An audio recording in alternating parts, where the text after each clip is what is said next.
800 Leagues on the Amazon. By Jules Verne. Part 1. The Giant Raft. How do you find this book? Any thoughts about the book or the author? Any suggestion for improvement? Please take a moment to share your thoughts in a comment. If you like it, share it with your friends who might enjoy it as well. Subscribe to keep in touch. Visit CRYPTOGRAM for more quality content. Chapter 1. A Captain of the Woods. PHYJSLYDDQFDZXGKFNDRXUJUGIOCYTDXVKSBXHUYPOHDVYRYMHUHPUYDKJOXPHOVPDPAJXHYYNOJYYGGAYMEQ.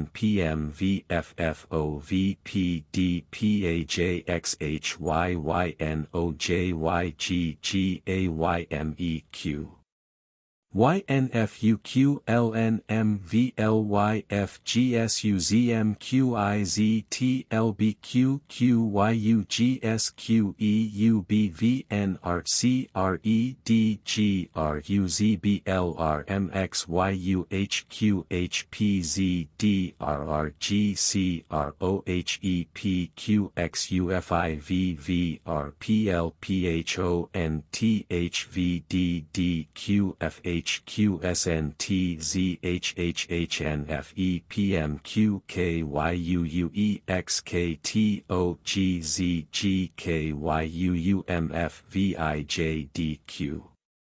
DPZJQSYKRPLXHXQRYMVKLOHHHOTOZVDKSPPSUVJHD.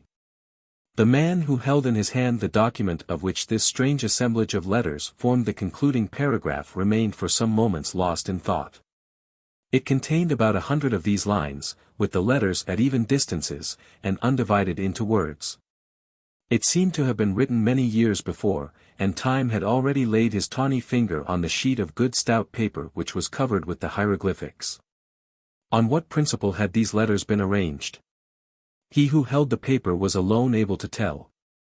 With such cipher language it is as with the locks of some of our iron safes, in either case the protection is the same. The combinations which they lead to can be counted by millions, and no calculator's life would suffice to express them. Some particular word has to be known before the lock of the safe will act, and some cipher is necessary before that cryptogram can be read. He who had just reperused the document was but a simple captain of the woods. Under the name of Capitães do Mato are known in Brazil those individuals who are engaged in the recapture of fugitive slaves. The institution dates from 1722. At that period anti-slavery ideas had entered the minds of a few philanthropists, and more than a century had to elapse before the mass of the people grasped and applied them.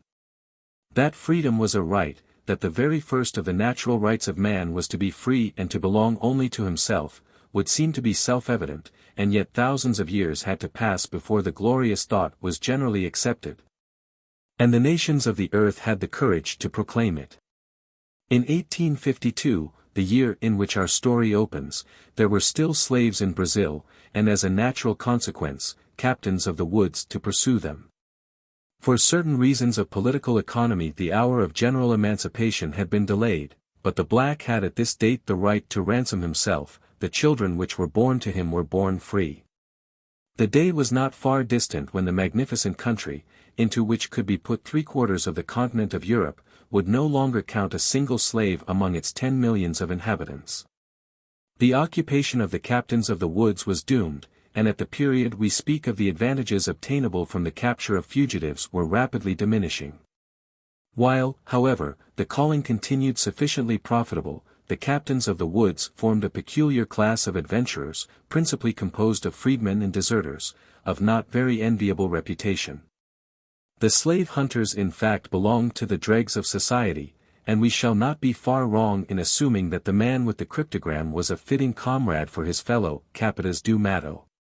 Torres, for that was his name, unlike the majority of his companions, was neither half-breed, Indian, nor Negro. He was a white of Brazilian origin, and had received a better education than befitted his present condition.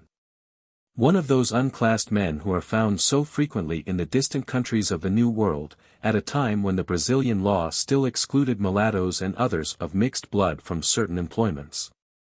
It was evident that if such exclusion had affected him, it had done so on account of his worthless character, and not because of his birth. Torres at the present moment was not, however, in Brazil. He had just passed the frontier, and was wandering in the forests of Peru, from which issue the waters of the upper Amazon. He was a man of about 30 years of age, on whom the fatigues of a precarious existence seemed, thanks to an exceptional temperament and an iron constitution, to have had no effect. Of middle height, broad shoulders, regular features, and decided gait, his face was tanned with the scorching air of the tropics. He had a thick black beard, and eyes lost under contracting eyebrows, giving that swift but hard glance so characteristic of insolent natures. Clothed as backwoodsmen are generally clothed, not over-elaborately, his garments bore witness to long and roughish wear. On his head, stuck jauntily on one side, was a leather hat with a large brim. Trousers he had of coarse wool, which were tucked into the tops of the thick, heavy boots which formed the most substantial part of his attire, and over all, and hiding all, was a faded yellowish poncho.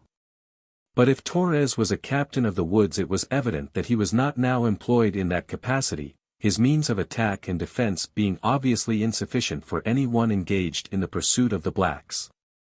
No firearms, neither gun nor revolver. In his belt only one of those weapons, more sword than hunting knife, called a manchetta, and in addition he had an enchada, which is a sort of hoe.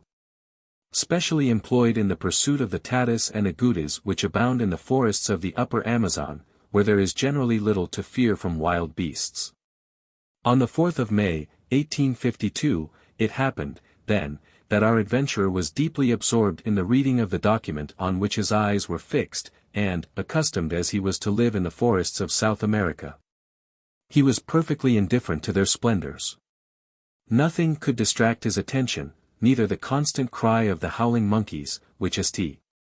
Hilaire has graphically compared to the axe of the woodman as he strikes the branches of the trees, nor the sharp jingle of the rings of the rattlesnake, not an aggressive reptile, it is true, but one of the most venomous. Neither the bawling voice of the horned toad, the most hideous of its kind, nor even the solemn and sonorous croak of the bellowing frog, which, though it cannot equal the bull in size, can surpass him in noise. Torres heard nothing of all these sounds, which form, as it were, the complex voice of the forests of the New World.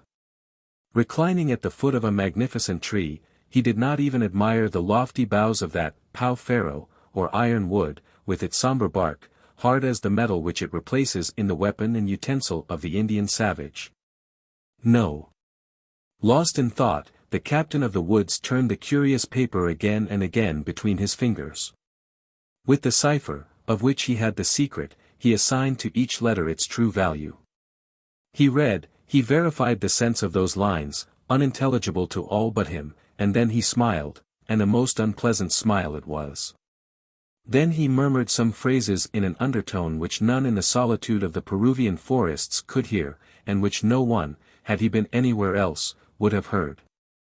Yes, said he, at length, here are 100 lines very neatly written, which, for some one that I know, have an importance that is undoubted. That somebody is rich. It is a question of life or death for him, and looked at in every way it will cost him something. And, scrutinizing the paper with greedy eyes, at a canto only for each word of this last sentence it will amount to a considerable sum, and it is this sentence which fixes the price. It sums up the entire document. It gives their true names to true personages, but before trying to understand it I ought to begin by counting the number of words it contains, and even when this is done its true meaning may be missed. 1,000 reis are equal to 3 francs, and a canto of reis is worth 3,000 francs. In saying this Torres began to count mentally. There are 58 words, and that makes 58 contos. With nothing but that one could live in Brazil, in America, wherever one wished, and even live without doing anything. And what would it be, then, if all the words of this document were paid for at the same price? It would be necessary to count by hundreds of contos. Ah! There is quite a fortune here for me to realize if I am not the greatest of duffers. It seemed as though the hands of Torres felt the enormous sum, and were already closing over the rolls of gold. Suddenly his thoughts took another turn. At length, he cried, I see land. And I do not regret the voyage which has led me from the coast of the Atlantic to the upper Amazon. But this man may quit America and go beyond the seas, and then how can I touch him? But no. He is there, and if I climb to the top of this tree I can see the roof under which he lives with his family. Then seizing the paper and shaking it with terrible meaning, before tomorrow I will be in his presence. Before tomorrow he will know that his honor and his life are contained in these lines. And when he wishes to see the cipher which permits him to read them, he will pay for it. He will pay, if I wish it, with all his fortune, as he ought to pay with all his blood. Ah! My worthy comrade, who gave me this cipher, who told me where I could find his old colleague, and the name under which he has been hiding himself for so many years, hardly suspects that he has made my fortune. For the last time Torres glanced over the yellow paper, and then, after carefully folding it, put it away into a little copper box which he used for a purse. This box was about as big as a cigar case, and if what was in it was all Torres possessed he would nowhere have been considered a wealthy man.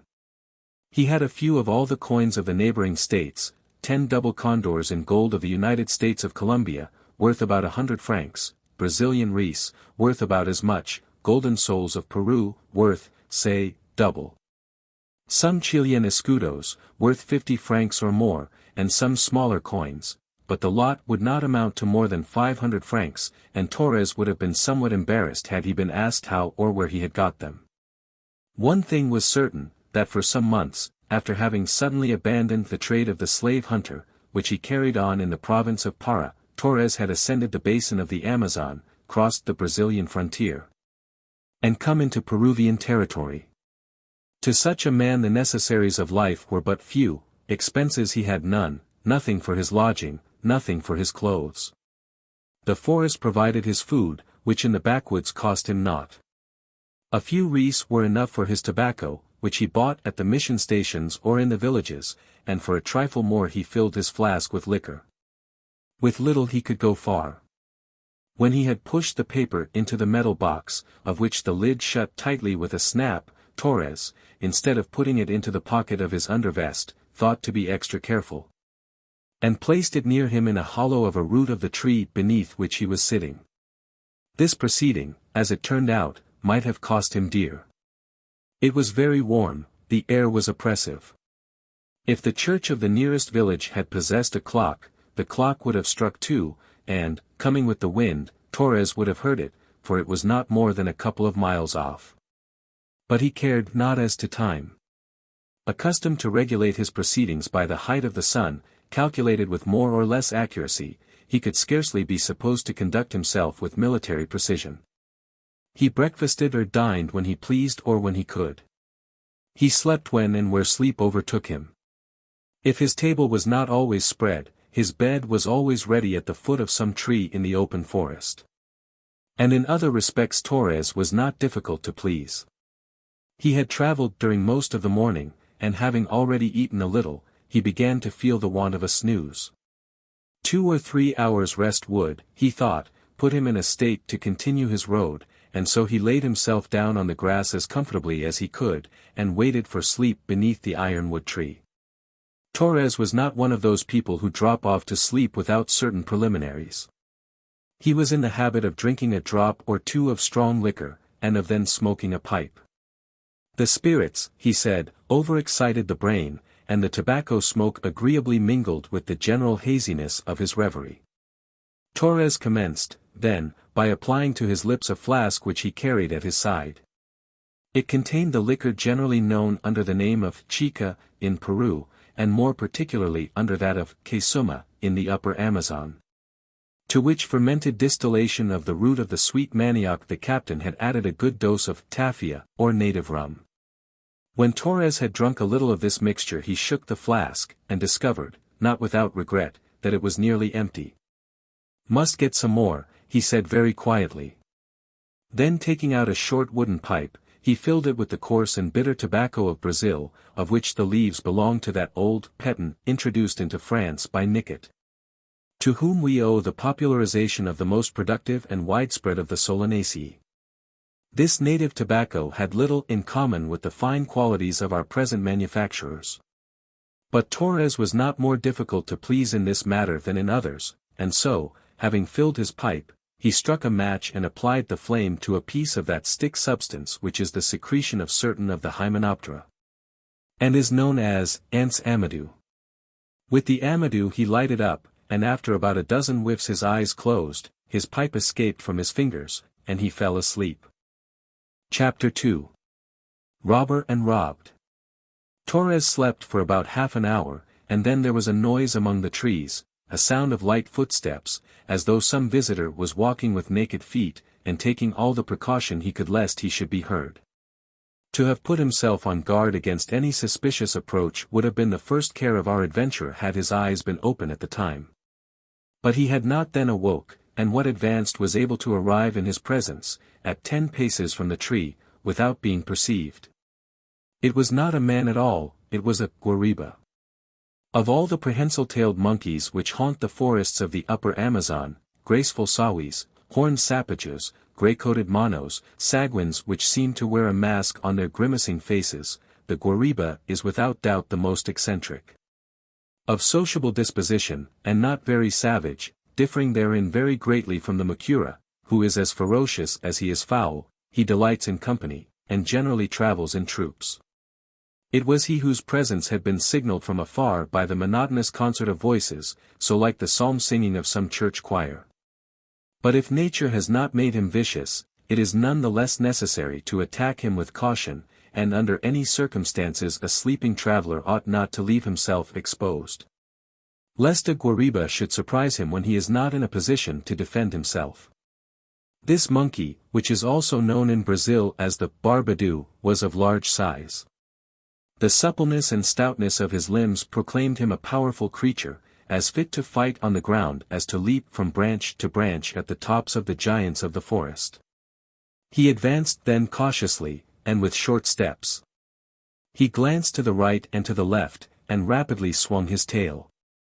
To these representatives of the monkey tribe nature has not been content to give 4 hands, she has shown herself more generous, and added a 5th, for the extremity of their caudal appendage possesses a perfect power of prehension. The guariba noiselessly approached, brandishing a stubby cudgel, which, wielded by his muscular arm, would have proved a formidable weapon. For some minutes he had seen the man at the foot of the tree, but the sleeper did not move, and this doubtless induced him to come and look at him a little nearer. He came forward then, not without hesitation, and stopped at last about 3 paces off. On his bearded face was pictured a grin, which showed his sharp-edged teeth, white as ivory, and the cudgel began to move about in a way that was not very reassuring for the captain of the woods. Unmistakably the sight of Torres did not inspire the guariba with friendly thoughts. Had he then particular reasons for wishing evil to this defenseless specimen of the human race which chance had delivered over to him? Perhaps. We know how certain animals retain the memory of the bad treatment they have received, and it is possible that against backwoods men in general he bore some special grudge. In fact, Indians especially make more fuss about the monkey than any other kind of game, and, no matter to what species it belongs, follow its chase with the ardor of Nimrods, not only for the pleasure of hunting it, but for the pleasure of eating it. Whatever it was, the guariba did not seem disinclined to change characters this time, and if he did not quite forget that nature had made him but a simple herbivore, and longed to devour the captain of the woods, he seemed at least to have made up his mind to get rid of one of his natural enemies. After looking at him for some minutes the guariba began to move round the tree. He stepped slowly, holding his breath, and getting nearer and nearer. His attitude was threatening, his countenance ferocious. Nothing could have seemed easier to him than to have crushed this motionless man at a single blow, and assuredly at that moment the life of Torres hung by a thread. In truth, the guariba stopped a second time close up to the tree, placed himself at the side, so as to command the head of the sleeper, and lifted his stick to give the blow.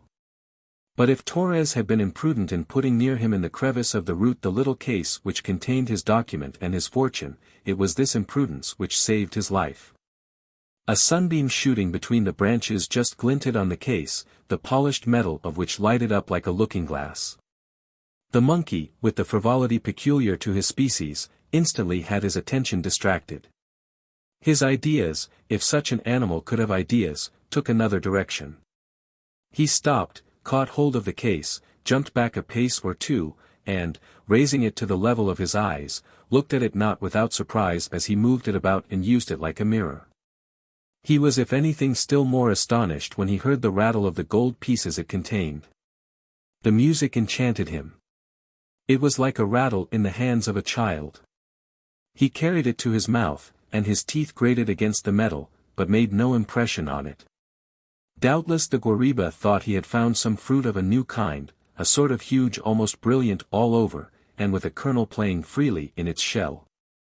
But if he soon discovered his mistake he did not consider it a reason for throwing the case away, on the contrary, he grasped it more tightly in his left hand, and dropped the cudgel, which broke off a dry twig in its fall.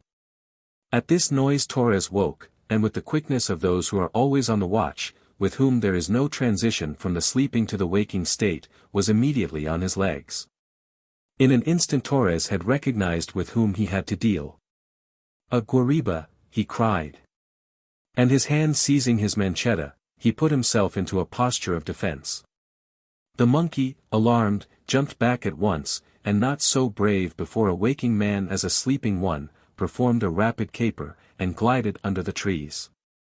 "It was time," said Torres, "the rogue would have settled me without any ceremony." Of a sudden, between the hands of the monkey, who had stopped at about 20 paces, and was watching him with violent grimaces, as if he would like to snap his fingers at him, he caught sight of his precious case. "The beggar," he said. "If he has not killed me, he has done what is almost as bad.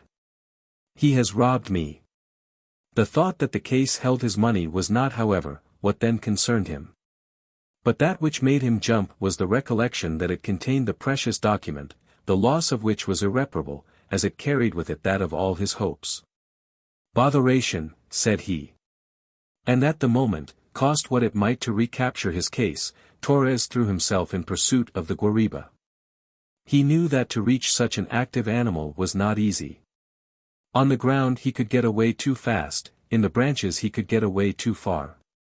A well-aimed gunshot could alone stop him as he ran or climbed, but Torres possessed no firearm. His sword knife and hoe were useless unless he could get near enough to hit him. It soon became evident that the monkey could not be reached unless by surprise. Hence Torres found it necessary to employ cunning in dealing with the mischievous animal. To stop, to hide himself behind some tree trunk, to disappear under a bush, might induce the guariba to pull up and retrace his steps, and there was nothing else for Torres to try. This was what he did, and the pursuit commenced under these conditions, but when the captain of the woods disappeared, the monkey patiently waited until he came into sight again, and at this game Torres fatigued himself without result. "Confound the guariba," he shouted at length. "There will be no end to this, and he will lead me back to the Brazilian frontier. If only he would let go of my case. But no. The jingling of the money amuses him. Oh, you thief! If I could only get hold of you." And Torres recommenced the pursuit, and the monkey scuttled off with renewed vigor. An hour passed in this way without any result. Torres showed a persistency which was quite natural. How without this document could he get his money? And then anger seized him. He swore, he stamped, he threatened the guariba. That annoying animal only responded by a chuckling which was enough to put him beside himself. And then Torres gave himself up to the chase. He ran at top speed, entangling himself in the high undergrowth, among those thick brambles and interlacing creepers, across which the guariba passed like a steeplechaser. Big roots hidden beneath the grass lay often in the way. He stumbled over them and again started in pursuit. At length, to his astonishment, he found himself shouting, "Come here! Come here! You robber!" as if he could make him understand him. His strength gave out, breath failed him, and he was obliged to stop. "Confound it," said he, "when I am after runaway slaves across the jungle they never give me such trouble as this. But I will have you, you wretched monkey. I will go, yes, I will go as far as my legs will carry me, and we shall see." The guariba had remained motionless when he saw that the adventurer had ceased to pursue him. He rested also, for he had nearly reached that degree of exhaustion which had forbidden all movement on the part of Torres. He remained like this during 10 minutes, nibbling away at 2 or 3 roots, which he picked off the ground, and from time to time he rattled the case at his ear. Torres, driven to distraction, picked up the stones within his reach, and threw them at him, but did no harm at such a distance. But he hesitated to make a fresh start.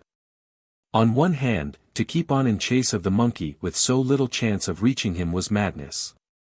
On the other, to accept as definite this accidental interruption to all his plans, to be not only conquered, but cheated and hoaxed by a dumb animal, was maddening.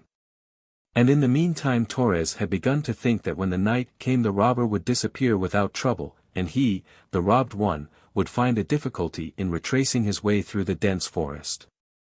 In fact, the pursuit had taken him many miles from the bank of the river, and he would even now find it difficult to return to it. Torres hesitated.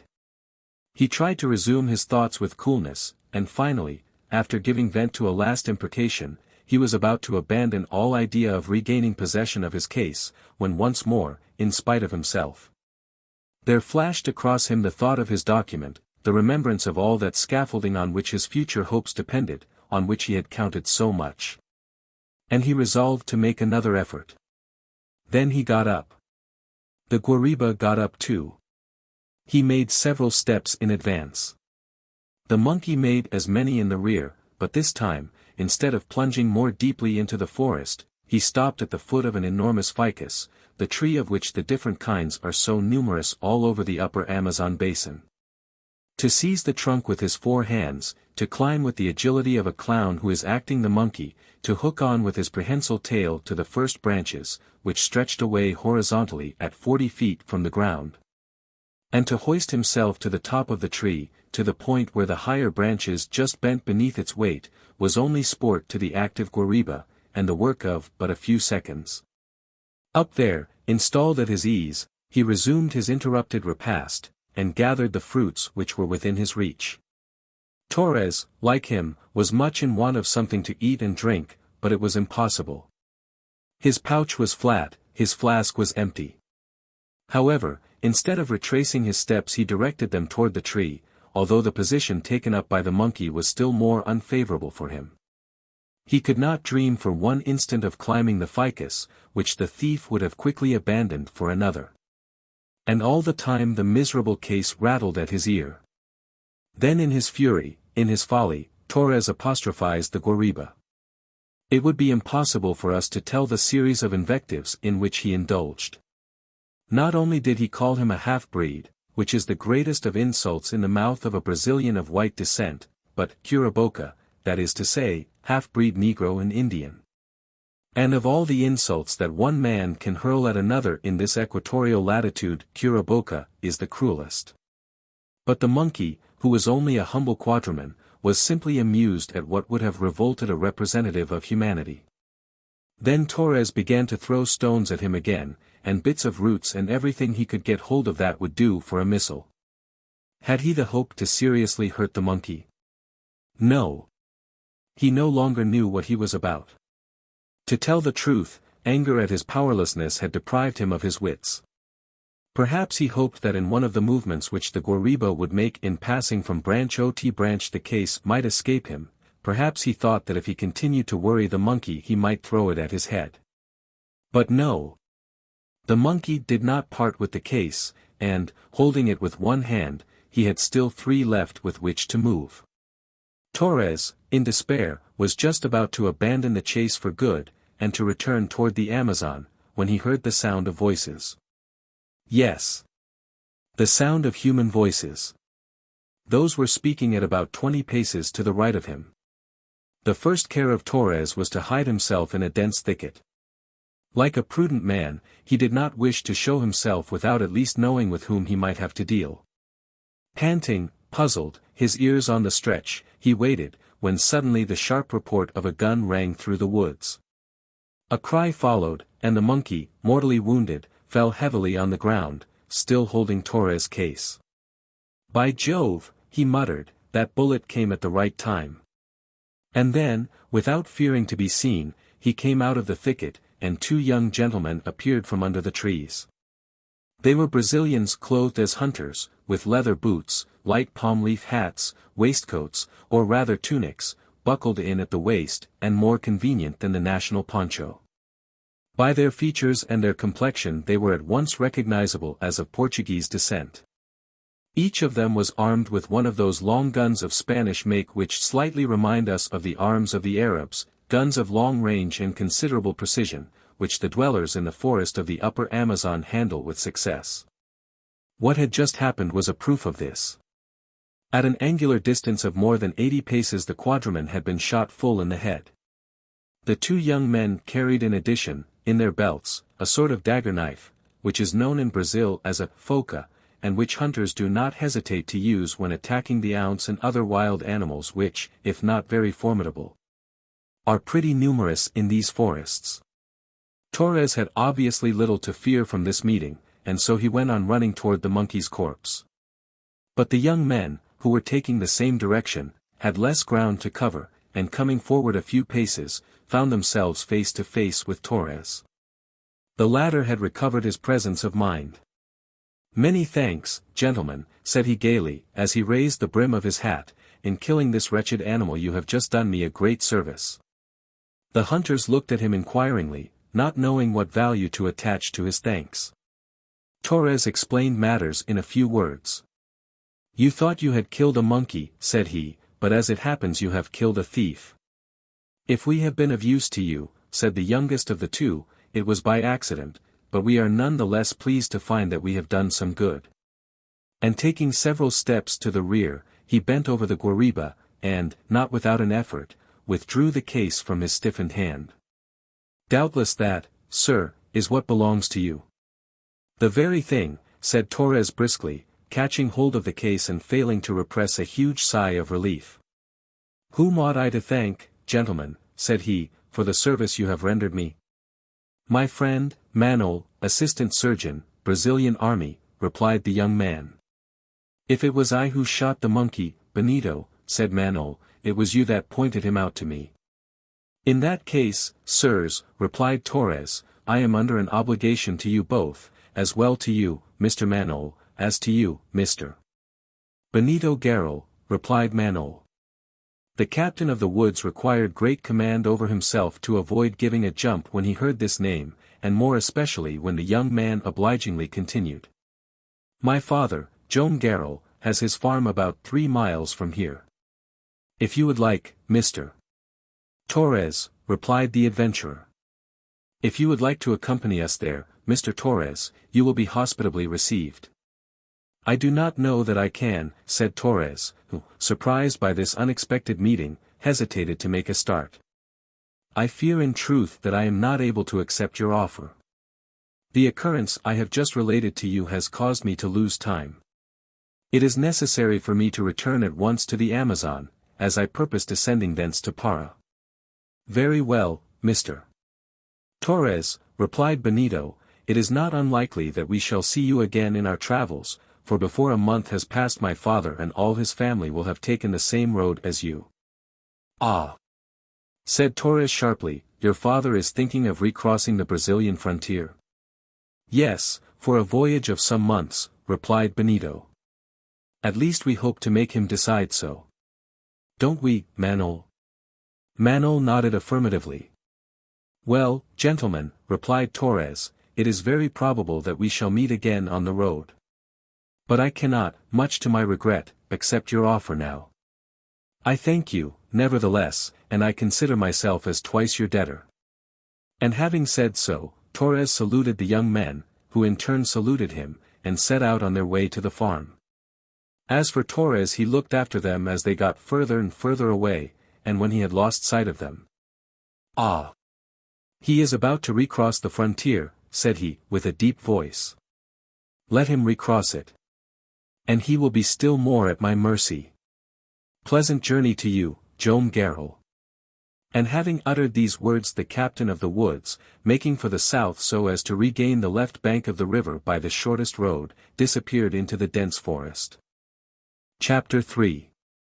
The Garral family. The village of Iquitos is situated on the left bank of the Amazon, near the 74th meridian, on that portion of the great river which still bears the name of the Marandasic.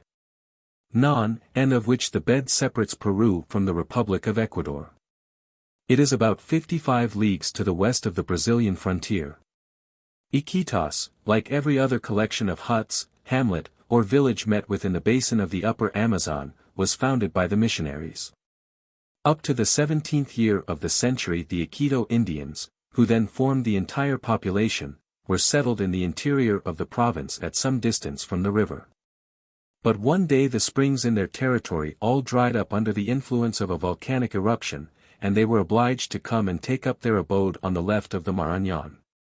The race soon altered through the alliances which were entered into with the riverine Indians, Tijunas, or Omaguas, mixed descent with a few Spaniards, and today Iquitos has a population of 2 or 3 families of half-breeds.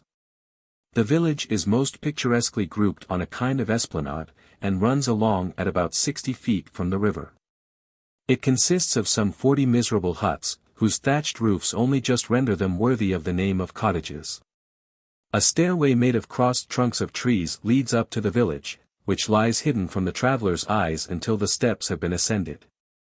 Once at the top he finds himself before an enclosure admitting of slight defense, and consisting of many different shrubs and arborescent plants, attached to each other by festoons of lianas, which here and there have made their way above the summits of the graceful palms and banana trees. At the time we speak of, the Indians of Iquitos went about in almost a state of nudity.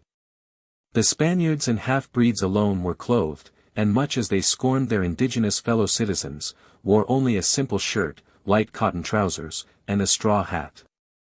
All lived cheerlessly enough in the village, mixing little together, and if they did meet occasionally, it was only at such times as the bell of the mission called them to the dilapidated cottage which served them for a church. But if existence in the village of Iquitos, as in most of the hamlets of the upper Amazon, was almost in a rudimentary stage, it was only necessary to journey a league further down the river to find on the same bank a wealthy settlement, with all the elements of comfortable life.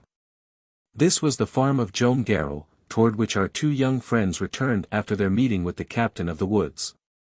There, on a bend of the stream, at the junction of the river Nene, which is here about 500 feet across, there had been established for many years this farm, homestead, or, to use the expression of the country, fazenda. Then in the height of its prosperity, the Nene with its left bank bounded it to the north for about a mile, and for nearly the same distance to the east it ran along the bank of the larger river. To the west some small rivulets, tributaries of the Nene, and some lagoons of small extent, separated it from the savanna and the fields devoted to the pasturage of the cattle. It was here that Joam Garral, in 1826, 26 years before the date when our story opens, was received by the proprietor of the fazenda. This Portuguese, whose name was Magalhães, followed the trade of timber felling, and his settlement, then recently formed, extended for about half a mile along the bank of the river. There, hospitable as he was, like all the Portuguese of the old race, Magalhães lived with his daughter Yaquita, who after the death of her mother had taken charge of his household. Magalhães was an excellent worker, inured to fatigue, but lacking education. If he understood the management of the few slaves whom he owned, and the dozen Indians whom he hired, he showed himself much less apt in the various external requirements of his trade. In truth, the establishment at Iquitos was not prospering, and the affairs of the Portuguese were getting somewhat embarrassed. It was under these circumstances that Joam Garral, then 22 years old, found himself one day in the presence of Magalhães. He had arrived in the country at the limit both of his strength and his resources. Magalhães had found him half dead with hunger and fatigue in the neighboring forest. The Portuguese had an excellent heart. He did not ask the unknown where he came from, but what he wanted. The noble, high-spirited look which Joam Garral bore in spite of his exhaustion had touched him. He received him, restored him, and, for several days to begin with, offered him a hospitality which lasted for his life. Under such conditions it was that Joam Garral was introduced to the farm at Iquitos. Brazilian by birth, Joam Garral was without family or fortune. Trouble, he said, had obliged him to quit his country and abandon all thoughts of return. He asked his host to excuse his entering on his past misfortunes as serious as they were unmerited. What he sought, and what he wished, was a new life, a life of labor. He had started on his travels with some slight thought of entering a fazenda in the interior. He was educated, intelligent. He had in all his bearing that inexpressible something which tells you that the man is genuine and of frank and upright character. Magalhães, quite taken with him, asked him to remain at the farm, where he would, in a measure, supply that which was wanting in the worthy farmer. Joam Garral accepted the offer without hesitation. His intention had been to join a seringal, or caoutchouc concern, in which in those days a good workman could earn from 5 to 6 piastres a day, and could hope to become a master if he had any luck. But Magalhães very truly observed that if the pay was good, work was only found in the seringals at harvest time, that is to say, during only a few months of the year, and this would not constitute the permanent position that a young man ought to wish for. The Portuguese was right. Joam Garral saw it, and entered resolutely into the service of the fazenda, deciding to devote to it all his powers. Magalhães had no cause to regret his generous action. His business recovered. His wood trade, which extended by means of the Amazon up to Para, was soon considerably extended under the impulse of Joam Garral. The fazenda began to grow in proportion, and to spread out along the bank of the river up to its junction with the Nanay. A delightful residence was made of the house. It was raised a story, surrounded by a veranda, and half hidden under beautiful trees, mimosas, fig sycamores, bauhinias, and polinias, whose trunks were invisible beneath a network of scarlet-flowered bromelias and passion flowers. At a distance, behind huge bushes and a dense mass of arborescent plants, were concealed the buildings in which the staff of the fazenda were accommodated, the servants' offices, the cabins of the blacks, and the huts of the Indians. From the bank of the river, bordered with reeds and aquatic plants, the tree-encircled house was alone visible. A vast meadow, laboriously cleared along the lagoons, offered excellent pasturage. Cattle abounded, a new source of profit in these fertile countries, where a herd doubles in 4 years, and where 10%. Interest is earned by nothing more than the skins and the hides of the animals killed for the consumption of those who raise them. A few sitios, or manioc and coffee plantations, were started in parts of the woods which were cleared. Fields of sugar canes soon required the construction of a mill to crush the sacchariferous stalks destined to be used hereafter in the manufacture of molasses, tafia, and rum. In short, 10 years after the arrival of Joam Garral at the farm at Iquitos, the fazenda had become one of the richest establishments on the upper Amazon. Thanks to the good management exercised by the young clerk over the works at home and the business abroad, its prosperity daily increased. The Portuguese did not wait so long to acknowledge what he owed to Joam Garral. In order to recompense him in proportion to his merits, he had from the first given him an interest in the profits of his business, and 4 years after his arrival he had made him a partner on the same footing as himself, and with equal shares. But there was more that he had in store for him. Yaquita, his daughter, had, in this silent young man, so gentle to others, so stern to himself, recognized the sterling qualities which her father had done. She was in love with him, but though on his side Joam had not remained insensible to the merits and the beauty of this excellent girl, he was too proud and reserved to dream of asking her to marry him. A serious incident hastened the solution. Magalhaes was one day superintending a clearance and was mortally wounded by the fall of a tree. Carried home helpless to the farm, and feeling himself lost, he raised up Yaquita, who was weeping by his side, took her hand, and put it into that of Joam Garral, making him swear to take her for his wife. "You have made my fortune," he said, "and I shall not die in peace unless by this union I know that the fortune of my daughter is assured. I can continue her devoted servant, her brother, her protector, without being her husband," Joam Garral had at first replied. "I owe you all, Magalhaes. I will never forget it, but the price you would pay for my endeavors is out of all proportion to what they are worth." The old man insisted. Death would not allow him to wait, he demanded the promise, and it was made to him.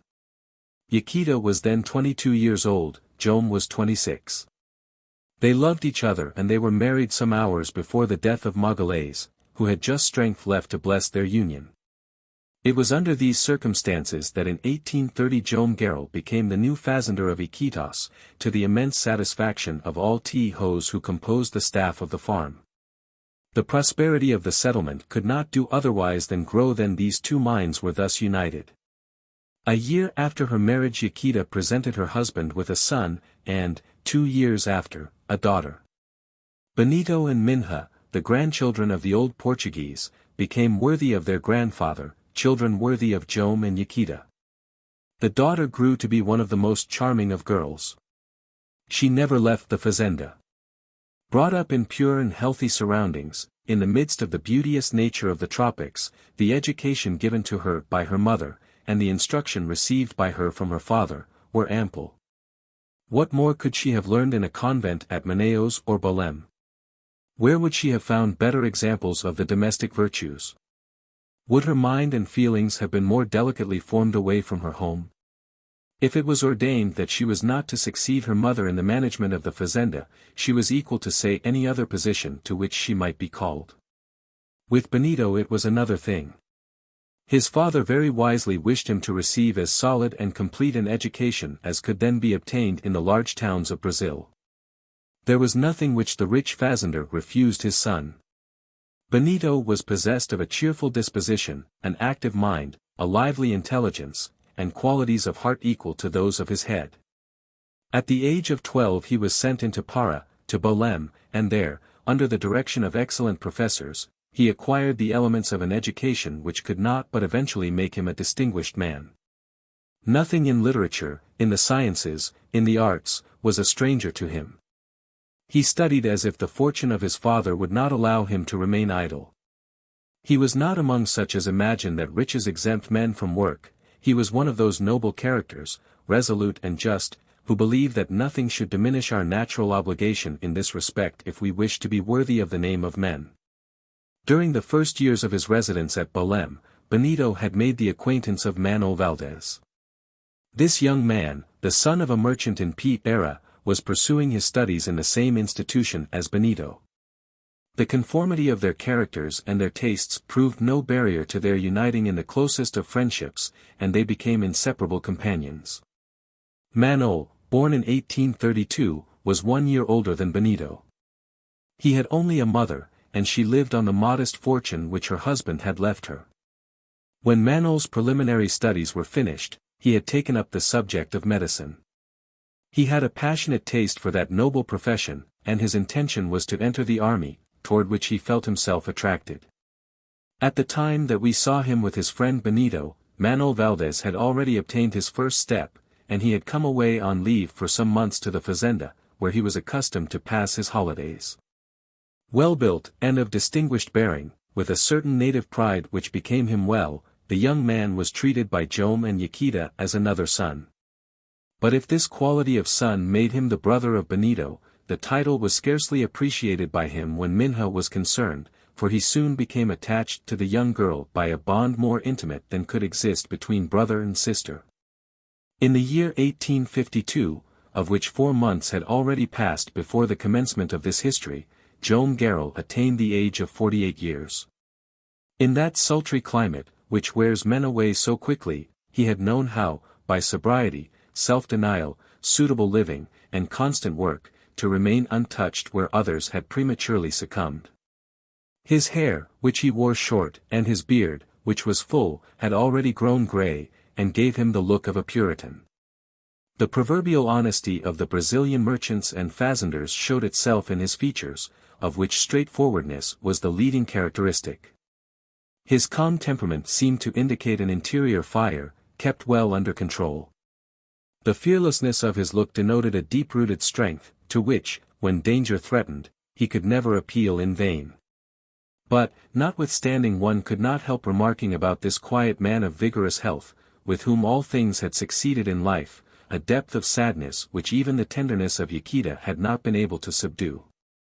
Respected by all, placed in all the conditions that would seem necessary to happiness, why was not this just man more cheerful and less reserved?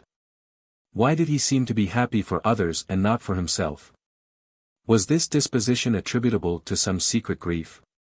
Herein was a constant source of anxiety to his wife. Yaquita was now 44. In that tropical country where women are already old at 30, she had learned the secret of resisting the climate's destructive influences, and her features, a little sharpened but still beautiful, retained the haughty outline of the Portuguese type, in which nobility of face unites so naturally with dignity of mind. Benito and Minha responded with an affection unbounded and unceasing for the love which their parents bore them. Benito was now aged 21, and quick, brave, and sympathetic, contrasted outwardly with his friend Manaos, who was more serious and reflective. It was a great treat for Benito, after quite a year passed at Belém, so far from the fazenda, to return with his young friend to his home to see once more his father, his mother, his sister, and to find himself, enthusiastic hunter as he was, in the midst of these superb forests of the upper Amazon, some of whose secrets remained after so many centuries still unsolved by man. Minha was 20 years old. A lovely girl, brunette, and with large blue eyes, eyes which seemed to open into her very soul, of middle height, good figure, and winning grace, in every way the very image of Yaquita. A little more serious than her brother, affable, good-natured, and charitable, she was beloved by all. On this subject you could fearlessly interrogate the humblest servants of the fazenda. It was unnecessary to ask her brother's friend, Manuel Valdez, what he thought of her. He was too much interested in the question to have replied without a certain amount of partiality. This sketch of the Garral family would not be complete, and would lack some of its features, were we not to mention the numerous staff of the fazenda. In the first place, then, it behooves us to name an old negress, of some 60 years, called Cybele, free through the will of her master, a slave through her affection for him and his, and who had been the nurse of Yaquita. She was one of the family. She thee ed and thou ed both daughter and mother. The whole of this good creature's life was passed in these fields, in the middle of these forests, on that bank of the river which bounded the horizon of the farm. Coming as a child to Iquitos in the slave-trading times, she had never quitted the village, she was married there, and early a widow, had lost her only son, and remained in the service of Magalhães. Of the Amazon she knew no more than what flowed before her eyes. With her, and more specially attached to the service of Minha, was a pretty, laughing mulatto, of the same age as her mistress, to whom she was completely devoted. She was called Lina. One of those gentle creatures, a little spoiled, perhaps, to whom a good deal of familiarity is allowed, but who in return adore their mistresses. Quick, restless, coaxing, and lazy, she could do what she pleased in the house. As for servants, they were of two kinds: Indians, of whom there were about 100, employed always for the works of the fazenda, and blacks to about double the number, who were not yet free, but whose children were not born slaves. Joam Garral had herein preceded the Brazilian government. In this country, moreover, the Negroes coming from Benguela, the Congo, or the Gold Coast were always treated with kindness. And it was not at the fazenda of Iquitos that one would look for those sad examples of cruelty which were so frequent on foreign plantations. Chapter 4. Hesitation. Manaos was in love with the sister of his friend Benito, and she was in love with him. Each was sensible of the other's worth, and each was worthy of the other. When he was no longer able to mistake the state of his feelings toward Minha, Manaos had opened his heart to Benito. Manuel, my friend, had immediately answered the enthusiastic young fellow, you could not do better than wish to marry my sister. Leave it to me. I will commence by speaking to the mother, and I think I can promise that you will not have to wait long for her consent. Half an hour afterward he had done so. Benito had nothing to tell his mother which she did not know. Yaquita had already divined the young people's secret. Before 10 minutes had elapsed Benito was in the presence of Minha. They had but to agree, there was no need for much eloquence. At the first words the head of the gentle girl was laid on her brother's shoulder, and the confession, I am so happy, was whispered from her heart. The answer almost came before the question, that was obvious. Benito did not ask for more. There could be little doubt as to Joam Garral's consent. But if Yaquita and her children did not at once speak to him about the marriage, it was because they wished at the same time to touch on a question which might be more difficult to solve. That question was, where should the wedding take place? Where should it be celebrated? In the humble cottage which served for the village church. Why not? Joam and Yaquita had there received the nuptial benediction of the Padre Pisania, who was then the curate of Iquitos parish. At that time, as now, there was no distinction in Brazil between the civil and religious acts, and the registers of the mission were sufficient testimony to a ceremony which no officer of the civil power was entrusted to attend to. Joam Garral would probably wish the marriage to take place at Iquitos, with grand ceremonies and the attendance of the whole staff of the fazenda, but if such was to be his idea he would have to withstand a vigorous attack concerning it. Manuel, Minha said to her betrothed, if I was consulted in the matter we should not be married here, but at Para. Madame Valdez is an invalid. She cannot visit Iquitos, and I should not like to become her daughter without knowing and being known by her. My mother agrees with me in thinking so. We should like to persuade my father to take us to Belém. Do you not think so? To this proposition Manuel had replied by pressing Minha's hand. He also had a great wish for his mother to be present at his marriage. Benito had approved the scheme without hesitation, and it was only necessary to persuade Joam Garral. And hence on this day the young men had gone out hunting in the woods, so as to leave Yaquita alone with her husband. In the afternoon these two were in the large room of the house. Joam Garral, who had just come in, was half reclining on a couch of plaited bamboos, when Yaquita, a little anxious, came and seated herself beside him. To tell Joam of the feelings which Manuel entertained toward his daughter was not what troubled her. The happiness of Minha could not but be assured by the marriage, and Joam would be glad to welcome to his arms the new son whose sterling qualities he recognized and appreciated. But to persuade her husband to leave the fazenda Yaquita felt to be a very serious matter. In fact, since Joam Garral, then a young man, had arrived in the country, he had never left it for a day.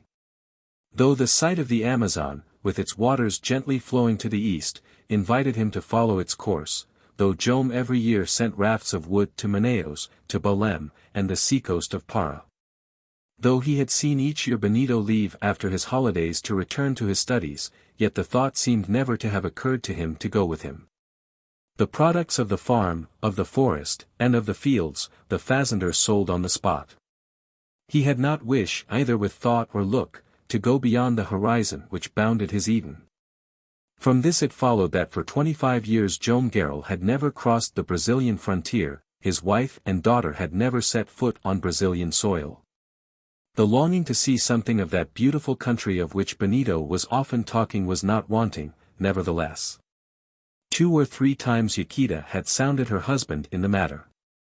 But she had noticed that the thought of leaving the fazenda, if only for a few weeks, brought an increase of sadness to his face. His eyes would close, and in a tone of mild reproach he would answer. Why leave our home? Are we not comfortable here? And Yaquita, in the presence of the man whose active kindness and unchangeable tenderness rendered her so happy, had not the courage to persist. This time, however, there was a serious reason to make it worth while. The marriage of Minha afforded an excellent opportunity, it being so natural for them to accompany her to Belém, where she was going to live with her husband. She would there see and learn to love the mother of Manuel Valdez. How could Joam Garral hesitate in the face of so praiseworthy a desire? Why, on the other hand, did he not participate in this desire to become acquainted with her who was to be the second mother of his child? Yaquita took her husband's hand, and with that gentle voice which had been to him all the music of his life. "Joam," she said, "I am going to talk to you about something which we ardently wish, and which will make you as happy as we are." "What is it about, Yaquita?" asked Joam. "Mano loves your daughter, he is loved by her, and in this union they will find the happiness." At the first words of Yaquita, Joam Garral had risen, without being able to control a sudden start. His eyes were immediately cast down, and he seemed to designedly avoid the look of his wife. "What is the matter with you?" asked she. "Minha. To get married," murmured Joam. "My dear," said Yaquita, feeling somewhat hurt, "have you any objection to make to the marriage? Have you not for some time noticed the feelings which Mano has entertained toward our daughter?" "Yes. And a year since." And Joam sat down without finishing his thoughts. By an effort of his will he had again become master of himself. The unaccountable impression which had been made upon him disappeared. Gradually his eyes returned to meet those of Yaquita, and he remained thoughtfully looking at her. Yaquita took his hand. "Joam," she said, "have I been deceived? Had you no idea that this marriage would one day take place, and that it would give her every chance of happiness?" "Yes," answered Joam. "All. Certainly. But, Yaquita, this wedding that we are both thinking of, when is it coming off?" "Shortly. It will come off when you choose, Joam. And it will take place here, at Iquitos?" This question obliged Yaquita to enter on the other matter which she had at heart. She did not do so, however, without some hesitation, which was quite intelligible. "Joam," said she, after a moment's silence, "listen to me. Regarding this wedding, I have got a proposal which I hope you will approve of.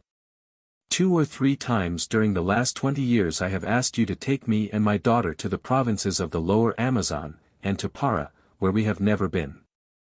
The cares of the fazenda, the works which have required your presence, have not allowed you to grant our request.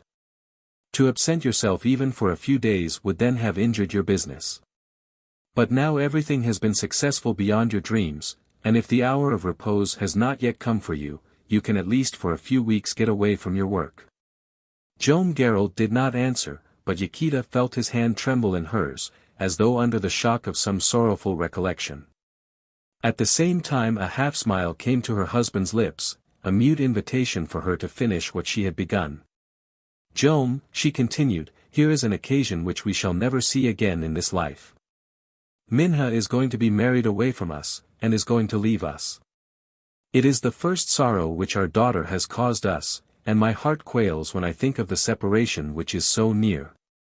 But I should be content if I could accompany her to Belém. Does it not seem right to you, even in other respects, that we should know her husband's mother, who is to replace me, and to whom we are about to entrust her? Added to this, Minha does not wish to grieve Madame Valdez by getting married at a distance from her. When we were married, Joam, if your mother had been alive, would you not have liked her to be present at your wedding?" At these words of Yaquita, Joam made a movement which he could not repress. "My dear," continued Yaquita, "with Minha, with our 2 sons, Benito and Mano, with you, how I should like to see Brazil, and to journey down this splendid river, even to the provinces on the seacoast through which it runs. It seems to me that the separation would be so much less cruel. As we came back we should revisit our daughter in her house with her second mother. I would not think of her as gone I knew not where. I would fancy myself much less a stranger to the doings of her life." This time Joam had fixed his eyes on his wife and looked at her for some time without saying anything. What ailed him? Why this hesitation to grant a request which was so just in itself, to say yes, when it would give such pleasure to all who belonged to him? His business affairs could not afford a sufficient reason. A few weeks of absence would not compromise matters to such a degree. High manager would be able to take his place without any hitch in the fazenda. And yet all this time he hesitated. Yaquita had taken both her husband's hands in hers, and pressed them tenderly. "Joam," she said, "it is not a mere whim that I am asking you to grant. No. For a long time I have thought over the proposition I have just made to you. And if you consent, it will be the realization of my most cherished desire. Our children know why I am now talking to you. Minha, Benito, Manuel, all ask this favor, that we should accompany them. We would all rather have the wedding at Belém than at Iquitos. It will be better for your daughter, for her establishment, for the position which she will take at Belém, that she should arrive with her people, and appear less of a stranger in the town in which she will spend most of her life." Joam Garral leaned on his elbows. For a moment he hid his face in his hands, like a man who had to collect his thoughts before he made answer. There was evidently some hesitation which he was anxious to overcome, even some trouble which his wife felt but could not explain. A secret battle was being fought under that thoughtful brow. Yaquita got anxious, and almost reproached herself for raising the question. Anyhow, she was resigned to what Joam should decide. If the expedition would cost too much, she would silence her wishes. She would never more speak of leaving the fazenda, and never ask the reason for the inexplicable refusal. Some minutes passed. Joam Garral rose. He went to the door, and did not return. Then he seemed to give a last look on that glorious nature, on that corner of the world where for 20 years of his life he had met with all his happiness. Then with slow steps he returned to his wife. His face bore a new expression, that of a man who had taken a last decision, and with whom irresolution had ceased. "You are right," he said, in a firm voice. "The journey is necessary. When shall we start?" "Ah! Joam! My Joam!" cried Yaquita, in her joy. "Thank you for me. Thank you for them." And tears of affection came to her eyes as her husband clasped her to his heart. At this moment happy voices were heard outside at the door of the house. Manuel and Benito appeared an instant after at the threshold, almost at the same moment as Minha entered the room. "Children! Your father consents," cried Yaquita. "We are going to Belém." With a grave face, and without speaking a word, Joam Garral received the congratulations of his son and the kisses of his daughter. "And what date, father," asked Benito, "have you fixed for the wedding?" "Date," answered Joam. "Date? We shall see. We will fix it at Belém." "I am so happy. I am so happy," repeated Minha, as she had done on the day when she had first known of Manuel's request. "We shall now see the Amazon in all its glory throughout its course through the provinces of Brazil." "Thanks, father." And the young enthusiast, whose imagination was already stirred, continued to her brother and to Manuel.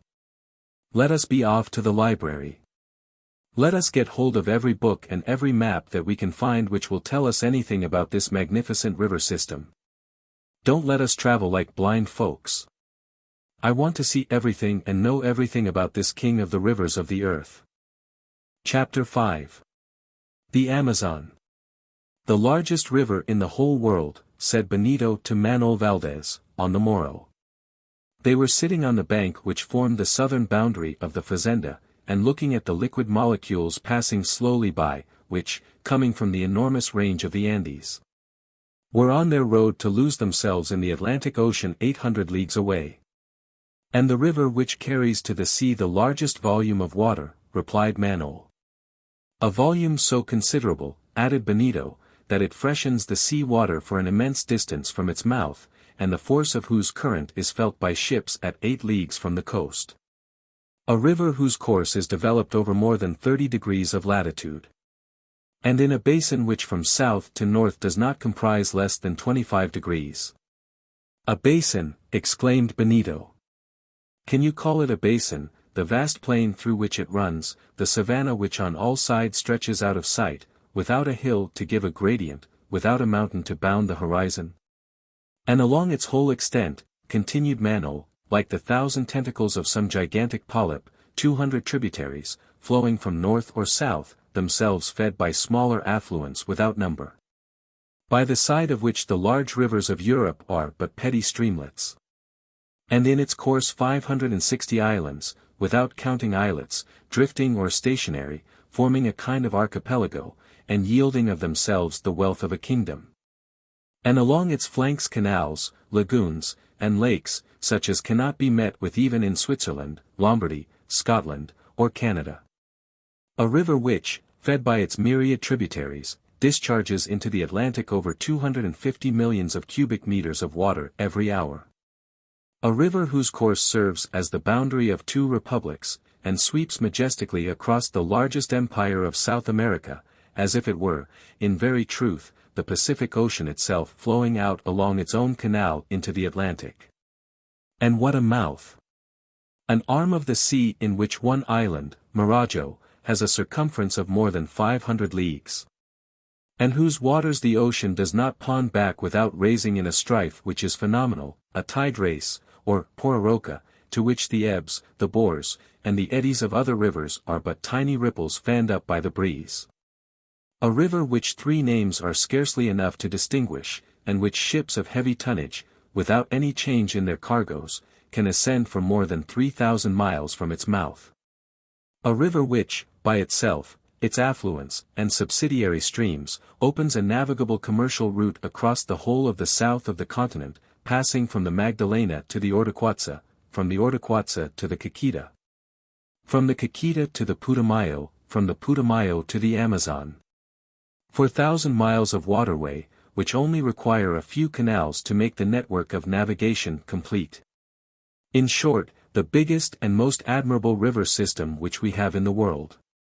The two young men were speaking in a kind of frenzy of their incomparable river. They were themselves children of this great Amazon, whose affluence, well worthy of itself, from the highways which penetrate Bolivia, Peru, Ecuador, New Granada, Venezuela, and the four Guianas, English, French, Dutch and Brazilian. What nations, what races, has it seen whose origin is lost in the far distant past? It is one of the largest rivers of the globe. Its true source still baffles our explorers. Numbers of states still claim the honor of giving it birth. The Amazon was not likely to escape the inevitable fate, and Peru, Ecuador, and Colombia have for years disputed as to the honor of its glorious paternity. Today, however, there seems to be little doubt but that the Amazon rises in Peru, in the district of Huaraco, in the department of Tarma, and that it starts from the lake of Loricoca, which is situated between the 11th and 12th degree of south latitude. Those who make the river rise in Bolivia, and descend form the mountains of Titicaca, have to prove that the true Amazon is the Ucayali, which is formed by the junction of the Paro and the Apurimac, an assertion which is now generally rejected. At its departure from Lake Loricoca the youthful river starts toward the northeast for a distance of 560 miles, and does not strike to the west until it has received an important tributary, the Panta.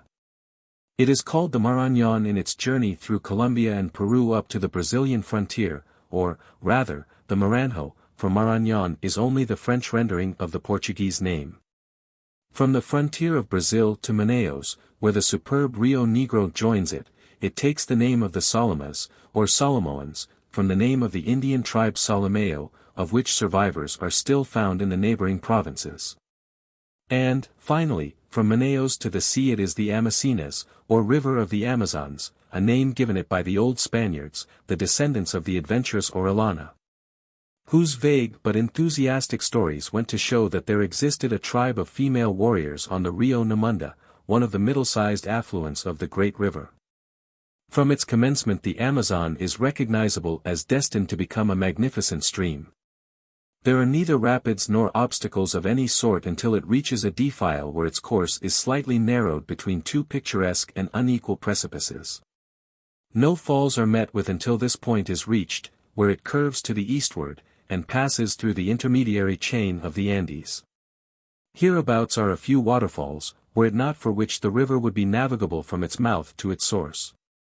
As it is, however, according to Humboldt, the Amazon is free for 5/6 of its length. And from its first starting there is no lack of tributaries, which are themselves fed by subsidiary streams. There is the Chinchipa, coming from the northeast, on its left. On its right it is joined by the Chachapoyas, coming from the northeast. On the left we have the Morona and the Pastuca, and the Gualaga comes in from the right near the mission station of Laguna. On the left there comes the Shambira and the Tigre, flowing from the northeast. And on the right the Hualaga, which joins the main stream 2,800 miles from the Atlantic, and can be ascended by steamboats for over 200 miles into the very heart of Peru. To the right, again, near the mission of San Joaquim de Omaguas, just where the upper basin terminates, and after flowing majestically across the pampas of Sacramento, it receives the magnificent Ucayali, the great artery which, fed by numerous affluents, descends from Lake Chiquito, in the northeast of Arica. Such are the principal branches above the village of Iquitos.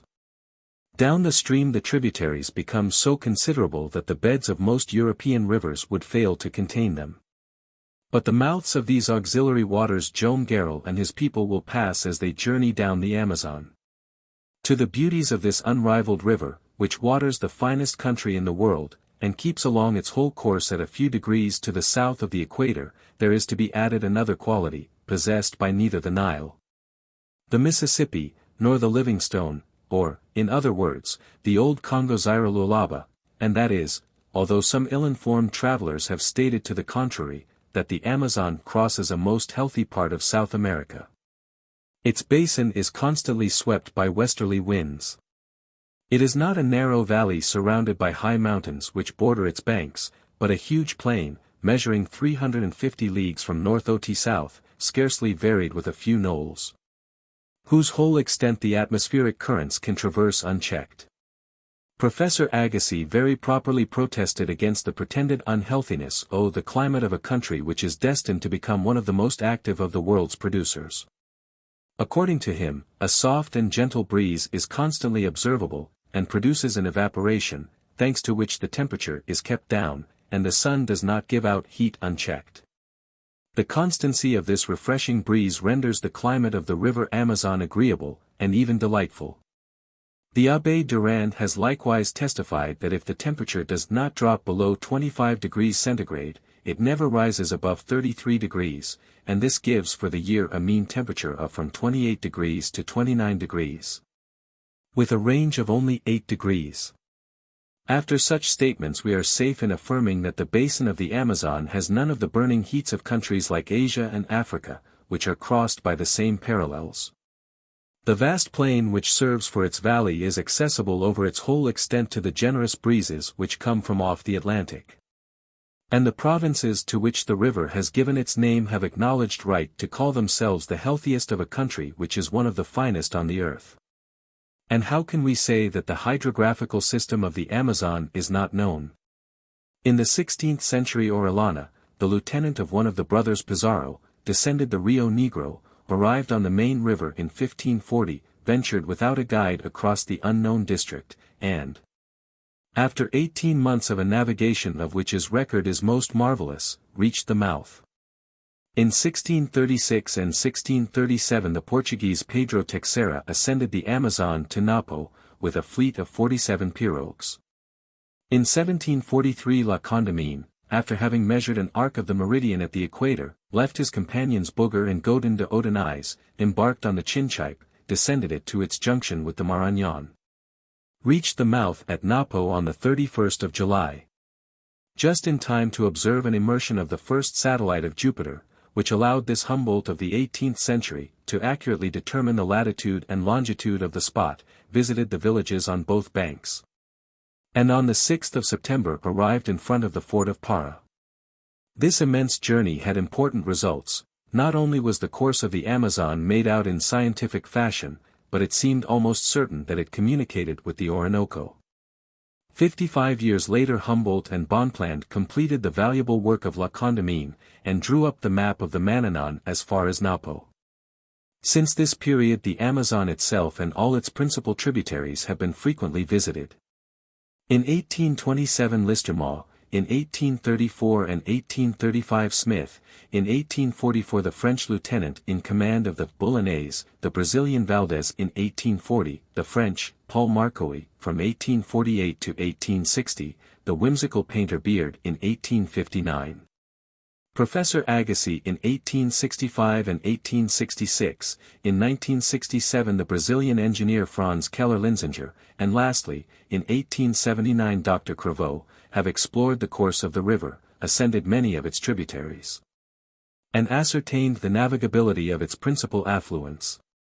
But what has won the greatest honor for the Brazilian government is that on the 31st of July, 1857, after numerous frontier disputes between France and Brazil, about the Guiana boundary, the course of the Amazon was declared to be free and open to all flags. And, to make practice harmonize with theory, Brazil entered into negotiations with the neighboring powers for the exploration of every river road in the basin of the Amazon.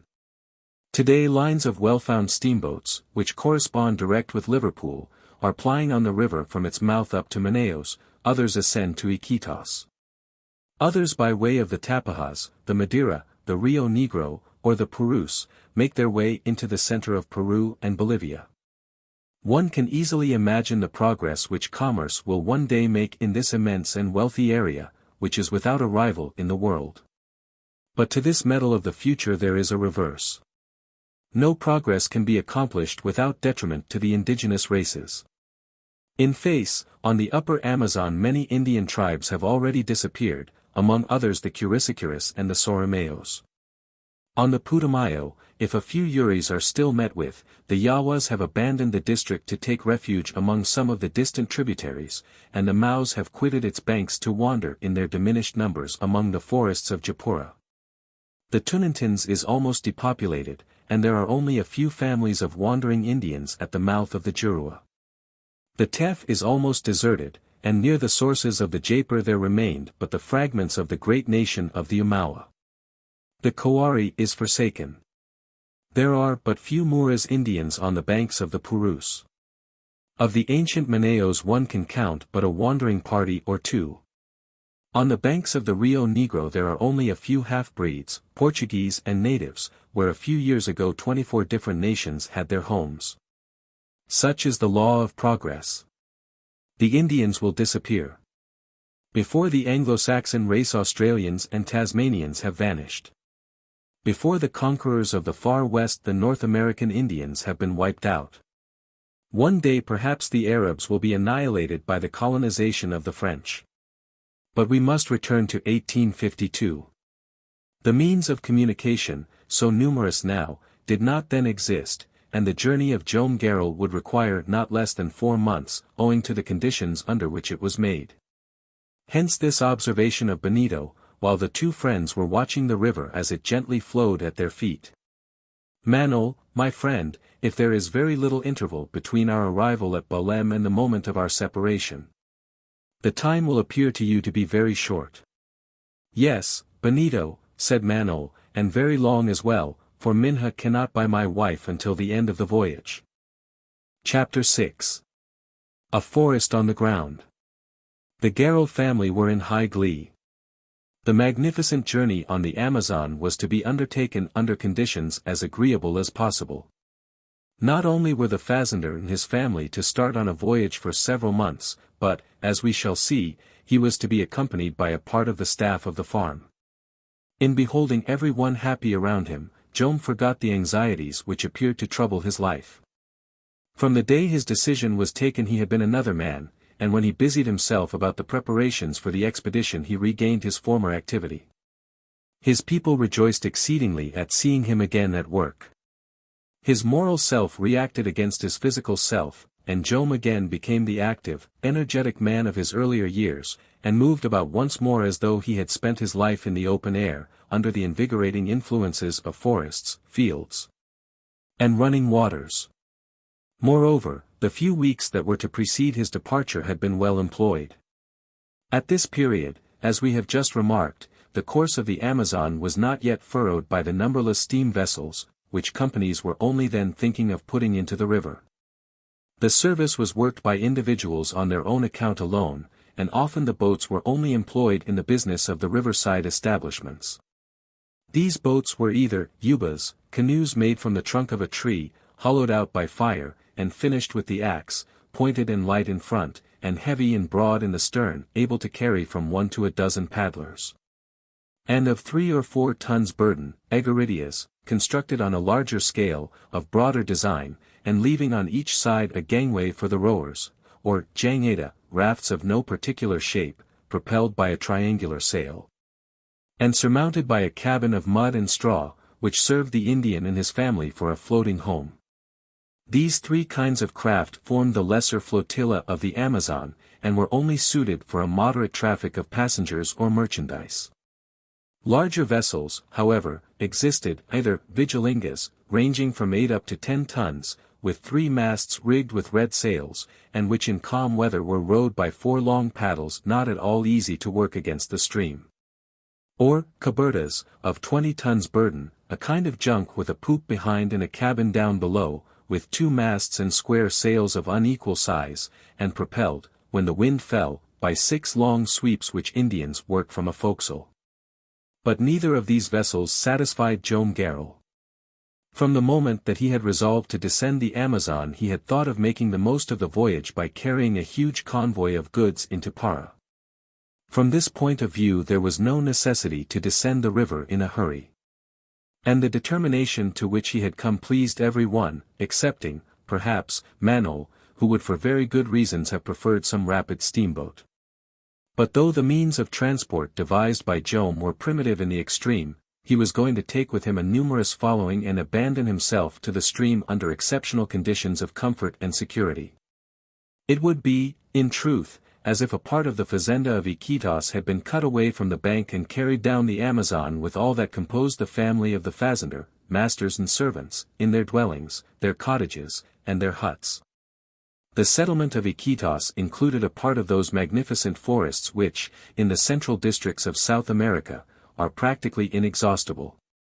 Joam Garral thoroughly understood the management of these woods, which were rich in the most precious and diverse species adapted for joinery, cabinet work, shipbuilding, and carpentry, and from them he annually drew considerable profits.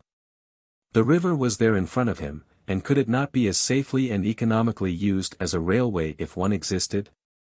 So every year Joam Garral felled some hundreds of trees from his stock and formed immense rafts of floating wood, of joists, beams, and slightly squared trunks, which were taken to Para in charge of capable pilots who were thoroughly acquainted with the depths of the river and the direction of its currents. This year Joam Garral decided to do as he had done in preceding years. Only, when the raft was made up, he was going to leave to Benito all the detail of the trading part of the business. But there was no time to lose. The beginning of June was the best season to start, for the waters, increased by the floods of the upper basin, would gradually subside until the month of October. The first steps had thus to be taken without delay, for the raft was to be of unusual proportions. It would be necessary to fell a half-mile square of the forest which was situated at the junction of the Nanay and the Amazon, that is to say, the whole river side of the fazenda, to form the enormous mass, for such were the jangadas, or river rafts, which attained the dimensions of a small island. It was in this jangada, safer than any other vessel of the country, larger than 100 egaridias or vigilingas coupled together, that Joam Garral proposed to embark with his family, his servants, and his merchandise. Excellent idea, had cried Minha, clapping her hands, when she learned her father's scheme. Yes, said Yaquita, and in that way we shall reach Bolem without danger or fatigue. And during the stoppages we can have some hunting in the forests which line the banks, added Benito. Won't it take rather long, observed Manaos, could we not hit upon some quicker way of descending the Amazon? It would take some time, obviously, but the interested observation of the young doctor received no attention from any one. Joam Garral then called in an Indian who was the principal manager of the fazenda. In a month, he said to him, the jangada must be built and ready to launch. We'll set to work this very day, sir. It was a heavy task. There were about 100 Indians and blacks, and during the first fortnight in May they did wonders. Some people unaccustomed to these great tree massacres would perhaps have groaned to see giants many hundred years old fall in a few hours beneath the axes of the woodman. But there was such a quantity on the banks of the river, upstream and downstream, even to the most distant points of the horizon, that the felling of this half-mile of forest would scarcely leave an appreciable void. The superintendent of the men, after receiving the instructions of Joam Garral, had first cleared the ground of the creepers, brushwood, weeds, and arborescent plants which obstructed it. Before taking to the saw and the axe they had armed themselves with a felling sword, that indispensable tool of every one who desires to penetrate the Amazonian forests, a large blade slightly curved, wide and flat, and 2 or 3 feet long, and strongly handled, which the natives wield with consummate address. In a few hours, with the help of the felling sword, they had cleared the ground, cut down the underwood, and opened large gaps into the densest portions of the wood. In this way the work progressed. The ground was cleared in front of the woodman. The old trunks were divested of their clothing of creepers, cacti, ferns, mosses, and bromelias. They were stripped naked to the bark, until such time as the bark itself was stripped from off them. Then the whole of the workers, before whom fled an innumerable crowd of monkeys who were hardly their superiors in agility, slung themselves into the upper branches, sawing off the heavier boughs and cutting down the topmost limbs, which had to be cleared away on the spot. Very soon there remained only a doomed forest, with long bare stems, bereft of their crowns, through which the sun luxuriantly rayed onto the humid soil which perhaps its shots had never before caressed. There was not a single tree which could not be used for some work of skill either in carpentry or cabinet work. There, shooting up like columns of ivory ringed with brown, were wax palms 120 feet high, and 4 feet thick at their base, white chestnuts, which yield the 3-cornered nuts, murichis, unexcelled for building purposes. Barragudos, measuring a couple of yards at the swelling, which is found at a few feet above the earth, trees with shining russet bark dotted with gray tubercles, each pointed stem of which supports a horizontal parasol. And bombax, of superb stature, with its straight and smooth white stem. Among these magnificent specimens of the Amazonian flora there fell many quadabos, whose rosy canopies towered above the neighboring trees, whose fruits are like little cups with rows of chestnuts ranged within, and whose wood of clear violet is specially in demand for shipbuilding. And besides there was the ironwood, and more particularly the Iberadia, nearly black in its skin, and so close-grained that of it the Indians make their battle-axes, jacarandas, more precious than mahogany. Cesalpinas, only now found in the depths of the old forests which have escaped the woodman's axe. Sapucayas, 150 feet high, buttressed by natural arches, which, starting from 3 yards from their base, rejoin the tree some 30 feet up the stem, twining themselves round the trunk like the filatures of a twisted column, whose head expands in a bouquet of vegetable fireworks made up of the yellow, purple, and snowy white of the parasitic plants. 3 weeks after the work was begun not one was standing of all the trees which had covered the angle of the Amazon and the Nene. The clearance was complete. Joam Garral had not even had to bestir himself in the demolition of a forest which it would take 20 or 30 years to replace. Not a stick of young or old wood was left to mark the boundary of a future clearing, not even an angle to mark the limit of the denudation. It was indeed a clean sweep. The trees were cut to the level of the earth, to wait the day when their roots would be got out, over which the coming spring would still spread its verdant cloak. This square space, washed on its sides by the waters of the river and its tributary, was destined to be cleared, ploughed, planted, and sown, and the following year fields of manioc, coffee shrubs, sugar canes, arrowroot, maize, and peanuts would occupy the ground so recently covered by the trees.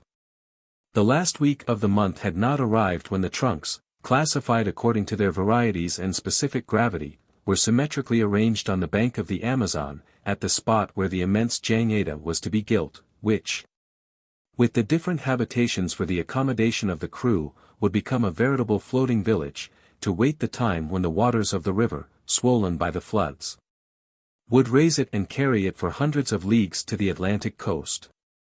The whole time the work was going on Joam Garral had been engaged in superintending it. From the clearing to the bank of the fazenda he had formed a large mound on which the portions of the raft were disposed, and to this matter he had attended entirely himself. Yaquita was occupied with Cybele with the preparations for the departure, though the old negress could not be made to understand why they wanted to go or what they hoped to see. "But you will see things that you never saw before," Yaquita kept saying to her. "Will they be better than what I see now?" was Cybele's invariable reply. Minha and her favorite for their part took care of what more particularly concerned them. They were not preparing for a simple voyage. For them it was a permanent departure, and there were 1,000 details to look after for settling in the other country in which the young mulatto was to live with the mistress to whom she was so devotedly attached.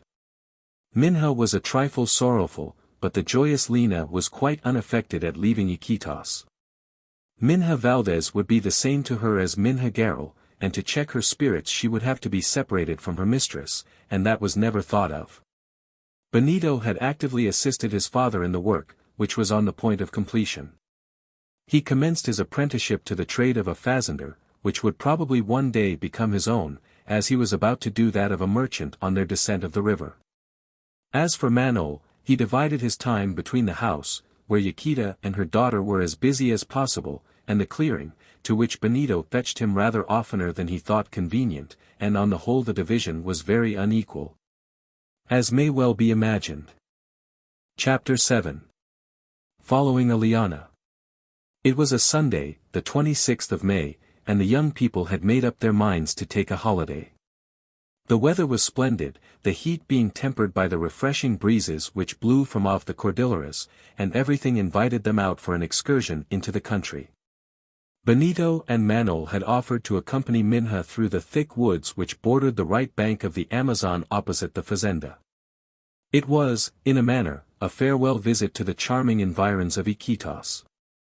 The young men went equipped for the chase, but as sportsmen who had no intention of going far from their companions in pursuit of any game.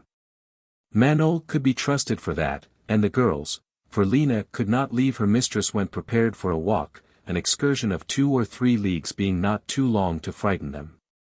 Neither Joam Garral nor Yaquita had time to go with them. For one reason the plan of the Jangada was not yet complete, and it was necessary that its construction should not be interrupted for a day, and another was that Yaquita and Cybele, well seconded as they were by the domestics of the fazenda, had not an hour to lose. Minha had accepted the offer with much pleasure, and so, after breakfast on the day we speak of, at about 11 o'clock, the 2 young men and the 2 girls met on the bank at the angle where the 2 streams joined. One of the blacks went with them.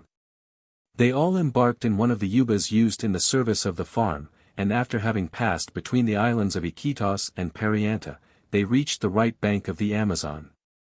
They landed at a clump of superb tree ferns, which were crowned, at a height of some 30 feet, with a sort of halo made of the dainty branches of green velvet and the delicate lacework of the drooping fronds. "Well, Manaos," said Minha, "it is for me to do the honors of the forest. You are only a stranger in these regions of the upper Amazon. We are at home here, and you must allow me to do my duty, as mistress of the house." "Dearest Minha," replied the young man, "you will be none the less mistress of your house in our town of Bolem than at the fazenda of Iquitos, and there as here." "Now, then," interrupted Benito. "You did not come here to exchange loving speeches, I imagine. Just forget for a few hours that you are engaged." "Not for an hour, not for an instant," said Manaos. "Perhaps you will if Minha orders you." "Minha will not order me." "Who knows," said Lina, laughing. "Lina is right," answered Minha, who held out her hand to Manaos. "Try to forget." "Forget. My brother requires it. All is broken off. As long as this walk lasts we are not engaged. I am no more than the sister of Benito. You are only my friend." "To be sure," said Benito. "Bravo! Bravo! There are only strangers here," said the young mulatto, clapping her hands. "Strangers who see each other for the first time," added the girl, "who meet, bow to." "Mademoiselle," said Manaos, turning to Minha. "To whom have I the honor to speak, sir?" said she in the most serious manner possible. To Manuel Valdez, who will be glad if your brother will introduce me. Oh, away with your nonsense, cried Benito. Stupid idea that I had. Be engaged, my friends, be it as much as you like. Be it always. Always, said Minha, from whom the word escaped so naturally that Lina's peals of laughter redoubled. A grateful glance from Manuel repaid Minha for the imprudence of her tongue. Come along, said Benito, so as to get his sister out of her embarrassment. If we walk on we shall not talk so much. One moment, brother, she said. You have seen how ready I am to obey you. You wish to oblige Manuel and me to forget each other, so as not to spoil your walk. Very well, and now I am going to ask a sacrifice from you so that you shall not spoil mine. Whether it pleases you or not, Benito, you must promise me to forget. Forget what? That you are a sportsman. What? You forbid me to. I forbid you to fire at any of these charming birds, any of the parrots, caciques, or curicas which are flying about so happily among the trees. And the same interdiction with regard to the smaller game with which we shall have to do today. If any ounce, jaguar, or such thing comes too near, well. But, said Benito. If not, I will take Manuel's arm, and we shall save or lose ourselves, and you will be obliged to run after us. Would you not like me to refuse, asked Benito, looking at Manuel. I think I should, replied the young man. Well then, no, said Benito, I do not refuse, I will obey and annoy you. Come on. And so the four, followed by the black, struck under the splendid trees, whose thick foliage prevented the sun's rays from ever reaching the soil. There is nothing more magnificent than this part of the right bank of the Amazon. There, in such picturesque confusion, so many different trees shoot up that it is possible to count more than 100 different species in a square mile. A forester could easily see that no woodman had been there with his hatchet or axe, for the effects of a clearing are visible for many centuries afterward. If the new trees are even 100 years old, the general aspect still differs from what it was originally, for the lianas and other parasitic plants alter, and signs remain which no native can misunderstand. The happy group moved then into the tall herbage, across the thickets and under the bushes, chatting and laughing. In front, when the brambles were too thick, the negro, felling sword in hand, cleared the way, and put thousands of birds to flight. Minha was right to intercede for the little winged world which flew about in the higher foliage, for the finest representations of tropical ornithology were there to be seen, green parrots and clamorous parakeets, which seemed to be the natural fruit of these gigantic trees.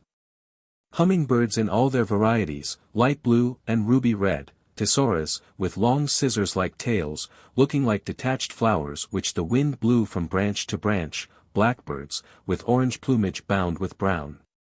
Golden-edged becaficos, and sabias, black as crows, all united in a deafening concert of shrieks and whistles. The long beak of the toucan stood out against the golden clusters of the quiriris, and the tree-peckers or woodpeckers of Brazil wagged their little heads, speckled all over with their purple spots. It was truly a scene of enchantment. But all were silent and went into hiding when above the tops of the trees there grated like a rusty weathercock the alma de gato or soul of the cat, a kind of light fawn-colored sparrowhawk. If he proudly hooted, displaying in the air the long white plumes of his tail, he in his turn meekly took to flight when in the loftier heights there appeared the gavillo, the large white-headed eagle, the terror of the whole winged population of these woods. Minha made Manuel admire the natural wonders which could not be found in their simplicity in the more civilized provinces of the East. He listened to her more with his eyes than his ears, for the cries and the songs of these thousands of birds were every now and then so penetrating that he was not able to hear what she said. The noisy laughter of Lina was alone sufficiently shrill to ring out with its joyous note above every kind of clucking, chirping, hooting, whistling, and cooing. At the end of an hour they had scarcely gone a mile. As they left the river the trees assumed another aspect, and the animal life was no longer met with near the ground, but at from 60 to 80 feet above, where troops of monkeys chased each other along the higher branches. Here and there a few cones of the solar rays shot down into the underwood.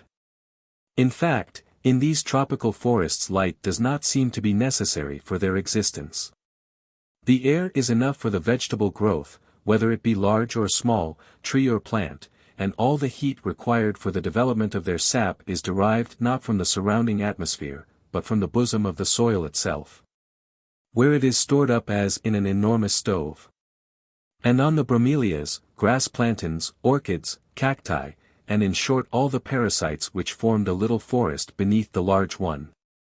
Many marvelous insects were they tempted to pluck as though they had been genuine blossoms, nesters with blue wings like shimmering watered silk, Lelu butterflies reflexed with gold and striped with fringes of green, Agrippina moths 10 inches long, with leaves for wings, marabunda bees, like living emeralds set in sockets of gold, and legions of lampyrons or pyrophorus coleopters, valagumas with breastplates of bronze, and green elytry, with yellow light pouring from their eyes, who, when the night comes, illuminate the forest with their many-colored scintillations.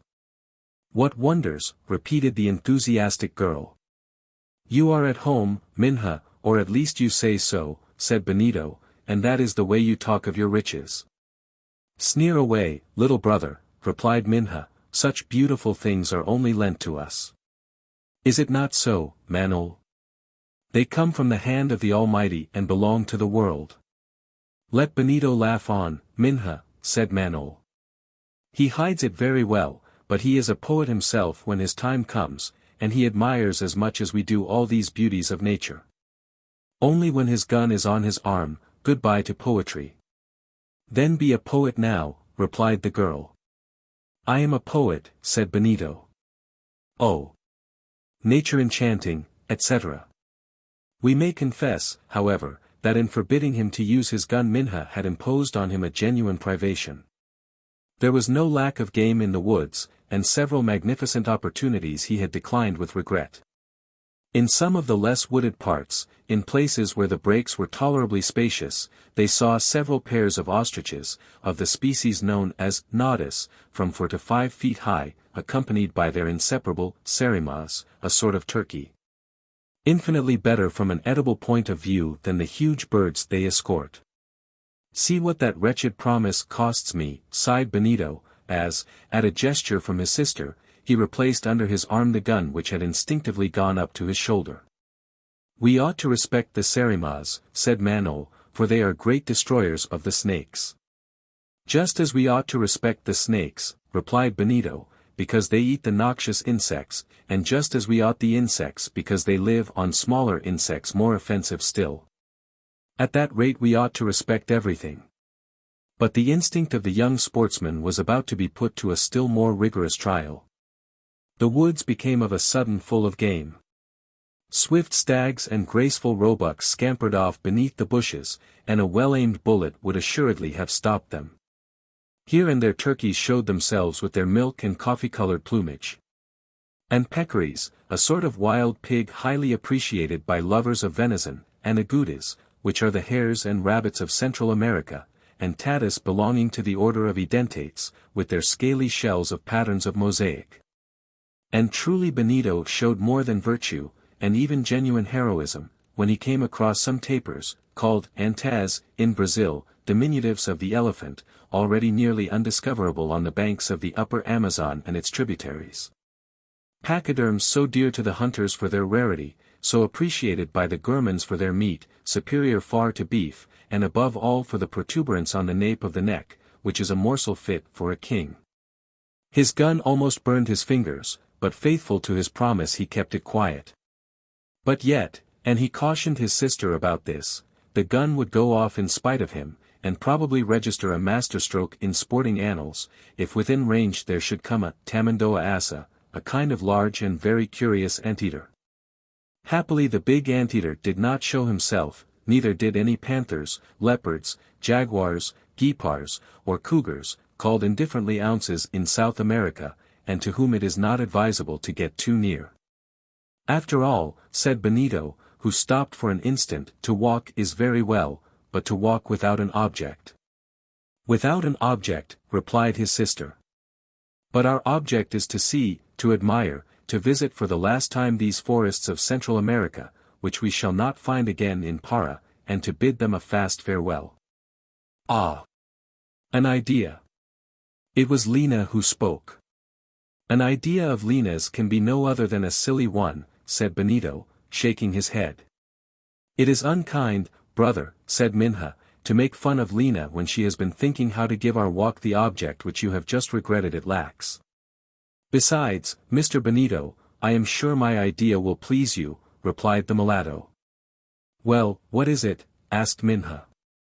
You see that liana? And Lina pointed to a liana of the sipos kind, twisted round a gigantic sensitive mimosa, whose leaves, light as feathers, shut up at the least disturbance. Well, said Benito. I proposed, replied Minha, that we try to follow that liana to its very end. It is an idea, and it is an object. Observed Benito, to follow this liana, no matter what may be the obstacles, thickets, underwood, rocks, brooks, torrents, to let nothing stop us, not even. Certainly, you are right, brother, said Minha, Lina is a trifle absurd. Come on, then, replied her brother, you say that Lina is absurd so as to say that Benito is absurd to approve of it. Well, both of you are absurd, if that will amuse you, returned Minha. Let us follow the liana. You are not afraid? Said Manol. Still objections, shouted Benito. Ah, Manol. You would not speak like that if you were already on your way and Minha was waiting for you at the end. I am silent, replied Manol, I have no more to say. I obey. Let us follow the liana. And off they went as happy as children home for their holidays. This vegetable might take them far if they determined to follow it to its extremity, like the thread of Ariadne, as far almost as that which the heiress of Minos used to lead her from the labyrinth, and perhaps entangle them more deeply. It was in fact a creeper of the salsas family, one of the sipos known under the name of the red japicanga, whose length sometimes measures several miles. But, after all, they could leave it when they liked. The tsipa passed from one tree to another without breaking its continuity, sometimes twisting round the trunks, sometimes garlanding the branches, here jumping from a dragon tree to a rosewood, then from a gigantic chestnut. The Berthelicia excelsa, to some of the wine palms, bacabas, whose branches have been appropriately compared by Agassiz to long sticks of coral flecked with green. Here round tucumas, or ficuses, capriciously twisted like centenarian olive trees, and of which Brazil had 54 varieties. Here round the kinds of euphorbias, which produce caoutchouc, gualtz, noble palm trees, with slender, graceful, and glossy stems. And cacao trees, which shoot up of their own accord on the banks of the Amazon and its tributaries, having different melastomas, some with red flowers and others ornamented with panicles of whitish berries. But the halts! The shouts of cheating! When the happy company thought they had lost their guiding thread. For it was necessary to go back and disentangle it from the knot of parasitic plants. There it is, said Lina, I see it. You are wrong, replied Minha. That is not it, that is a liana of another kind. No, Lina is right, said Benito. No, Lina is wrong. Manol would naturally return. Hence highly serious, long-continued discussions, in which no one would give in. Then the black on one side and Benito on the other would rush at the trees and clamber up to the branches encircled by the tsipa so as to arrive at the true direction. Now nothing was assuredly less easy in that jumble of knots, among which twisted the liana in the middle of bromelias, corotas, armed with their sharp prickles, orchids with rosy flowers and violet lips the size of gloves. And oncidiums more tangled than a skein of worsted between a kitten's paws. And then when the liana ran down again to the ground the difficulty of picking it out under the mass of lycopods, large-leaved heliconias, rosy-tasseled calliandras, rhipsalas encircling it like the thread on an electric reel. Between the knots of the large white ipomas, under the fleshy stems of the vanilla, and in the midst of the shoots and branchlets of the grenadilla and the vine. And when the tsipa was found again what shouts of joy, and how they resumed the walk for an instant interrupted. For an hour the young people had already been advancing, and nothing had happened to warn them that they were approaching the end. They shook the liana with vigor, but it would not give, and the birds flew away in hundreds, and the monkeys fled from tree to tree, so as to point out the way. If a thicket barred the road, the felling sword cut a deep gap, and the group passed in. If it was a high rock, carpeted with verdure, over which the liana twisted like a serpent, they climbed it and passed on. A large break now appeared. There, in the more open air, which is as necessary to it as the light of the sun, the tree of the tropics, par excellence, which, according to Humboldt, accompanies man in the infancy of his civilization. The great provider of the inhabitant of the torrid zones, a banana tree, was standing alone. The long festoon of the liana curled round its higher branches, moving away to the other side of the clearing, and disappeared again into the forest. "Shall we stop soon?" asked Manaos. "No, 1,000 times no," cried Benito, not without having reached the end of it. "Perhaps," observed Minha, "it will soon be time to think of returning." "Oh, dearest mistress, let us go on again," replied Lina. "On forever," added Benito. And they plunged more deeply into the forest, which, becoming clearer, allowed them to advance more easily. Besides, the Tsipa bore away to the north, and toward the river. It became less inconvenient to follow, seeing that they approached the right bank, and it would be easy to get back afterward. A quarter of an hour later they all stopped at the foot of a ravine in front of a small tributary of the Amazon. But a bridge of lianas, made of bejucos, twined together by their interlacing branches, crossed the stream. The Tsipa, dividing into two strings, served for a handrail, and passed from one bank to the other. Benito, all the time in front, had already stepped on the swinging floor of this vegetable bridge. Manaos wished to keep his sister back. "Stay, stay, Minha," he said, "Benito may go further if he likes, but let us remain here." "No. Come on, dear mistress," said Lina. "Don't be afraid, the liana is getting thinner, we shall get the better of it, and find out its end." And, without hesitation, the young mulatto boldly ventured toward Benito. "What children they are!" replied Minha. "Come along, Manaos, we must follow."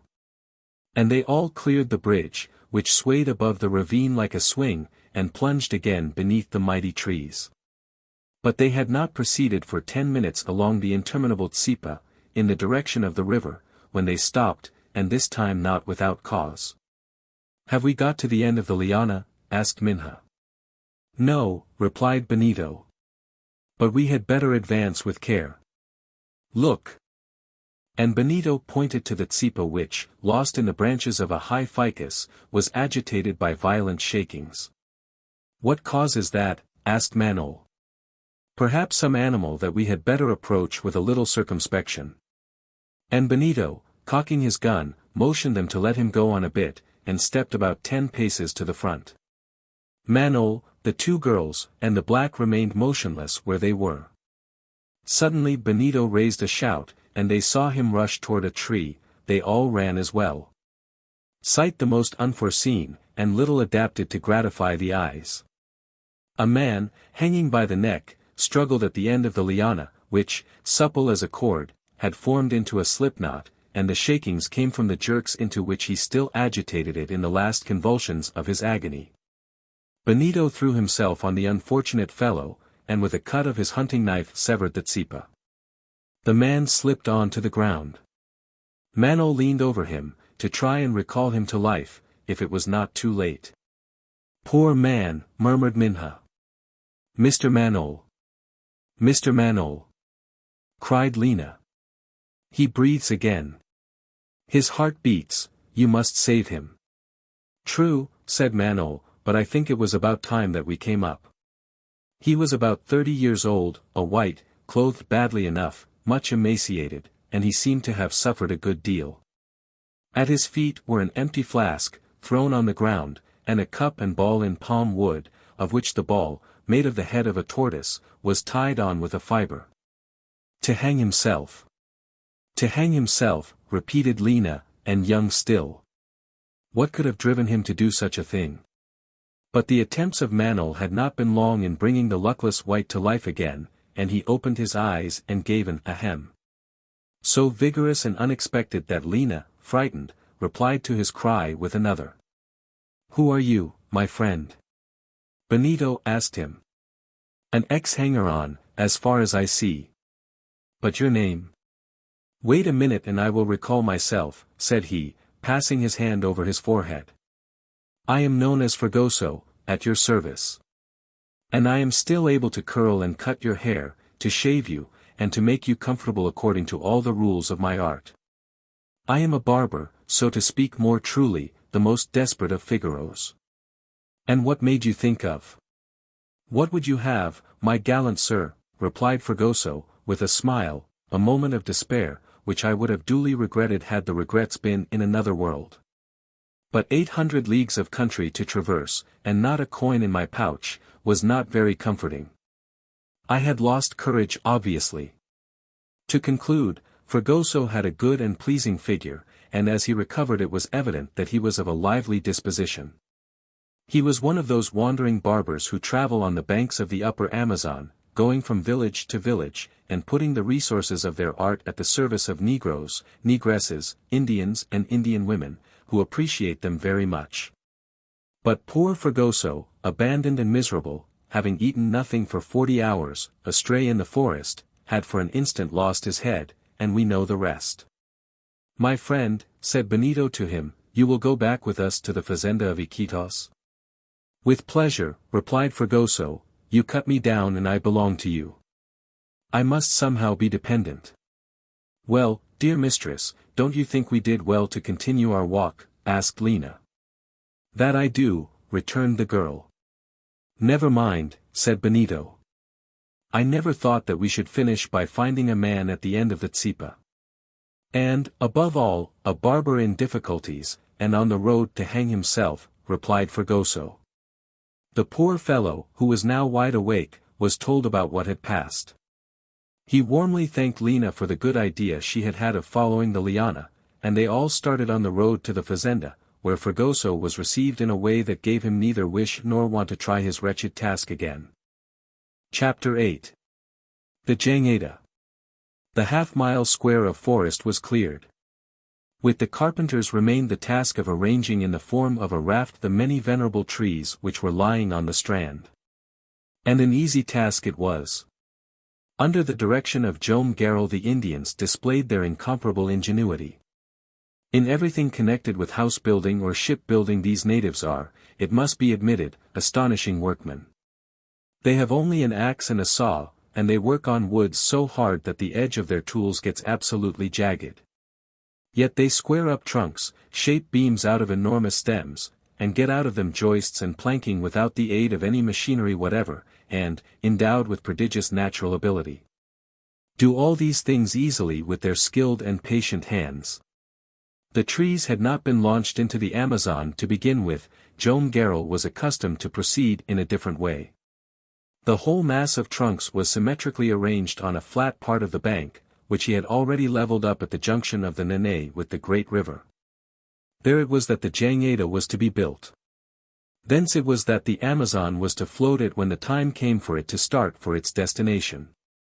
And here an explanatory note is necessary in regard to the geography of this immense body of water, and more especially as relating to a singular phenomenon which the riverside inhabitants describe from personal observation. The two rivers which are, perhaps, more extensive than the great artery of Brazil, the Nile and the Missouri-Mississippi, flow one from south to north across the African continent, the other from north to south through North America. They cross districts of many different latitudes, and consequently of many different climates. The Amazon, on the contrary, is entirely comprised, at least it is from the point where it turns to the east, on the frontiers of Ecuador and Peru, between the 2nd and 4th parallels of south latitude. Hence this immense river system is under the same climatic conditions during the whole of its course. In these parts there are two distinct seasons during which rain falls. In the north of Brazil the rainy season is in September. In the south it occurs in March. Consequently, the right-hand tributaries and the left-hand tributaries bring down their floods at half-yearly intervals, and hence the level of the Amazon, after reaching its maximum in June, gradually falls until October. This Joam Garral knew by experience, and he intended to profit by the phenomenon to launch the Jangada, after having built it in comfort on the river bank. In fact, between the mean and the higher level the height of the Amazon could vary as much as 40 feet, and between the mean and the lower level as much as 30 feet. A difference of 70 feet like this gave the fazender all he required. The building was commenced without delay. Along the huge bank the trunks were got into place according to their sizes and floating power, which of course had to be taken into account. As among these thick and heavy woods there were many whose specific gravity was but little below that of water. The first layer was entirely composed of trunks laid side by side. A little interval had to be left between them, and they were bound together by transverse beams, which assured the solidity of the whole. Piacaba ropes strapped them together as firmly as any chain cables could have done. This material, which consists of the ramicles of a certain palm tree growing very abundantly on the river banks, is in universal use in the district. Piacaba floats, resists immersion, and is cheaply made, very good reasons for causing it to be valuable, and making it even an article of commerce with the Old World.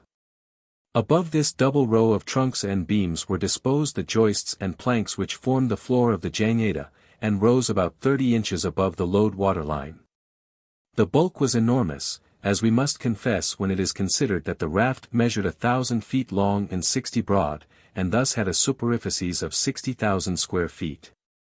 They were, in fact, about to commit a whole forest to the Amazon. The work of building was conducted under the immediate direction of Joam Garral. But when that part was finished the question of arrangement was submitted to the discussion of all, including even the gallant Fragoso.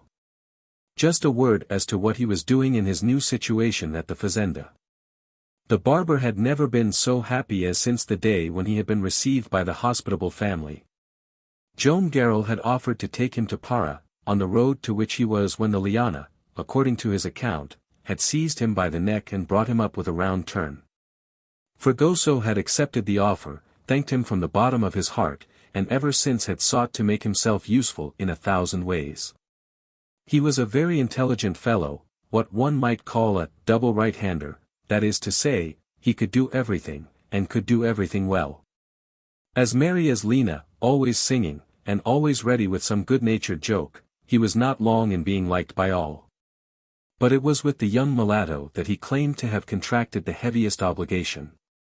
A famous idea that of yours, Miss Lina, he was constantly saying, to play at following the Liana. It is a capital game even if you do not always find a poor chap of a barber at the end. Quite a chance, Mr. Fragoso, would laughingly reply Lina, I assure you, you owe me nothing. What? Nothing. I owe you my life, and I want it prolonged for 100 years, and that my recollection of the fact may endure even longer. You see, it is not my trade to be hanged. If I tried my hand at it, it was through necessity. But, on consideration, I would rather die of hunger, and before quite going off I should try a little pasturage with the brutes. As for this Liana, it is a lien between us, and so you will see. The conversation generally took a joking turn, but at the bottom Fragoso was very grateful to the mulatto for having taken the initiative in his rescue, and Lina was not insensible to the attentions of the brave fellow, who was as straightforward, frank, and good-looking as she was. Their friendship gave rise to many a pleasant, on the part of Benito, old Cybele, and others. To return to the Jangada. After some discussion it was decided, as the voyage was to be of some months' duration, to make it as complete and comfortable as possible. The Garral family, comprising the father, mother, daughter, Benito, Manaos, and the servants, Cybele and Lina, were to live in a separate house. In addition to these, there were to go 40 Indians, 40 blacks, Fragoso, and the pilot who was to take charge of the navigation of the raft. Though the crew was large, it was not more than sufficient for the service on board. To work the Jangada along the windings of the river and between the hundreds of islands and islets which lay in its course required fully as many as were taken, for if the current furnished the motive power, it had nothing to do with the steering. And the 160 arms were no more than were necessary to work the long boat-hooks by which the giant raft was to be kept in midstream. In the first place, then, in the hinder part of the Jangada they built the master's house. It was arranged to contain several bedrooms and a large dining hall. One of the rooms was destined for Joam and his wife, another for Lina and Cybele near those of their mistresses, and a third room for Benito and Manaos. Minha had a room away from the others, which was not by any means the least comfortably designed. This, the principal house, was carefully made of weatherboarding, saturated with boiling resin, and thus rendered watertight throughout. It was capitally lighted with windows on all sides. In front, the entrance door gave immediate access to the common room. A light veranda, resting on slender bamboos, protected the exterior from the direct action of the solar rays. The whole was painted a light ochre color, which reflected the heat instead of absorbing it, and kept down the temperature of the interior. But when the heavy work, so to speak, had been completed, Minha intervened with, "Father, now your care has enclosed and covered us, you must allow us to arrange our dwelling to please ourselves. The outside belongs to you, the inside to us. Mother and I would like it to be as though our house at the fazenda went with us on the journey, so as to make you fancy that we had never left Iquitos." "Do just as you like, Minha," replied Joam Garral, smiling in the sad way he often did. "That will be nice. I leave everything to your good taste. And that will do us honor, father. It ought to, for the sake of the splendid country we are going through, which is yours, by the way, and into which you are to enter after so many years' absence." "Yes, Minha, yes," replied Joam. "It is rather as if we were returning from exile, voluntary exile. Do your best, I approve beforehand of what you do." On Minha and Lina, to whom were added of their own free will Manaos on the one side and Fragoso on the other, devolved the care of decorating the inside of the house. With some imagination and a little artistic feeling the result was highly satisfactory. The best furniture of the fazenda naturally found its place within, as after arriving in Para they could easily return it by one of the Iguaritos. Tables, bamboo easy chairs, cane sofas, carved wood shelves, everything that constituted the charming furniture of the tropics, was disposed with taste about the floating home. No one is likely to imagine that the walls remained bare. The boards were hidden beneath hangings of most agreeable variety. These hangings were made of valuable bark, that of the tuturis, which is raised up in large folds like the brocades and damasks and softest and richest materials of our modern looms.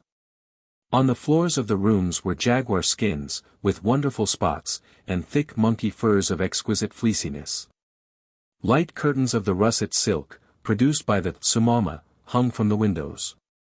The beds, enveloped in mosquito curtains, had their pillows, mattresses, and bolsters filled with that fresh and elastic substance which in the upper Amazon is yielded by the bombax.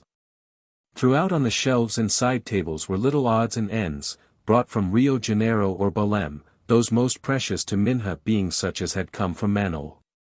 What could be more pleasing in her eyes than the knickknacks given by a loving hand which spoke to her without saying anything? In a few days the interior was completed, and it looked just like the interior of the fazenda. A stationary house under a lovely clump of trees on the borders of some beautiful river. Until it descended between the banks of the larger stream it would not be out of keeping with the picturesque landscape which stretched away on each side of it. We may add that the exterior of the house was no less charming than the interior. In fact, on the outside the young fellows had given free scope to their taste and imagination. From the basement to the roof it was literally covered with foliage. A confused mass of orchids, bromelias, and climbing plants, all in flower, rooted in boxes of excellent soil hidden beneath masses of verdure. The trunk of some ficus or mimosa was never covered by a more startlingly tropical attire. What whimsical climbers, ruby red and golden yellow, with variegated clusters and tangled twigs, turned over the brackets, under the ridges, on the rafters of the roof, and across the lintels of the doors. They had brought them wholesale from the woods in the neighborhood of the fazenda. A huge liana bound all the parasites together. Several times it made the round of the house, clinging on to every angle, encircling every projection, forking, uniting, it everywhere throughout its irregular branchlets. And allowed not a bit of the house to be seen beneath its enormous clusters of bloom. As a delicate piece of attention, the author of which can be easily recognized, the end of the tsipa spread out before the very window of the young mulatto, as though a long arm was forever holding a bouquet of fresh flowers across the blind. To sum up, it was as charming as could be, and as Yaquita, her daughter, and Lina were content, we need say no more about it. It would not take much to make us plant trees on the Jangada, said Benito. Oh, trees, ejaculated Minha. Why not? Replied Manaos. Transported on to this solid platform, with some good soil, I am sure they would do well, and we would have no change of climate to fear for them, as the Amazon flows all the time along the same parallel. Besides, said Benito, every day islets of verdure, torn from the banks, go drifting down the river. Do they not pass along with their trees, bushes, thickets, rocks, and fields, to lose themselves in the Atlantic 800 leagues away? Why, then, should we not transform our raft into a floating garden? Would you like a forest, miss? Said Fragoso, who stopped at nothing. Yes, a forest, cried the young mulatto. A forest with its birds and its monkeys. Its snakes, its jaguars, continued Benito. Its Indians, its nomadic tribes, added Manaos, and even its cannibals. But where are you going to, Fragoso? Said Minha, seeing the active barber making a rush at the bank. To look after the forest, replied Fragoso. Useless, my friend, answered the smiling Minha. Manaos has given me a nosegay and I am quite content. It is true, she added, pointing to the house hidden beneath the flowers, that he has hidden our house in his betrothal bouquet. Chapter 9. The evening of the 5th of June. While the master's house was being constructed, Joam Garral was also busied in the arrangement of the outbuildings, comprising the kitchen and offices in which provisions of all kinds were intended to be stored. In the first place, there was an important stock of the roots of that little tree, some 6 or 10 feet in height, which yields the manioc, and which form the principal food of the inhabitants of these intertropical countries. The root, very much like a long black radish, grows in clumps like potatoes. If it is not poisonous in Africa, it is certain that in South America it contains a more noxious juice, which it is necessary to previously get rid of by pressure. When this result is obtained, the root is reduced to flour, and is then used in many ways, even in the form of tapioca, according to the fancy of the natives. On board the Jangada there was a huge pile of this useful product destined for general consumption. As for preserved meats, not forgetting a whole flock of sheep, kept in a special stable built in the front, they consisted principally of a quantity of the presunto hams of the district, which are of first-class quality. But the guns of the young fellows and of some of the Indians were reckoned on for additional supplies, excellent hunters as they were, to whom there was likely to be no lack of game on the islands and in the forests bordering on the stream. The river was expected to furnish its daily quota, prawns, which ought rather to be called crawfish, tombagas, the finest fish in the district, of a flavor superior to that of salmon, to which it is often compared. Pirarucas, with red scales, as large as sturgeons, which when salted are used in great quantities throughout Brazil, canderous, awkward to capture, but good to eat, piranhas, or devilfish, striped with red bands, and 30 inches long. Turtles large and small, which are counted by millions, and form so large a part of the food of the natives, some of every one of these things it was hoped would figure in turn on the tables of the master and his men. And so each day shooting and fishing were to be regularly indulged in. For beverages they had a good store of the best that country produced. Quesuma, or macachira, from the upper and lower Amazon, an agreeable liquor of slightly acidulated taste, which is distilled from the boiled root of the sweet manioc. Beiju, from Brazil, a sort of national brandy. the chica of Peru. The mazato of the ucayali, extracted from the boiled fruits of the banana tree, pressed and fermented. Guarana, a kind of paste made from the double almond of the Pollinius orbilis, a genuine tablet of chocolate so far as its color goes, which is reduced to a fine powder, and with the addition of water yields an excellent drink. And this was not all. There is in these countries a species of dark violet wine, which is got from the juice of the palm, and the aromatic flavor of this assis is greatly appreciated by the Brazilians. And of it there were on board a respectable number of frasks, each holding a little more than half a gallon, which would probably be empty before they arrived at Para. The special cellar of the Jangada did honor to Benito, who had been appointed its commander-in-chief.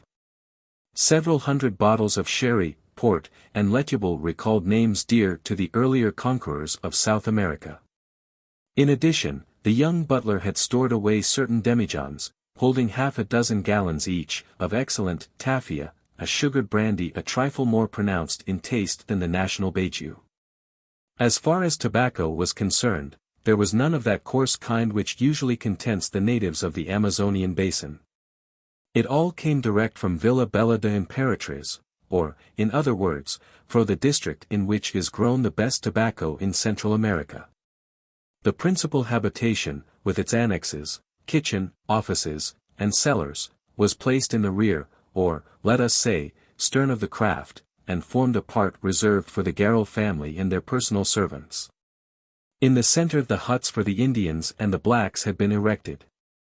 The staff were thus placed under the same conditions as at the fazenda of Iquitos, and would always be able to work under the direction of the pilot.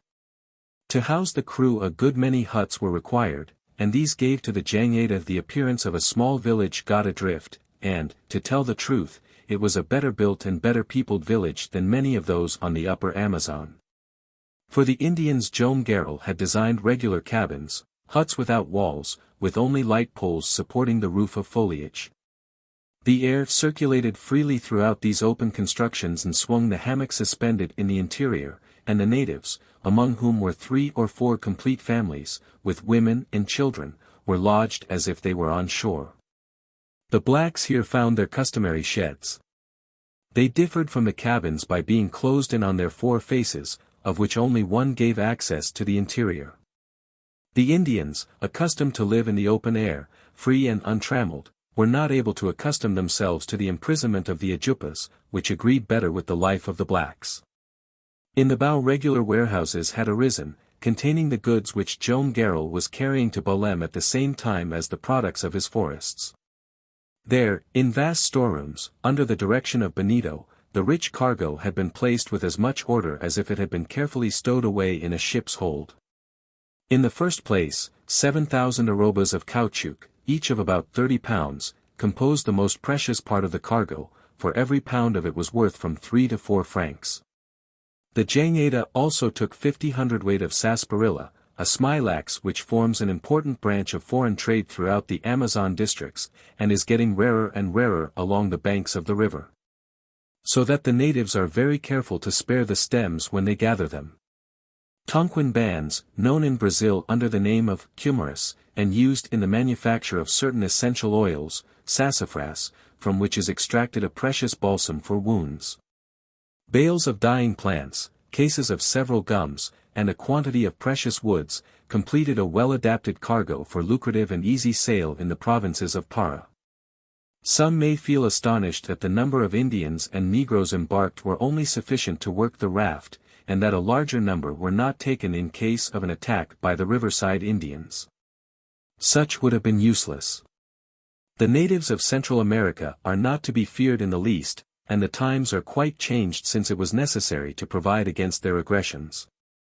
The Indians along the river belong to peaceable tribes, and the fiercest of them have retired before the advancing civilization, and drawn further and further away from the river and its tributaries. Negro deserters, escaped from the penal colonies of Brazil, England, Holland, or France, are alone to be feared. But there are only a small number of these fugitives, they only move in isolated groups across the savannas or the woods, and the Jangada was, in a measure, secured from any attack on the parts of the backwoods men. On the other hand, there were a number of settlements on the river, towns, villages, and missions. The immense stream no longer traverses a desert, but a basin which is being colonized day by day. Danger was not taken into consideration. There were no precautions against attacks. To conclude our description of the Jangada, we have only to speak of one or two erections of different kinds which gave it a very picturesque aspect. In the bow was the cabin of the pilot, we say in the bow, and not at the stern, where the helmsman is generally found. In navigating under such circumstances a rudder is of no use. Long oars have no effect on a raft of such dimensions, even when worked with 100 sturdy arms. It was from the sides, by means of long boat hooks or props thrust against the bed of the stream, that the Jangada was kept in the current, and had its direction altered when going astray. By this means they could range alongside either bank, if they wished for any reason to come to a halt. 3 or 4 yubas, and 2 pirogues, with the necessary rigging, were carried on board, and afforded easy communications with the banks.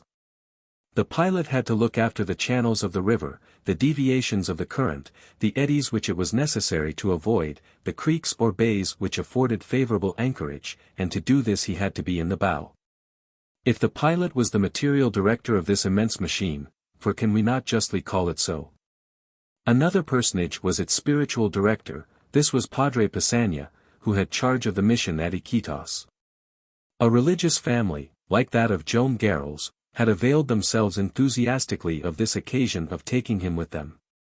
Padre Pisania, then aged 70, was a man of great worth, full of evangelical fervor, charitable and good, and in countries where the representatives of religion are not always examples of the virtues.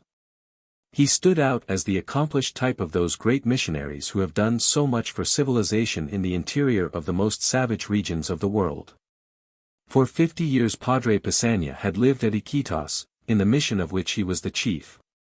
He was loved by all, and worthily so. The Garral family held him in great esteem.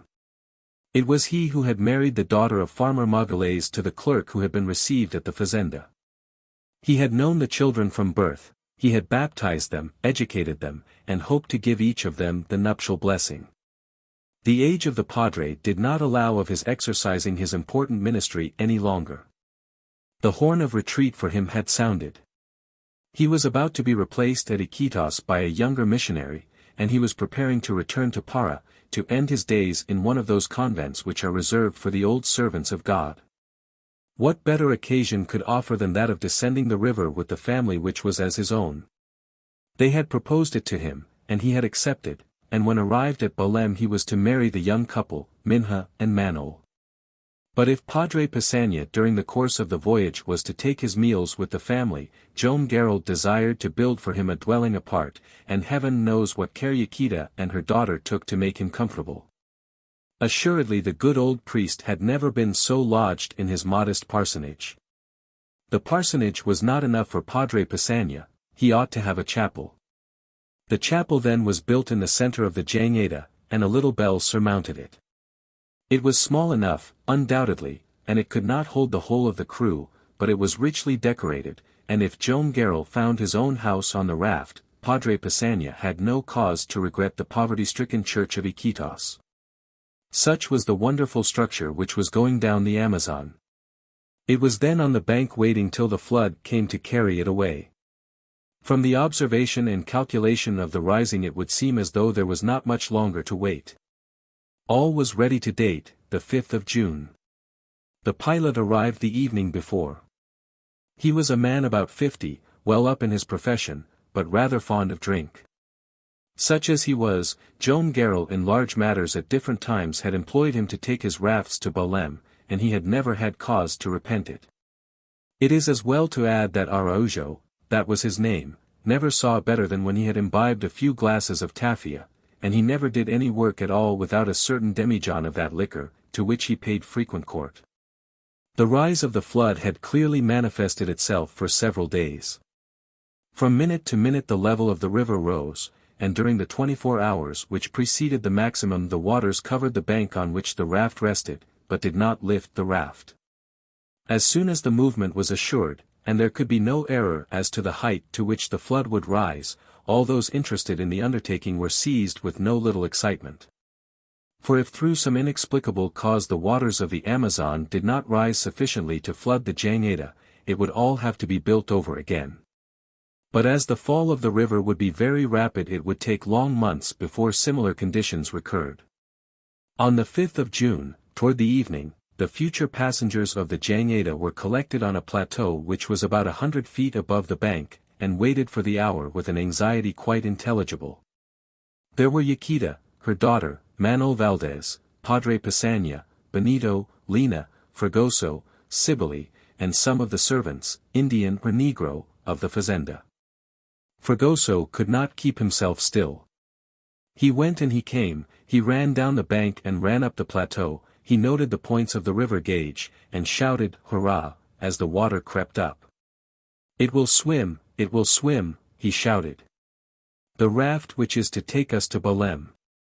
It will float if all the cataracts of the sky have to open to flood the Amazon." Joam Garral was on the raft with the pilot and some of the crew. It was for him to take all the necessary measures at the critical moment. The Jangada was moored to the bank with solid cables, so that it could not be carried away by the current when it floated off. Quite a tribe from 150 to 200 Indians, without counting the population of the village, had come to assist at the interesting spectacle. They were all keenly on the watch, and silence reigned over the impressionable crowd. Toward 5 o'clock in the evening the water had reached a level higher than that of the night before, by more than a foot, and the bank had already entirely disappeared beneath the liquid covering. A certain groaning arose among the planks of the enormous structure, but there was still wanting a few inches before it was quite lifted and detached from the ground. For an hour the groanings increased. The joists grated on all sides. A struggle was going on in which little by little the trunks were being dragged from their sandy bed. Toward 6:30 cries of joy arose. The Jangada floated at last, and the current took it toward the middle of the river, but, in obedience to the cables, it quietly took up its position near the bank at the moment that Padre Pisania gave it his blessing. As if it were a vessel launched into the sea whose destinies are in the hands of the Most High. Chapter 10. From Iquitos to Pevas. On the 6th of June, the very next day, Joam Garral and his people bade goodbye to the superintendent and the Indians and Negroes who were to stay behind at the fazenda. At 6 o'clock in the morning the Jangada received all its passengers, or rather inhabitants, and each of them took possession of his cabin, or perhaps we had better say his house. The moment of departure had come. Araujo, the pilot, got into his place at the bow, and the crew, armed with their long poles, went to their proper quarters. Joam Garral, assisted by Benito and Manaos, superintended the unmooring. At the command of the pilot the ropes were eased off, and the poles applied to the bank so as to give the Jangada a start. The current was not long in seizing it, and coasting the left bank, the islands of Iquitos and Perianta were passed on the right. The voyage had commenced. Where would it finish? In Para, at Belém, 800 leagues from this little Peruvian village, if nothing happened to modify the route. How would it finish?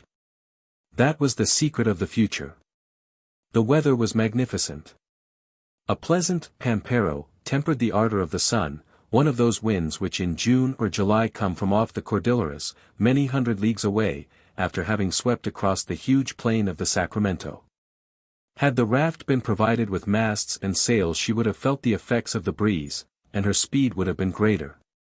But owing to the sinuosities of the river and its abrupt changes, which they were bound to follow, they had had to renounce such assistance. In a flat district like that through which the Amazon flows, which is almost a boundless plain, the gradient of the river bed is scarcely perceptible. It has been calculated that between Tabatinga on the Brazilian frontier, and the source of this huge body of water, the difference of level does not exceed a decimeter in each league. There is no other river in the world whose inclination is so slight.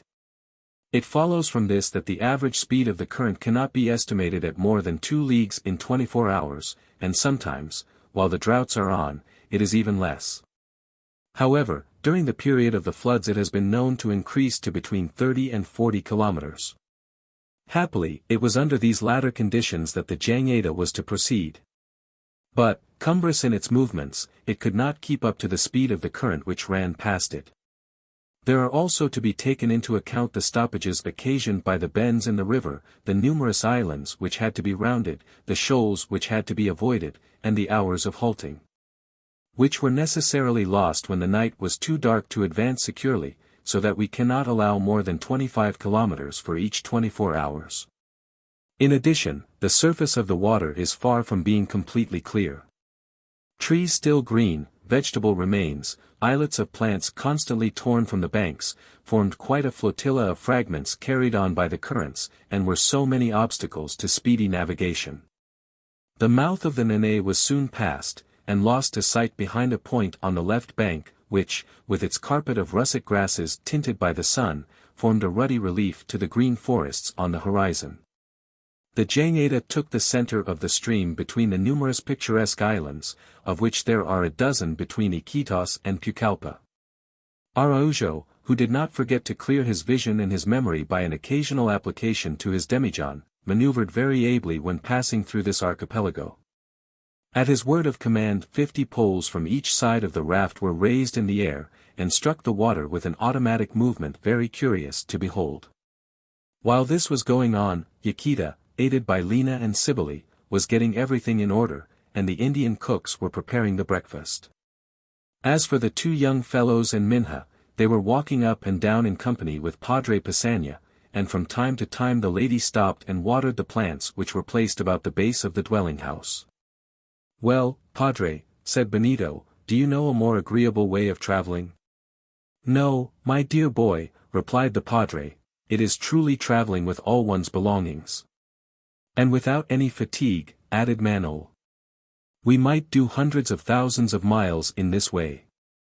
"And," said Minha, "you do not repent having taken passage with us? Does it not seem to you as if we were afloat on an island drifted quietly away from the bed of the river with its prairies and its trees?" Only, repeated the Padre. "Only we have made the island with our own hands. It belongs to us, and I prefer it to all the islands of the Amazon. I have a right to be proud of it." "Yes, my daughter, and I absolve you from your pride. Besides, I am not allowed to scold you in the presence of Manaos." "But, on the other hand," replied she, gaily, "you should teach Manaos to scold me when I deserve it. He is a great deal too indulgent to my little self." "Well, then, dear Minha," said Manaos, "I shall profit by that permission to remind you." "Of what?" "That you were very busy in the library at the fazenda, and that you promised to make me very learned about everything connected with the upper Amazon. We know very little about it in Para, and here we have been passing several islands and you have not even told me their names." "What is the good of that?" said she. "Yes, what is the good of it?" repeated Benito. "What can be the use of remembering the hundreds of names in the Tupi dialect with which these islands are dressed out? It is enough to know them. The Americans are much more practical with their Mississippi islands. They number them as they number the avenues and streets of their towns," replied Manaos. "Frankly, I don't care much for that numerical system. It conveys nothing to the imagination, 64th Island or 65th Island, any more than 6th Street or 3rd Avenue. Don't you agree with me, Minha?" "Yes, Manaos, though I am of somewhat the same way of thinking as my brother. But even if we do not know their names, the islands of our great river are truly splendid. See how they rest under the shadows of those gigantic palm trees with their drooping leaves. And the girdle of reeds which encircles them through which a pirogue can with difficulty make its way. And the mangrove trees, whose fantastic roots buttress them to the bank like the claws of some gigantic crab. Yes, the islands are beautiful, but, beautiful as they cannot equal the one we have made our own." "My little Minha is enthusiastic today," said the Padre. "Ah, Padre! I am so happy to see everybody happy around M." At this moment the voice of Yaquita was heard calling Minha into the house. The young girl smilingly ran off. "You will have an amiable companion," said the Padre. All the joy of the house goes away with you, my friend. Brave little sister. Said Benito, we shall miss her greatly, and the padre is right. However, if you do not marry her, Manuel, there is still time, she will stay with us. She will stay with you, Benito, replied Manuel. Believe me, I have a presentiment that we shall all be reunited. The first day passed capitally. Breakfast, dinner, siesta, walks, all took place as if Joam Garral and his people were still in the comfortable fazenda of Iquitos. During these 24 hours the mouths of the rivers Bacali, Chochio, Pucallpa, on the left of the stream, and those of the rivers Itinacari, Manatee, Moyac, Tacuya, and the islands of this name on the right, were passed without accident. The night, lighted by the moon, allowed them to save a halt, and the giant raft glided peacefully on along the surface of the Amazon. On the morrow, the 7th of June, the Jangada breasted the banks of the village of Pucallpa, named also New Oran. Old Oran, situated 15 leagues downstream on the same left bank of the river, is almost abandoned for the new settlement, whose population consists of Indians belonging to the Mayaruna and Orjon tribes. Nothing can be more picturesque than this village with its ruddy-colored banks, its unfinished church, its cottages, whose chimneys are hidden amid the palms, and its 2 or 3 yubas half-stranded on the shore. During the whole of the 7th of June the Jangada continued to follow the left bank of the river, passing several unknown tributaries of no importance. For a moment there was a chance of her grounding on the easterly shore of the island of Sinecure. But the pilot, well served by the crew, warded off the danger and remained in the flow of the stream. In the evening they arrived alongside a narrow island, called Napo Island, from the name of the river which here comes in from the north-northwest, and mingles its waters with those of the Amazon through a mouth about 800 yards across. After having watered the territories of the Coto and Orjon Indians. It was on the morning of the 7th of June that the Jangada was abreast the little island of Mango, which causes the Napo to split into 2 streams before falling into the Amazon. Several years later a French traveler, Paul Marcois, went out to examine the color of the waters of this tributary, which has been graphically compared to the cloudy greenish opal of absinthe. At the same time he corrected some of the measurements of La Condamine. But then the mouth of the Napo was sensibly increased by the floods and it was with a good deal of rapidity that its current, coming from the eastern slopes of Cotopaxi, hurried fiercely to mingle itself with the tawny waters of the Amazon. A few Indians had wandered to the mouth of this river. They were robust in build, of tall stature, with shaggy hair, and had their noses pierced with a rod of palm, and the lobes of their ears lengthened to their shoulders by the weight of heavy rings of precious wood. Some women were with them. None of them showed any intention of coming on board. It is asserted that these natives are cannibals, but if that is true, and it is said of many of the riverine tribes, there must have been more evidence for the cannibalism than we get today. Some hours later the village of Bella Vista, situated on a somewhat lower bank, appeared, with its cluster of magnificent trees, towering above a few huts roofed with straw, over which there drooped the large leaves of some medium-sized banana trees, like the waters overflowing from a taza. Then the pilot, so as to follow a better current, which turned off from the bank, directed the raft toward the right side of the river, which he had not yet approached. The maneuver was not accomplished without certain difficulties, which were successfully overcome after a good many resorts to the demijohn. This allowed them to notice in passing some of those numerous lagoons with black waters, which are distributed along the course of the Amazon, and which often have no communication with the river. One of these, bearing the name of the Lagoon of Oran, is of fair size, and receives the water by a large strait. In the middle of the stream are scattered several islands and 2 or 3 islets curiously grouped. And on the opposite bank Benito recognized the site of the ancient Oran, of which they could only see a few uncertain traces. During 2 days the Jangada traveled sometimes under the left bank, sometimes under the right, according to the condition of the current, without giving the least sign of grounding. The passengers had already become used to this new life. Joam Garral, leaving to his son everything that referred to the commercial side of the expedition, kept himself principally to his room, thinking and writing. What he was writing about he told to nobody, not even Yaquita, and it seemed to have already assumed the importance of a veritable essay. Benito, all observation, chatted with the pilot and acted as manager. Yaquita, her daughter, and Manaos, nearly always formed a group apart, discussing their future projects just as they had walked and done in the park of the fazenda. The life was, in fact, the same. Not quite, perhaps, to Benito, who had not yet found occasion to participate in the pleasures of the chase. If, however, the forests of Iquitos failed him with their wild beasts, agoutis, peccaries, and kbis, the birds flew in flocks from the banks of the river and fearlessly perched on the Jangada. When they were of such quality as to figure fairly on the table, Benito shot them, and, in the interest of all, his sister raised no objection. But if he came across any gray or yellow herons, or red or white ibises, which haunt the sides, he spared them through love for Minha. One single species of grebe, which is uneatable, found no grace in the eyes of the young merchant. This was the Kayarara, as quick to dive as to swim or fly, a bird with a disagreeable cry, but whose down bears a high price in the different markets of the Amazonian basin. At length, after having passed the village of Omaguas and the mouth of the Ambiacu, the Jangada arrived at Pevas on the evening of the 11th of June, and was moored to the bank.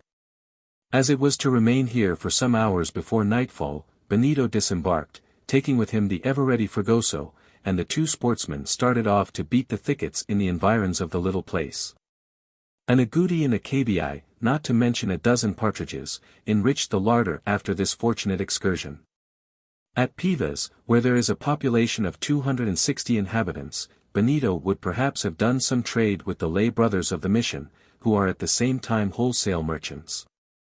But these had just sent away some bales of sarsaparilla and arrobas of caoutchouc toward the lower Amazon, and their stores were empty.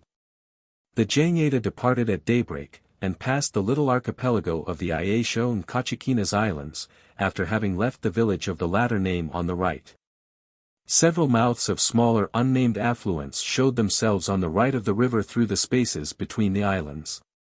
Many natives, with shaved heads, tattooed cheeks and foreheads, carrying plates of metal in the lobes of their ears, noses, and lower lips, appeared for an instant on the shore.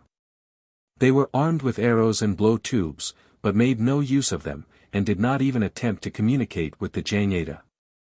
Chapter 11. From Pevas to the Frontier.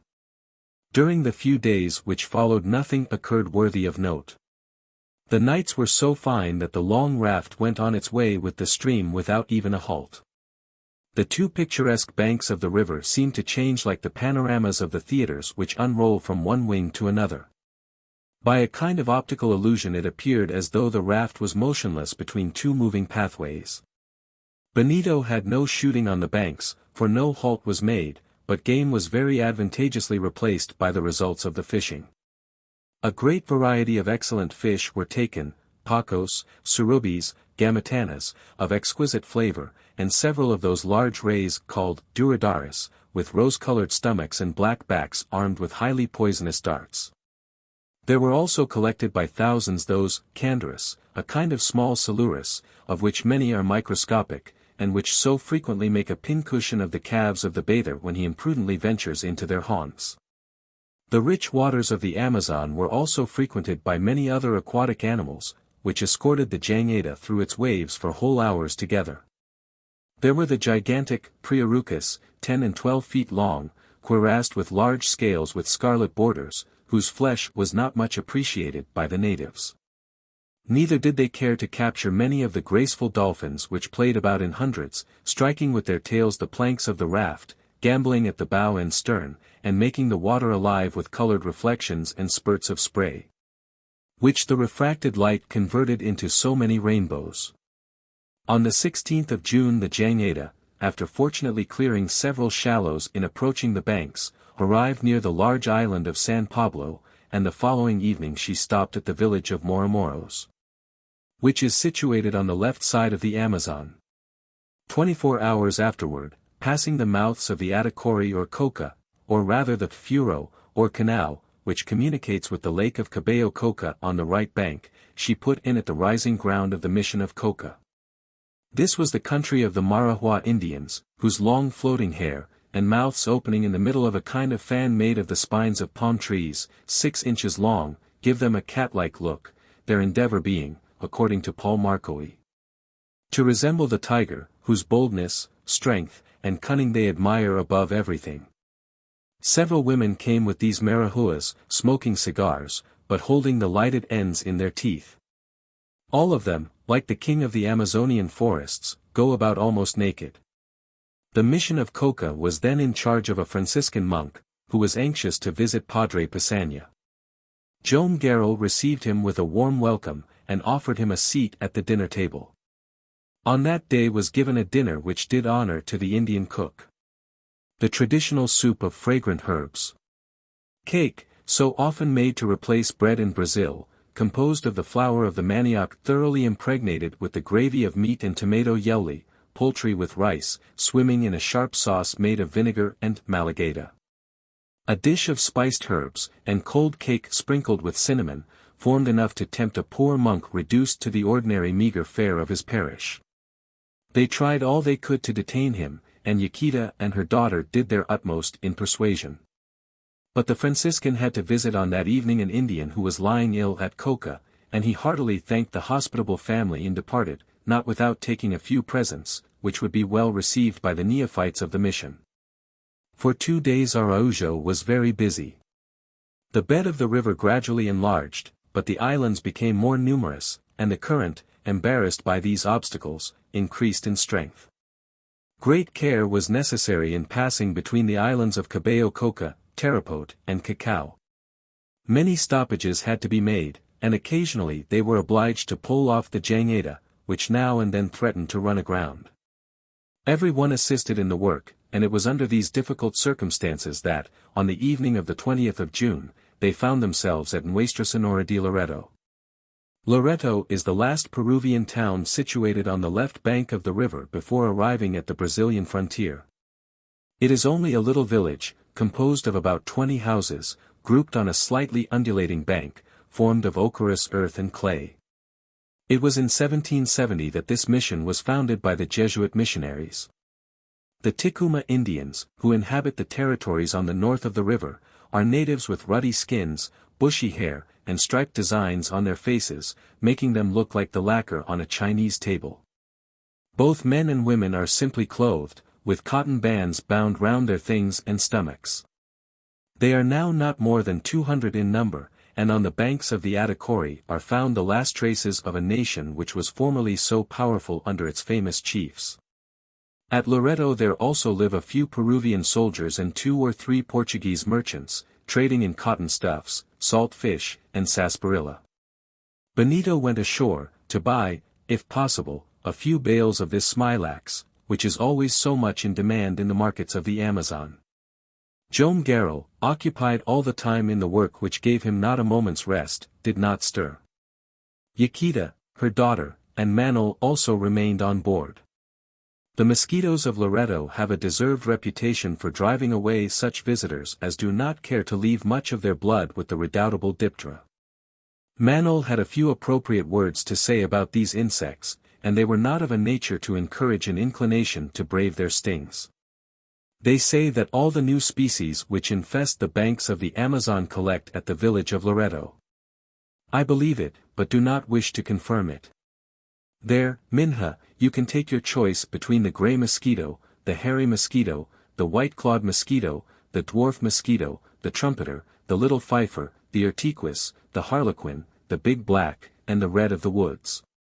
Or rather they make take their choice of you for a little repast, and you will come back hardly recognizable. I fancy these bloodthirsty diptera guard the Brazilian frontier considerably better than the poverty-stricken soldiers we see on the bank. But if everything is of use in nature, asked Minha, what is the use of mosquitoes? They minister to the happiness of entomologists, replied Manuel, and I should be much embarrassed to find a better explanation. What Manuel had said of the Loreto mosquitoes was only too true. When Benito had finished his business and returned on board, his face and hands were tattooed with thousands of red points, without counting some chigos, which, in spite of the leather of his boots, had introduced themselves beneath his toes. "Let us set off this very instant," said Benito, "or these wretched insects will invade us, and the Jangada will become uninhabitable." "And we shall take them into Para," said Manaos, "where there are already quite enough for its own needs." And so, in order not to pass even the night near the banks, the Jangada pushed off into the stream. On leaving Loreto, the Amazon turned slightly toward the southwest, between the islands of Arava, Cuyari, and Uricutia. The Jangada then glided along the black waters of the Cajaru, as they mingled with the white stream of the Amazon. After having passed this tributary on the left, it peacefully arrived during the evening of the 23rd of June alongside the large island of Jahuma. The setting of the sun on a clear horizon, free from all haze, announced one of those beautiful tropical nights which are unknown in the temperate zones. A light breeze freshened the air. The moon arose in the constellated depths of the sky, and for several hours took the place of the twilight which is absent from these latitudes. But even during this period the stars shone with unequaled purity. The immense plain seemed to stretch into the infinite like a sea, and at the extremity of the axis, which measures more than 200,000 millions of leagues, there appeared on the north the single diamond of the pole star. On the south the four brilliants of the Southern Cross. The trees on the left bank and on the island of Jahuma stood up in sharp black outline. There were recognizable in the undecided silhouettes the trunks, or rather columns, of copahus, which spread out in umbrellas, groups of sandus, from which is extracted the thick and sugared milk, intoxicating as wine itself. And bignaticos 80 feet high, whose summits shake at the passage of the lightest currents of air. "What a magnificent sermon are these forests of the Amazon," has been justly said. Yes, and we might add, what a magnificent hymn there is in the nights of the tropics. The birds were giving forth their last evening notes, bentivis, who hang their nests on the bankside reeds, nyambus, a kind of partridge, whose song is composed of 4 notes, in perfect accord, camichis, with their plaintive melody. Kingfishers, whose call responds like a signal to the last cry of their congeners, canindis, with their sonorous trumpets, and red macaws, who fold their wings in the foliage of the jacatibas, when night comes on to dim their glowing colors. On the Jangada every one was at his post, in the attitude of repose. The pilot alone, standing in the bow, showed his tall stature, scarcely defined in the earlier shadows. The watch, with his long pole on his shoulder, reminded one of an encampment of Tartar horsemen. The Brazilian flag hung from the top of the staff in the bow, and the breeze was scarcely strong enough to lift the bunting. At 8 o'clock the 3 first tinklings of the Angelus escaped from the bell of the little chapel. The 3 tinklings of the second and third verses sounded in their turn, and the salutation was completed in the series of more rapid strokes of the little bell. However, the family after this July day remained sitting under the veranda to breathe the fresh air from the open. It had been so each evening, and while Joam Garral, always silent, was contented to listen, the young people gaily chatted away till bedtime. "Ah! Our splendid river! Our magnificent Amazon!" exclaimed the young girl, whose enthusiasm for the immense stream never failed. "Unequaled river, in very truth," said Manaos, "and I do not understand all its sublime beauties. We are going down it, however, like Orellana and La Condamine did so many centuries ago, and I am not at all surprised at their marvelous descriptions." "A little fabulous," replied Benito. "Now, brother," said Minha seriously, "say no evil of our Amazon. To remind you that it has its legends, my sister, is to say no ill of it." "Yes, that is true, and it has some marvelous ones," replied Minha. "What legends?" asked Manaos. "I dare avow that they have not yet found their way into Para, or rather that, for my part, I am not acquainted with them." "What, then, do you learn in the Belém colleges?" laughingly asked Minha. "I begin to perceive that they teach us nothing," replied Manaos. "What, sir?" replied Minha, with a pleasant seriousness, "you do not know, among other fables, that an enormous reptile called the minhocao sometimes visits the Amazon. And that the waters of the river rise or fall according as this serpent plunges in or quites them, so gigantic is he? But have you ever seen his phenomenal minhocao? Alas, no, replied Lina. What a pity. Fragoso thought it proper to add. And the maid d'Aqua, continued the girl, that proud and redoubtable woman whose look fascinates and drages beneath the waters of the river the imprudent ones who gaze at her. Oh, as for the maid d'Aqua, she exists, cried the naive Lina. They say that she still walks on the banks, but disappears like a water sprite as soon as you approach her. Very well, Lina, said Benito, the first time you see her just let me know. So that she may seize you and take you to the bottom of the river? Never, Mr. Benito. She believes it, shouted Minha. There are people who believe in the trunk of Manaos, said Fragoso, always ready to intervene on behalf of Lina. The trunk of Manaos? Asked Manol. What about the trunk of Manaos? Mr. Manol, answered Fragoso, with comic gravity, it appears that there is, or rather formerly was, a trunk of Turuma, which every year at the same time descended the Rio Negro, stopping several days at Manaos, and going on into Para. Halting at every port, where the natives ornamented it with little flags. Arrived at Belém, it came to a halt, turned back on its road, remounted the Amazon to the Rio Negro, and returned to the forest from which it had mysteriously started. One day somebody tried to drag it ashore, but the river rose in anger, and the attempt had to be given up. And on another occasion the captain of a ship harpooned it and tried to tow it along. This time again the river, in anger, broke off the ropes, and the trunk mysteriously escaped.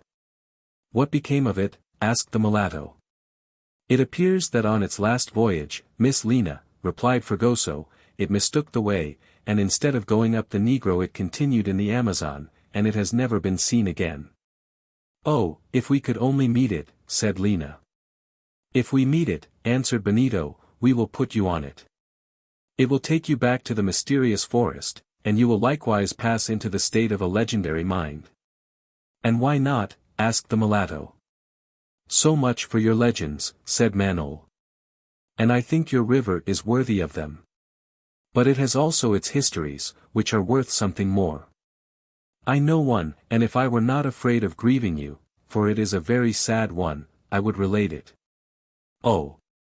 Tell it, by all means, Mr. Manol, exclaimed Lina, I like stories which make you cry. What, do you cry, Ina? Said Benito. Yes, Mr. Benito, but I cry when laughing. Oh, well. Let us wave it, Manol. It is the history of a French woman whose sorrows rendered these banks memorable in the 18th century. We are listening, said Minha. Here goes, then, said Manol. In 1741, at the time of the expedition of the two Frenchmen, Bouguer and La Condamine, who were sent to measure a terrestrial degree on the equator, they were accompanied by a very distinguished astronomer, Gaudin de Audenois. Gaudin de Audenois set out then, but he did not set out alone, for the New World. He took with him his young wife, his children, his father-in-law, and his brother-in-law. The travelers arrived at Quito in good health. There commenced a series of misfortunes for Madame Audenois. In a few months she lost some of her children. When Gaudin de Audenois had completed his work, toward the end of the year 1759, he left Quito and started for Cayenne. Once arrived in this town he wanted his family to come to him, but war had been declared, and he was obliged to ask the Portuguese government for permission for a free passage for Madame Audenois and her people. What do you think? Many years passed before the permission could be given.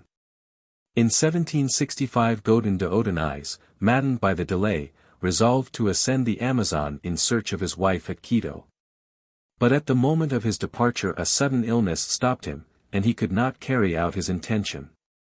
However, his application had not been useless, and Madame de Audenois learned at last that the King of Portugal had given the necessary permission, and prepared to embark and descend the river to her husband. At the same time an escort was ordered to be ready in the missions of the upper Amazon. Madame de Audenois was a woman of great courage, as you will see presently. She never hesitated, and notwithstanding the dangers of such a voyage across the continent, she started. It was her duty to her husband, Manol, said Yaquita, and I would have done the same. Madame de Odenais, continued Manaos, came to Rio Bamba, at the south of Quito, bringing her brother-in-law, her children, and a French doctor. Their endeavor was to reach the missions on the Brazilian frontier, where they hoped to find a ship and the escort. The voyage at first was favorable, it was made down the tributaries of the Amazon in a canoe. The difficulties, however, gradually increased with the dangers and fatigues of a country decimated by the smallpox. Of several guides who offered their services, the most part disappeared after a few days. One of them, the last who remained faithful to the travelers, was drowned in the Bobonasa, in endeavoring to help the French doctor. At length the canoe, damaged by rocks and floating trees, became useless. It was therefore necessary to get on shore, and there at the edge of the impenetrable forest they built a few huts of foliage. The doctor offered to go on in front with a Negro who had never wished to leave Madame de Odenais. The two went off. They waited for them several days, but in vain. They never returned. In the meantime the victuals were getting exhausted. The forsaken ones in vain endeavored to descend the Bobonasa on a raft. They had to again take to the forest, and make their way on foot through the almost impenetrable undergrowth. The fatigues were too much for the poor folks. They died off one by one in spite of the cares of the noble Frenchwoman. At the end of a few days children, relations, and servants, were all dead. "What an unfortunate woman," said Lina. Madame de Odenais alone remained, continued Manaos. There she was, at 1,000 leagues from the ocean which she was trying to reach. It was no longer a mother who continued her journey toward the river, the mother had lost her children, she had buried them with her own hands. It was a wife who wished to see her husband once again. She traveled night and day, and at length regained the Bobonasa. She was there received by some kind-hearted Indians, who took her to the missions, where the escort was waiting. But she arrived alone, and behind her the stages of the route were marked with graves. Madame de Odenais reached Loreto, where we were a few days back. From this Peruvian village she descended the Amazon, as we are doing at this moment, and at length she rejoined her husband after a separation of 19 years. "Poor lady," said Minha. "Above all, poor mother," answered Yaquita. At this moment Araujo, the pilot, came aft and said, "Joam Garral, we are off the Ronde Island. We are passing the frontier." "The frontier," replied Joam. And rising, he went to the side of the Jangada, and looked long and earnestly at the Ronde Island, with the waves breaking up against it. Then his hand sought his forehead, as if to rid himself of some remembrance. "The frontier," murmured he, bowing his head by an involuntary movement. But an instant after his head was raised, and his expression was that of a man resolved to do his duty to the last. Chapter 12. Fragoso at work. Brasa, burning embers, is a word found in the Spanish language as far back as the 12th century. It has been used to make the word Brazil, as descriptive of certain woods which yield a reddish dye. From this has come the name, Brazil, given to that vast district of South America which is crossed by the equator, and in which these products are so frequently met with. In very early days these woods were the object of considerable trade. Although correctly called Ibiraputunga from the place of production, the name of Brazil stuck to them, and it has become that of the country, which seems like an immense heap of embers lighted by the rays of the tropical sun. Brazil was from the first occupied by the Portuguese. About the commencement of the 16th century, Alvarez Cabral, the pilot, took possession of it, and although France and Holland partially established themselves there, it has remained Portuguese. And possesses all the qualities which distinguished that gallant little nation. It is today the largest state of South America, and has at its head the intelligent artist King Dom Pedro. "What is your privilege in the tribe?" asked Montaigne of an Indian whom he met at Havre. "The privilege of marching first to battle," innocently answered the Indian. War, we know, was for a long time the surest and most rapid vehicle of civilization. The Brazilians did what this Indian did, they fought, they defended their conquests, they enlarged them, and we see them marching in the first rank of the civilizing advance. It was in 1824, 16 years after the foundation of the Portugo-Brazilian Empire, that Brazil proclaimed its independence by the voice of Don Juan, whom the French armies had chased from Portugal. It remained only to define the frontier between the new empire and that of its neighbor, Peru. This was no easy matter. If Brazil wished to extend to the Rio Napo in the west, Peru attempted to reach 8 degrees further, as far as the Lake of Ega. But in the meantime Brazil had to interfere to hinder the kidnapping of the Indians from the Amazon, a practice which was engaged in much to the profit of the Hispano-Brazilian missions. There was no better method of checking this trade than that of fortifying the island of the Ronde, a little above Tabatinga, and there establishing a post. This afforded the solution, and from that time the frontier of the two countries passed through the middle of this island. Above, the river is Peruvian, and is called the Marañón, as has been said. Below, it is Brazilian, and takes the name of the Amazon. It was on the evening of the 25th of June that the Jangada stopped before Tabatinga, the first Brazilian town situated on the left bank, at the entrance of the river of which it bears the name, and belonging to the parish of St. Paul, established on the right a little further downstream. Joam Garral had decided to pass 36 hours here, so as to give a little rest to the crew. They would not start, therefore, until the morning of the 27th. On this occasion Yaquita and her children, less likely, perhaps, than at Iquitos to be fed upon by the native mosquitoes, had announced their intention of going on ashore and visiting the town. The population of Tabatinga is estimated at 400, nearly all Indians, comprising, no doubt, many of those wandering families who are never settled at particular spots on the banks of the Amazon or its smaller tributaries. The post at the island of the Ronde has been abandoned for some years, and transferred to Tabatinga. It can thus be called a garrison town, but the garrison is only composed of 9 soldiers, nearly all Indians, and a sergeant, who is the actual commandant of the place. A bank about 30 feet high, in which are cut the steps of a not very solid staircase, forms here the curtain of the esplanade which carries the pygmy fort. The house of the commandant consists of a couple of huts placed in a square, and the soldiers occupy an oblong building 100 feet away, at the foot of a large tree. The collection of cabins exactly resembles all the villages and hamlets which are scattered along the banks of the river, although in them a flagstaff carrying the Brazilian colors does not rise above a sentry box. Forever destitute of its sentinel, nor are 4 small mortars present to cannonade on an emergency any vessel which does not come in when ordered. As for the village properly so called, it is situated below, at the base of the plateau.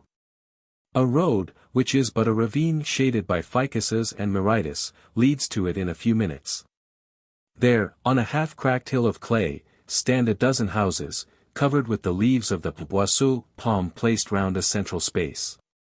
All this is not very curious, but the environs of Tabatinga are charming, particularly at the mouth of the Javari, which is of sufficient extent to contain the archipelago of the Aramesa Islands. Hereabouts are grouped many fine trees, and among them a large number of the palms, whose supple fibers are used in the fabrication of hammocks and fishing nets, and are the cause of some trade. To conclude, the place is one of the most picturesque on the upper Amazon. Tabatinga is destined to become before long a station of some importance, and will no doubt rapidly develop, for there will stop the Brazilian steamers which ascend the river, and the Peruvian steamers which descend it. There they will tranship passengers and cargoes. It does not require much for an English or American village to become in a few years the center of considerable commerce. The river is very beautiful along this part of its course. The influence of ordinary tides is not perceptible at Tabatinga, which is more than 600 leagues from the Atlantic. But it is not so with the pororoca, that species of eddy which for 3 days in the height of the syzygies raises the waters of the Amazon, and turns them back at the rate of 17 kilometers per hour. They say that the effects of this bore are felt up to the Brazilian frontier. On the morrow, the 26th of June, the Garral family prepared to go off and visit the village. Though Joam, Benito, and Manaos had already set foot in a Brazilian town, it was otherwise with Yaquita and her daughter. For them it was, so to speak, a taking possession. It is conceivable, therefore, that Yaquita and Minha should attach some importance to the event. If, on his part, Fragoso, in his capacity of wandering barber, had already run through the different provinces of South America, Liana, like her young mistress, had never been on Brazilian soil. But before leaving the Jangada, Fragoso had sought Joam Garral, and had the following conversation with him. "Mr. Garral," said he, "from the day when you received me at the fazenda of Iquitos, lodged, clothed, fed, in a word, took me in so hospitably, I have owed you." "You owe me absolutely nothing, my friend," answered Joam, "so do not insist." "Oh! Do not be alarmed," exclaimed Fragoso, "I am not going to pay it off. Let me add, that you took me on board the Jangada and gave me the means of descending the river. But here we are, on the soil of Brazil, which, according to all probability, I ought never to have seen again. Without that Liana. It is to Liana, and to Liana alone, that you should tender your thanks," said Joam. "I know," said Fragoso, "and I will never forget what I owe here, any more than what I owe you. They tell me, Fragoso," continued Joam, "that you are going to say goodbye, and intend to remain at Tabatinga." "By no means, Mr. Garral, since you have allowed me to accompany you to Belém, where I hope at the least to be able to resume my old trade." "Well, if that is your intention, what were you going to ask me?" "I was going to ask if you saw any inconvenience in my working at my profession on our route. There is no necessity for my hand to rust. And, besides, a few handfuls of reis would not be so bad at the bottom of my pocket, more particularly if I had earned them. You know, Mr. Garral, that a barber who is also a hairdresser, and I hardly like to say a doctor, out of respect to Mr. Manaos, always finds customers in these upper Amazon villages. Particularly among the Brazilians," answered Joam. "As for the natives—" "I beg pardon," replied Fragoso, "particularly among the natives. Ah! Although there is no beard to trim, for nature has been very stingy toward them in that way, there are always some heads of hair to be dressed in the latest fashion. They are very fond of it, these savages, both the men and the women. I shall not be installed 10 minutes in the square at Tabatinga, with my cup and ball in hand, the cup and ball I have brought on board, and which I can manage with pretty pleasantly, before a circle of braves and squaws will have formed around me. They will struggle for my favors. I could remain here for a month, and the whole tribe of the Tijucas would come to me to have their hair looked after. They won't hesitate to make the acquaintance of curling tongs, that is what they will call me, if I revisit the walls of Tabatinga. I have already had 2 tries here, and my scissors and comb have done marvels. It does not do to return too often on the same track. The Indian ladies don't have their hair curled every day, like the beauties of our Brazilian cities. No. When it is done for year, and during the 12-month they will take every care not to endanger the edifice which I have raised, with what talent I dare not say. Now it is nearly a year since I was at Tabatinga. I go to find my monuments in ruin. And if it is not objectionable to you, Mr. Garral, I would render myself again worthy of the reputation which I have acquired in these parts, the question of reis, and not that of conceit, being, you understand, the principal." "Go on, then, friend," replied Joam Garral laughingly. "But be quick. We can only remain a day at Tabatinga, and we shall start tomorrow at dawn." "I will not lose a minute," answered Fragoso, "just time to take the tools of my profession, and I am off." "Off you go, Fragoso," said Joam, "and may the reis rain into your pocket." "Yes, and that is a proper sort of rain, and there can never be too much of it for your obedient servant." And so saying Fragoso rapidly moved away. A moment afterward the family, with the exception of Joam, went ashore. The Jangada was able to approach near enough to the bank for the landing to take place without much trouble.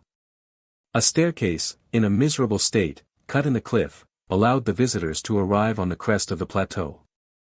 Yaquita and her party were received by the commandant of the fort, a poor fellow who, however, knew the laws of hospitality, and offered them some breakfast in his cottage. Here and there passed and repassed several soldiers on guard, while on the threshold of the barrack appeared a few children, with their mothers of Ticuna blood, affording very poor specimens of the mixed race. In place of accepting the breakfast of the sergeant, Yaquita invited the commandant and his wife to come and have theirs on board the Jangada. The commandant did not wait for a second invitation, and an appointment was made for 11 o'clock. In the meantime Yaquita, her daughter, and the young mulatto, accompanied by Manaos, went for a walk in the neighborhood. Leaving Benito to settle with the commandant about the tolls, he being chief of the custom house as well as of the military establishment. That done, Benito, as was his wont, strolled off with his gun into the adjoining woods. On this occasion Manaos had declined to accompany him. Fragoso had left the Jangada, but instead of mounting to the fort he had made for the village, crossing the ravine which led off from the right on the level of the bank. He reckoned more on the native custom of Tabatinga than on that of the garrison. Doubtless the soldiers' wives would not have wished better than to have been put under his hands, but the husbands scarcely cared to part with a few reis for the sake of gratifying the whims of their coquettish partners. Among the natives it was quite the reverse. Husbands and wives, the jolly barber knew them well, and he knew they would give him a better reception. Behold, then, Fragoso on the road, coming up the shady lane beneath the ficuses, and arriving in the central square of Tabatinga. As soon as he set foot in the place the famous barber was signaled, recognized, surrounded. Fragoso had no big box, nor drum, nor cornet to attract the attention of his clients, not even a carriage of shining copper, with resplendent lamps and ornamented glass panels, nor a huge parasol, no anything whatever to impress the public. As they generally have at fairs. No, but Fragoso had his cup and ball, and how that cup and ball were manipulated between his fingers. With what address did he receive the turtle's head, which did for the ball, on the pointed end of the stick? With what grace did he make the ball describe some learned curve of which mathematicians have not yet calculated the value, even those who have determined the wondrous curve of the dog who follows his master? Every native was there, men, women, the old and the young, in their nearly primitive costume, looking on with all their eyes, listening with all their ears. The smiling entertainer, half in Portuguese, half in Ticunian, favored them with his customary oration in a tone of the most rollicking good humor.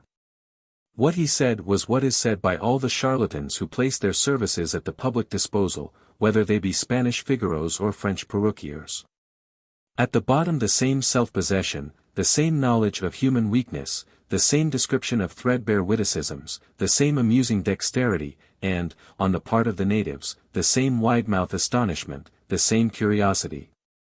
The same credulity as the simple folk of the civilized world.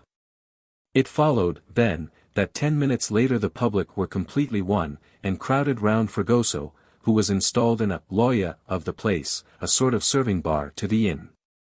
The loya belonged to a Brazilian settled at Tabatinga. There, for a few vadums, which are the souls of the country, and worth about 20 reis, or half a dozen centimes each, the natives could get drinks of the crudest, and particularly assai, a liquor half sold, half liquid. Made of the fruit of the palm tree, and drunk from a cuy, or half calabash in general use in this district of the Amazon. And then men and women, with equal eagerness, took their places on the barber's stool. The scissors of Fragoso had little to do, for it was not a question of cutting these wealthy heads of hair, nearly all remarkable for their softness and their quality, but the use to which he could put his comb and the tongs, which were kept warming in the corner in a brazier. And then the encouragements of the artist to the crowd. "Look here. Look here," said he, "how will that do, my friends, if you don't sleep on the top of it? There you are, for a 12-month. And these are the latest novelties from Belém and Rio de Janeiro. The Queen's maids of honor are not more cleverly decked out, and observe, I am not stingy with the pomade." No, he was not stingy with it. True, it was only a little grease, with which he had mixed some of the juices of a few flowers, but he plastered it on like cement. And as to the names of the capillary edifices, for the monuments reared by the hands of Fragoso were of every order of architecture, buckles, rings, clubs, tresses, crimpings, rolls, corkscrews, curls, everything found there a place. Nothing false, no towers, no chignons, no shams. These head were not enfeebled by cuttings nor thinned by fallings off, but were forests in all their native virginity. Fragoso, however, was not above adding a few natural flowers, 2 or 3 long fish bones, and some fine bone or copper ornaments, which were brought him be the dandies of the district.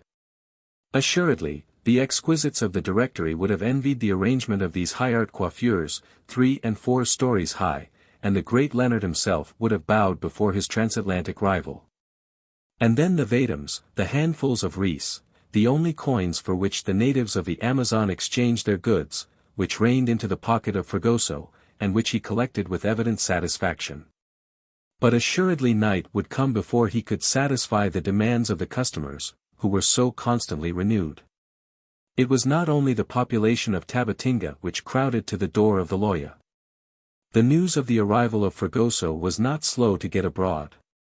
Natives came to him from all sides, Tijunas from the left bank of the river, Mayarunas from the right bank, as well as those who live on the Kajuru and those who come from the villages of the Javari. A long array of anxious ones formed itself in the square.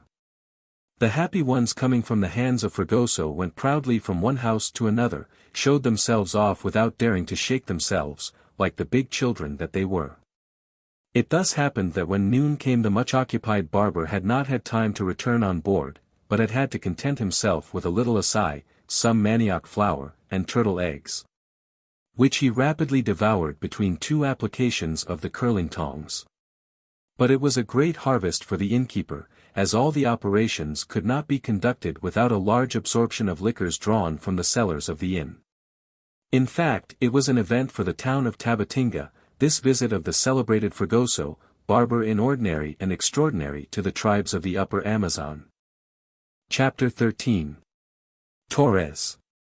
At 5 o'clock in the evening Fragoso was still there, and was asking himself if he would have to pass the night on the spot to satisfy the expectant crowd, when a stranger arrived in the square, and seeing all his native gathering, advanced toward the inn. For some minutes the stranger eyed Fragoso attentively with some circumspection. The examination was obviously satisfactory, for he entered the Loya. He was a man about 35 years of age.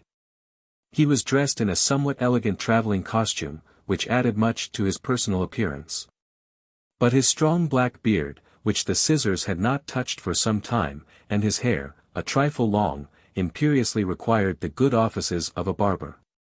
"Good day, friend, good day," said he, lightly striking Fragoso on the shoulder.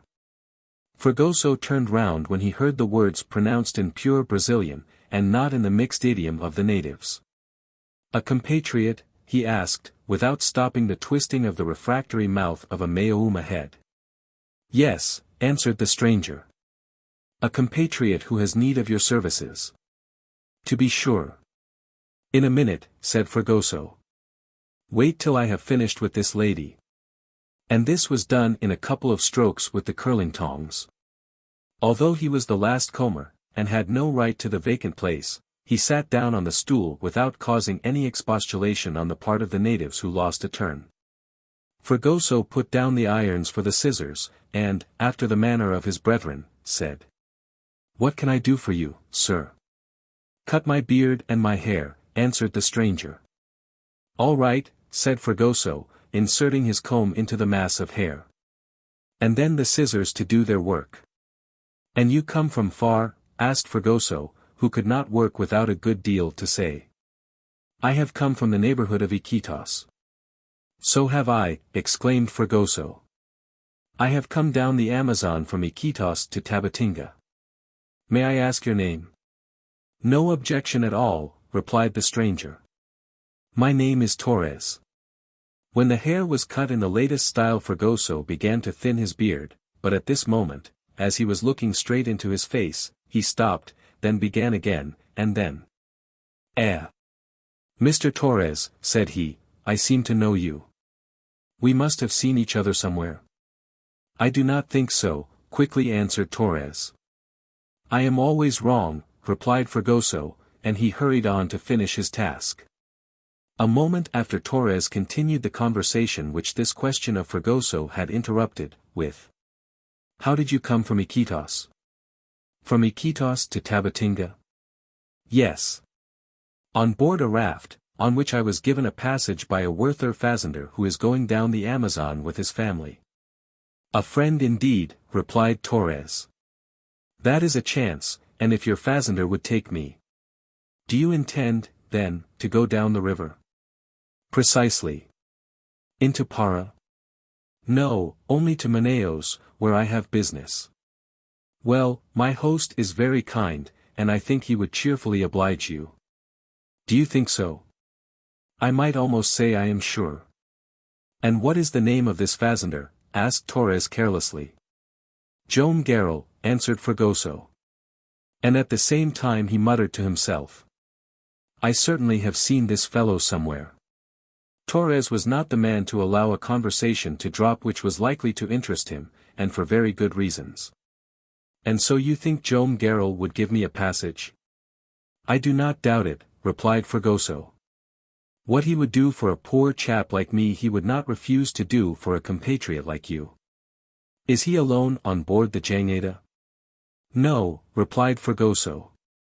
"I was going to tell you that he is traveling with all his family, and jolly people they are, I assure you. He is accompanied by a crew of Indians and Negroes, who form part of the staff at the fazenda." "Is he rich?" "Oh, certainly," answered Fragoso, "very rich. Even the timber which forms the Jangada, and the cargo it carries, constitute a fortune. The Joam Garral and his whole family have just passed the Brazilian frontier." "Yes," said Fragoso. "His wife, his son, his daughter, and Miss Minha's betrothed." "Ah! He has a daughter," said Torres. "A charming girl. Going to get married?" "Yes, to a brave young fellow," replied Fragoso, "an army surgeon in garrison at Belém, and the wedding is to take place as soon as we get to the end of the voyage." "Good," said the smiling Torres, "it is what you might call a betrothal journey." "A voyage of betrothal, of pleasure, and of business," said Fragoso. "Madame Yaquita and her daughter have never set foot on Brazilian ground. And as for Joam Garral, it is the first time he has crossed the frontier since he went to the farm of old Magalhães." "I suppose," asked Torres, "that there are some servants with the family?" "Of course," replied Fragoso, "old Cybele, on the farm for the last 50 years, and a pretty mulatto, Miss Liana, who is more of a companion than a servant to her mistress." "Ah, what an amiable disposition! What a heart, and what eyes! And the ideas she has about everything, particularly about Liana's." Fragoso, started on this subject, would not have been able to stop himself, and Liana would have been the object of a good many enthusiastic declarations. Had Torres not quitted the chair for another customer. "What do I owe you?" asked he of the barber. "Nothing," answered Fragoso. "Between compatriots, when they meet on the frontier, there can be no question of that sort." "But," replied Torres, "I want to." "Very well, we will settle that later on board the Jangada. But I do not know that, and I do not like to ask Joam Garral to allow me." "Do not hesitate," exclaimed Fragoso. "I will speak to him if you would like it better, and he will be very happy to be of use to you under the circumstances." And at that instant Manuel and Benito, coming into the town after dinner, appeared at the door of the loya, wishing to see Fragoso at work. Torres turned toward them and suddenly said, "There are two gentlemen I know, or rather I remember." "You remember them?" asked Fragoso, surprised. "Yes, undoubtedly. A month ago, in the forest of Iquitos, they got me out of a considerable difficulty. But they are Benito Garral and Manuel Valdez." "I know. They told me their names, but I never expected to see them here." Torres advanced toward the two young men, who looked at him without recognizing him. "You do not remember me, gentlemen?" he asked. "Wait a little," answered Benito, "Mr. Torres, if I remember aright, it was you who, in the forest of Iquitos, got into difficulties with a guariba?" "Quite true, gentlemen," replied Torres. For 6 weeks I have been traveling down the Amazon, and I have just crossed the frontier at the same time as you have. Very pleased to see you again, said Benito. But you have not forgotten that you promised to come to the fazenda to my father? I have not forgotten it, answered Torres. And you would have done better to have accepted my offer. It would have allowed you to have waited for our departure, rested from your fatigues, and descended with us to the frontier, so many days of walking saved. To be sure, answered Torres. Our compatriot is not going to stop at the frontier, said Fragoso, he is going on to Manaos. Well, then, replied Benito, if you will come on board the Jangada you will be well received, and I am sure my father will give you a passage. Willingly, said Torres, and you will allow me to thank you in advance. Manuel took no part in the conversation, he let Benito make the offer of his services, and attentively watched Torres, whose face he scarcely remembered. There was an entire want of frankness in the eyes, whose look changed unceasingly, as if he was afraid to fix them anywhere. But Manuel kept this impression to himself, not wishing to injure a compatriot whom they were about to oblige. Gentlemen, said Torres, if you like, I am ready to follow you to the landing place. Come, then, answered Benito. A quarter of an hour afterward Torres was on board the Jangada. Benito introduced him to Joam Garral, acquainting him with the circumstances under which they had previously met him, and asked him to give him a passage down to Manaos.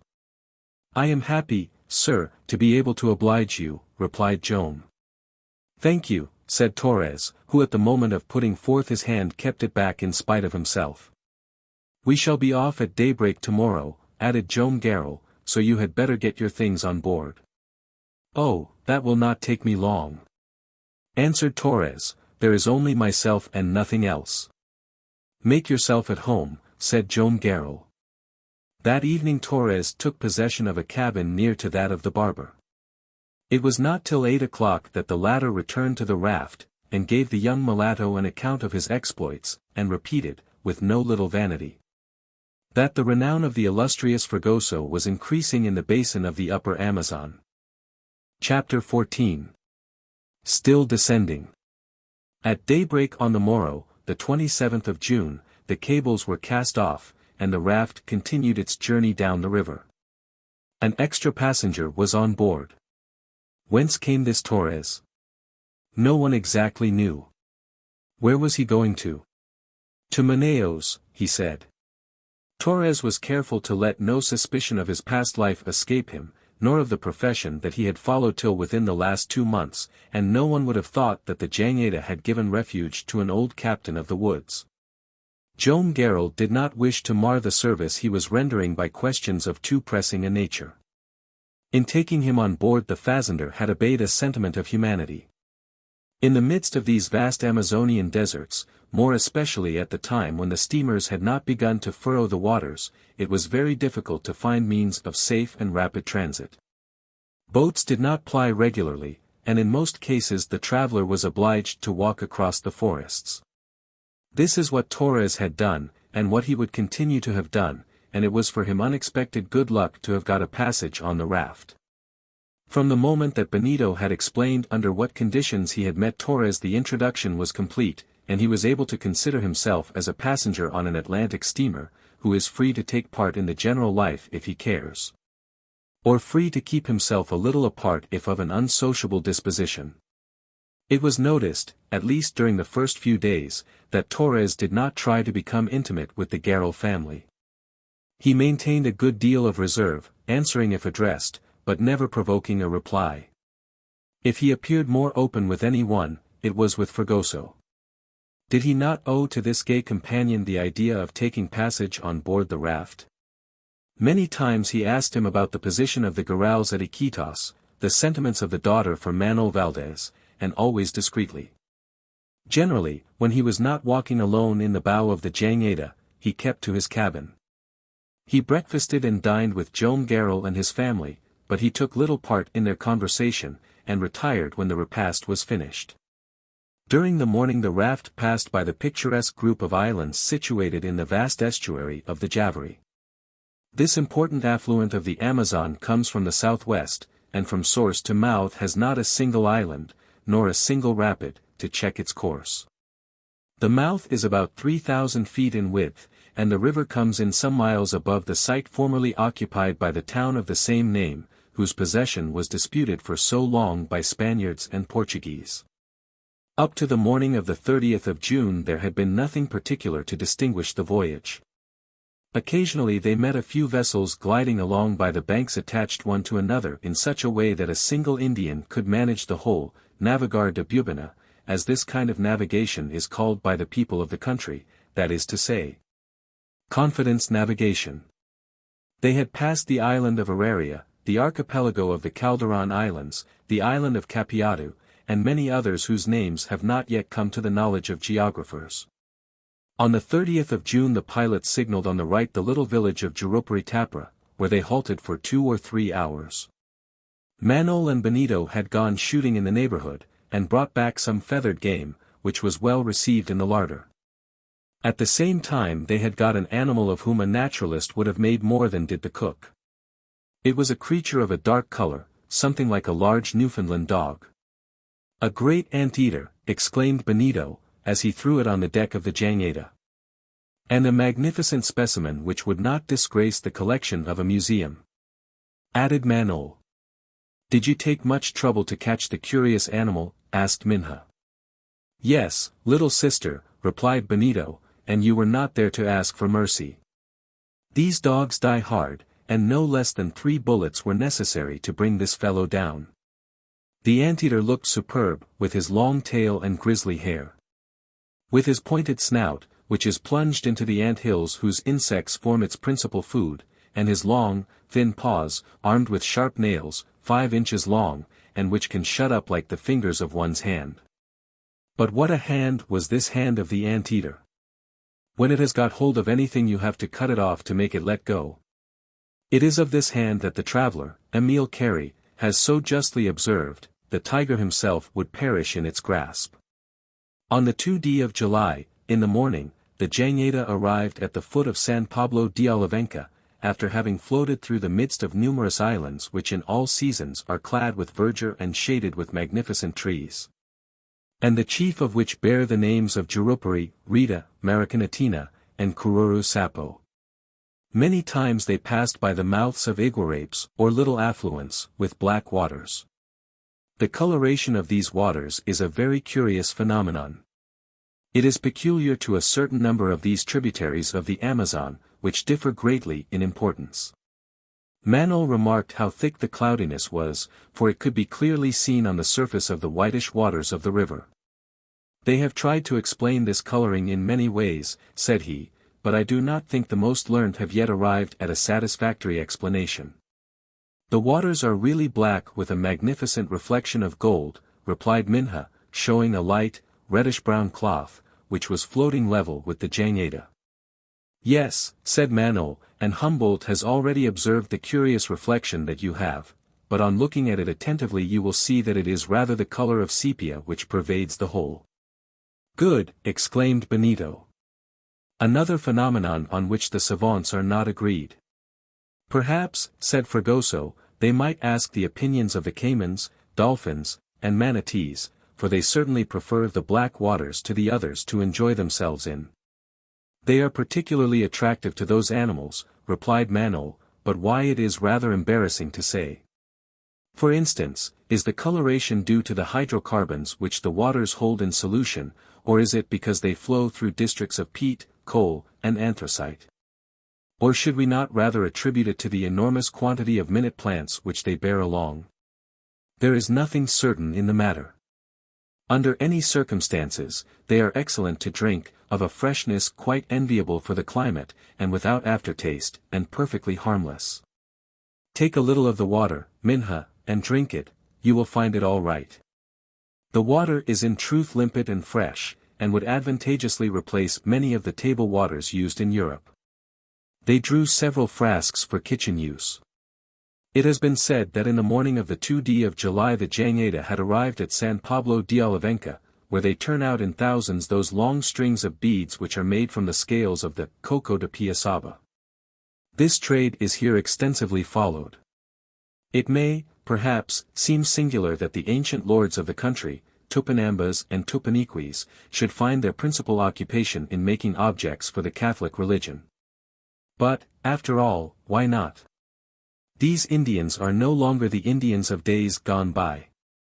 Instead of being clothed in the national fashion, with a frontlet of macaw feathers, bow, and blow tube, have they not adopted the American costume of white cotton trousers, and a cotton poncho woven by their wives, who have become thorough adepts in its manufacture? San Pablo de Olivenca, a town of some importance, has not less than 2,000 inhabitants, derived from all the neighboring tribes. At present the capital of the Upper Amazon, it began as a simple mission, founded by the Portuguese Carmelites about 1692, and afterward acquired by the Jesuit missionaries. From the beginning it has been the country of the Omaguas, whose name means, flat heads, and is derived from the barbarous custom of the native mothers of squeezing the heads of their newborn children between two plates, so as to give them an oblong skull, which was then the fashion. Like everything else, that has changed, heads have retaken their natural form, and there is not the slightest trace of the ancient deformity in the skulls of the chaplet makers. Every one, with the exception of Joam Garral, went ashore. Torres also remained on board, and showed no desire to visit San Pablo de Olivenca, which he did not, however, seem to be acquainted with. Assuredly if the adventurer was taciturn he was not inquisitive. Benito had no difficulty in doing a little bartering, and adding slightly to the cargo of the Jangada. He and the family received an excellent reception from the principal authorities of the town, the commandant of the place, and the chief of the custom house, whose functions did not in the least prevent them from engaging in trade. They even entrusted the young merchant with a few products of the country for him to dispose of on their account at Manaos and Bolem. The town is composed of some 60 houses, arranged on the plain which hereabouts crowns the river bank. Some of the huts are covered with tiles, a very rare thing in these countries, but, on the other hand, the humble church, dedicated to St. Peter and St. Paul, has only a roof of straw, rather more appropriate for a stable of Bethlehem than for an edifice consecrated to religion in one of the most Catholic countries of the world. The commandant, his lieutenant, and the head of the police accepted an invitation to dine with the family, and they were received by Joam Garral with the respect due to their rank. During dinner Torres showed himself more talkative than usual. He spoke about some of his excursions into the interior of Brazil like a man who knew the country. But in speaking of these travels Torres did not neglect to ask the commandant if he knew Manaos, if his colleague would be there at this time, and if the judge, the first magistrate of the province, was accustomed to absent himself at this period of the hot season. It seemed that in putting this series of questions Torres looked at Joam Garral. It was marked enough for even Benito to notice it, not without surprise, and he observed that his father gave particular attention to the questions so curiously propounded by Torres. The commandant of San Pablo de Olivenca assured the adventurer that the authorities were not now absent from Manaos, and he even asked Joam Garral to convey to them his compliments. In all probability the raft would arrive before the town in 7 weeks, or a little later, say about the 20th or the 25th of August. The guests of the fazender took leave of the Garral family toward the evening, and the following morning, that of the 3d of July, the Jangada recommenced its descent of the river. At noon they passed on the left the mouth of the Yacuropa. This tributary, properly speaking, is a true canal, for it discharges its waters into the Ica, which is itself an affluent of the Amazon. A peculiar phenomenon, for the river displaces itself to feed its own tributaries. Toward 3 o'clock in the afternoon the giant raft passed the mouth of the Jandiatuba, which brings its magnificent black waters from the southwest, and discharges them into the main artery by a mouth of 400 meters in extent. After having watered the territories of the Quilino Indians, a number of islands were breasted, Pimicara, Caturia, Chico, Motochina, some inhabited, others deserted, but all covered with superb vegetation, which forms an unbroken garland of green from one end of the Amazon to the other. Chapter 15. The continued descent. On the evening of the 5th of July, the atmosphere had been oppressive since the morning and threatened approaching storms. Large bats of ruddy color skimmed with their huge wings the current of the Amazon. Among them could be distinguished the Perros voladores, somber brown above and light-colored beneath, for which Minha, and particularly the young mulatto, felt an instinctive aversion. These were, in fact, the horrible vampires which suck the blood of the cattle, and even attack man if he is imprudent enough to sleep out in the fields. "Oh, the dreadful creatures," cried Lina, hiding her eyes, "they fill me with horror." "And they are really formidable," added Minha, "are they not, Manaos?" "To be sure, very formidable," answered he. "These vampires have a particular instinct which leads them to bleed you in the places where the blood most easily comes, and principally behind the ear. During the operation they continue to move their wings, and cause an agreeable freshness which renders the sleep of the sleeper more profound. They tell of people, unconsciously submitted to this hemorrhage for many hours, who have never awoke." "Talk no more of things like that, Manaos," said Yaquita, "or neither Minha nor Lina will dare sleep tonight." "Never fear," replied Manaos, "if necessary we will watch over them as they sleep." "Silence," said Benito. "What is the matter?" asked Manaos. "Do you not hear a very curious noise on that side?" continued Benito, pointing to the right bank. "Certainly," answered Yaquita. "What causes the noise?" asked Minha. "One would think it was shingle rolling on the beach of the islands." "Good. I know what it is," answered Benito. "Tomorrow, at daybreak, there will be a rare treat for those who like fresh turtle eggs and little turtles." He was not deceived. The noise was produced by innumerable colonians of all sizes, who were attracted to the islands to lay their eggs. It is in the sand of the beach that these amphibians choose the most convenient places to deposit their eggs. The operation commences with sunset and finishes with the dawn. At this moment the chief turtle had left the bed of the river to reconnoiter for a favorable spot. The others, collected in thousands, were soon after occupied in digging with their hind paddles a trench 600 feet long, a dozen wide, and 6 deep. After laying their eggs they cover them with a bed of sand, which they beat down with their carapaces as if they were rammers. This egg-laying operation is a grand affair for the riverine Indians of the Amazon and its tributaries. They watch for the arrival of the colonians, and proceed to the extraction of the eggs to the sound of the drum. And the harvest is divided into 3 parts, one to the watchers, another to the Indians, a third to the state, represented by the captains of the shore, who, in their capacity of police, have to superintend the collection of the dues. To certain beaches which the decrease of the waters has left uncovered, and which have the privilege of attracting the greater number of turtles, there has been given the name of Royal Beaches.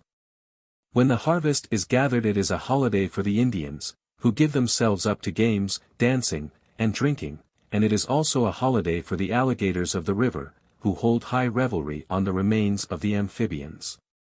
Turtles, or turtle eggs, are an object of very considerable trade throughout the Amazonian basin. It is these colonians whom they turn, that is to say, put on their backs, when they come from laying their eggs, and whom they preserve alive, keeping them in palisade pools like fish pools, or attaching them to a stake by a cord just long enough to allow them to go and come on the land or under the water. In this way they always have the meat of these animals fresh. They proceed differently with the little turtles which are just hatched. There is no need to pack them or tie them up. Their shell is still soft, their flesh extremely tender, and after they have cooked them they eat them just like oysters. In this form large quantities are consumed. However, this is not the most general use to which the colonian eggs are put in the provinces of Amazons and Para. The manufacture of manteigna de tartaruga, or turtle butter, which will bear comparison with the best products of Normandy or Brittany, does not take less every year than from 250 to 300 millions of eggs. But the turtles are innumerable all along the river, and they deposit their eggs on the sands of the beach in incalculable quantities. However, on account of the destruction caused not only by the natives, but by the waterfowl from the side, the Urubus in the air, and the alligators in the river, their number has been so diminished that for every little turtle a Brazilian patak, or about a franc, has to be paid. On the morrow, at daybreak, Benito, Fragoso, and a few Indians took a pirogue and landed on the beach of one of the large islands which they had passed during the night. It was not necessary for the Jangada to halt. They knew they could catch her up. On the shore they saw the little hillocks which indicated the places where, that very night, each packet of eggs had been deposited in the trench in groups of from 160 to 190. These there was no wish to get out. But an earlier laying had taken place 2 months before, the eggs had hatched under the action of the heat stored in the sand, and already several thousands of little turtles were running about the beach. The hunters were therefore in luck. The pirogue was filled with these interesting amphibians, and they arrived just in time for breakfast. The booty was divided between the passengers and crew of the Jangada, and if any lasted till the evening it did not last any longer. In the morning of the 7th of July they were before San José de Matura, a town situated near a small river filled up with long grass, and on the borders of which a legend says that Indians with tails once existed. In the morning of the 8th of July they caught sight of the village of San Antonio, 2 or 3 little houses lost in the trees at the mouth of the Ica, or Putumayo, which is about 900 meters wide. The Putumayo is one of the most important affluents of the Amazon. Here in the 16th century missions were founded by the Spaniards, which were afterward destroyed by the Portuguese, and not a trace of them now remains. Representatives of different tribes of Indians are found in the neighborhood, which are easily recognizable by the differences in their tattoo marks. The Ica is a body of water coming from the east of the Pasto Mountains to the northeast of Quito, through the finest forests of wild cacao trees. Navigable for a distance of 140 leagues for steamers of not greater draft than 6 feet, it may one day become one of the chief waterways in the west of America. The bad weather was at last met with. It did not show itself in continual rains, but in frequent storms. These could not hinder the progress of the raft, which offered little resistance to the wind. Its great length rendered it almost insensible to the swell of the Amazon, but during the torrential showers the Garral family had to keep indoors. They had to occupy profitably these hours of leisure. They chatted together, communicated their observations, and their tongues were seldom idle. It was under these circumstances that little by little Torres had begun to take a more active part in the conversation. The details of his many voyages throughout the whole north of Brazil afforded him numerous subjects to talk about. The man had certainly seen a great deal, but his observations were those of a skeptic, and he often shocked the straightforward people who were listening to him. It should be said that he showed himself much impressed toward Minha. But these attentions, although they were displeasing to Manaos, were not sufficiently marked for him to interfere. On the other hand, Minha felt for him an instinctive repulsion which she was at no pains to conceal. On the 5th of July the mouth of the Tunantins appeared on the left bank, forming an estuary of some 400 feet across, in which it pours its blackish waters, coming from the west-northwest. After having watered the territories of the Casina Indians.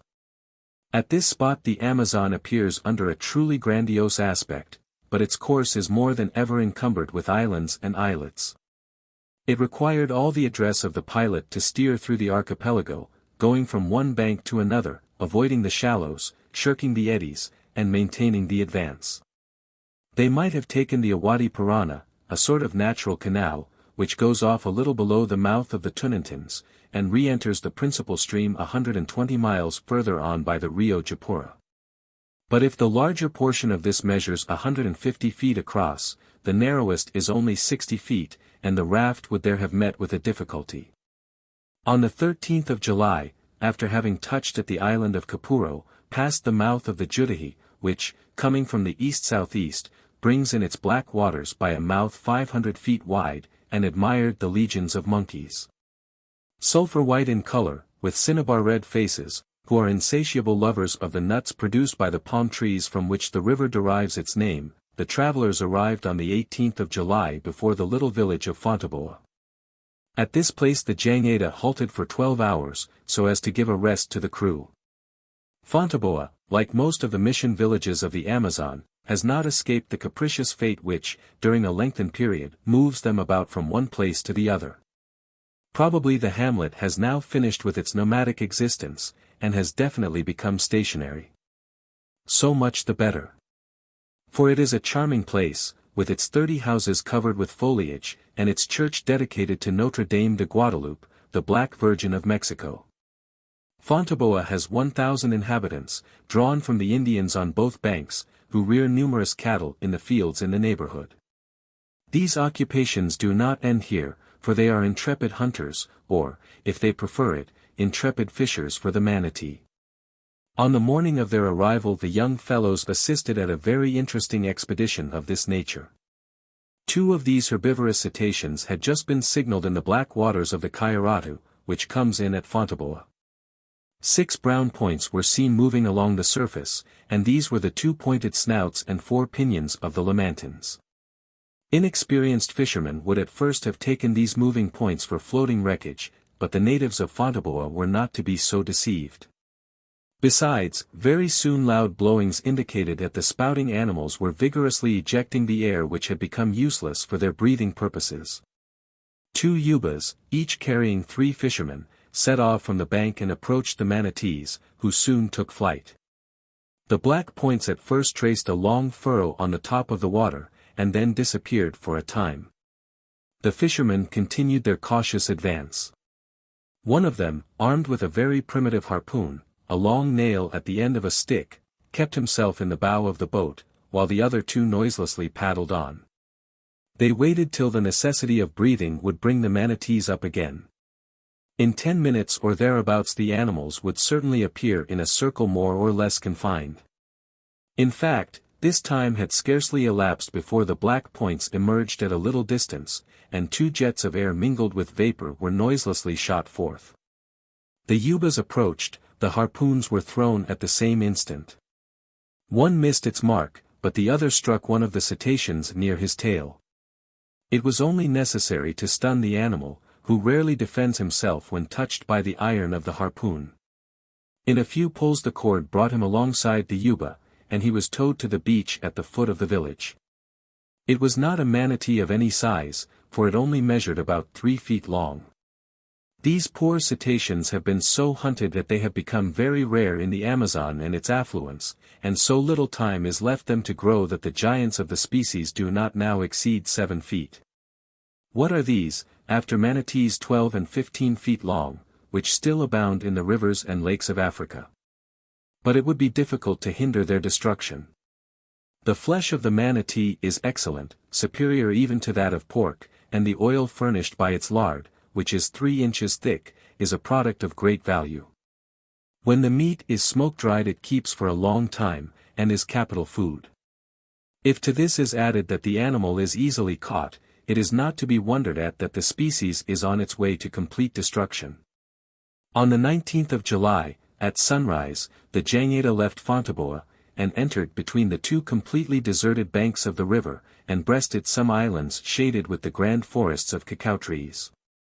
The sky was heavily charged with electric cumuli, warning them of renewed storms. The Rio Jurua, coming from the southwest, soon joins the river on the left. A vessel can go up it into Peru without encountering insurmountable obstacles among its white waters, which are fed by a great number of petty affluents. It is perhaps in these parts, said Manaos, that we ought to look for those female warriors who so much astonished Orellana. But we ought to say that, like their predecessors, they do nor form separate tribes. They are simply the wives who accompany their husbands to the fight, and who, among the Juruas, have a great reputation for bravery. The Jangada continued to descend, but what a labyrinth the Amazon now appeared. The Rio Japura, whose mouth was 48 miles on ahead, and which is one of its largest tributaries, runs almost parallel with the river. Between them were canals, iguarapes, lagoons, temporary lakes, an inextricable network which renders the hydrography of this country so difficult.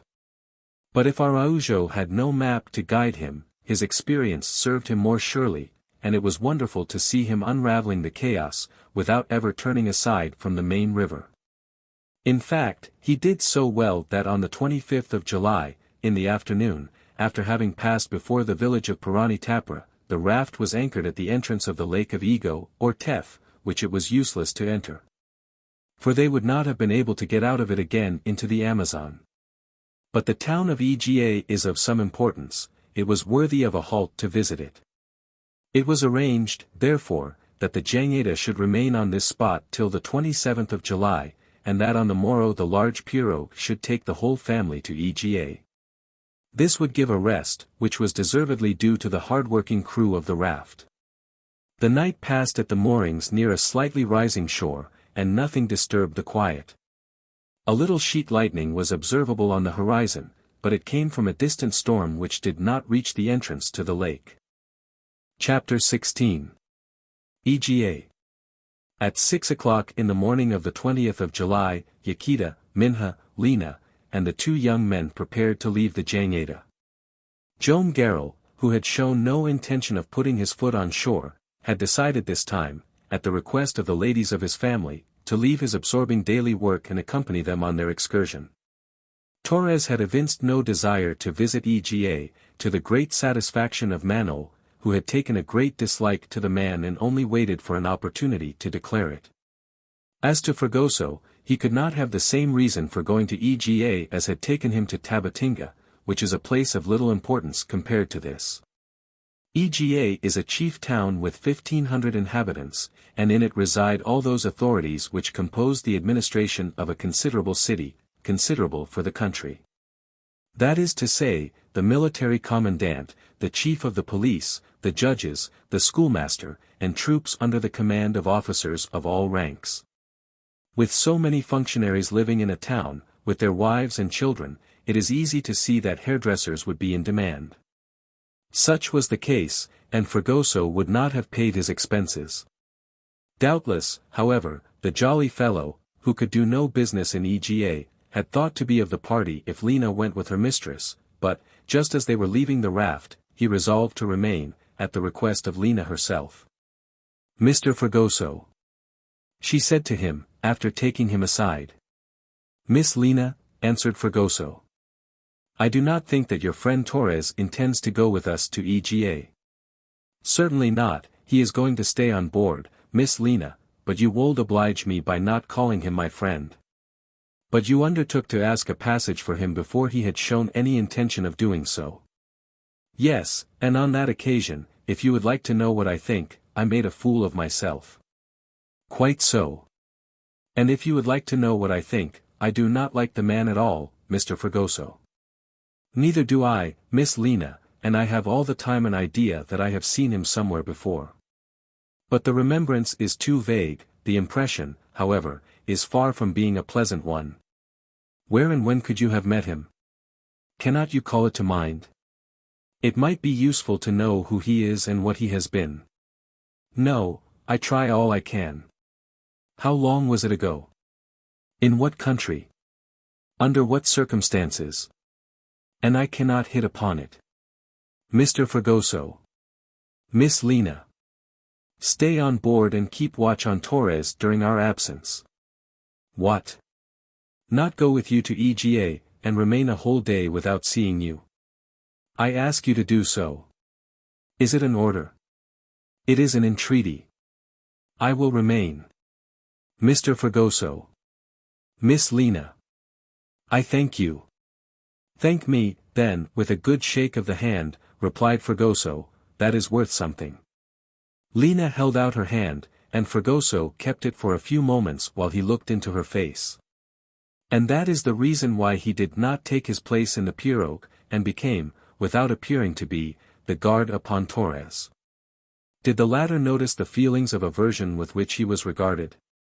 Perhaps, but doubtless he had his reasons for taking no account of them.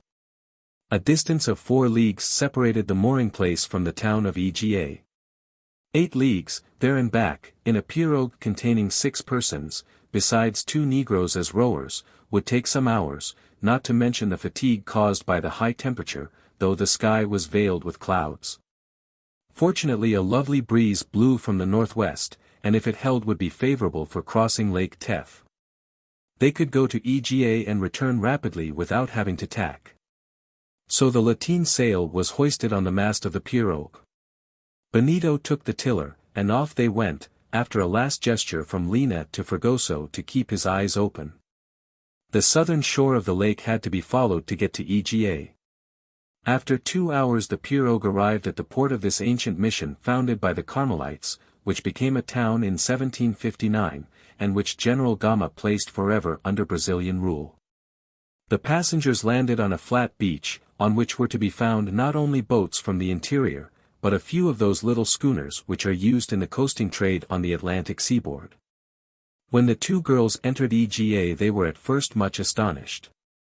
"What a large town," said Minha. "What houses! What people," replied Lina, whose eyes seemed to have expanded so that she might see better. "Rather," said Benito laughingly. "More than 1,500 inhabitants. 200 houses at the very least. Some of them with a first floor. And 2 or 3 streets. Genuine streets." "My dear Manol," said Minha, "do protect us against my brother. He is making fun of us, and only because he had already been in the finest towns in Amazons and Para." "Quite so, and he is also poking fun at his mother," added Yaquita, "for I confess I never saw anything equal to this. Then, mother and sister, you must take great care that you do not fall into a trance when you get to Manaos, and vanish altogether when you reach Bolem." "Never fear," answered Manol. "The ladies will have been gently prepared for these grand wonders by visiting the principal cities of the upper Amazon." "Now, Manol," said Minha, "you are talking just like my brother. Are you making fun of us, too?" "No, Minha, I assure you."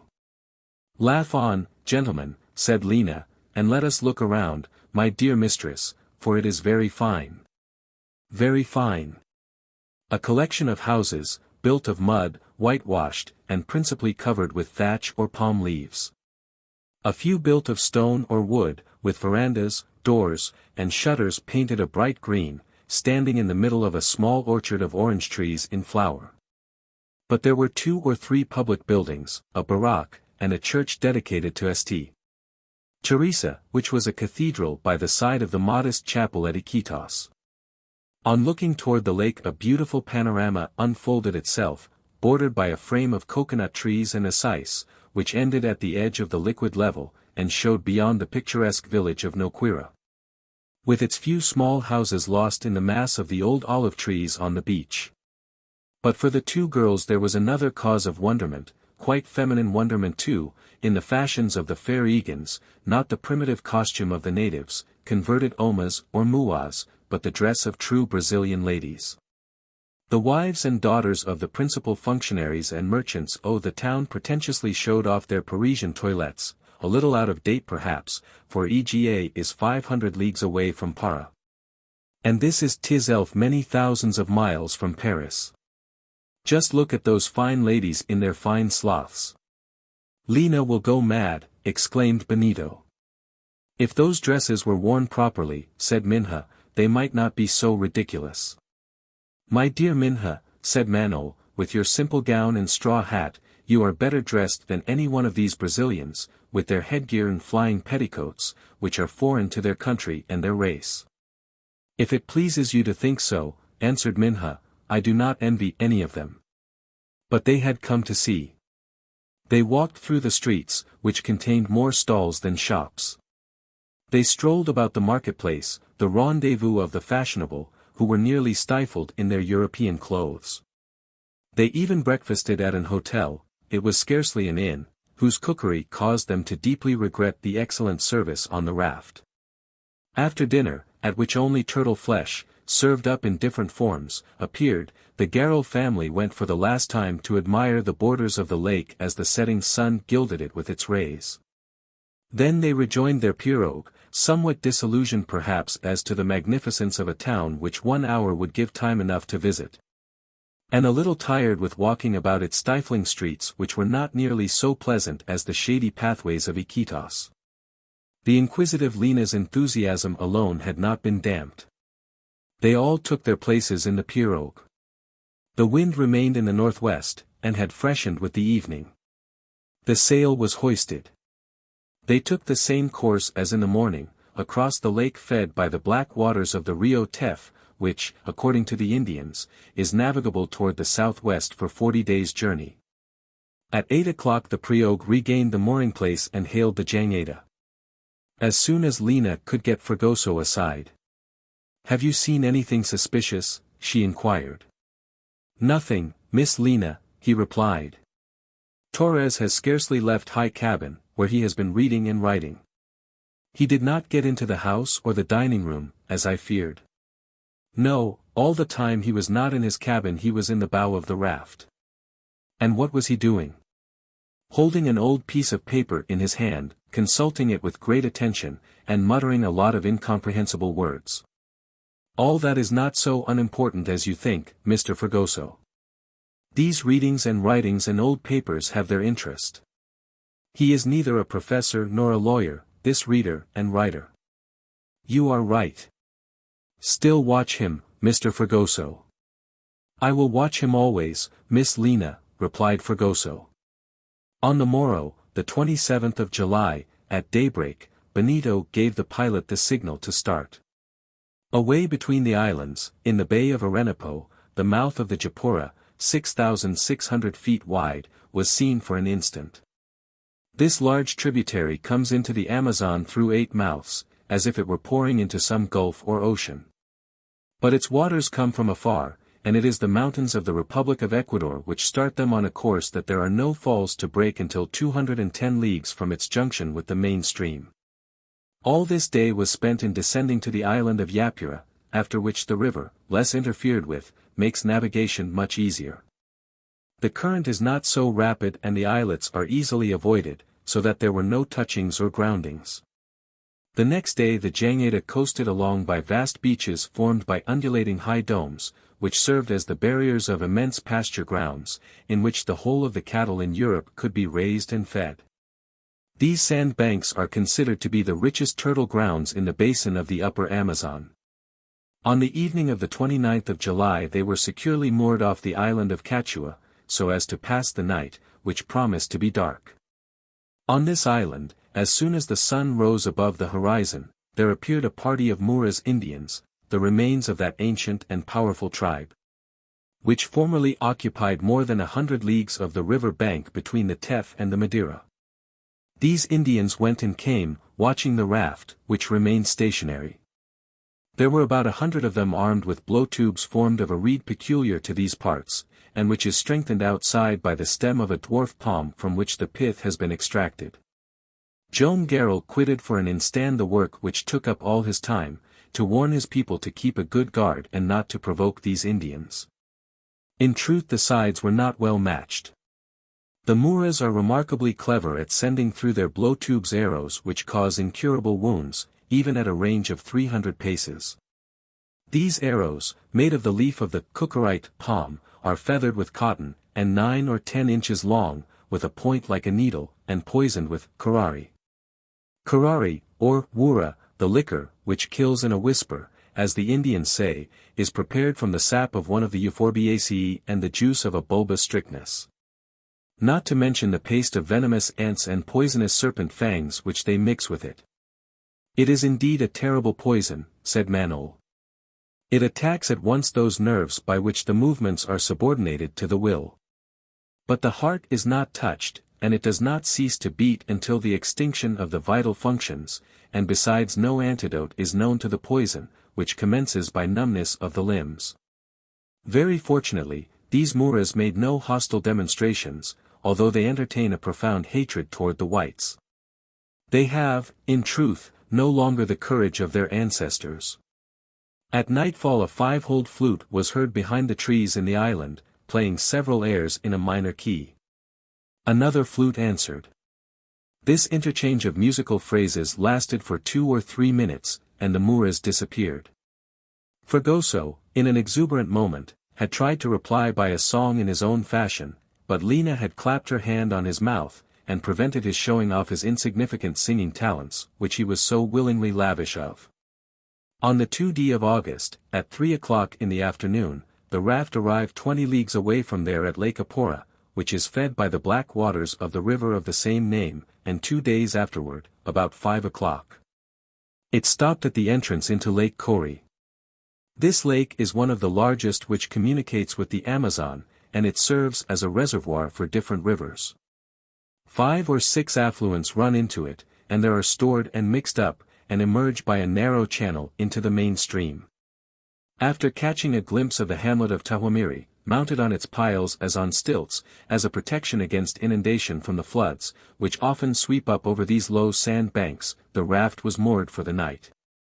The stoppage was made in sight of the village of Kori, a dozen houses, considerably dilapidated, built in the midst of a thick mass of orange and calabash trees. Nothing can be more changeable than the aspect of this village, for according to the rise or fall of the water the lake stretches away on all sides of it, or is reduced to a narrow canal, scarcely deep enough to communicate with the Amazon. On the following morning, that of the 5th of August, they started at dawn, passing the canal of Ucura, belonging to the tangled system of lakes and furrows of the Rios Apura. And on the morning of the 6th of August they reached the entrance to Lake Miana. No fresh incident occurred in the life on board, which proceeded with almost methodical regularity. Fragoso, urged on by Liana, did not cease to watch Torres. Many times he tried to get him to talk about his past life, but the adventurer eluded all conversation on the subject, and ended by maintaining a strict reserve toward the barber. After catching a glimpse of the hamlet of Tahuamiri, mounted on its piles as on stilts, as a protection against inundation from the floods, which often sweep up and over these low sand banks, the raft was moored for the night. His intercourse with the Garral family remained the same. If he spoke little to Joam, he addressed himself more willingly to Yaquita and her daughter, and appeared not to notice the evident coolness with which he was received. They all agreed that when the raft arrived at Manaos, Torres should leave it, and that they would never speak of him again. Yaquita followed the advice of Padre Pisania, who counseled patience, but the good priest had not such an easy task in Manaos, who was quite disposed to put on shore the intruder who had been so unfortunately taken on to the raft. The only thing that happened on this evening was the following. A pirogue, going down the river, came alongside the Jangada, after being hailed by Joam Garral. "Are you going to Manaos?" asked he of the Indian who commanded and was steering her. "Yes," replied he. "When will you get there?" "In 8 days. Then you will arrive before we shall. Will you deliver a letter for me?" "With pleasure. Take this letter, then, my friend, and deliver it at Manaos." The Indian took the letter which Joam gave him, and a handful of reis was the price of the commission he had undertaken. No members of the family, then gone into the house, knew anything of this. Torres was the only witness. He heard a few words exchanged between Joam and the Indian, and from the cloud which passed over his face it was easy to see that the sending of this letter considerably surprised him. Chapter 17. At attack. However, if Manaos, to avoid giving rise to a violent scene on board, said nothing on the subject of Torres, he resolved to have an explanation with Benito. "Benito," he began, after taking him to the bow of the Jangada, "I have something to say to you." Benito, generally so good-humored, stopped as he looked at Manaos, and a cloud came over his countenance. "I know why," he said. "It is about Torres." "Yes, Benito. And I also wish to speak to you." "You have then noticed his attention to Minha," said Manaos, turning pale. "Ah! It is not a feeling of jealousy, though, that exasperates you against such a man?" said Benito quickly. "No," replied Manaos. "Decidedly not. Heaven forbid I should do such an injury to the girl who is to become my wife. No, Benito. She holds the adventurer in horror. I am not thinking anything of that sort. But it distresses me to see this adventurer constantly obtruding himself by his presence and conversation on your mother and sister, and seeking to introduce himself into that intimacy with your family which is already mine." "Manaos," gravely answered Benito, "I share your aversion for this dubious individual, and had I consulted my feelings I would already have driven Torres off the raft. But I dare not." "You dare not," said Manaos, seizing the hand of his friend. "You dare not. Listen to me, Manaos," continued Benito. "You have observed Torres well, have you not? You have remarked his attentions to my sister. Nothing can be truer. But while you have been noticing that, have you not seen that this annoying man never keeps his eyes off my father, no matter if he is near to him or far from him? And that he seems to have some spiteful secret intention in watching him with such unaccountable persistency? What are you talking about, Benito? Have you any reason to think that Torres bears some grudge against Joam Garral? No. I think nothing, replied Benito, it is only a presentiment. But look well at Torres, study his face with care, and you will see what an evil grin he has whenever my father comes into his sight. Well, then, exclaimed Manaos, if it is so, Benito, the more reason for clearing him out. More reason, or less reason, replied Benito. Manaos, I fear, what? I know not, but to force my father to get rid of Torres would perhaps be imprudent. I repeat it, I am afraid, though no positive fact enables me to explain my fear to myself. And Benito seemed to shudder with anger as he said these words. Then, said Manaos, you think we had better wait? Yes. Wait, before doing anything, but above all things let us be on our guard. After all, answered Manaos, in 20 days we shall be at Manaos. There Torres must stop. There he will leave us, and we shall be relieved of his presence for good.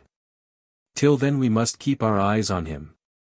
You understand me, Manaos? Asked Benito. I understand you, my friend, my brother, replied Manaos, although I do not share, and cannot share, your fears. What connection can possibly exist between your father and this adventurer? Evidently your father has never seen him.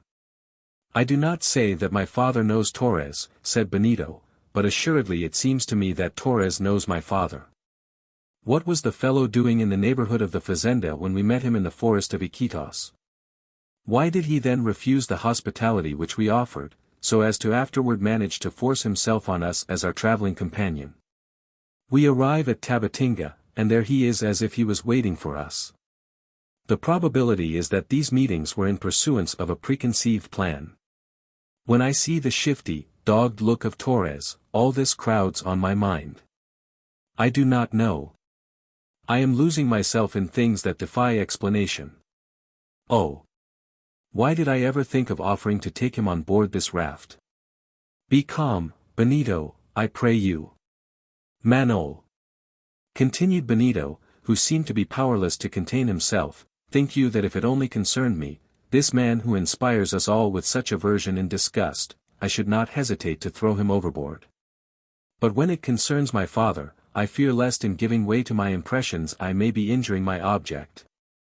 Something tells me that with this scheming fellow there may be danger in doing anything until he has given us the right and the duty, to do it. In short, on the Jangada, he is in our power, and if we both keep good watch over my father, we can spoil his game, no matter how sure it may be, and force him to unmask and betray himself. Then wait a little longer.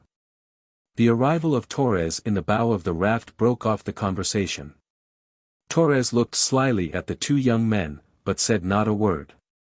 Benito was not deceived when he said that the adventurer's eyes were never off Joam Garral as long as he fancied he was unobserved. No. He was not deceived when he said that Torres' face grew evil when he looked at his father. By what mysterious bond could these two men, one nobleness itself, that was self-evident, be connected with each other? Such being the state of affairs, it was certainly difficult for Torres, constantly watched as he was by the two young men, by Fragoso and Liana, to make a single movement without having instantly to repress it. Perhaps he understood the position. If he did not show it, for his manner changed not in the least. Satisfied with their mutual explanation, Manaos and Benito promised to keep him in sight without doing anything to awaken his suspicions. During the following days the Jangada passed on the right the mouths of the rivers Camara, Aru, and Uripari, whose waters instead of flowing into the Amazon run off to the south to feed the Rio de Purus, and return by it into the main river. At 5 o'clock on the evening of the 10th of August they put into the island of Cocos. They there passed at Seringal. This name is applied to a caoutchouc plantation, the caoutchouc being extracted from the seringueira tree, whose scientific name is Siphonia elastica.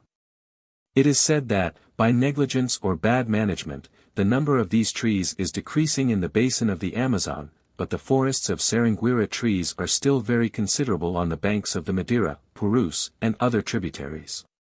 There were here some 20 Indians collecting and working the caoutchouc, an operation which principally takes place during the months of May, June, and July. After having ascertained that the trees, well prepared by the river floods which have bathed their stems to a height of about 4 feet, are in good condition for the harvest, the Indians are set to work. Incisions are made into the alburnum of the seringueiras, below the wound small pots are attached, which 24 hours suffice to fill with a milky sap.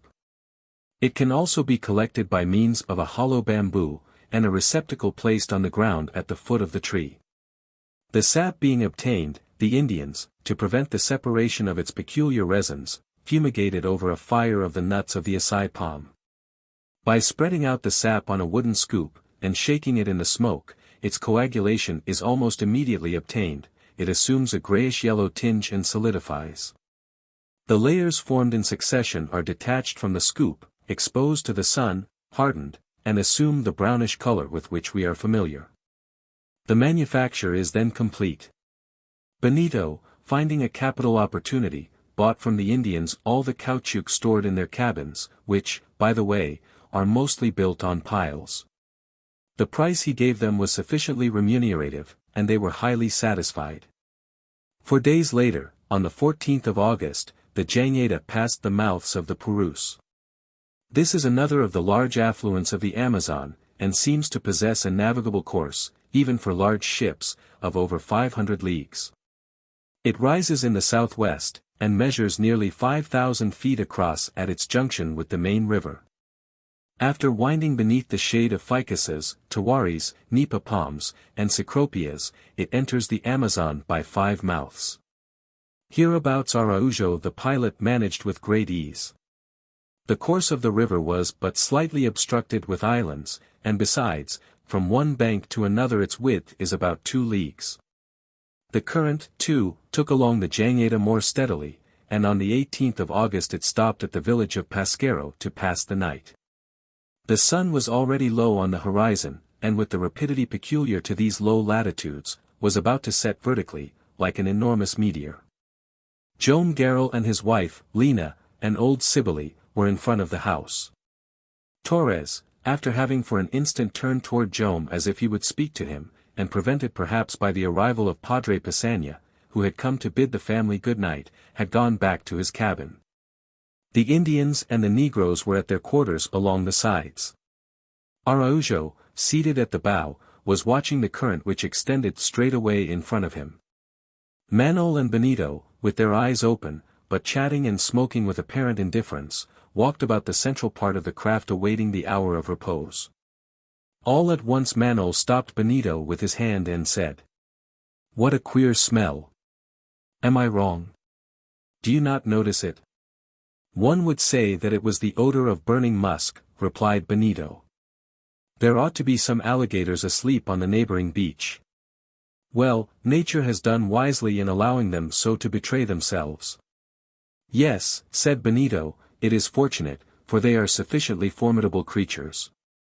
Often at the close of the day these saurians love to stretch themselves on the shore, and install themselves comfortably there to pass the night. Crouched at the opening of a hole, into which they have crept back, they sleep with the mouth open, the upper jaw perpendicularly erect, so as to lie in wait for their prey.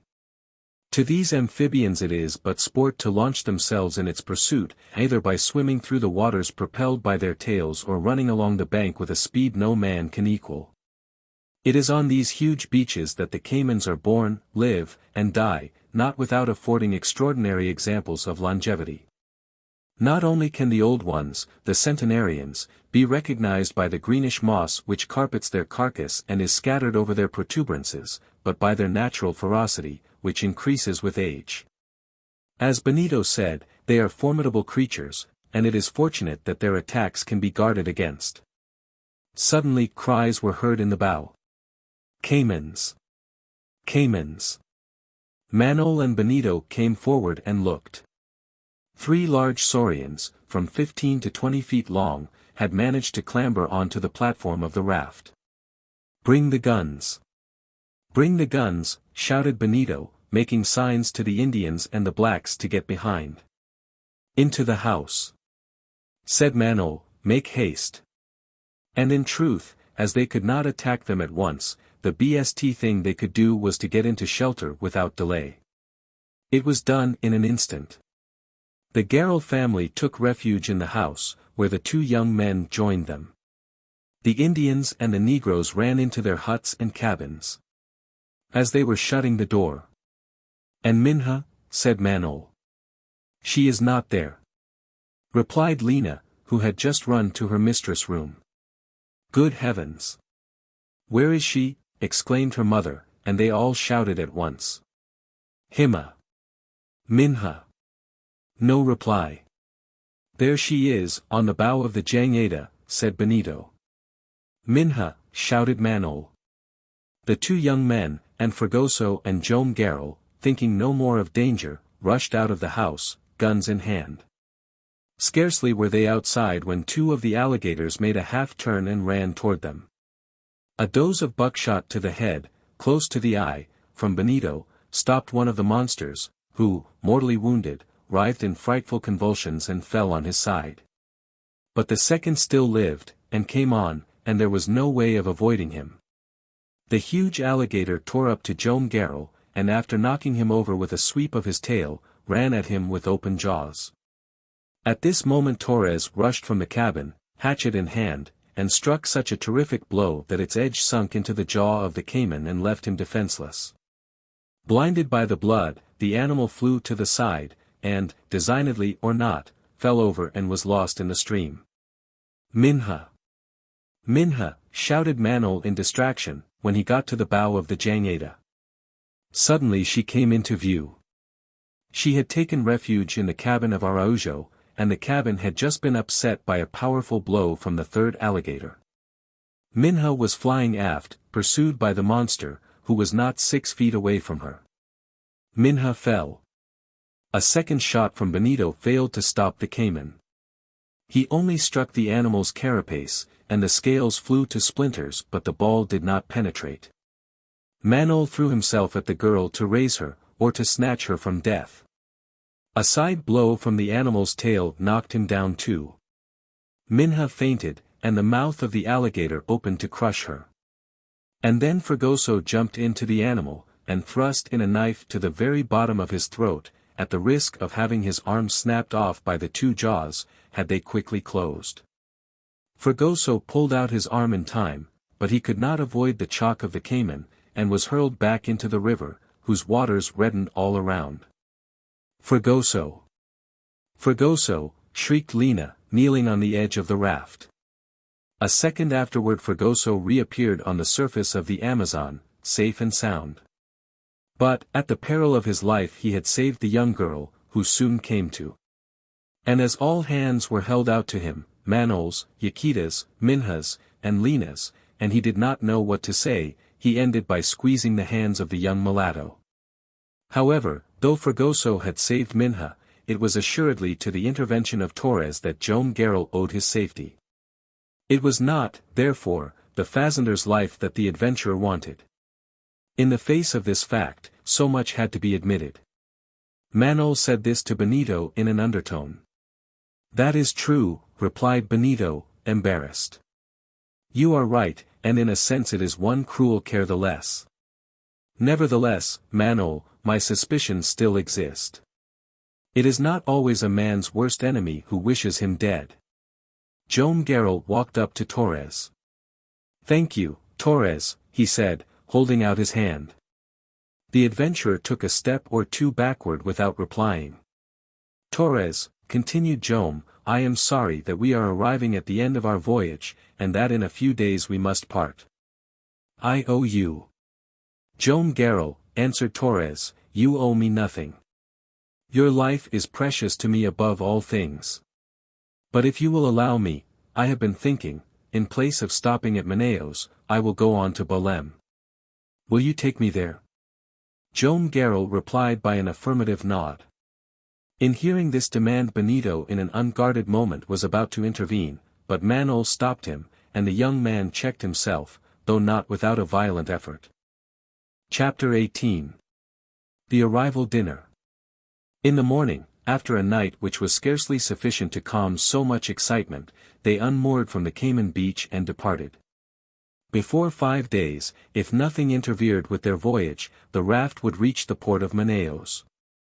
Minha had quite recovered from her fright, and her eyes and smiles thanked all those who had risked their lives for her. As for Liana, it seemed as though she was more grateful to the brave Fragoso than if it was herself that he had saved. "I will pay you back, sooner or later, Mr. Fragoso," said she, smiling. "And how, Miss Liana?" "Oh. You know very well." "Then if I know it, let it be soon and not late," replied the good-natured fellow. And from this day it began to be whispered about that the charming Liana was engaged to Fragoso, that their marriage would take place at the same time as that of Minha and Manaos, and that the young couple would remain at Belém with the others. "Capital! Capital!" repeated Fragoso unceasingly, "but I never thought Para was such a long way off." As for Manaos and Benito, they had had a long conversation about what had passed. There could be no question about obtaining from Joam Garral the dismissal of his rescuer. "Your life is precious to me above all things," Torres had said. This reply, hyperbolical and enigmatical at the time, Benito had heard and remembered. In the meantime the young men could do nothing. More than ever they were reduced to waiting not for 4 or 5 days, but for 7 or 8 weeks, that is to say, for whatever time it would take for the raft to get to Belém. "There is in all this some mystery that I cannot understand," said Benito. "Yes, but we are assured on one point," answered Manaos. "It is certain that Torres does not want your father's life. For the rest, we must still watch." It seemed that from this day Torres desired to keep himself more reserved. He did not seek to intrude on the family, and was even less assiduous toward Minha. There seemed a relief in the situation of which all, save perhaps Joam Garral, felt the gravity. On the evening of the same day they left on the right the island of Barroso, formed by a furrow of that name, and Lake Manaos, which is fed by a confused series of petty tributaries. The night passed without incident, though Joam Garral had advised them to watch with great care. On the morrow, the 20th of August, the pilot, who kept near the right bank on account of the uncertain eddies on the left, entered between the bank and the islands. Beyond this bank the country was dotted with large and small lakes, much as those of Calderon, Warandina, and other black-watered lagoons. This water system marks the approach of the Rio Negro, the most remarkable of all the tributaries of the Amazon. In reality the main river still bore the name of the Solomoans, and it is only after the junction of the Rio Negro that it takes the name which has made it celebrated among the rivers of the globe. During this day the raft had to be worked under curious conditions. The arm followed by the pilot, between Calderon Island and the shore, was very narrow, although it appeared sufficiently large. This was owing to a great portion of the island being slightly above the mean level, but still covered by the high flood waters. On each side were massed forests of giant trees, whose summits towered some 50 feet above the ground, and joining one bank to the other formed an immense cradle. On the left nothing could be more picturesque than this flooded forest, which seemed to have been planted in the middle of a lake. The stems of the trees arose from the clear, still water, in which every interlacement of their boughs was reflected with unequaled purity. They were arranged on an immense sheet of glass, like the trees in miniature on some table ypern, and their reflection could not be more perfect. The difference between the image and the reality could scarcely be described. Duplicates of grandeur, terminated above and below by a vast parasol of green, they seemed to form 2 hemispheres, inside which the Jangada appeared to follow one of the great circles. It had been necessary to bring the raft under these boughs, against which flowed the gentle current of the stream. It was impossible to go back. Hence the task of navigating with extreme care, so as to avoid the collisions on either side. In this all Araujo's ability was shown, and he was admirably seconded by his crew. The trees of the forest furnished the resting places for the long poles which kept the Jangada in its course. The least blow to the Jangada would have endangered the complete demolition of the woodwork, and caused the loss, if not of the crew, of the greater part of the cargo. "It is truly very beautiful," said Minha, "and it would be very pleasant for us always to travel in this way, on this quiet water, shaded from the rays of the sun." "At the same time pleasant and dangerous, dear Minha," said Manaos. "In a pirogue there is doubtless nothing to fear in sailing here, but on a huge raft of wood better have a free course and a clear stream." "We shall be quite through the forest in a couple of hours," said the pilot. "Look well at it, then," said Liana. "All these beautiful things pass so quickly." "Ah! Dear mistress! Do you see the troops of monkeys disporting in the higher branches, and the birds admiring themselves in the pellucid water? And the flowers half opened on the surface," replied Minha, "and which the current dandles like the breeze. And the long lianas, which so oddly stretch from one tree to another," added the young mulatto. "And no Fragoso at the end of them," said Lina's betrothed. "That was rather a nice flower you gathered in the forest of Iquitos." "Just behold the flower, the only one in the world," said Liana quizzingly, "and, mistress, just look at the splendid plants." And Liana pointed to the nymphaeas with their colossal leaves, whose flowers bear buds as large as coconuts. Then, just where the banks plunged beneath the waters, there were clumps of mucimus, reeds with large leaves, whose elastic stems bend to give passage to the pirogues and close again behind them. There was there what would tempt any sportsman, for a whole world of aquatic birds fluttered between the higher clusters, which shook with the stream. Ibises half-lollingly posed on some old trunk, and grey herons motionless on one leg, solemn flamingos who from a distance looked like red umbrellas scattered in the foliage, and phenicopters of every color, enlivened the temporary morass. And along the top of the water glided long and swiftly swimming snakes, among them the formidable gymnotus, whose electric discharges successively repeated paralyzed the most robust of men or animals, and end by dealing death. Precautions had to be taken against the sucurigus serpents, which, coiled round the trunk of some tree, unroll themselves, hang down, seize their prey, and draw it into their rings, which are powerful enough to crush a bullock.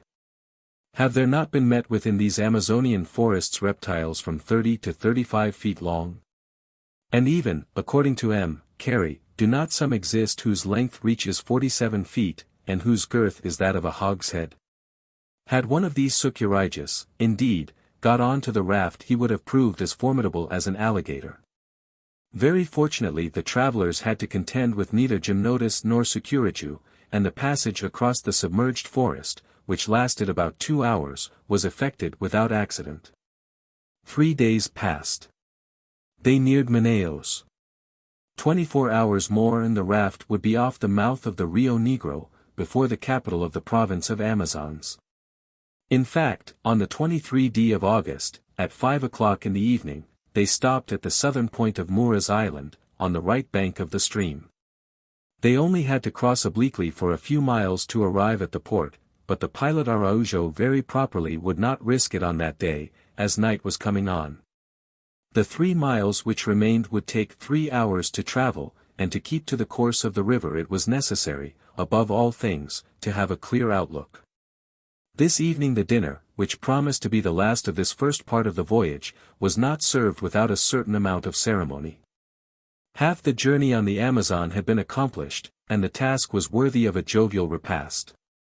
It was fitting to drink to the health of Amazons a few glasses of that generous liquor which comes from the coasts of Oporto and Setúbal. Besides, this was, in a way, the betrothal dinner of Fragoso and the charming Liana. That of Manaos and Minha had taken place at the fazenda of Iquitos several weeks before. After the young master and mistress, it was the turn of the faithful couple who were attached to them by so many bonds of gratitude. So Liana, who was to remain in the service of Minha, and Fragoso, who was about to enter into that of Manuel Valdez, sat at the common table, and even had the places of honor reserved for them.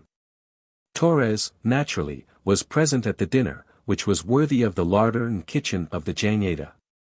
The adventurer, seated opposite to Joam Garral, who was always taciturn, listened to all that was said, but took no part in the conversation. Benito quietly and attentively watched him. The eyes of Torres, with a peculiar expression, constantly sought his father. One would have called them the eyes of some wild beast trying to fascinate his prey before he sprang on it. Manuel talked mostly with Minha. Between whiles his eyes wandered to Torres, but he acted his part more successfully than Benito in a situation which, if it did not finish at Manaos, would certainly end at Belém. The dinner was jolly enough. Lina kept it going with her good humor, Fragoso with his witty repartees. The Padre Pisania looked gaily round on the little world he cherished, and on the two young couples which his hands would shortly bless in the waters of Para.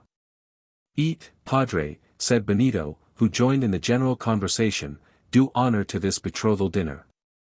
You will want some strength to celebrate both marriages at once." "Well, my dear boy," replied Pisania, "seek out some lovely and gentle girl who wishes you well, and you will see that I can marry you at the same time." "Well answered, Padre," exclaimed Manuel.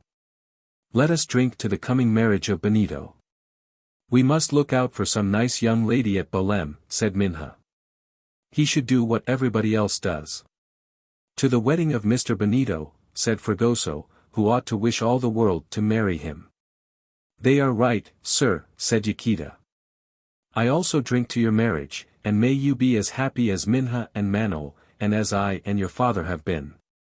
"As you always will be, it is to be hoped," said Torres, drinking a glass of port without having pledged anybody. "All here have their happiness in their own hands." It was difficult to say, but this wish, coming from the adventurer, left an unpleasant impression. Manuel felt this, and wishing to destroy its effect, "Look here, Padre," said he, "while we are on this subject, are there not any more couples to betroth on the raft?" "I do not know," answered Padre Pisania, "unless Torres, you are not married, I believe." "No, I am, and always shall be, a bachelor." Benito and Manuel thought that while thus speaking Torres looked toward Minha. "And what should prevent you marrying?" replied Padre Pisania. "At Belém you could find a wife whose age would suit yours, and it would be possible perhaps for you to settle in that town. That would be better than this wandering life, of which, up to the present, you have not made so very much." "You are right, Padre," answered Torres, "I do not say no. Besides the example is contagious. Seeing all these young couples gives me rather a longing for marriage. But I am quite a stranger in Belém, and, for certain reasons, that would make my settlement more difficult." "Where do you come from, then?" asked Fragoso, who always had the idea that he had already met Torres somewhere.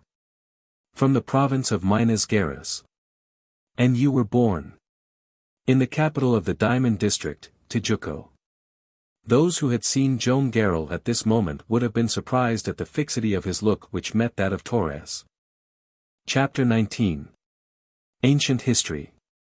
But the conversation was continued by Fragoso, who immediately rejoined. "What? You come from Tijuco, from the very capital of the Diamond District?" "Yes," said Torres. "Do you hail from that province?" "No. I come from the Atlantic seaboard in the north of Brazil," replied Fragoso. "You do not know this diamond country, Mr. Manuel?" asked Torres. A negative shake of the head from the young man was the only reply. "And you, Mr. Benito," continued Torres, addressing the younger Garral, whom he evidently wished to join in the conversation, "you have never had curiosity enough to visit the diamond arrival?" "Never," dryly replied Benito. "Ah! I should like to see that country," said Fragoso, who unconsciously played Torres' game. "It seems to me I should finish by picking up a diamond worth something considerable." "And what would you do with this diamond worth something considerable, Fragoso?" queried Lina. "Sell it. Then you would get rich all of a sudden." "Very rich." "Well, if you had been rich 3 months ago you would never have had the idea of that Liana." "And if I had not had that," exclaimed Fragoso, "I should not have found a charming little wife who, well, assuredly, all is for the best." "You see, Fragoso," said Minha, "when you marry Lina, diamond takes the place of diamond, and you do not lose by the change." To be sure, Miss Minha, gallantly replied Fragoso, rather I gain. There could be no doubt that Torres did not want the subject to drop, for he went on with. It is a fact that at Tijuco sudden fortunes are realized enough to turn any man's head. Have you heard tell of the famous diamond of Abate, which was valued at more than 2,000,000 contos of reis? Well, this stone, which weighed an ounce, came from the Brazilian mines. And they were 3 convicts, yes. 3 men sentenced to transportation for life, who found it by chance in the river Abate, at 90 leagues from Terro de Frio. At a stroke their fortune was made, asked Fragoso. No, replied Torres. The diamond was handed over to the Governor-General of the mines. The value of the stone was recognized, and King John VI, of Portugal, had it cut, and wore it on his neck on great occasions. As for the convicts, they got their pardon, but that was all, and the cleverest could not get much of an income out of that. You, doubtless, said Benito very dryly. Yes, I. Why not, answered Torres. Have you ever been to the diamond district, added he, this time addressing Joam Garral. Never, said Joam, looking straight at him. That is a pity, replied he. You should go there one day. It is a very curious place, I assure you. The Diamond Valley is an isolated spot in the vast empire of Brazil, something like a park of 12 leagues in circumference, which in the nature of its soil, its vegetation, and its sandy rocks surrounded by a circle of high mountains, differs considerably from the neighboring provinces.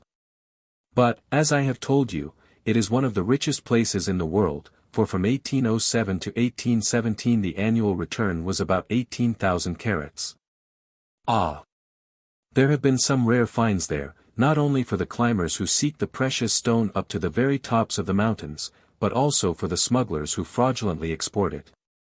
But the work in the mines is not so pleasant, and the 2,000 Negroes employed in that work by the government are obliged even to divert the watercourses to get at the diamantiferous sand.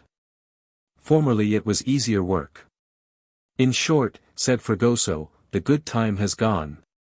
But what is still easy is to get the diamonds in scoundrel fashion, that is, by theft, and, stop. In 1826, when I was about 8 years old, a terrible drama happened at Tijuco, which showed that criminal would recoil from nothing if they could gain a fortune by one bold stroke. But perhaps you are not interested. On the contrary, Torres. Go on, replied Joam Garral, in a singularly calm voice. So be it, answered Torres. Well, the story is about stealing diamonds, and a handful of those pretty stones is worth 1,000,000, sometimes 2.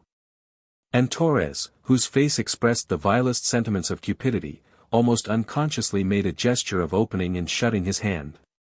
This is what happened, he continued. At Tijuco it is customary to send off in one delivery the diamonds collected during the year. They are divided into 2 lots, according to their size, after being sorted in 12 sieves with holes of different dimensions. These lots are put into sacks and forwarded to Rio de Janeiro, but as they are worth many millions you may imagine they are heavily escorted. A workman chosen by the superintendent, 4 cavalrymen from the district regiment, and 10 men on foot, complete the convoy. They first make for Villa Rica, where the commandant puts his seal on the sacks, and then the convoy continues its journey to Rio de Janeiro. I should add that, for the sake of precaution, the start is always kept secret. Well, in 1826, a young fellow named Da Costa, who was about 22 or 23 years of age, and who for some years had been employed at Tijuco in the offices of the Governor-General, devised the following scheme. He leagued himself with a band of smugglers, and informed them of the date of the departure of the convoy.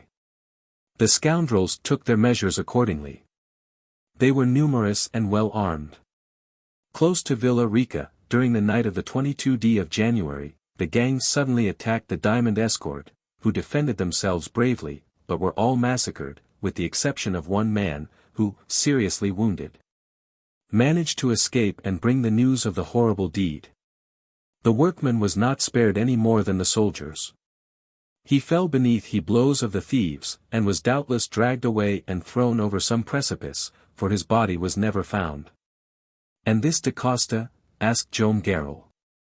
Well, his crime did not do him much good, for suspicion soon pointed toward him. He was accused of having got up the affair.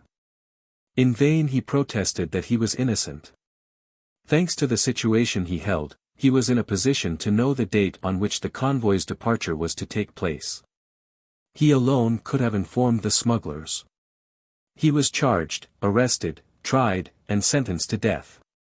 Such a sentence required his execution in 24 hours. Was the fellow executed? Asked Fragoso. No, replied Torres. They shut him up in the prison at Villa Rica, and during the night, a few hours only before his execution, whether alone or helped by others, he managed to escape. Has this young man been heard of since? Asked Joam Garral. Never, replied Torres. He probably left Brazil, and now, in some distant land, lives a cheerful life with the proceeds of the robbery which he is sure to have realized. Perhaps, on the other hand, he died miserably, answered Joam Garral. And, perhaps, added Padre Pisania, heaven caused him to feel remorse for his crime. Here they all rose from the table, and, having finished their dinner, went out to breathe the evening air. The sun was low on the horizon, but an hour had still to elapse before nightfall. These stories are not very lively, said Fragoso, and our betrothal dinner was best at the beginning. But it was your fault, Fragoso, answered Liana. How my fault? It was you who went on talking about the district and the diamonds, when you should not have done so. Well, that's true, replied Fragoso, but I had no idea we were going to wind up in that fashion. You are the first to blame. And the first to be punished, Miss Liana, for I did not hear you laugh all through the dessert. The whole family strolled toward the bow of the Jangada. Manuel and Benito walked one behind the other without speaking. Yaquita and her daughter silently followed, and all felt an unaccountable impression of sadness, as if they had a presentiment of some coming calamity.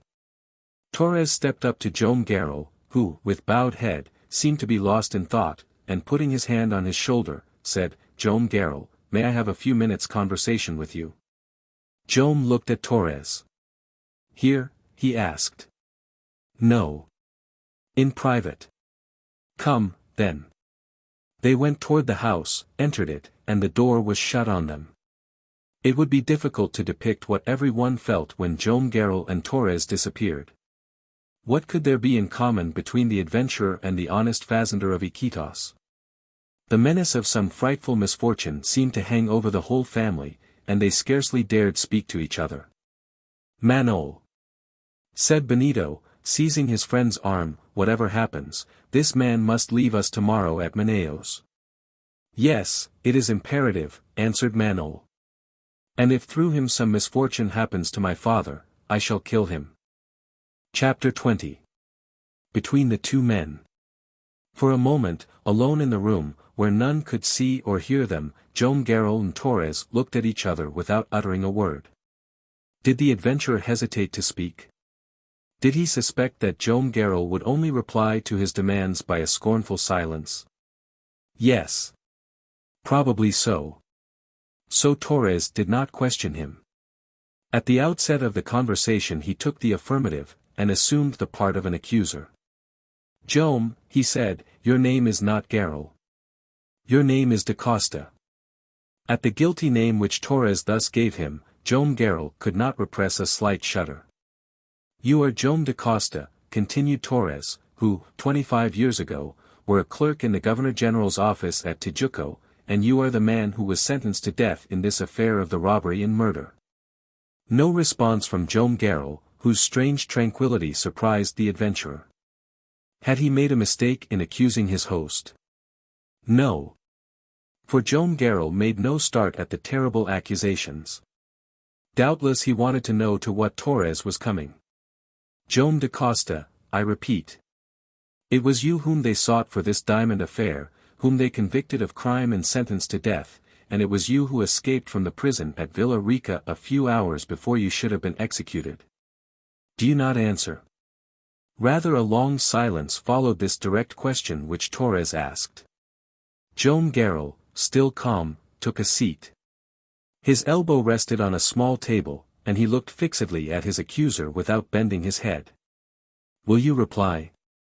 repeated Torres. "What reply do you want from me?" said Joam quietly.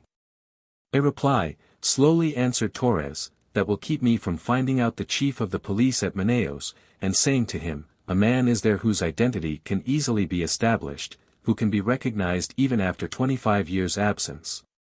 And this man was the instigator of the diamond robbery at Tijuco. He was the accomplice of the murderers of the soldiers of the escort, he is the man who escaped from execution, he is Joam Garral, whose true name is Joam da Costa." "And so, Torres," said Joam Garral, "I shall have nothing to fear from you if I give the answer you require?" "Nothing, for neither you nor I will have any interest in talking about the matter." "Neither you nor I?" asked Joam Garral. "It is not with money, then, that your silence is to be bought?" "No. No matter how much you offered me." "What do you want, then?" "Joam Garral," replied Torres, "here is my proposal. Do not be in a hurry to reply by a formal refusal. Remember that you are in my power." "What is this proposal?" asked Joam. Torres hesitated for a moment. The attitude of this guilty man, whose life he held in his hands, was enough to astonish him. He had expected a stormy discussion and prayers and tears. He had before him a man convicted of the most heinous of crimes, and the man never flinched. At length, crossing his arms, he said, "You have a daughter. I like her, and I want to marry her." Apparently Joam Garral expected anything from such a man, and was as quiet as before. "And so," he said, "the worthy Torres is anxious to enter the family of a murderer and a thief?" "I am the sole judge of what it suits me to do," said Torres. "I wish to be the son-in-law of Joam Garral, and I will." "You ignore, then, that my daughter is going to marry Manuel Valdez?" "You will break it off with Manuel Valdez." "And if my daughter declines?" "If you tell her all, I have no doubt she would consent," was the impudent answer. "All? All, if necessary. Between her own feelings and the honor of her family and the life of her father she would not hesitate." "You are a consummate scoundrel, Torres," quietly said Joam, whose coolness never forsook him. A scoundrel and a murderer were made to understand each other. At these words Joam Garral rose, advanced to the adventurer, and looking him straight in the face, "Torres," he said, "if you wish to become one of the family of Joam da Costa, you ought to know that Joam da Costa was innocent of the crime for which he was condemned." "Really?" "And I add," replied Joam, "that you hold the proof of his innocence, and are keeping it back to proclaim it on the day when you marry his daughter." "Fair play, Joam Garral," answered Torres, lowering his voice, "and when you have heard me out, you will see if you dare refuse me your daughter." "I am listening, Torres." "Well," said the adventurer, half keeping back his words, as if he was sorry to let them escape from his lips, "I know you are innocent. I know it, for I know the true culprit, and I am in a position to prove your innocence." "And the unhappy man who committed the crime is dead." "Dead!" exclaimed Joam Garral, and the word made him turn pale, in spite of himself, as if it had deprived him of all power of reinstatement. "Dead," repeated Torres. "But this man, whom I knew a long time after his crime, and without knowing that he was a convict, had written out at length, in his own hand, the story of this affair of the diamonds, even to the smallest details. Feeling his end approaching, he was seized with remorse. He knew where Joam da Costa had taken refuge, and under what name the innocent man had again begun a new life. He knew that he was rich, in the bosom of a happy family, but he knew also that there was no happiness for him. And this happiness he desired to add to the reputation to which he was entitled. But death came, he entrusted to me, his companion, to do what he could no longer do. He gave me the proofs of da Costa's innocence for me to transmit them to him, and he died." "The man's name?" exclaimed Joam Garral, in a tone he could not control. "You will know it when I am one of your family." "And the writing?" Joam Garral was ready to throw himself on Torres, to search him, to snatch from him the proofs of his innocence. The writing is in a safe place, replied Torres, and you will not have it until your daughter has become my wife. Now will you still refuse me? Yes, replied Joam, but in return for that paper the half of my fortune is yours. The half of your fortune, exclaimed Torres, agreed, on condition that Minha brings it to me at her marriage. And it is thus that you respect the wishes of a dying man, of a criminal tortured by remorse, and who has charged you to repair as much as he could the evil which he had done. It is thus. Once more, Torres, said Joam Garral, you are a consummate scoundrel. Be it so. And as I am not a criminal, we were not made to understand one another. And your refuse? I refuse. It will be your ruin, then, Joam Garral. Everything accuses you in the proceedings that have already taken place. You are condemned to death, and you know, in sentences for crimes of that nature, the government is forbidden the right of commuting the penalty. Denounced, you are taken. Taken, you are executed. And I will denounce you. Master as he was of himself, Joam could stand it no longer. He was about to rush on Torres. A gesture from the rascal cooled his anger. Take care, said Torres, your wife knows not that she is the wife of Joam da Costa, your children do not know they are the children of Joam da Costa, and you are not going to give them the information. Joam Garral stopped himself. He regained his usual command over himself, and his features recovered their habitual calm. This discussion has lasted long enough, said he, moving toward the door, and I know what there is left for me to do. Take care, Joam Garral, said Torres, for the last time, for he could scarcely believe that his ignoble attempt at extortion had collapsed. Joam Garral made him no answer. He threw back the door which opened under the veranda, made a sign to Torres to follow him, and they advanced toward the center of the Jangada, where the family were assembled.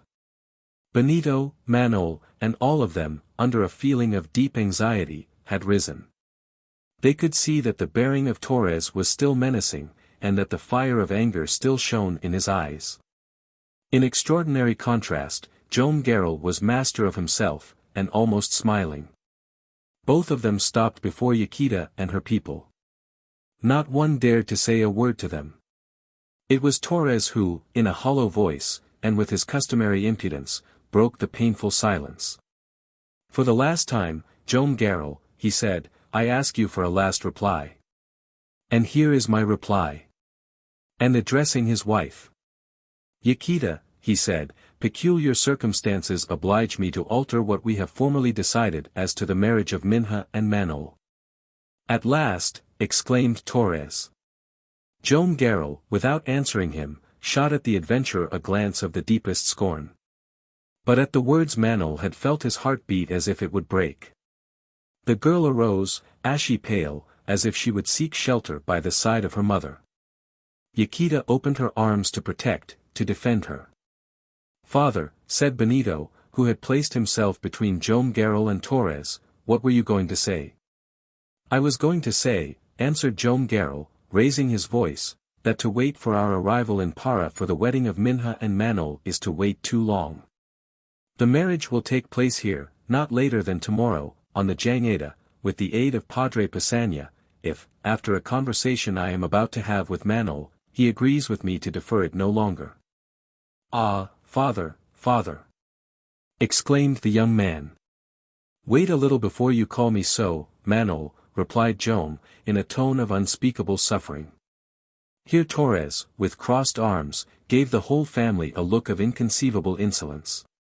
So that is your last word? Said he, extending his hand toward Joam Garral. No, that is not my last word. What is it, then? This, Torres. I am master here. You will be off, if you please, and even if you do not please, and leave the Jangada at this very instant. Yes, this instant, exclaimed Benito, or I will throw you overboard. Torres shrugged his shoulders. No threats, he said, they are of no use. It suits me also to land, and without delay. But you will remember me, Joam Garral. We shall not be long before we meet. If it only depends on me, answered Joam Garral, we shall soon meet, and rather sooner, perhaps, than you will like. Tomorrow I shall be with Judge Ribeiro, the first magistrate of the province, whom I have advised of my arrival at Manaos. If you dare, meet me there. At Judge Ribeiro's, said Torres, evidently disconcerted. At Judge Ribeiro's, answered Joam Garral. And then, showing the pirogue to Torres, with a gesture of supreme contempt Joam Garral ordered 4 of his people to land him without delay on the nearest point of the island. The scoundrel at last disappeared. The family, who were still appalled, respected the silence of its chief, but Fragoso, comprehending scarce half the gravity of the situation, and carried away by his customary vivacity, came up to Joam Garral. If the wedding of Miss Minha and Mr. Manaos is to take place tomorrow on the raft, yours shall take place at the same time, kindly answered Joam Garral. And making a sign to Manaos, he retired to his room with him. The interview between Joam and Manaos had lasted for half an hour, and it seemed a century to the family, when the door of the room was reopened. Manaos came out alone, his face glowed with generous resolution. Going up to Yaquita, he said, my mother, to Minha he said, my wife, and to Benito he said, my brother, and, turning toward Liana and Fragoso, he said to all, tomorrow. He knew all that had passed between Joam Garral and Torres. He knew that, counting on the protection of Judge Ribeiro, by means of a correspondence which he had had with him for a year past without speaking of it to his people, Joam Garral had at last succeeded in clearing himself and convincing him of his innocence. He knew that Joam Garral had boldly undertaken the voyage with the sole object of cancelling the hateful proceedings of which he had been the victim, so as not to leave on his daughter and son-in-law the weight of the terrible situation which he had had to endure so long himself. Yes, Manaos knew all this, and, further, he knew that Joam Garral, or rather Joam da Costa, was innocent, and his misfortunes made him even dearer and more devoted to him. What he did not know was that the material proof of the innocence of the fazender existed, and that this proof was in the hands of Torres. Joam Garral wished to reserve for the judge himself the use of this proof, which, if the adventurer had spoken truly, would demonstrate his innocence. Manaos confined himself, then, to announcing that he was going to Padre Passanha to ask him to get things ready for the 2 weddings. Next day, the 24th of August, scarcely an hour before the ceremony was to take place, a large pirogue came off from the left bank of the river and hailed the Jangada. A dozen paddlers had swiftly brought it from Manaos, and with a few men it carried the chief of the police, who made himself known and came on board. At the moment Joam Garral and his family, attired for the ceremony, were coming out of the house. Joam Garral asked the chief of the police. I am here, replied Joam. Joam Garral, continued the chief of the police, you have also been Joam da Costa, both names have been borne by the same man, I arrest you. At these words Yaquita and Minha, struck with stupor, stopped without any power to move. My father a murderer, exclaimed Benito, rushing toward Joam Garral. By a gesture his father silenced him. I will only ask you one question, said Joam with firm voice, addressing the chief of police. Has the warrant in virtue of which you arrest me been issued against me by the justice at Manaos, by Judge Ribeiro? No, answered the chief of the police, it was given to me, with an order for its immediate execution, by his substitute. Judge Ribeiro was struck with apoplexy yesterday evening, and died during the night at 2 o'clock, without having recovered his consciousness. Dead, exclaimed Joam Garral, crushed for a moment by the news, dead. Dead. But soon raising his head, he said to his wife and children, Judge Ribeiro alone knew that I was innocent, my dear ones. The death of the judge may be fatal to me, but that is no reason for me to despair. And, turning toward Manaos, Heaven help us, he said to him, we shall see if truth will come down to the earth from above. The chief of the police made a sign to his men, who advanced to secure Joam Garral. But speak, father, shouted Benito, mad with despair, say one word, and we shall contest even by force this horrible mistake of which you are the victim. There is no mistake here, my son, replied Joam Garral, Joam da Costa and Joam Garral are one. I am in truth Joam da Costa. I am the honest man whom a legal error unjustly doomed to death 25 years ago in the place of the true culprit. That I am quite innocent the first swear before heaven, once for all, on your heads, my children, and on the head of your mother. All communication between you and yours is now forbidden, said the chief of the police. You are my prisoner, Joam Garral, and I will rigorously execute my warrant. Joam restrained by a gesture his dismayed children and servants. Let the justice of man be done while we wait for the justice of God. And with his head unbent, he stepped into the pirogue. It seemed, indeed, as though of all present Joam Garral was the only one whom this fearful thunderbolt, which had fallen so unexpectedly on his head, had failed to overwhelm. Part 2. The Cryptogram. Chapter 1. Manaos.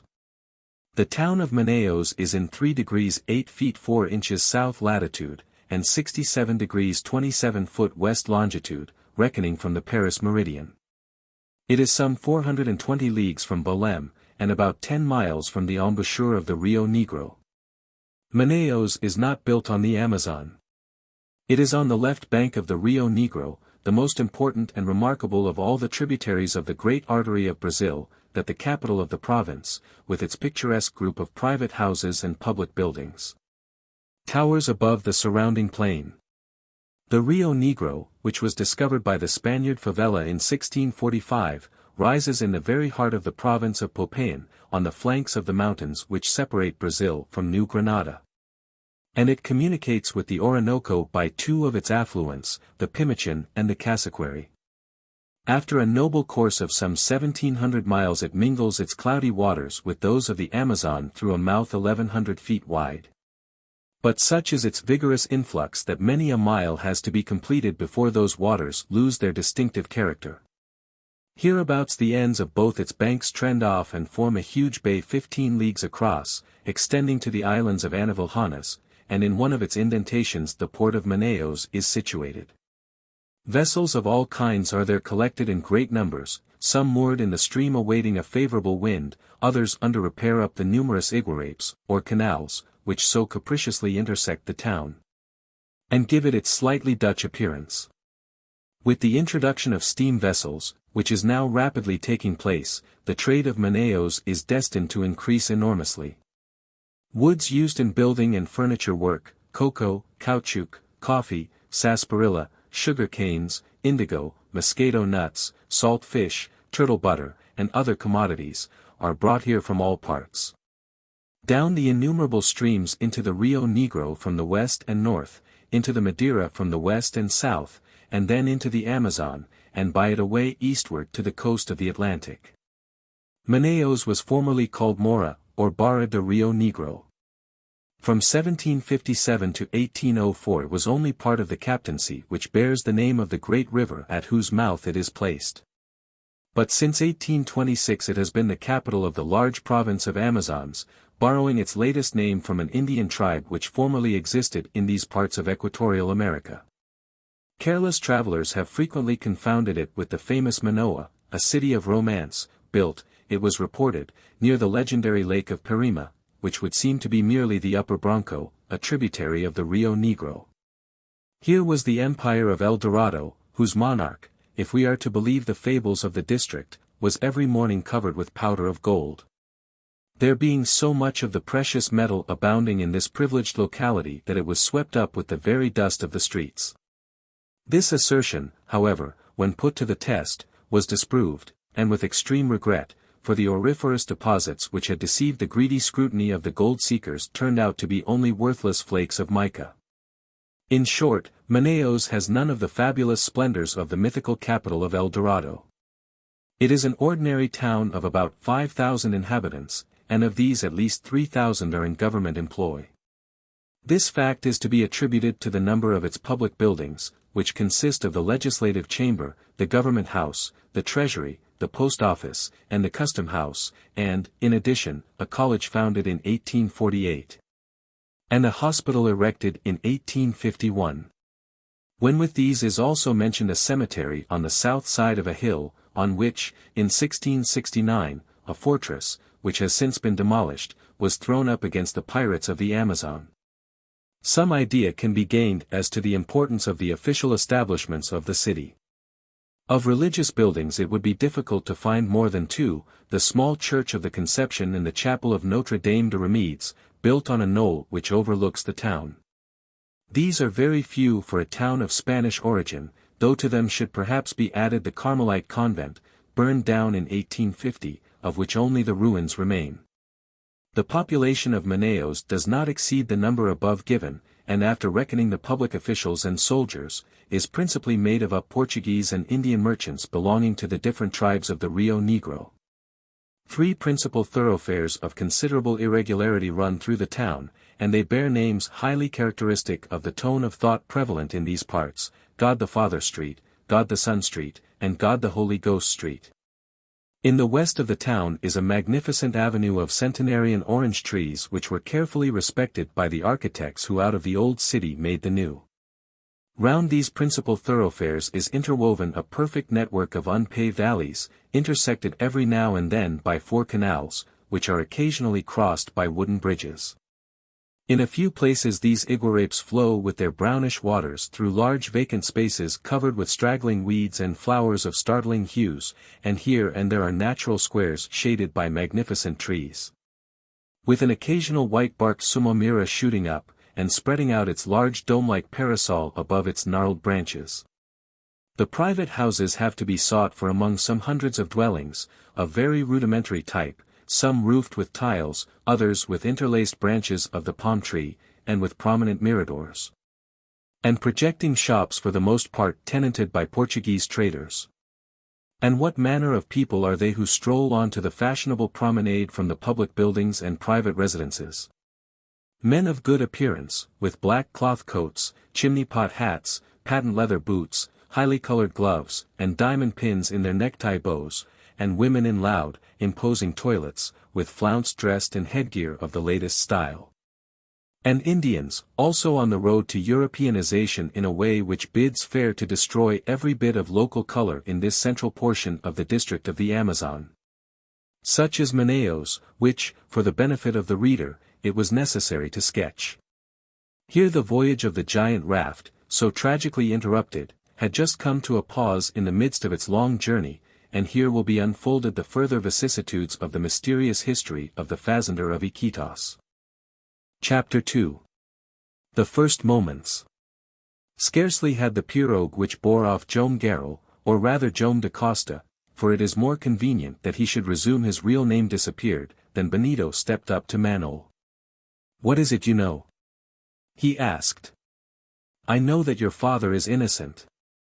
"Yes, innocent," replied Manaos, "and that he was sentenced to death 23 years ago for a crime which he never committed." "He has told you all about it, Manaos?" "All about it," replied the young man. The noble fazender did not wish that any part of his past life should be hidden from him who, when he marries his daughter, is to be his second son. "And the proof of his innocence my father can one day produce?" "That proof, Benito, lies wholly in the 23 years of an honorable and honored life, lies entirely in the bearing of Joam da Costa, who comes forward to say to justice, 'Here am I. I do not care for this false existence any more. I do not care to hide under a name which is not my true one. You have condemned an innocent man. Confess your errors and set matters right.' And when my father spoke like that, you did not hesitate for a moment to believe him?" "Not for an instant," replied Manaos. The hands of the 2 young fellows closed in a long and cordial grasp. Then Benito went up to Padre Passanha. "Padre," he said, "take my mother and sister away to their rooms. Do not leave them all day. No one here doubts my father's innocence, not one, you know that. Tomorrow my mother and I will seek out the chief of the police.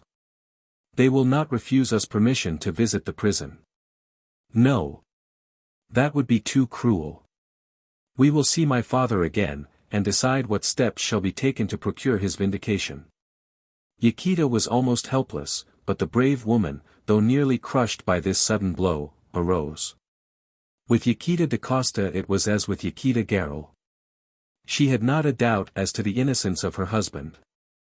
The idea even never occurred to her that Joam da Costa had been to blame in marrying her under a name which was not his own. She only thought of the life of happiness she had led with the noble man who had been injured so unjustly. Yes. On the morrow she would go to the gate of the prison, and never leave it until it was opened. Padre Pisania took her and her daughter, who could not restrain her tears, and the tree entered the house. The two young fellows found themselves alone. "And now," said Benito, "I ought to know all that my father has told you. I have nothing to hide from you. Why did Torres come on board the Jangada? To see to Joam da Costa the secret of his past life. And so, when we first met Torres in the forest of Iquitos, his plan had already been formed to enter into communication with my father?" "There cannot be a doubt of it," replied Manaos. The scoundrel was on his way to the fazenda with the idea of consummating a vile scheme of extortion which he had been preparing for a long time. And when he learned from us that my father and his whole family were about to pass the frontier, he suddenly changed his line of conduct? Yes. Because Joam da Costa once in Brazilian territory became more at his mercy than while within the frontiers of Peru. That is why we found Torres at Tabatinga, where he was waiting in expectation of our arrival. And it was I who offered him a passage on the raft, exclaimed Benito, with a gesture of despair. "Brother," said Manaos, "you need not reproach yourself. Torres would have joined us sooner or later. He was not the man to abandon such a trail. Had we lost him at Tabatinga, we should have found him at Manaos." "Yes, Manaos, you are right. But we are not concerned with the past now. We must think of the present. An end to useless recriminations. Let us see." And while speaking, Benito, passing his hand across his forehead, endeavored to grasp the details of the strange affair. "How," he asked, "did Torres ascertain that my father had been sentenced 23 years back for this abominable crime at Tijuco?" "I do not know," answered Manaos, "and everything leads me to think that your father did not know that. But Torres knew that Garral was the name under which Joam da Costa was living?" "Evidently. And he knew that it was in Peru, at Iquitos, that for so many years my father had taken refuge?" "He knew it," said Manaos, "but how he came to know it I do not understand." "One more question," continued Benito. "What was the proposition that Torres made to my father during the short interview which preceded his expulsion?" "He threatened to denounce Joam Garral as being Joam da Costa, if he declined to purchase his silence." "And at what price?" "At the price of his daughter's hand," answered Manaos unhesitatingly, but pale with anger. "The scoundrel dared to do that," exclaimed Benito. To this infamous request, Benito, you saw the reply that your father gave. "Yes, Manaos, yes." The indignant reply of an honest man. He kicked Torres off the raft. But it is not enough to have kicked him out. No. That will not do for me. It was on Torres' information that they came here and arrested my father, is not that so? Yes, on his denunciation. Very well, continued Benito, shaking his fist toward the left bank of the river, I must find out Torres. I must know how he became master of the secret.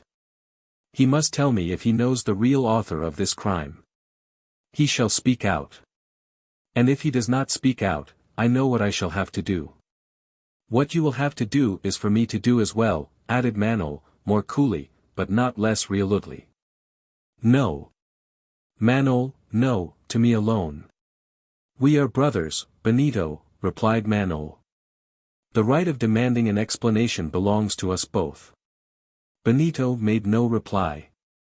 Evidently on that subject his decision was irrevocable. At this moment the pilot Araujo, who had been observing the state of the river, came up to them. Have you decided, he asked, if the raft is to remain at her moorings at the Isle of Muras, or to go on to the port of Manaos? The question had to be decided before nightfall, and the sooner it was settled the better. In fact, the news of the arrest of Joam da Costa ought already to have spread through the town. That it was of a nature to excite the interest of the population of Manaos could scarcely be doubted. But would it provoke more than curiosity against the condemned man, who was the principal author of the crime of Tijuco, which had formerly created such a sensation. Ought they not to fear that some popular movement might be directed against the prisoner? In the face of this hypothesis, was it not better to leave the Jangada moored near the Isle of Muras on the right bank of the river at a few miles from Manaos? The pros and cons of the question were well weighed.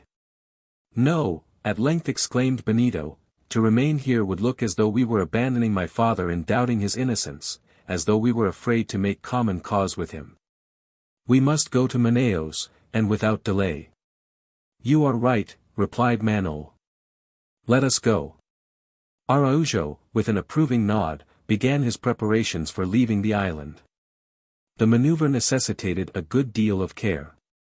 They had to work the raft slantingly across the current of the Amazon, here doubled in force by that of the Rio Negro, and to make for the embouchure of the tributary about a dozen miles down on the left bank. The ropes were cast off from the island. The Jangada, again started on the river, began to drift off diagonally. Araujo, cleverly profiting by the bendings of the current, which were due to the projections of the banks, and assisted by the long poles of his crew, succeeded in working the immense raft in the desired direction. In 2 hours the Jangada was on the other side of the Amazon, a little above the mouth of the Rio Negro, and fairly in the current which was to take it to the lower bank of the vast bay which opened on the left side of the stream. At 5 o'clock in the evening it was strongly moored alongside this bank, not in the port of Manaos itself, which it could not enter without stemming a rather powerful current, but a short mile below it.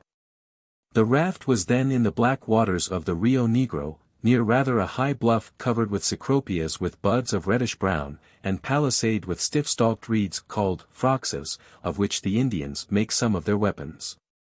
A few citizens were strolling about the bank. A feeling of curiosity had doubtless attracted them to the anchorage of the raft. The news of the arrest of Joam da Costa had soon spread about, but the curiosity of the Manines did not outrun their discretion, and they were very quiet. Benito's intention had been to land that evening, but Manuel dissuaded him. Wait till tomorrow, he said, night is approaching, and there is no necessity for us to leave the raft. So be it. Tomorrow, answered Benito. And here Yaquita, followed by her daughter and Padre Pisania, came out of the house. Minha was still weeping, but her mother's face was tearless, and she had that look of calm resolution which showed that the wife was now ready for all things, either to do her duty or to insist on her rights. Yaquita slowly advanced toward Manuel. Manuel, she said, listen to what I have to say, for my conscience commands me to speak as I am about to do. I am listening, replied Manuel. Yaquita, looking him straight in the face, continued, yesterday, after the interview you had with Joam da Costa, my husband, you came to me and called me, mother.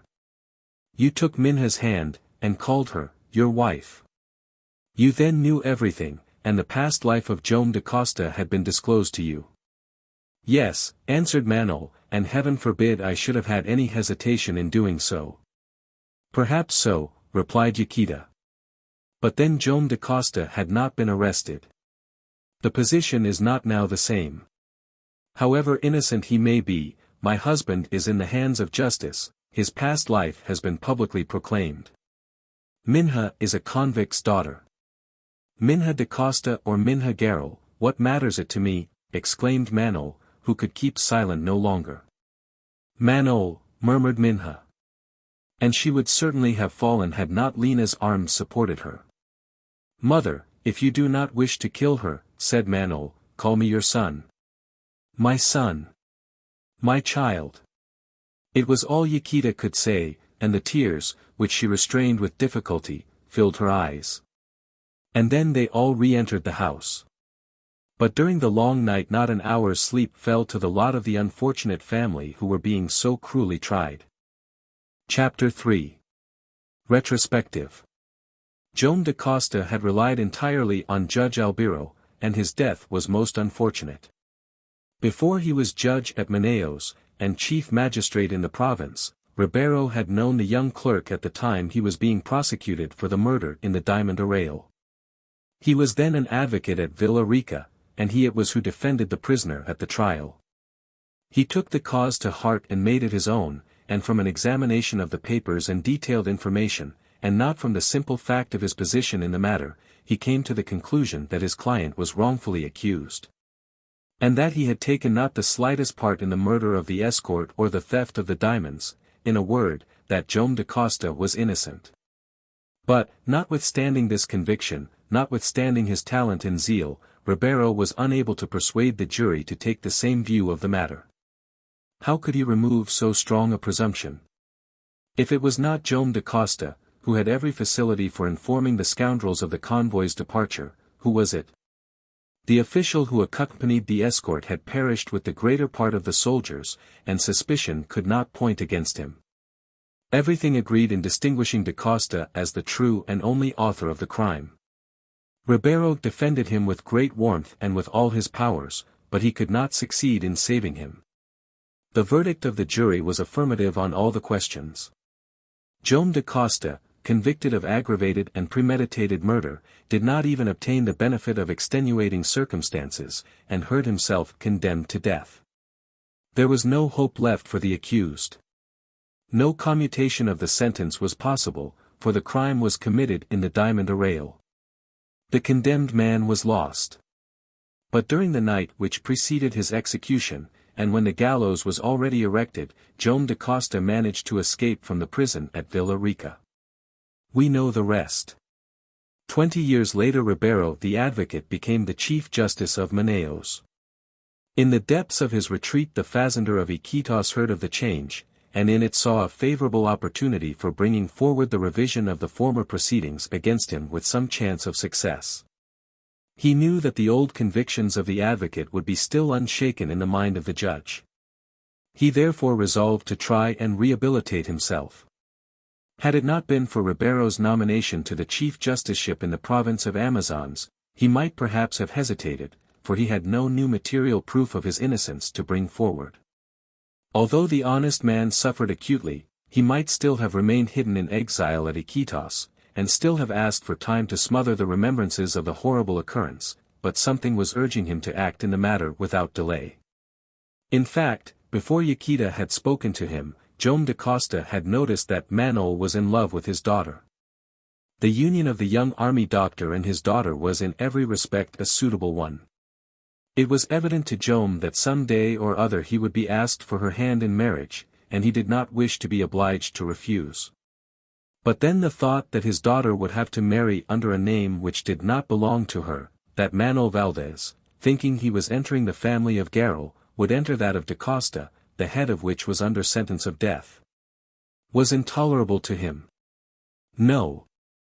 The wedding should not take place unless under proper conditions. Never. Let us recall what had happened up to this time.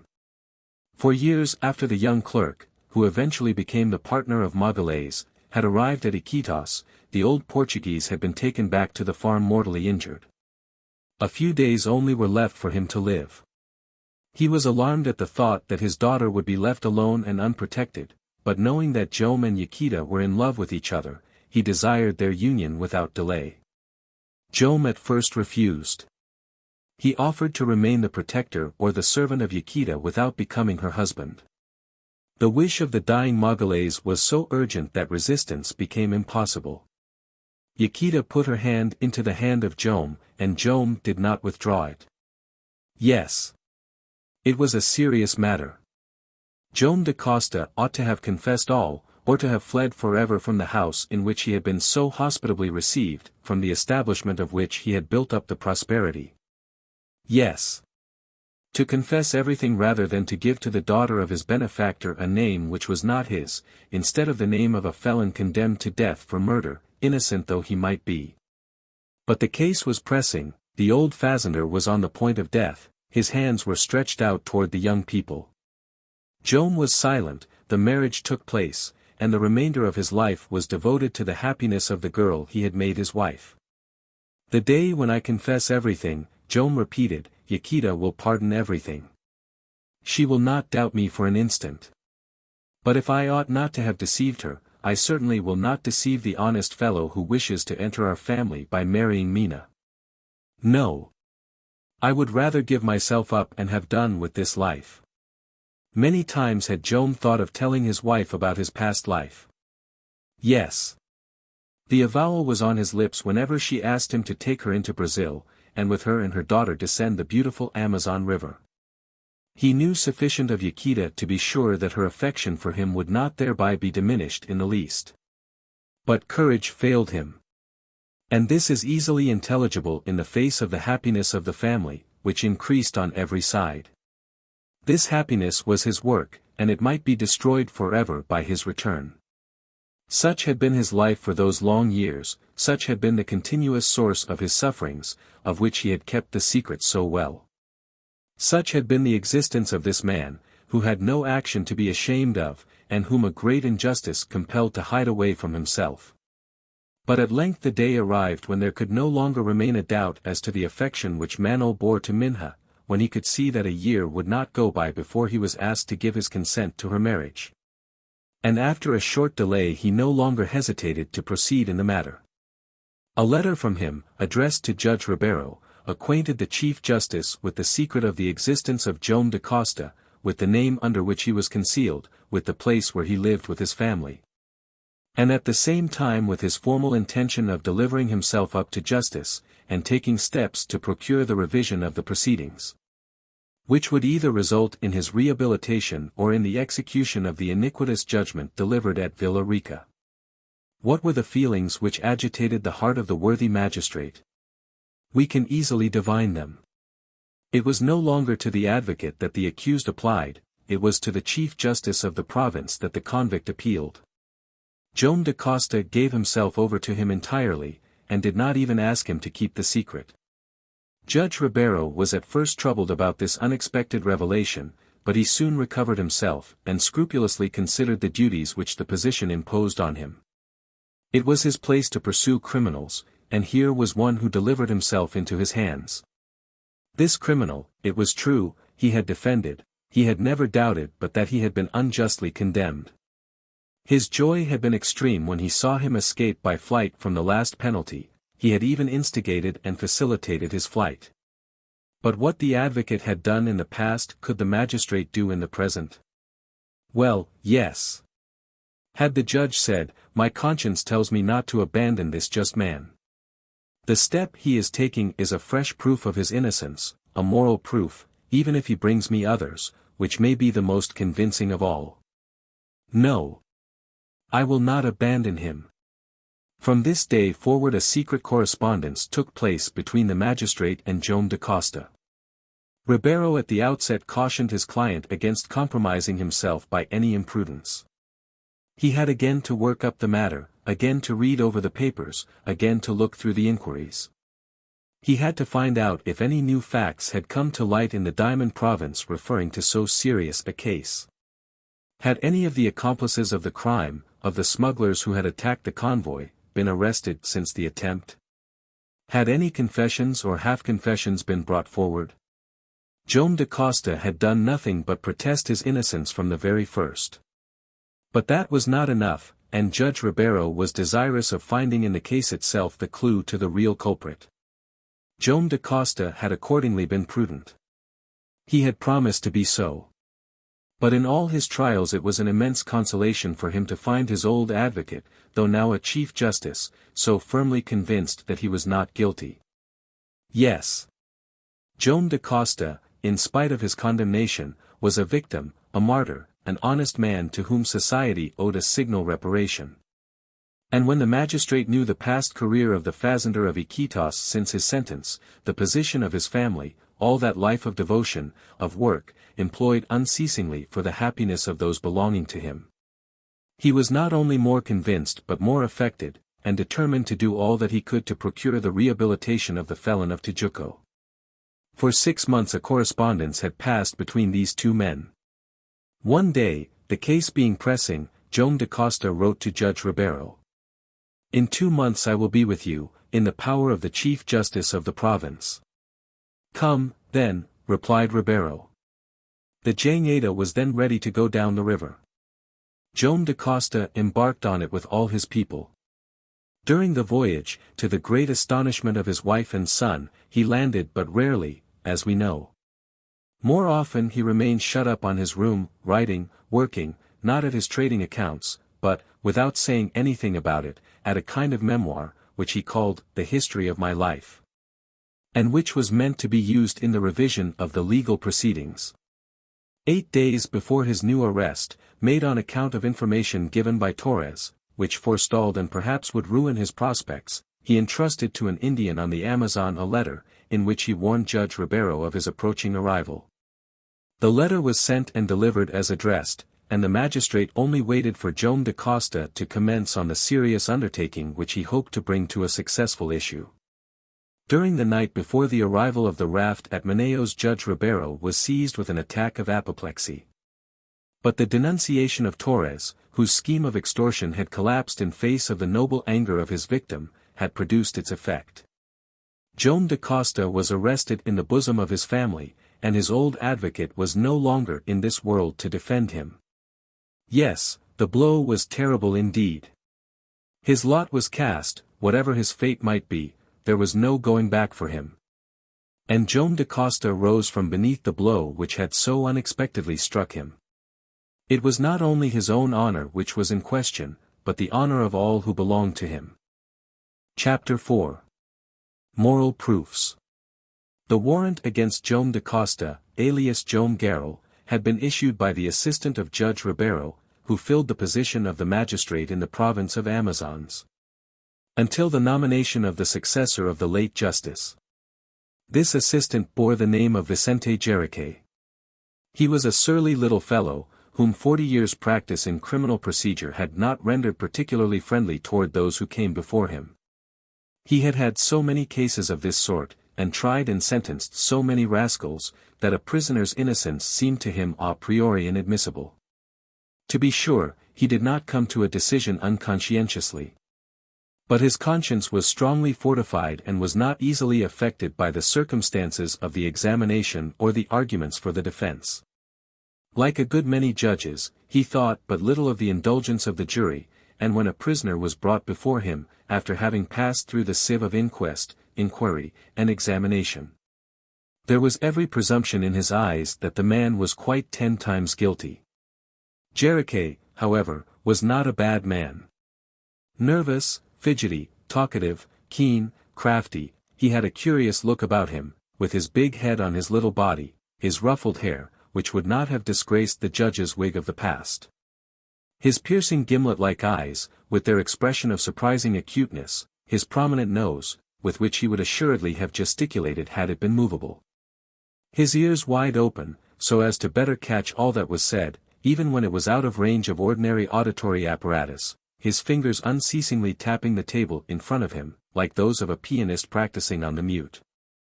And his body so long and his legs so short, and his feet perpetually crossing and recrossing, as he sat in state in his magistrate's chair. In private life, Jerique, who was a confirmed old bachelor, never left his law books but for the table which he did not despise, for chess, of which he was a past master, and above all things for Chinese puzzles, enigmas, charades, rebuses, anagrams, riddles, and such things, with which, like more than one European justice, thorough sphinxes by taste as well as by profession, he principally passed his leisure. It will be seen that he was an original, and it will be seen also how much Joam da Costa had lost by the death of Judge Ribeiro, inasmuch as his case would come before this not very agreeable judge. Moreover, the task of Jerique was in a way very simple. He had either to inquire nor to rule, he had not even to regulate a discussion nor to obtain a verdict, neither to apply the articles of the penal code nor to pronounce a sentence.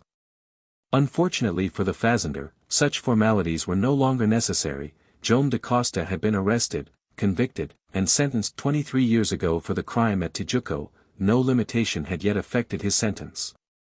No demand in commutation of the penalty could be introduced, and no appeal for mercy could be received. It was only necessary then to establish his identity, and as soon as the order arrived from Rio Janeiro justice would have to take its course. But in the nature of things Joam da Costa would protest his innocence. He would say he had been unjustly condemned. The magistrate's duty, notwithstanding the opinions he held, would be to listen to him. The question would be, what proofs could the convict offer to make good his assertions? And if he was not able to produce them when he appeared before his first judges, was he able to do so now? Herein consisted all the interest of the examination. There would have to be admitted the fact of a defaulter, prosperous and safe in a foreign country, leaving his refuge of his one free will to face the justice which his past life should have taught him to dread.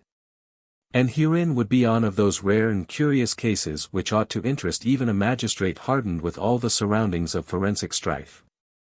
Was it impudent folly on the part of the doomed man of Tijuco, who was tired of his life, or was it the impulse of a conscience which would at all risks have wrongs set right? The problem was a strange one, it must be acknowledged. On the morrow of Joam da Costa's arrest, Judge Jericho made his way to the prison in God the Sun Street, where the convict had been placed. The prison was an old missionary convent, situated on the bank of one of the principal iguarapes of the town. To the voluntary prisoners of former times there had succeeded in this building, which was but little adapted for the purpose, the compulsory prisoners of today. The room occupied by Joam da Costa was nothing like one of those sad little cells which form part of our modern penitentiary system, but an old monk's room, with a barred window without shutters, opening on to an uncultivated space. A bench in one corner, and a kind of pallet in the other. It was from this apartment that Joam da Costa, on this 25th of August, about 11 o'clock in the morning, was taken and brought into the judge's room, which was the old common hall of the convent. Judge Jericho was there in front of his desk, perched on his high chair, his back turned toward the window, so that his face was in shadow while that of the accused remained in full daylight. His clerk, with the indifference which characterizes these legal folks, had taken his seat at the end of the table, his pen behind his ear, ready to record the questions and answers. Joam da Costa was introduced into the room, and at a sign from the judge the guards who had brought him withdrew. Judge Jericho looked at the accused for some time. The latter, leaning slightly forward and maintaining a becoming attitude, neither careless nor humble, waited with dignity for the questions to which he was expected to reply.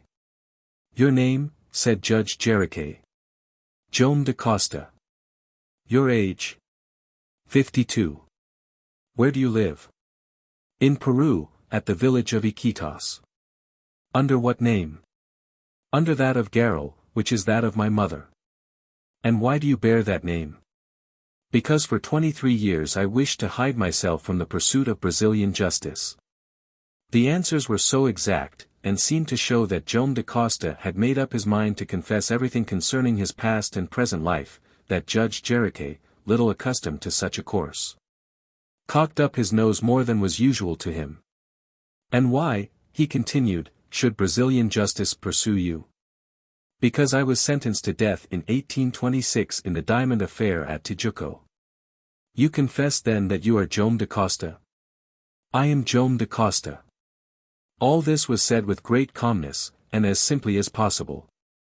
The little eyes of Judge Jericho, hidden by their lids, seemed to say, "Never came across anything like this before." He had put the invariable question which had hitherto brought the invariable reply from culprits of every category protesting their innocence. The fingers of the judge began to beat a gentle tattoo on the table. "Joam da Costa," he asked, "what were you doing at Iquitos?" "I was a fazender, and engaged in managing a farming establishment of considerable size." "It was prospering?" "Greatly prospering." "How long ago did you leave your fazenda?" "About 9 weeks."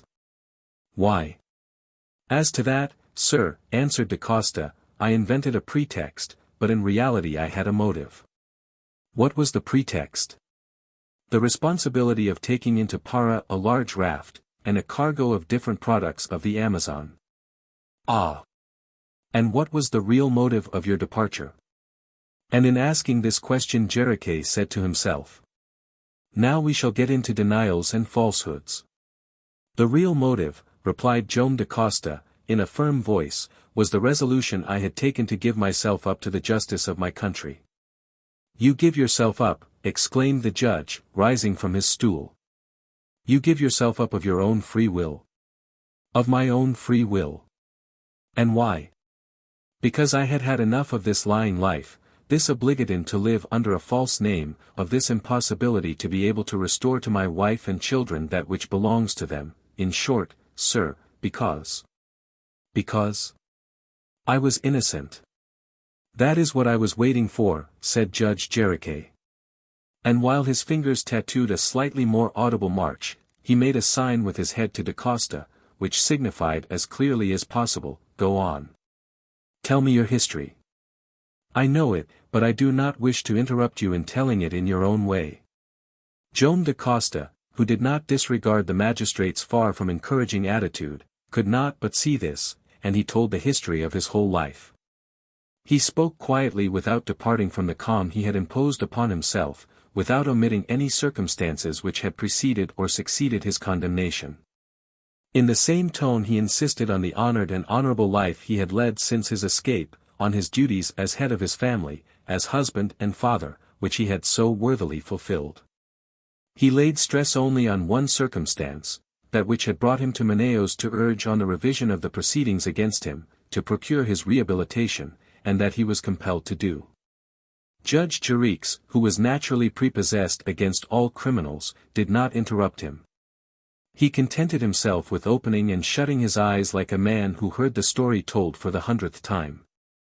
And when Joam DaCosta laid on the table the memoir which he had drawn up, he made no movement to take it. You have finished, he said. Yes, sir. And you persist in asserting that you only left Iquitos to procure the revision of the judgment against you. I had no other intention. What is there to prove that? Who can prove that, without the denunciation which had brought about your arrest, you would have given yourself up? This memoir, in the first place. That memoir was in your possession, and there is nothing to show that had you not been arrested, you would have put it to the use you say you intended. At the least, sir, there was one thing that was not in my possession, and of the authenticity of which there can be no doubt. What? The letter I wrote to your predecessor, Judge Ribeiro, the letter which gave him notice of my early arrival. Ah! You wrote? Yes. And the letter which ought to have arrived at its destination should have been handed over to you. Really, answered Judge Jericho, in a slightly incredulous tone. You wrote to Judge Ribeiro. Before he was a judge in this province, answered Joam DaCosta, he was an advocate at Villa Rica. He it was who defended me in the trial at Tijuco. He never doubted of the justice of my cause. He did all he could to save me. 20 years later, when he had become Chief Justice at Manaos, I let him know who I was, where I was, and what I wished to attempt. His opinion about me had not changed, and it was at his advice I left the fazenda, and came in person to proceed with my rehabilitation. But death had unfortunately struck him, and maybe I shall be lost, sir, if in Judge Jericho I do not find another Judge Ribeiro. The magistrate, appealed to so directly, was about to start up in defiance of all the traditions of the judicial bench, but he managed to restrain himself, and was contented with muttering. Very strong, indeed, very strong. Judge Jericho was evidently hard of heart, and proof against all surprise. At this moment a guard entered the room, and handed a sealed packet to the magistrate. He broke the seal and drew a letter from the envelope. He opened it and read it, not without a certain contraction of his eyebrows, and then said, I have no reason for hiding from you, Joam DaCosta, that this is the letter you have been speaking about. Addressed by you to Judge Ribeiro and sent on to me. I have, therefore, no reason to doubt what you have said on the subject. Not only on that subject, answered DaCosta, but on the subject of all the circumstances of my life which I have brought to your knowledge, and which are none of them open to question.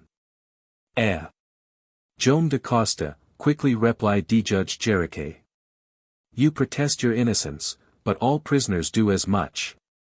After all, you only offer moral presumptions. Have you any material proof?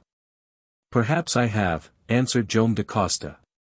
At these words, Judge Jericho left his chair. This was too much for him, and he had to take 2 or 3 circuits of the room to recover himself. Chapter 5. Material Proofs. When the magistrate had again taken his place, like a man who considered he was perfectly master of himself, he leaned back in his chair, and with his head raised and his eyes looking straight in front. As though not even noticing the accused, remarked, in a tone of the most perfect indifference. "Go on." Joam da Costa reflected for a minute as if hesitating to resume the order of his thoughts, and then answered as follows. "Up to the present, sir, I have only given you moral presumptions of my innocence grounded on the dignity, propriety, and honesty of the whole of my life. I should have thought that such proofs were those most worthy of being brought forward in matters of justice." Judge Jericho could not restrain a movement of his shoulders, showing that such was not his opinion. "Since they are not enough, I proceed with the material proofs which I shall perhaps be able to produce," continued da Costa. "I say perhaps, for I do not yet know what credit to attach to them. And, sir, I have never spoken of these things to my wife or children, not wishing to raise a hope which might be destroyed." "To the point," answered Jericho. "I have every reason to believe, sir, that my arrest on the eve of the arrival of the RAFT at Manaos is due to information given to the chief of the police." "You are not mistaken, Joam da Costa, but I ought to tell you that the information is anonymous." "It matters little, for I know that it could only come from a scoundrel called Torres."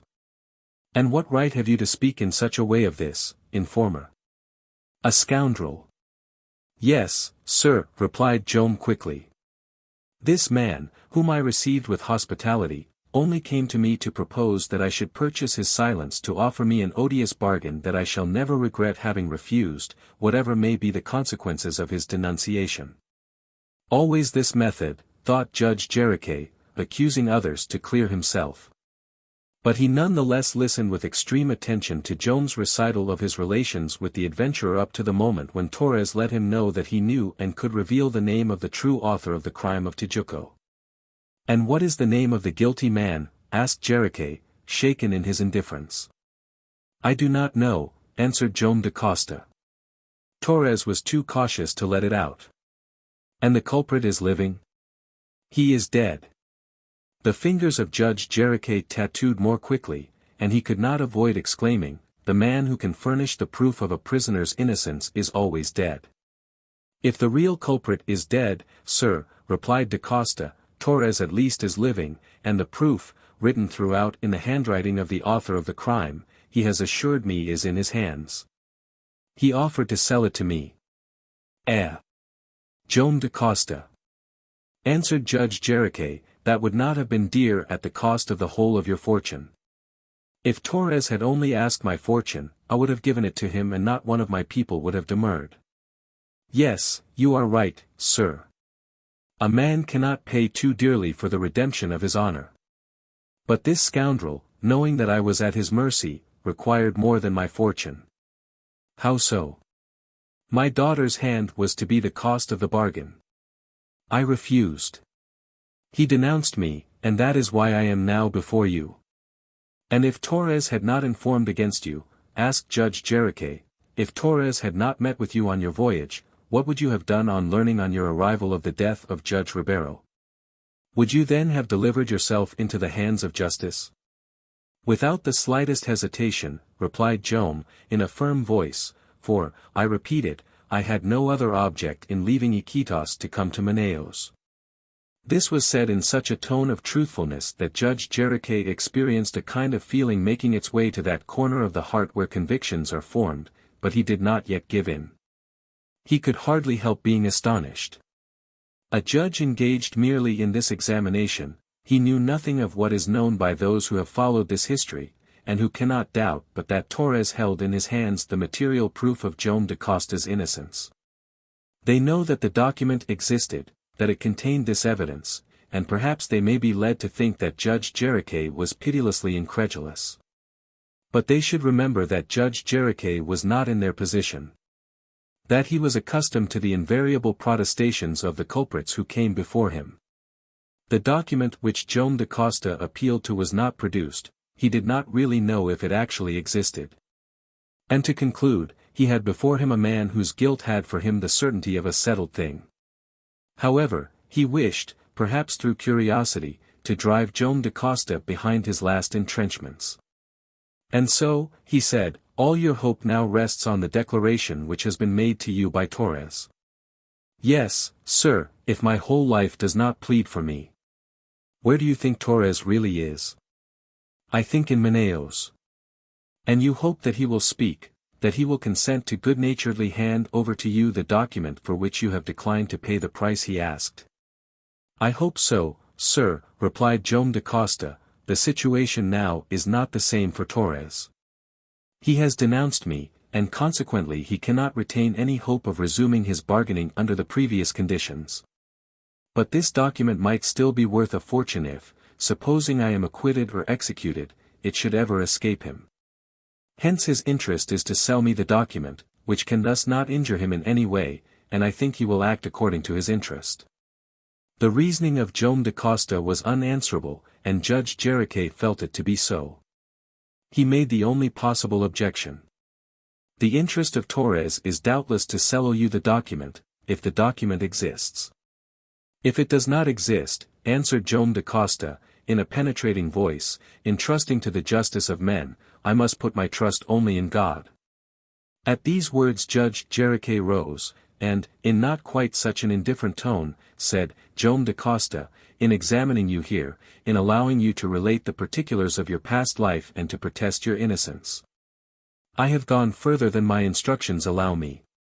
An information has already been laid in this affair, and you have appeared before the jury at Villa Rica, whose verdict was given unanimously, and without even the addition of extenuating circumstances. You have been found guilty of the instigation of, and complicity in, the murder of the soldiers and the robbery of the diamonds at Tijuco. The capital sentence was pronounced on you, and it was only by flight that you escaped execution. But that you came here to deliver yourself over, or not, to the hands of justice 23 years afterward, you would never have been retaken. For the last time, you admit that you are Joam da Costa, the condemned man of the diamond arrayal? I am Joam da Costa. You are ready to sign this declaration? I am ready. And with a hand without a tremble Joam da Costa put his name to the foot of the declaration and the report which Judge Jericho had made his clerk draw up. The report, addressed to the Minister of Justice, is to be sent off to Rio Janeiro, said the magistrate. Many days will elapse before we receive orders to carry out your sentence. If then, as you say, Torres possesses the proof of your innocence, do all you can yourself, do all you can through your friends, do everything, so that that proof can be produced in time. Once the order arrives no delay will be possible, and justice must take its course. Joam da Costa bowed slightly. Shall I be allowed in the meantime to see my wife and children? He asked. After today, if you wish, answered Judge Jericho. You are no longer in close confinement, and they can be brought to you as soon as they apply. The magistrate then rang the bell. The guards entered the room, and took away Joam da Costa. Judge Jericho watched him as he went out, and shook his head and muttered. Well, well. This is a much stranger affair than I ever thought it would be. Chapter 6. The Last Blow. While Joam da Costa was undergoing this examination, Iquitos, from an inquiry made by Manaos, ascertained that she and her children would be permitted to see the prisoner that very day about 4 o'clock in the afternoon. Iquitos had not left her room since the evening before. Minha and Liana kept near her, waiting for the time when she would be admitted to see her husband. Iquitos Garral or Iquitos da Costa, he would still find her the devoted wife and brave companion he had ever known her to be. About 11 o'clock in the morning Benito joined Manaos and Fragoso, who were talking in the bow of the Jangada. Manaos, said he, I have a favor to ask you. What is it? And you too, Fragoso. I am at your service, Mr. Benito, answered the barber. What is the matter? Asked Manaos, looking at his friend, whose expression was that of a man who had come to some unalterable resolution. You never doubt my father's innocence? Is that so? Said Benito. Ah, exclaimed Fragoso. Rather I think it was I who committed the crime. Well, we must now commence on the project I thought of yesterday. To find out Torres? Asked Manaos. Yes, and know from him how he found out my father's retreat. There is something inexplicable about it. Did he know it before? I cannot understand it, for my father never left Iquitos for more than 20 years, and this scoundrel is hardly 30. But the day will not close before I know it. Or, woe to Torres. Benito's resolution admitted of no discussion, and besides, neither Manaos nor Fragoso had the slightest thought of dissuading him. I will ask, then, continued Benito, for both of you to accompany me. We shall start in a minute or two. It will not do to wait till Torres has left Manaos. He has no longer got his silence to sell, and the idea might occur to him. Let us be off.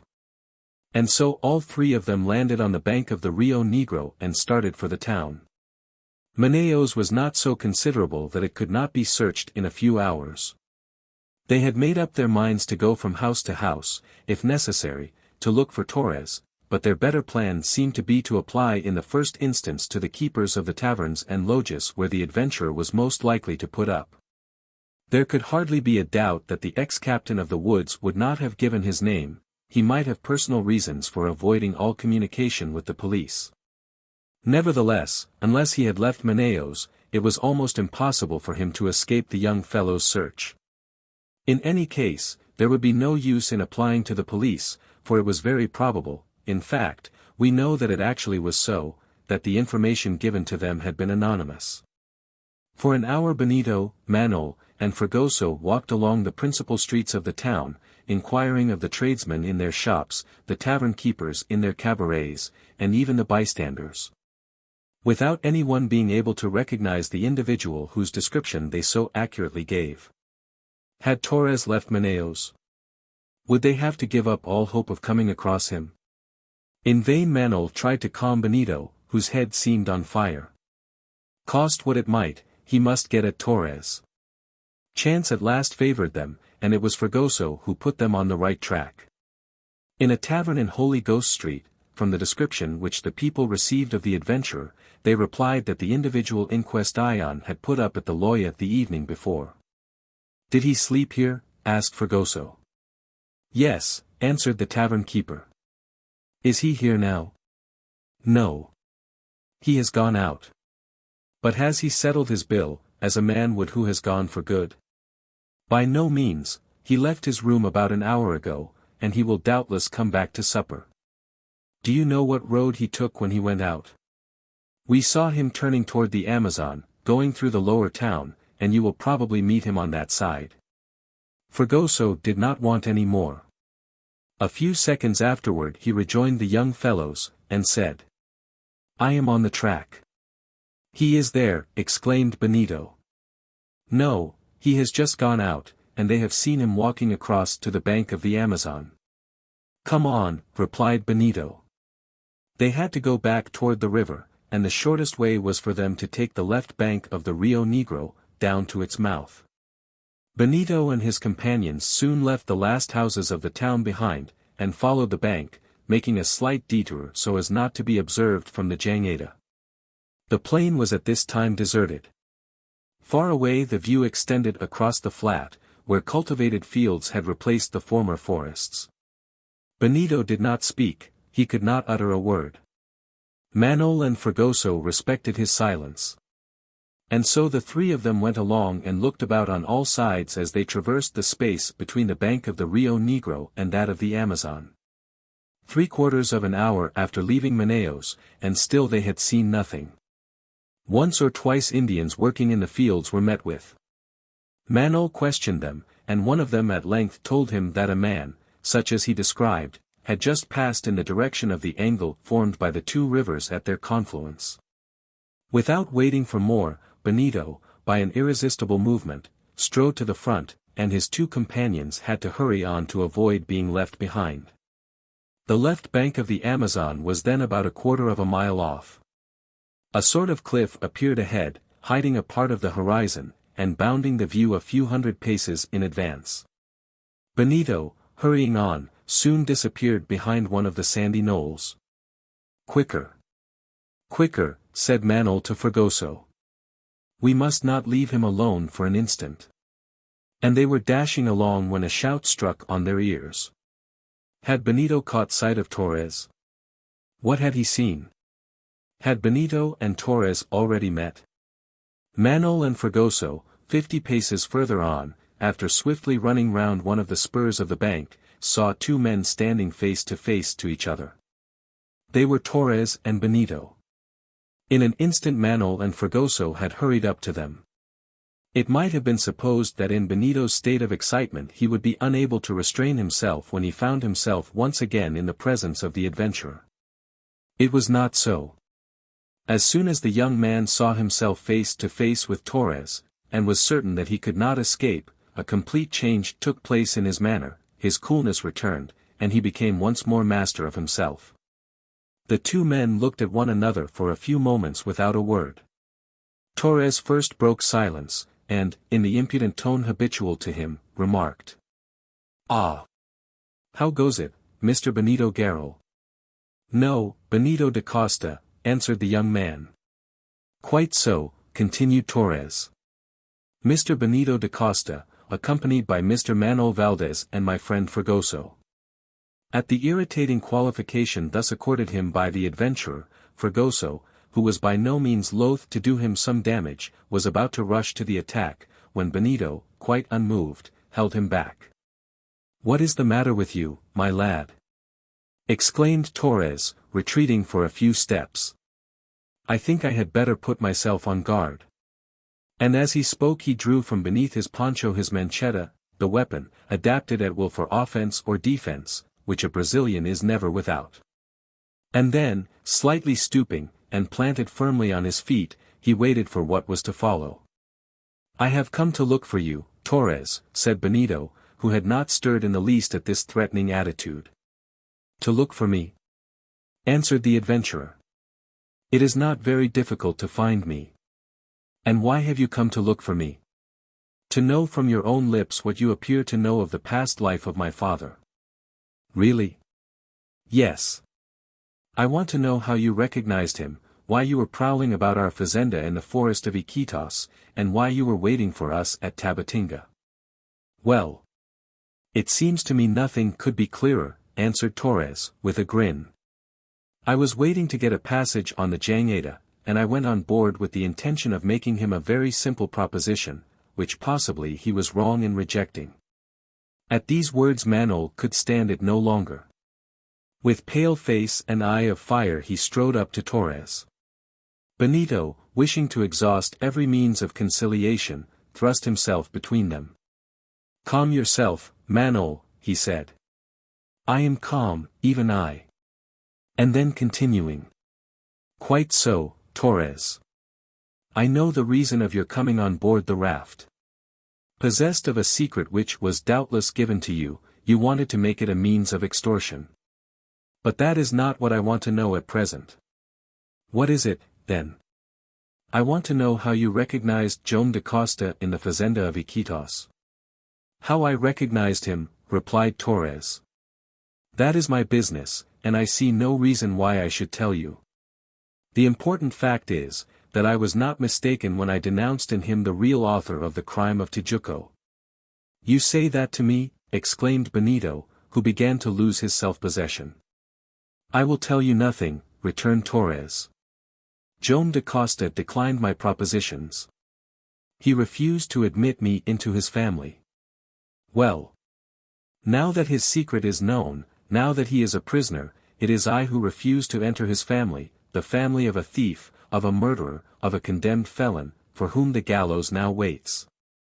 "Scoundrel!" exclaimed Benito, who drew his manchetta from his belt and put himself in position. Manaos and Fragoso, by a similar movement, quickly drew their weapons. "3 against 1, said Torres. "No. 1 against 1, answered Benito. "Really? I should have thought an assassination would have better suited an assassin's son." "Torres," exclaimed Benito, "defend yourself, or I will kill you like a mad dog." "Mad? So be it," answered Torres. "But I bite, Benito da Costa, and beware of the wounds."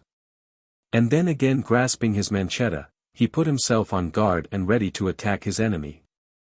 Benito had stepped back a few paces. Torres, he said, regaining all his coolness, which for a moment he had lost, you were the guest of my father, you threatened him, you betrayed him, you denounced him, you accused an innocent man, and with God's help I am going to kill you. Torres replied with the most insolent smile imaginable. Perhaps at the moment the scoundrel had an idea of stopping any struggle between Benito and him, and he could have done so. In fact, he had seen that Joam da Costa had said nothing about the document which formed the material proof of his innocence. Had he revealed to Benito that he, Torres, possessed this proof, Benito would have been that instant disarmed. But his desire to wait till the very last moment, so as to get the very best price for the document he possessed, the recollection of the young man's insulting words, and the hate which he bore to all that belonged to him, made him forget his own interest. In addition to being thoroughly accustomed to the manchetta, which he often had occasion to use, the adventurer was strong, active, and artful, so that against an adversary who was scarcely 20, who could have neither his strength nor his dexterity, the chances were greatly in his favor. Manaos by a last effort wished to insist on fighting him instead of Benito. No, Manaos, was the cool reply, it is for me alone to avenge my father, and as everything here ought to be in order, you shall be my second. Benito. As for you, Fragoso, you will not refuse if I ask you to act as second for that man? So be it, answered Fragoso, though it is not an office of honor. Without the least ceremony, he added, I would have killed him like a wild beast. The place where the duel was about to take place was a level bank about 50 paces long, on the top of a cliff rising perpendicularly some 50 feet above the Amazon. The river slowly flowed at the foot, and bathed the clumps of reeds which bristled round its base. There was, therefore, none too much room, and the combatant who was the first to give way would quickly be driven over into the abyss. The signal was given by Manaos, and Torres and Benito stepped forward. Benito had complete command over himself. The defender of a sacred cause, his coolness was unruffled, much more so than that of Torres, whose conscience insensible and hardened as it was bound at the moment to trouble him. The two met, and the first blow came from Benito. Torres parried it. They then jumped back, but almost at the same instant they rushed together, and with their left hands seized each other by the shoulder, never to leave go again. Torres, who was the strongest, struck a side blow with his manchetta which Benito could not quite parry. His left side was touched, and his poncho was reddened with his blood. But he quickly replied, and slightly wounded Torres in the hand. Several blows were then interchanged, but nothing decisive was done. The ever-silent gaze of Benito pierced the eyes of Torres like a sword blade thrust to his very heart. Visibly the scoundrel began to quail. He recoiled little by little, pressed back by his implacable foe, who was more determined on taking the life of his father's denouncer than in defending his own. To strike was all that Benito longed for. To parry was all that the other now attempted to do. Soon Torres saw himself thrust to the very edge of the bank, at a spot where, slightly scooped away, it overhung the river. He perceived the danger. He tried to retake the offensive and regain the lost ground. His agitation increased, his looks grew livid. At length he was obliged to stoop beneath the arm which threatened him. Die, then, exclaimed Benito. The blow was struck full on its chest, but the point of the manchetta was stopped by a hard substance hidden beneath the poncho of the adventurer. Benito renewed his attack, and Torres, whose return thrust did not touch his adversary, felt himself lost. He was again obliged to retreat. Then he would have shouted that the life of Joam da Costa depended on his own. He had not time. A second thrust of the manchetta pierced his heart. He fell backward, and the ground suddenly failing him, he was precipitated down the cliff. As a last effort his hands convulsively clutched at a clump of reeds, but they could not stop him, and he disappeared beneath the waters of the river. Benito was supported on Manaos' shoulder, Fragoso grasped his hands. He would not even give his companions time to dress his wound, which was very slight. To the Jangada, he said, to the Jangada. Manaos and Fragoso with deep emotion followed him without speaking a word. A quarter of an hour afterward the three reached the bank to which the raft was moored. Benito and Manuel rushed into the room where were Yaquita and Minha, and told them all that had passed. "My son! My brother!" The words were uttered at the same moment. "To the prison," said Benito. "Yes. Come. Come," replied Yaquita. Benito, followed by Manuel, hurried along his mother, and half an hour later they arrived before the prison. Owing to the order previously given by Judge Jericho, they were immediately admitted, and conducted to the chamber occupied by the prisoner. The door opened. Joam da Costa saw his wife, his son, and Manuel enter the room. "Ah! Joam, my Joam!" exclaimed Yaquita. "Yaquita! My wife! My children," replied the prisoner, who opened his arms and pressed them to his heart. "My Joam, innocent." "Innocent and avenged," said Benito. "Avenged? What do you mean?" "Torres is dead, father. Killed by my hand." "Dead? Torres? Dead," gasped Joam da Costa. "My son. You have ruined me." Chapter 7. Resolutions. A few hours later the whole family had returned to the raft, and were assembled in the large room.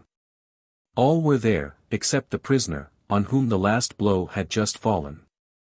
Benito was quite overwhelmed, and accused himself of having destroyed his father, and had it not been for the entreaties of Yaquita, of his sister, of Padre Passanha, and of Manuel. The distracted youth would in the first moments of despair have probably made away with himself. But he was never allowed to get out of sight, he was never left alone. And besides, how could he have acted otherwise? Ah! Why had not Joam da Costa told him all before he left the Jangada? Why had he refrained from speaking, except before a judge, of this material proof of his innocence? Why, in his interview with Manuel after the expulsion of Torres, had he been silent about the document which the adventurer pretended to hold in his hands? But, after all, what faith ought he to place in what Torres had said? Could he be certain that such a document was in the rascal's possession? Whatever might be the reason, the family now knew everything, and that from the lips of Joam da Costa himself. They knew that Torres had declared that the proof of the innocence of the convict of Tijuco actually existed, that the document had been written by the very hand of the author of the attack. That the criminal, seized by remorse at the moment of his death, had entrusted it to his companion, Torres, and that he, instead of fulfilling the wishes of the dying man, had made the handing over of the document an excuse for extortion. But they knew also that Torres had just been killed, and that his body was engulfed in the waters of the Amazon, and that he died without even mentioning the name of the guilty man. Unless he was saved by a miracle, Joam da Costa might now be considered as irrevocably lost. The death of Judge Ribeiro on the one hand, the death of Torres on the other, were blows from which he could not recover. It should here be said that public opinion at Manaos, unreasoning as it always is, was all against the prisoner. The unexpected arrest of Joam da Costa had revived the memory of the terrible crime of Tijuco, which had lain forgotten for 23 years. The trial of a young clerk at the mines of the Diamond Arrayal, his capital sentence, his escape a few hours before his intended execution, all were remembered, analyzed, and commented on. An article which had just appeared in the O Diario do Grande Para, the most widely circulated journal in these parts, after giving a history of the circumstances of the crime, showed itself decidedly hostile to the prisoner. Why should these people believe in Joam da Costa's innocence, when they were ignorant of all that his friends knew, of what they alone knew? And so the people of Manaos became excited. A mob of Indians and Negroes hurried, in their blind folly, to surround the prison and roar forth tumultuous shouts of death. In this part of the two Americas, where executions under lynch law are of frequent occurrence, the mob soon surrenders itself to its cruel instincts, and it was feared that on this occasion it would do justice with its own hands. What a night it was for the passengers from the fazenda! Masters and servants had been affected by the blow. Were not the servants of the fazenda members of one family? Every one of them would watch over the safety of Yaquita and her people. On the bank of the Rio Negro there was a constant coming and going of the natives, evidently excited by the arrest of Joam da Costa, and who could say to what excesses these half-barbarous men might be led. The time, however, passed without any demonstration against the Jangada. On the morrow, the 26th of August, as soon as the sun rose, Manaos and Fragoso, who had never left Benito for an instant during this terrible night, attempted to distract his attention from his despair. After taking him aside they made him understand that there was no time to be lost, that they must make up their minds to act. "Benito," said Manaos, "pull yourself together. Be a man again. Be a son again." "My father," exclaimed Benito. "I have killed him." "No," replied Manaos. "With heaven's help it is possible that all may not be lost." "Listen to us, Mr. Benito," said Fragoso. The young man, passing his hand over his eyes, made a violent effort to collect himself. "Benito," continued Manaos, "Torres never gave a hint to put us on the track of his past life. We therefore cannot tell who was the author of the crime of Tijuco, or under what conditions it was committed. To try in that direction is to lose our time." "And time presses," added Fragoso. "Besides," said Manaos, "suppose we do find out who this companion of Torres was, he is dead, and he could not testify in any way to the innocence of Joam da Costa. But it is none the less certain that the proof of this innocence exists, and there is not room to doubt the existence of a document which Torres was anxious to make the subject of a bargain. He told us so himself. The document is a complete avowal written in the handwriting of the culprit, which relates the attack in its smallest details, and which clears our father. Yes. 100 times, yes. The document exists. But Torres does not exist," groaned Benito, "and the document has perished with him." "Wait, and don't despair yet," answered Manaos. "You remember under what circumstances we made the acquaintance of Torres. It was in the depths of the forest of Iquitos. He was in pursuit of a monkey which had stolen a metal case, which it so strangely kept, and the chase had lasted a couple of hours when the monkey fell to our guns. Now, do you think that it was for the few pieces of gold contained in the case that Torres was in such a fury to recover it? And do you not remember the extraordinary satisfaction which he displayed when we gave him back the case which we had taken out of the monkey's paw?" "Yes, yes," answered Benito. "This case which I held, which I gave back to him. Perhaps it contained. It is more than probable. It is certain," replied Manaos. "And I beg to add," said Fragoso, "for now the fact recurs to my memory, that during the time you were at EGA I remained on board, at Lina's advice, to keep an eye on Torres, and I saw him, yes, I saw him, reading, and again reading an old faded paper, and muttering words which I could not understand." "That was the document," exclaimed Benito, who snatched at the hope, the only one that was left. "But this document, had he not put it in some place of security?"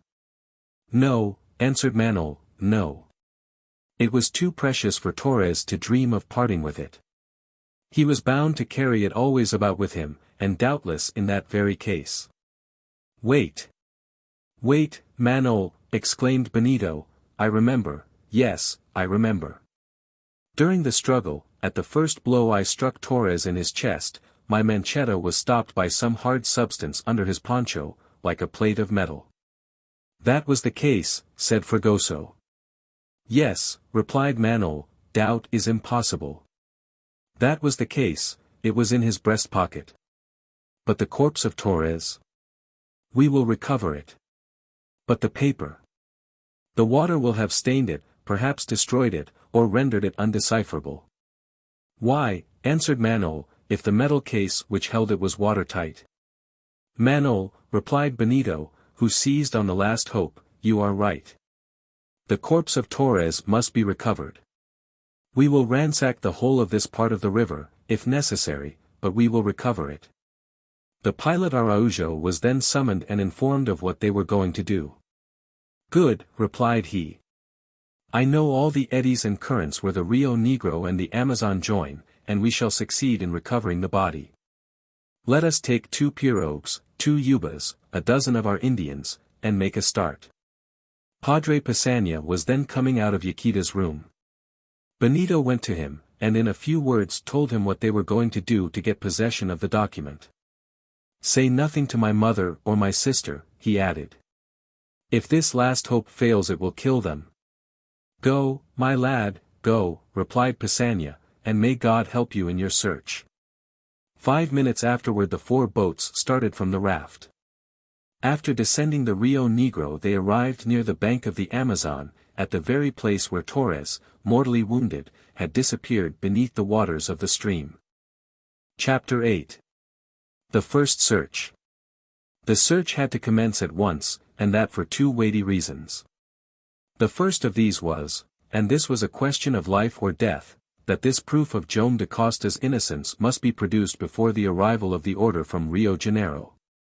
Once the identity of the prisoner was established, it was impossible that such an order could be other than the order for his execution. The second was that the body of Torres should be got out of the water as quickly as possible so as to regain undamaged the metal case and the paper it ought to contain. At this juncture Araujo displayed not only zeal and intelligence, but also a perfect knowledge of the state of the river at its confluence with the Rio Negro. If Torres, he said to the young men, had been from the first carried away by the current, we should have to drag the river throughout a large area. For we shall have a good many days to wait for his body to reappear on the surface through the effects of decomposition. We cannot do that, replied Manaos. This very day we ought to succeed. If, on the contrary, continued the pilot, the corpse has got stuck among the reeds and vegetation at the foot of the bank, we shall not be an hour before we find it. To work, then, answered Benito. There was but one way of working. The boats approached the bank, and the Indians, furnished with long poles, began to sound every part of the river at the base of the bluff which had served for the scene of combat. The place had been easily recognized. A track of blood stained the declivity in its chalky part, and ran perpendicularly down it into the water, and there many a clot scattered on the reeds indicated the very spot where the corpse had disappeared. About 50 feet downstream a point jutted out from the riverside and kept back the waters in a kind of eddy, as in a large basin. There was no current whatever near the shore, and the reeds shot up out of the river unbent. Every hope then existed that Torres' body had not been carried away by the main stream. Where the bed of the river showed sufficient slope, it was perhaps possible for the corpse to have rolled several feet along the ridge, and even there no effect of the current could be traced. The Yubas and the pirogues, dividing the work among them, limited the field of their researches to the extreme edge of the eddy, and from the circumference to the center the crew's long poles left not a single point unexplored. But no amount of sounding discovered the body of the adventurer, neither among the clumps of reeds nor on the bottom of the river, whose slope was then carefully examined. 2 hours after the work had begun they had been led to think that the body, having probably struck against the declivity, had fallen off obliquely and rolled beyond the limits of this eddy, where the action of the current commenced to be felt. But that is no reason why we should despair, said Manaos, still less why we should give up our search. Will it be necessary, exclaimed Benito, to search the river throughout its breadth and its length? Throughout its breadth, perhaps, answered Araujo, throughout its length, no, fortunately. And why? asked Manaos. Because the Amazon, about a mile away from its junction with the Rio Negro, makes a sudden bend, and at the same time its bed rises, so that there is a kind of natural barrier, well known to sailors as the bar of Frias, which things floating near the surface are alone able to clear. In short, the currents are pond back, and they cannot possibly have any effect over this depression. This was fortunate, it must be admitted. But was Araujo mistaken? The old pilot of the Amazon could be relied on. For the 30 years that he had followed his profession the crossing of the bar of Frias, where the current was increased in force by its decrease in depth, had often given him trouble. The narrowness of the channel and the elevation of the bed made the passage exceedingly difficult, and many a raft had there come to grief. And so Araujo was right in declaring that if the corpse of Torres was still retained by its weight on the sandy bed of the river, it could not have been dragged over the bar. It is true that later on, when, on account of the expansion of the gases, it would again rise to the surface, the current would bear it away, and it would then be irrevocably lost down the stream, a long way beyond the obstruction. But this purely physical effect would not take place for several days. They could not have applied to a man who was more skillful or more conversant with the locality than Araujo, and when he affirmed that the body could not have been borne out of the narrow channel for more than a mile or so. They were sure to recover it if they thoroughly sounded that portion of the river. Not an island, not an islet, checked the course of the Amazon in these parts. Hence, when the foot of the two banks had been visited up to the bar, it was in the bed itself, about 500 feet in width, that more careful investigations had to be commenced. The way the work was conducted was this. The boats taking the right and left of the Amazon lay alongside the banks. The reeds and vegetation were tried with the poles. Of the smallest ledges in the banks in which a body could rest, not one escaped the scrutiny of Araujo and his Indians. But all this labor produced no result, and half the day had elapsed without the body being brought to the surface of the stream. An hour's rest was given to the Indians. During this time they partook of some refreshment, and then they returned to their task. 4 of the boats, in charge of the pilot, Benito, Fragoso, and Manaos, divided the river between the Rio Negro and the Bar of Frias into 4 portions. They set to work to explore its very bed. In certain places the poles proved insufficient to thoroughly search among the deeps, and hence a few dredges, or rather harrows, made of stones and old iron, bound round with a solid bar, were taken on board. And when the boats had pushed off, these rakes were thrown in and the river bottom stirred up in every direction. It was in this difficult task that Benito and his companions were employed till the evening. The yubas and pirogues, worked by the oars, traversed the whole surface of the river up to the Bar of Frias. There had been moments of excitement during this spell of work, when the harrows, catching in something at the bottom, offered some slight resistance. They were then hauled up, but in place of the body so eagerly searched for, there would appear only heavy stones or tufts of herbage which they had dragged from their sandy bed. No one, however, had an idea of giving up the enterprise. They none of them thought of themselves in this work of salvation. Benito, Manaos, Araujo had not even to stir up the Indians or to encourage them. The gallant fellows knew that they were working for the fazender of Iquitos, for the man whom they owed, for the chief of the excellent family who treated their servants so well. Yes, and so they would have passed the night in dragging the river. Of every minute lost all knew the value. A little before the sun disappeared, Araujo, finding it useless to continue his operations in the gloom, gave the signal for the boats to join company and return together to the confluence of the Rio Negro and regain the Jangada. The work so carefully and intelligently conducted was not, however, at an end. Manaos and Fragoso, as they came back, dared not mention their ill success before Benito. They feared that the disappointment would only force him to some act of despair. But neither courage nor coolness deserted the young fellow. He was determined to follow to the end this supreme effort to save the honor and the life of his father, and he it was who addressed his companions, and said, "Tomorrow we will try again, and under better conditions if possible." "Yes," answered Manaos, "you are right, Benito. We can do better. We cannot pretend to have entirely explored the river along the whole of the banks and over the whole of its bed. No, we cannot have done that," replied Araujo. "And I maintain what I said, that the body of Torres is there, and that it is there because it has not been carried away, because it could not be drawn over the Bar of Frias. And because it will take many days before it rises to the surface and floats down the stream. Yes, it is there, and not a demijohn of tafia will pass my lips until I find it." This affirmation from the pilot was worth a good deal, and was of a hope-inspiring nature. However, Benito, who did not care so much for words as he did for things, thought proper to reply, "Yes, Araujo, the body of Torres is in the river, and we shall find it if—" "If," said the pilot. "If it has not become the prey of the alligators." Manaos and Fragoso waited anxiously for Araujo's reply. The pilot was silent for a few moments, they felt that he was reflecting before he spoke. "Mr. Benito," he said at length, "I am not in the habit of speaking lightly. I had the same idea as you, but listen. During the 10 hours we have been at work, have you seen a single cayman in the river?" "Not one," said Fragoso.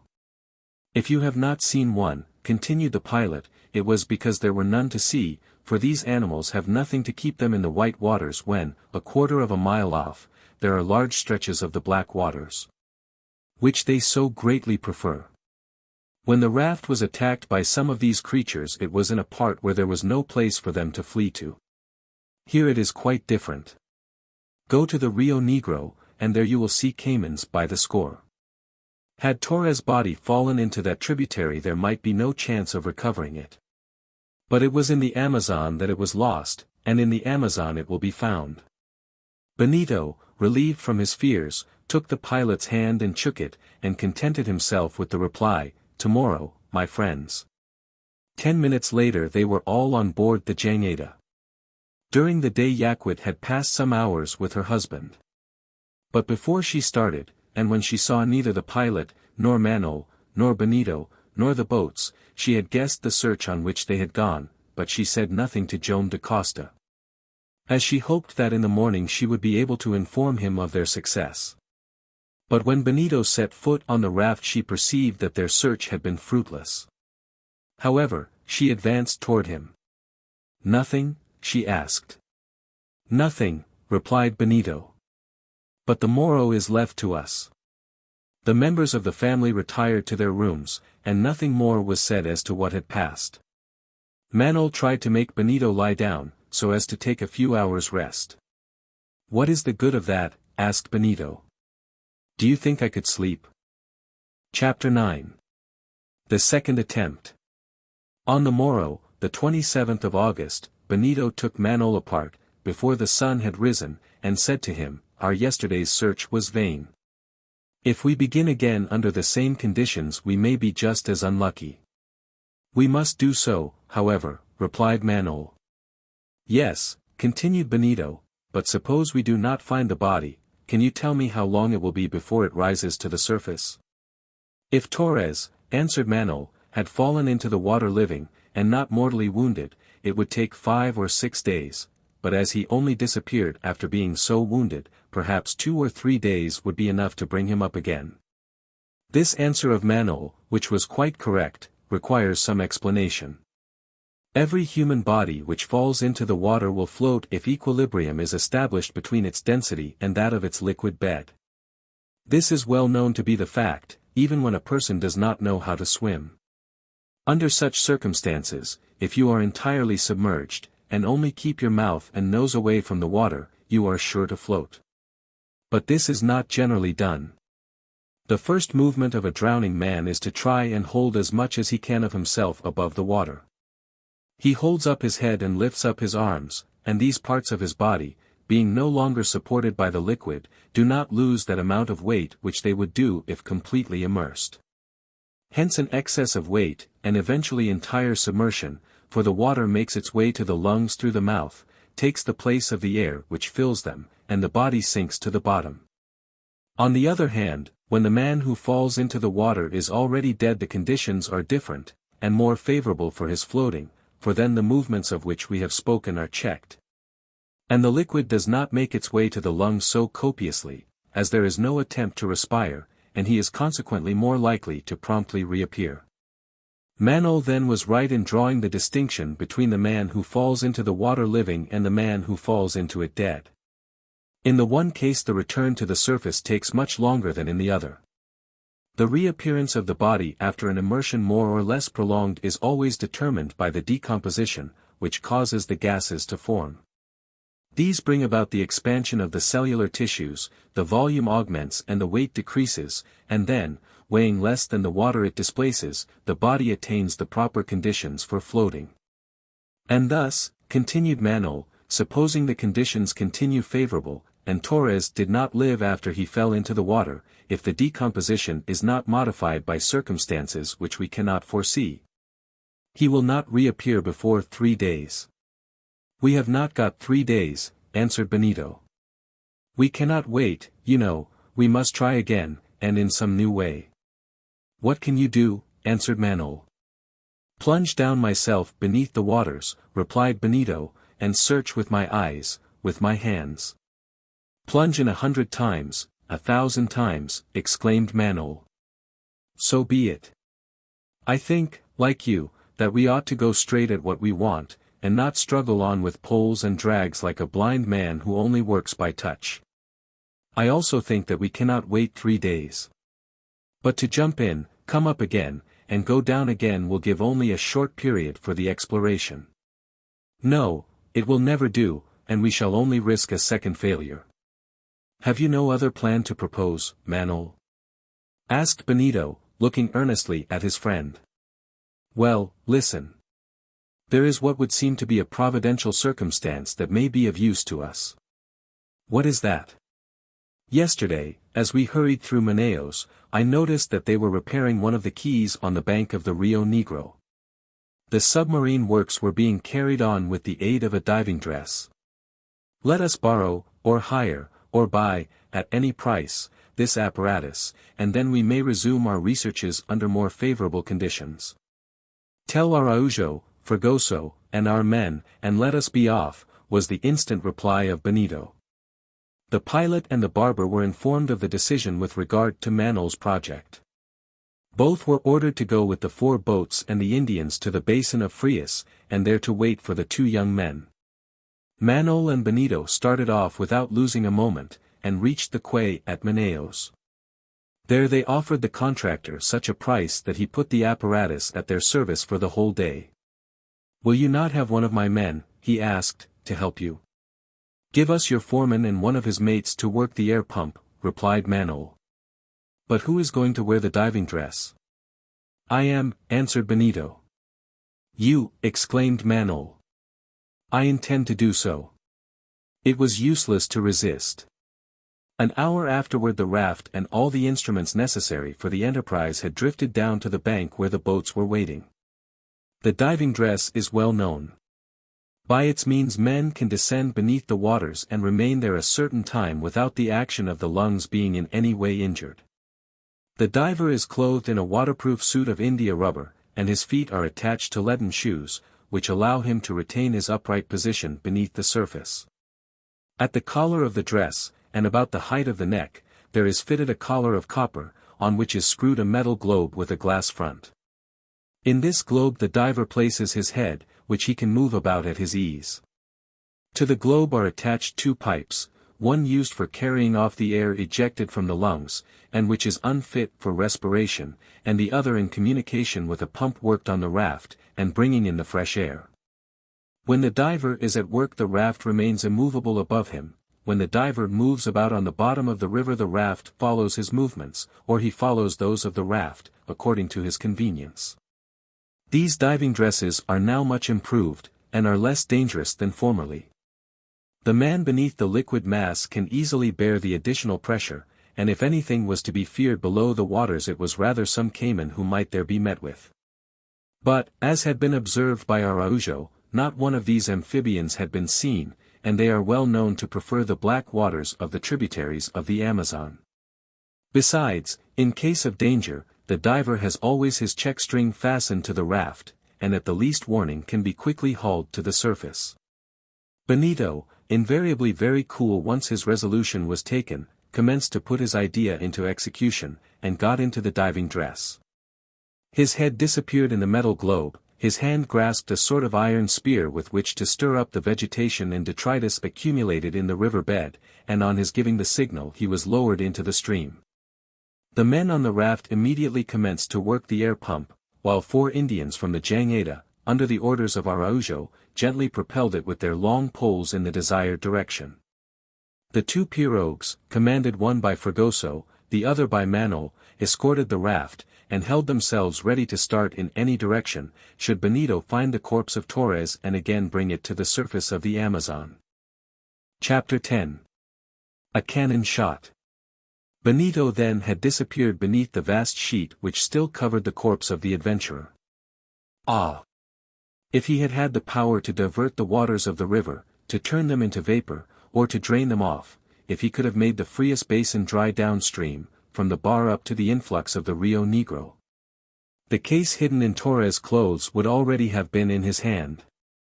His father's innocence would have been recognized. Joam da Costa, restored to liberty, would have again started on the descent of the river, and what terrible trials would have been avoided. Benito had reached the bottom. His heavy shoes made the gravel on the bed crunch beneath him. He was in some 10 or 15 feet of water, at the base of the cliff, which was here very steep, and at the very spot where Torres had disappeared. Near him was a tangled mass of reeds and twigs and aquatic plants, all laced together, which assuredly during the researches of the previous day no pole could have penetrated.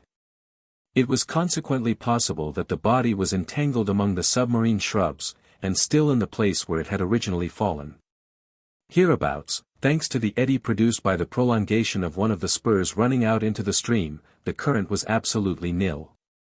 Benito guided his movements by those of the raft, which the long poles of the Indians kept just over his head. The light penetrated deep through the clear waters, and the magnificent sun, shining in a cloudless sky, shot its rays down into them unchecked.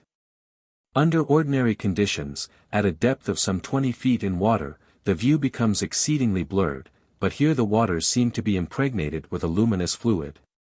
And Benito was able to descend still lower without the darkness concealing the river bed. The young man slowly made his way along the bank. With his iron-shod spear he probed the plants and rubbish accumulated along its foot. Flocks of fish, if we can use such an expression, escaped on all sides from the dense thickets like flocks of birds. It seemed as though the 1,000 pieces of a broken mirror glimmered through the waters. At the same time scores of crustaceans scampered over the sand, like huge ants hurrying from their hills. Notwithstanding that Benito did not leave a single point of the river unexplored, he never caught sight of the object of his search. He noticed, however, that the slope of the river bed was very abrupt, and he concluded that Torres had rolled beyond the eddy toward the center of the stream. If so, he would probably still recover the body, for the current could hardly touch it at the depth, which was already great, and seemed sensibly to increase. Benito then resolved to pursue his investigations on the side where he had begun to probe the vegetation. This was why he continued to advance in that direction, and the raft had to follow him during a quarter of an hour, as had been previously arranged. The quarter of an hour had elapsed, and Benito had found nothing. He felt the need of ascending to the surface, so as to once more experience those physiological conditions in which he could recoup his strength. In certain spots, where the depth of the river necessitated it, he had had to descend about 30 feet. He had thus to support a pressure almost equal to an atmosphere, with the result of the physical fatigue and mental agitation which attack those who are not used to this kind of work. Benito then pulled the communication cord, and the men on the raft commenced to haul him in, but they worked slowly, taking a minute to draw him up 2 or 3 feet so as not to produce in his internal organs the dreadful effects of decompression. As soon as the young man had set foot on the raft the metallic sphere of the diving dress was raised, and he took a long breath and sat down to rest. The pirogues immediately rowed alongside. Manaos, Fragoso, and Araujo came close to him, waiting for him to speak. "Well?" asked Manaos. "Still nothing." "Nothing. Have you not seen a trace?" "Not one." "Shall I go down now?" "No, Manaos," answered Benito, "I have begun. I know where to go. Let me do it."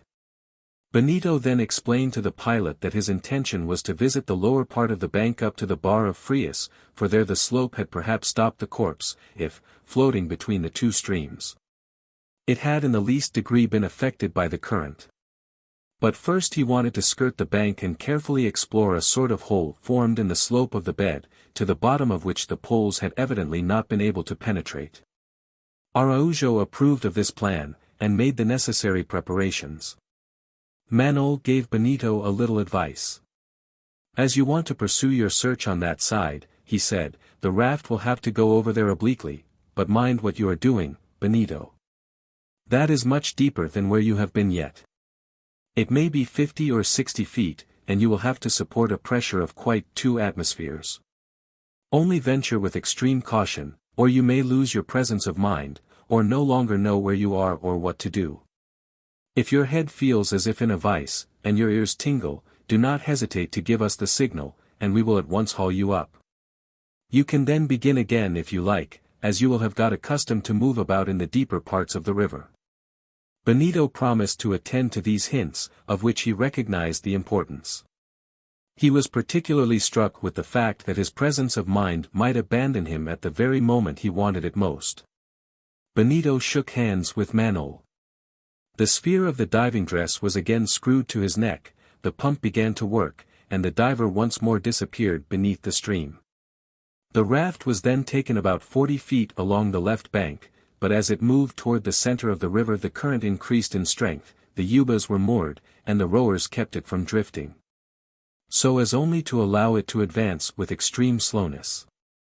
Benito descended very gently, and again found himself on the firm sand. When his heels touched the ground it could be seen, by the length of the haulage cord, that he was at a depth of some 65 or 70 feet. He was therefore in a considerable hole, excavated far below the ordinary level. The liquid medium was more obscure, but the limpidity of these transparent waters still allowed the light to penetrate sufficiently for Benito to distinguish the objects scattered on the bed of the river, and to approach them with some safety. Besides, the sand, sprinkled with mica flakes, seemed to form a sort of reflector, and the very grains could be counted glittering like luminous dust. Benito moved on, examining and sounding the smallest cavities with his spear. He continued to advance very slowly. The communication cord was paid out, and as the pipes which served for the inlet and outlet of the air were never tightened, the pump was worked under the proper conditions. Benito turned off so as to reach the middle of the bed of the Amazon, where there was the greatest depression. Sometimes profound obscurity thickened around him, and then he could see nothing, so feeble was the light. But this was a purely passing phenomenon, and due to the raft, which, floating above his head, intercepted the solar rays and made the night replace the day. An instant afterward the huge shadow would be dissipated, and the reflection of the sands appear again in full force. All the time Benito was going deeper. He felt the increase of the pressure with which his body was wrapped by the liquid mass. His respiration became less easy, the retractability of his organs no longer worked with as much ease as in the midst of an atmosphere more conveniently adapted for them. And so he found himself under the action of physiological effects to which he was unaccustomed. The rumbling grew louder in his ears, but as his thought was always lucid, as he felt that the action of his brain was quite clear, even a little more so than usual, he delayed giving the signal for return, and continued to go down deeper still. Suddenly, in the subdued light which surrounded him, his attention was attracted by a confused mass. It seemed to take the form of a corpse, entangled beneath a clump of aquatic plants. Intense excitement seized him. He stepped toward the mass. With his spear he felt it. It was the carcass of a huge caiman, already reduced to a skeleton, and which the current of the Rio Negro had swept into the bed of the Amazon.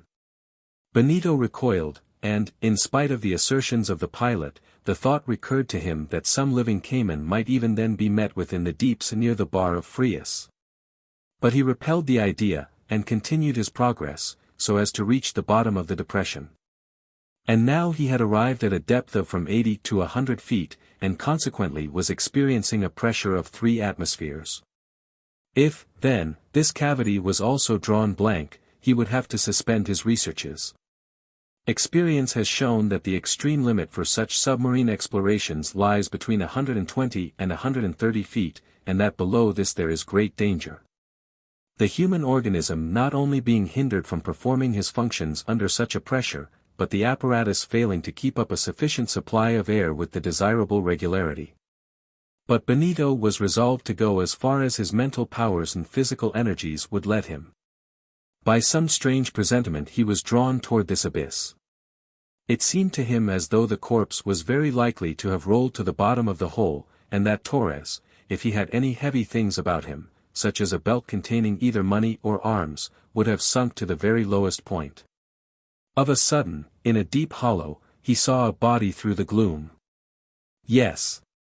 A corpse, still clothed, stretched out like a man asleep, with his arms folded under his head. Was that Torres? In the obscurity, then very dense, he found it difficult to see. But it was a human body that lay there, less than 10 paces off, and perfectly motionless. A sharp pang shot through Benito. His heart, for an instant, ceased to beat. He thought he was going to lose consciousness. By a supreme effort he recovered himself. He stepped toward the corpse. Suddenly a shock as violent as unexpected made his whole frame vibrate. A lawn whip seemed to twine round his body, and in spite of the thick diving dress he felt himself lashed again and again. "A gymnotus," he said. It was the only word that passed his lips. In fact, it was a piroque, the name given by the Brazilians to the gymnotus, or electric snake, which had just attacked him. It is well known that the gymnotus is a kind of eel, with a blackish, slimy skin, furnished along the back and tail with an apparatus composed of plates joined by vertical lamellae, and acted on by nerves of considerable power. This apparatus is endowed with singular electrical properties, and is apt to produce very formidable results. Some of these gymnotuses are about the length of a common snake, others are about 10 feet long, while others, which, however, are rare, even reach 15 or 20 feet, and are from 8 to 10 inches in diameter. Gymnotuses are plentiful enough both in the Amazon and its tributaries, and it was one of these living coils, about 10 feet long, which, after uncurving itself like a bow, again attacked the diver. Benito knew what he had to fear from this formidable animal. His clothes were powerless to protect him. The discharges of the gymnotus, at first somewhat weak, become more and more violent, and there would come a time when, exhausted by the shocks, he would be rendered powerless. Benito, unable to resist the blows, half dropped upon the sand. His limbs were becoming paralyzed little by little under the electric influences of the gymnotus, which lightly touched his body as it wrapped him in its folds. His arms even he could not lift, and soon his spear escaped him, and his hand had not strength enough left to pull the cord and give the signal. Benito felt that he was lost. Neither Manaos nor his companions could suspect the horrible combat which was going on beneath them between the formidable pirogue and the unhappy diver, who only fought to suffer, without any power of defending himself. And that at the moment when a body, the body of Torres without a doubt, had just met his view. By a supreme instinct of self-preservation Benito uttered a cry. His voice was lost in the metallic sphere from which not a sound could escape.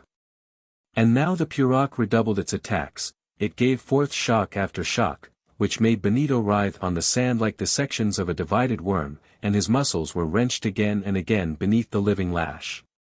Benito thought that all was over, his eyes grew dim, his limbs began to stiffen. But before he quite lost his power of sight and reason he became the witness of a phenomenon unexpected, inexplicable, and marvelous in the extreme. A deadened roar resounded through the liquid depths. It was like a thunderclap, the reverberations of which rolled along the river bed, then violently agitated by the electrical discharges of the gymnotus. Benito felt himself bathed as it were in the dreadful booming which found an echo in the very deepest of the river depths. And then a last cry escaped him, for fearful was the vision which appeared before his eyes. The corpse of the drowned man which had been stretched on the sand arose. The undulations of the water lifted up the arms, and they swayed about as if with some peculiar animation. Convulsive throbs made the movement of the corpse still more alarming. It was indeed the body of Torres. One of the sun's rays shot down to it through the liquid mass, and Benito recognized the bloated, ashy features of the scoundrel who fell by his own hand, and whose last breath had left him beneath the waters. And while Benito could not make a single movement with his paralyzed limbs, while his heavy shoes kept him down as if he had been nailed to the sand, the corpse straightened itself up, the head swayed to and fro. And disentangling itself from the hole in which it had been kept by a mass of aquatic weeds, it slowly ascended to the surface of the Amazon. Chapter 11. The contents of the case. What was it that had happened? A purely physical phenomenon, of which the following is the explanation. The gunboat Santa Ana, bound for Manaos, had come up the river and passed the bar at Frias. Just before she reached the embouchure of the Rio Negro she hoisted her colors and saluted the Brazilian flag. At the report vibrations were produced along the surface of the stream, and these vibrations making their way down to the bottom of the river, had been sufficient to raise the corpse of Torres. Already lightened by the commencement of its decomposition and the distension of its cellular system. The body of the drowned man had in the ordinary course risen to the surface of the water. This well-known phenomenon explains the reappearance of the corpse, but it must be admitted that the arrival of the Santa Ana was a fortunate coincidence. By a shout from Manaos, repeated by all his companions, one of the pirogues was immediately steered for the body, while the diver was at the same time hauled up to the raft. Great was Manaos' emotion when Benito, drawn on to the platform, was laid there in a state of complete inertia, not a single exterior movement betraying that he still lived. Was not this a second corpse which the waters of the Amazon had given up? As quickly as possible the diving dress was taken off him. Benito had entirely lost consciousness beneath the violent shocks of the gymnotus.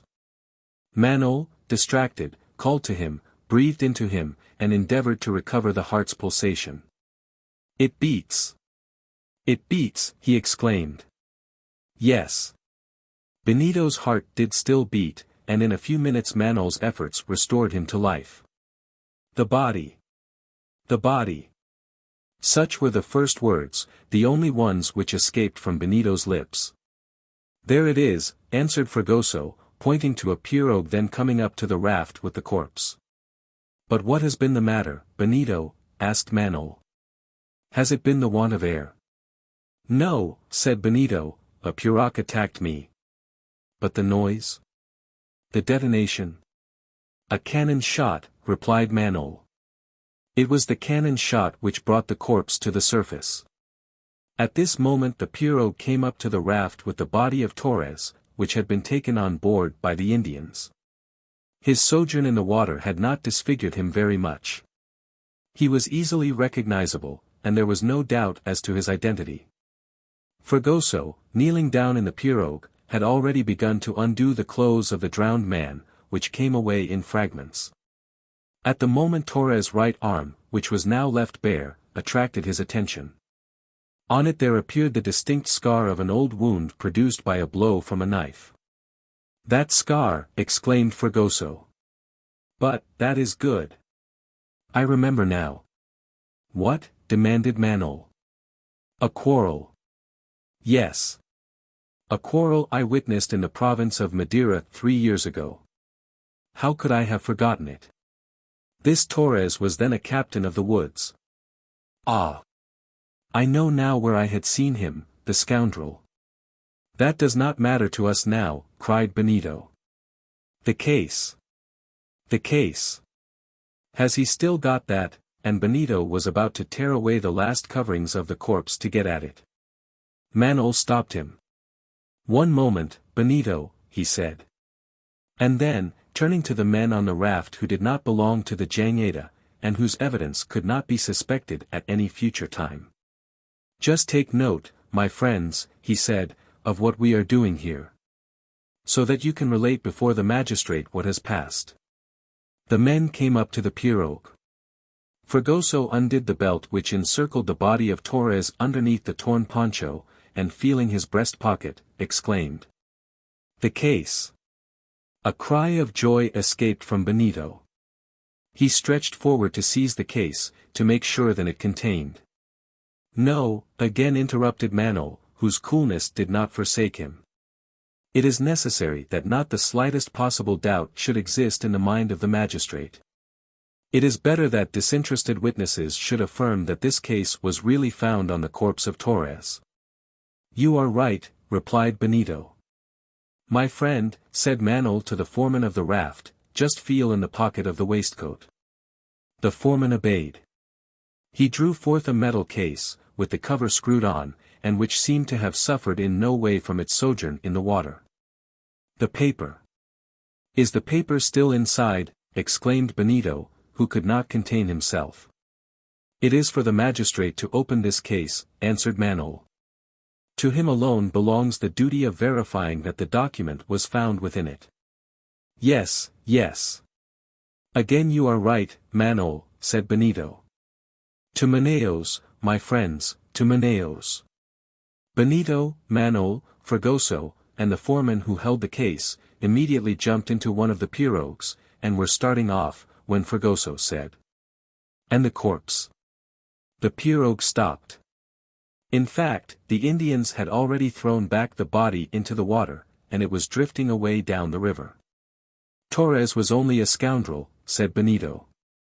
If I had to fight him, it was God that struck him, and his body ought not to go unburied.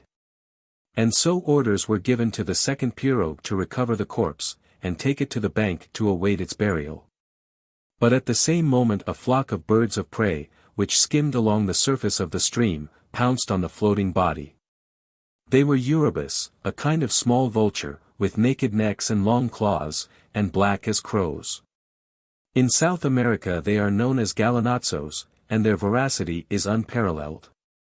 The body, torn open by their beaks, gave forth the gases which inflated it, its density increased, it sank down little by little, and for the last time what remained of Torres disappeared beneath the waters of the Amazon. 10 minutes afterward the pirogue arrived at Manaos. Benito and his companions jumped ashore, and hurried through the streets of the town.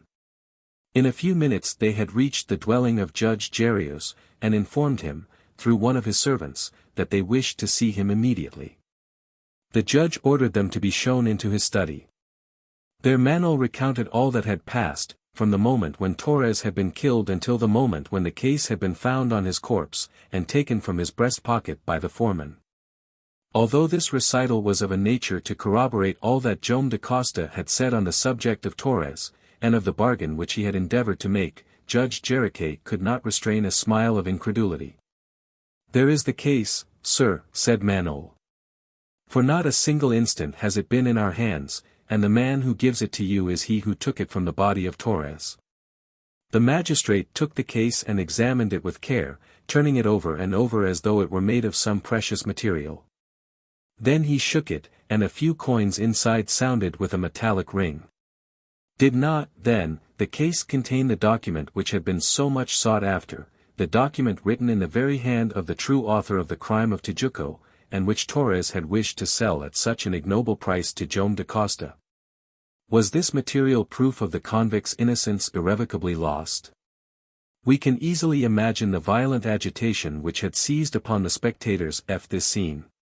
Benito could scarcely utter a word, he felt his heart ready to burst. Open it, sir. Open the case, he at last exclaimed, in a broken voice. Judge Jericho began to unscrew the lid, then, when the cover was removed, he turned up the case, and from it a few pieces of gold dropped out and rolled on the table. But the paper. The paper, again gasped Benito, who clutched hold of the table to save himself from falling. The magistrate put his fingers into the case and drew out, not without difficulty, a faded paper, folded with care, and which the water did not seem to have even touched. The document. That is the document, shouted Fragoso. That is the very paper I saw in the hands of Torres. Judge Jericho unfolded the paper and cast his eyes over it, and then he turned it over so as to examine it on the back and the front, which were both covered with writing. A document it really is, said he, there is no doubt of that. It is indeed a document. Yes, replied Benito, and that is the document which proves my father's innocence. I do not know that, replied Judge Jericho. And I am much afraid it will be very difficult to know it. Why? Exclaimed Benito, who became pale as death. Because this document is a cryptogram, and... Well. We have not got the key. Chapter 12. The document. This was a contingency which neither Joam da Costa nor his people could have anticipated. In fact, as those who have not forgotten the first scene in this story are aware, the document was written in a disguised form in one of the numerous systems used in cryptography. But in which of them? To discover this would require all the ingenuity of which the human brain was capable. Before dismissing Benito and his companions, Judge Jericho had an exact copy made of the document, and, keeping the original, handed it over to them after due comparison, so that they could communicate with the prisoner. Then, making an appointment for the morrow, they retired, and not wishing to lose an instant in seeing Joam da Costa, they hastened on to the prison, and there, in a short interview, informed him of all that had passed. Joam da Costa took the document and carefully examined it. Shaking his head, he handed it back to his son. "Perhaps," he said, "there is therein written the proof I shall never be able to produce.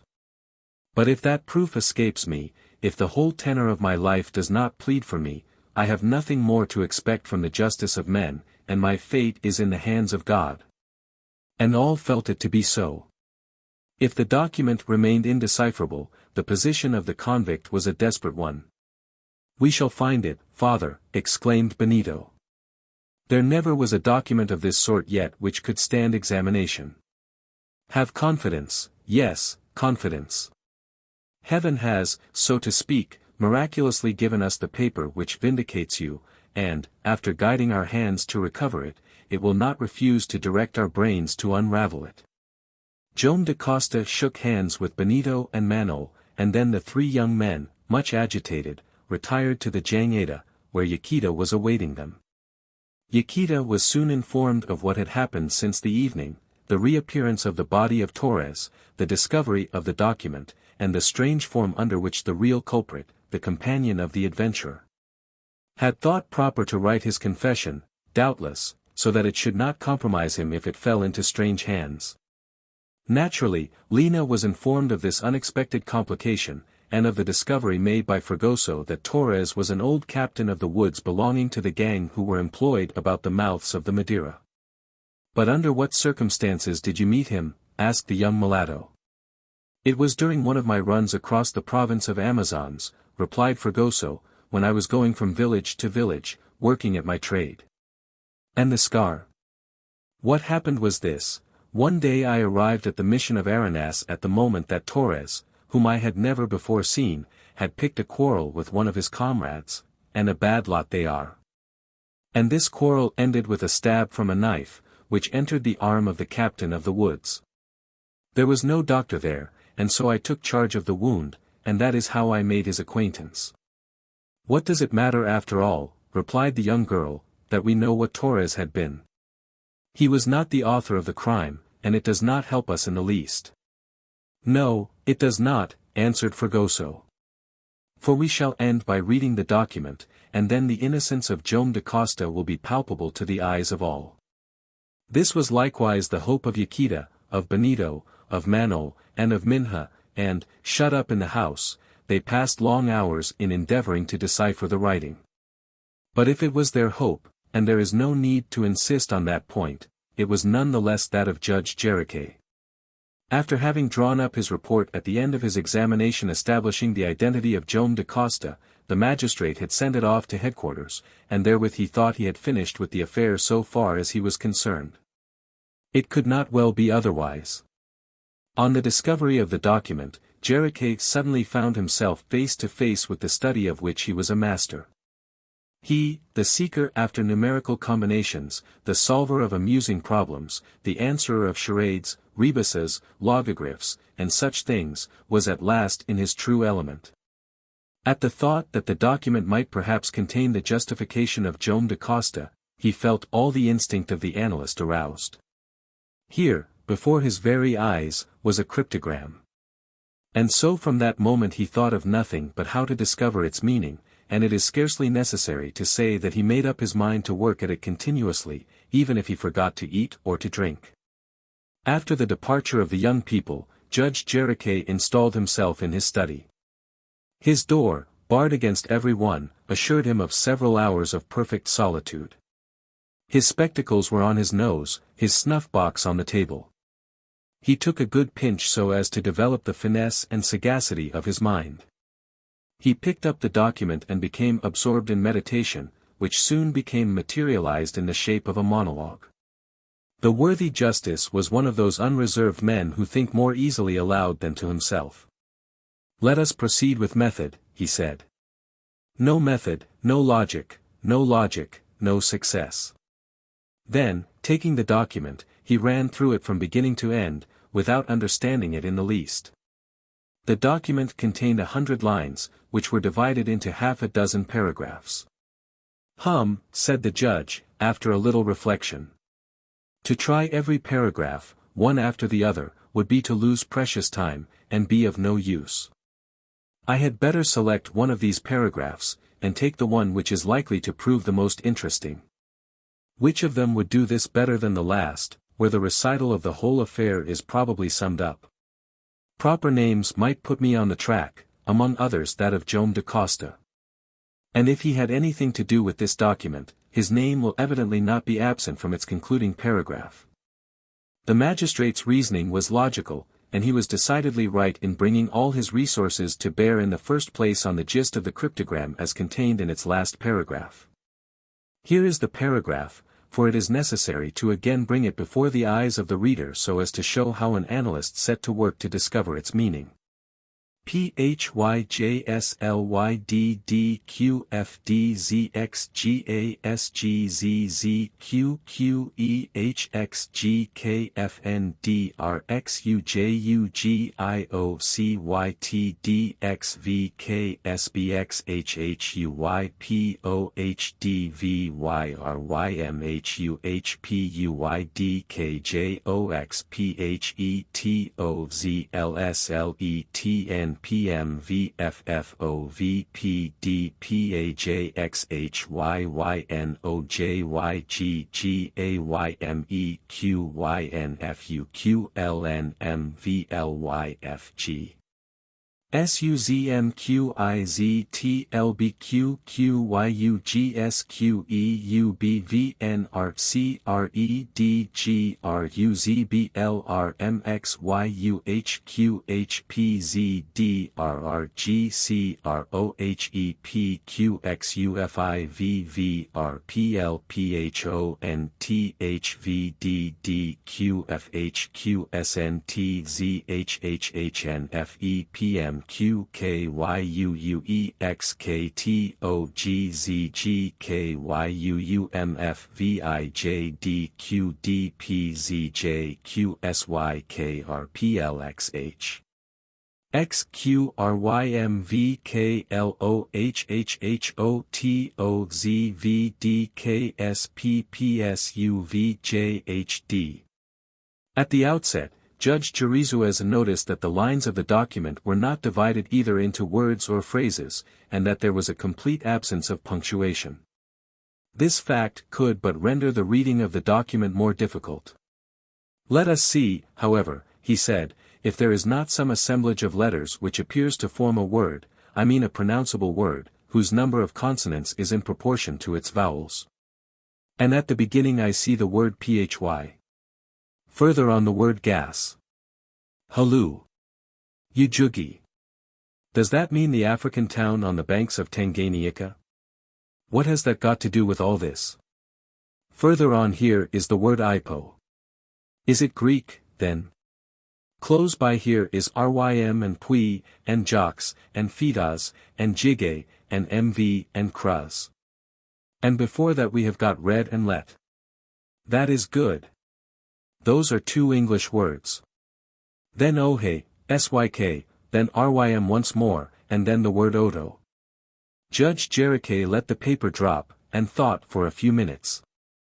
All the words I see in this thing seem queer, he said. In fact, there is nothing to give a clue to their origin. Some look like Greek, some like Dutch. Some have an English twist, and some look like nothing at all. To say nothing of these series of consonants which are not wanted in any human pronunciation. Most assuredly it will not be very easy to find the key to this cryptogram. The magistrate's fingers commenced to beat a tattoo on his desk, a kind of reveille to arouse his dormant faculties. Let us see, he said, how many letters there are in the paragraph. He counted them, pen in hand. 276, he said. Well, now let us try what proportion these different letters bear to each other. This occupied him for some time. The judge took up the document, and, with his pen in his hand, he noted each letter in alphabetical order. In a quarter of an hour he had obtained the following table. A equals 3 times B equals 4, C equals 3, D equals 16, E equals 9, F equals 10, G equals 13, H equals 23, I equals 4, J equals 8, K equals 9, L equals 9, M equals 9, N equals 9, O equals 12, P equals 16, Q equals 16, R equals 12, S equals 10, T equals 8, U equals 17, V equals 13, X equals 12, Y equals 19, Z equals 12. Total 276 times. Ah, he exclaimed. One thing strikes me at once, and that is that in this paragraph all the letters of the alphabet are not used. That is very strange. If we take up a book and open it by chance, it will be very seldom that we shall hit upon 276 letters without all the signs of the alphabet figuring among them. After all, it may be chance, and then he passed to a different train of thought. One important point is to see if the vowels and consonants are in their normal proportion. And so he seized his pen, counted up the vowels, and obtained the following result. A equals 3 times E equals 9, I equals 4, O equals 12, U equals 17, Y equals 19. Total 276 times. And thus there are in this paragraph, after we have done our subtraction, 64 vowels and 212 consonants. Good. That is the normal proportion. That is about a fifth, as in the alphabet, where there are 6 vowels among 26 letters. It is possible, therefore, that the document is written in the language of our country, and that only the signification of each letter is changed. If it has been modified in regular order, an AB is always represented by an L, an O by a V, a G by a K, an U by an R, etc., I will give up my judgeship if I do not read it. What can I do better than follow the method of that great analytical genius, Edgar Allan Poe? Judge Jericho herein alluded to a story by the great American romancer, which is a masterpiece. Who has not read The Gold Bug? In this novel a cryptogram, composed of ciphers, letters, algebraic signs, asterisks, full stops, and commas, is submitted to a truly mathematical analysis, and is deciphered under extraordinary conditions, which the admirers of that strange genius can never forget. On the reading of the American document depended only a treasure, while on that of this one depended a man's life. Its solution was consequently all the more interesting. The magistrate, who had often read and reread his Gold Bug, was perfectly acquainted with the steps in the analysis so minutely described by Edgar Poe, and he resolved to proceed in the same way on this occasion. In doing so he was certain, as he had said, that if the value or signification of each letter remained constant, he would, sooner or later, arrive at the solution of the document. What did Edgar Poe do? He repeated. First of all he began by finding out the sign. Here there are only letters, let us say the letter, which was reproduced the oftenest. I see that is H, for it is met with 23 times. This enormous proportion shows, to begin with, that does not stand for H, but, on the contrary, that it represents the letter which recurs most frequently in our language, for I suppose the document is written in Portuguese. In English or French it would certainly be E, in Italian it would be I or A, in Portuguese it will be A or O. Now let us say that it signifies A or O. After this was done, the judge found out the letter which recurred most frequently after H, and so on. And he formed the following table. H equals 23 times Y equals 19, U equals 17, DPQ equals 16, GV equals 13, ORXZ equals 12, FS equals 10, EKLMN equals 9, JT equals 8, BI equals 8, AC equals 8. Now the letter A only occurs thrice, exclaimed the judge, and it ought to occur the oftenest. Ah! That clearly proves that the meaning had been changed. And now, after A or O, what are the letters which figure oftenest in our language? Let us see, and Judge Jericho, with truly remarkable sagacity, which denoted a very observant mind, started on this new quest. In this he was only imitating the American romancer, who, great analyst as he was, had, by simple induction, been able to construct an alphabet corresponding to the signs of the cryptogram and by means of it to eventually read the pirate's parchment note with ease. The magistrate set to work in the same way, and we may affirm that he was no whit inferior to his illustrious master.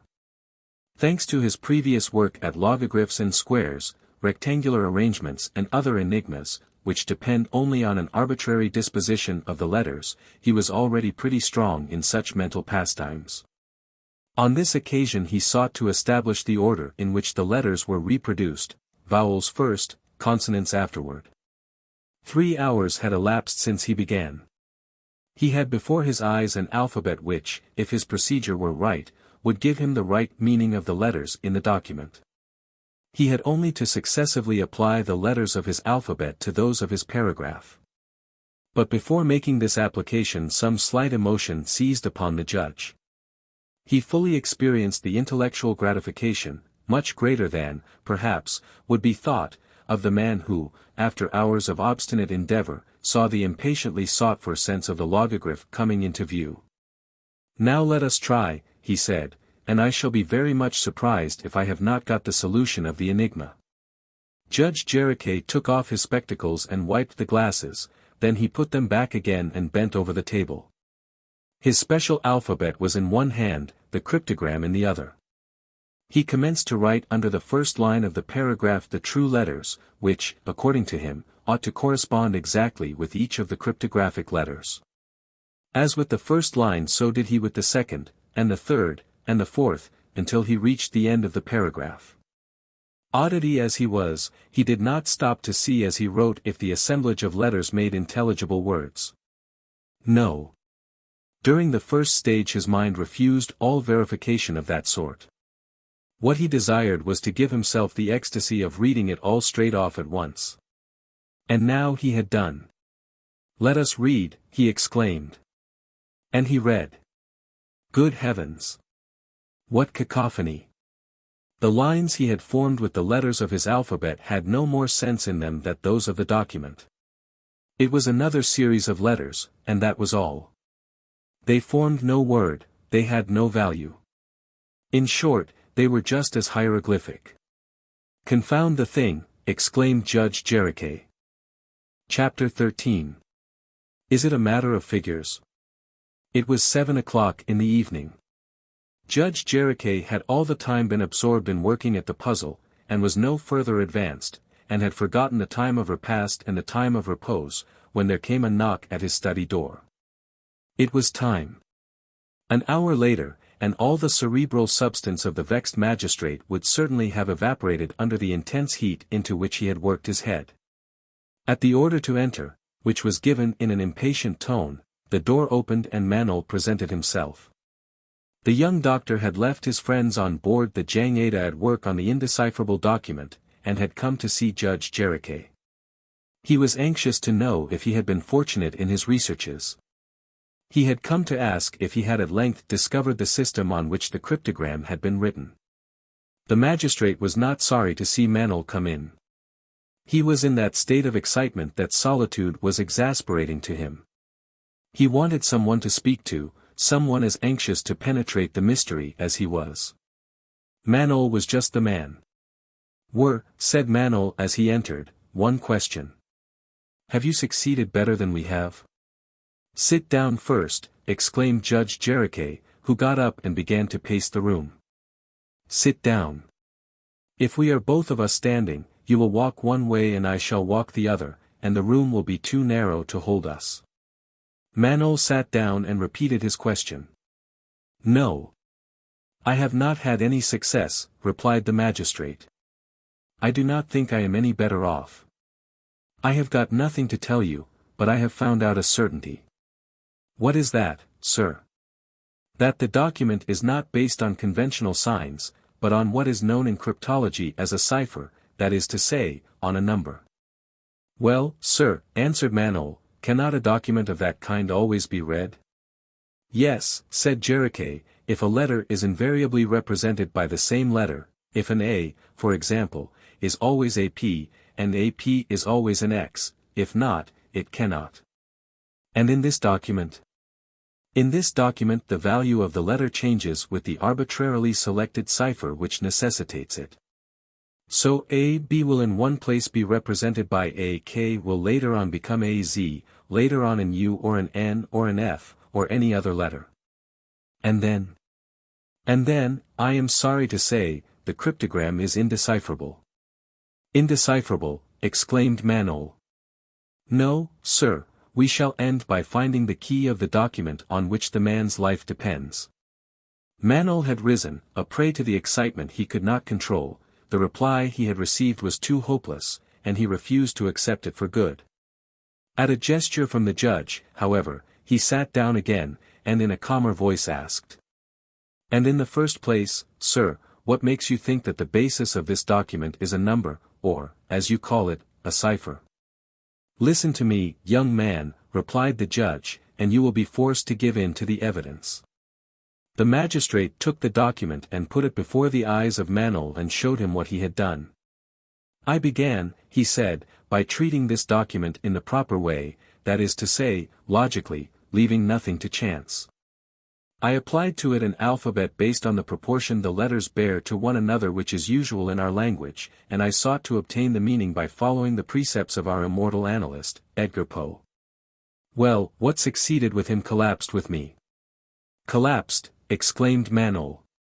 Yes, my dear young man, and I at once saw that success sought in that fashion was impossible.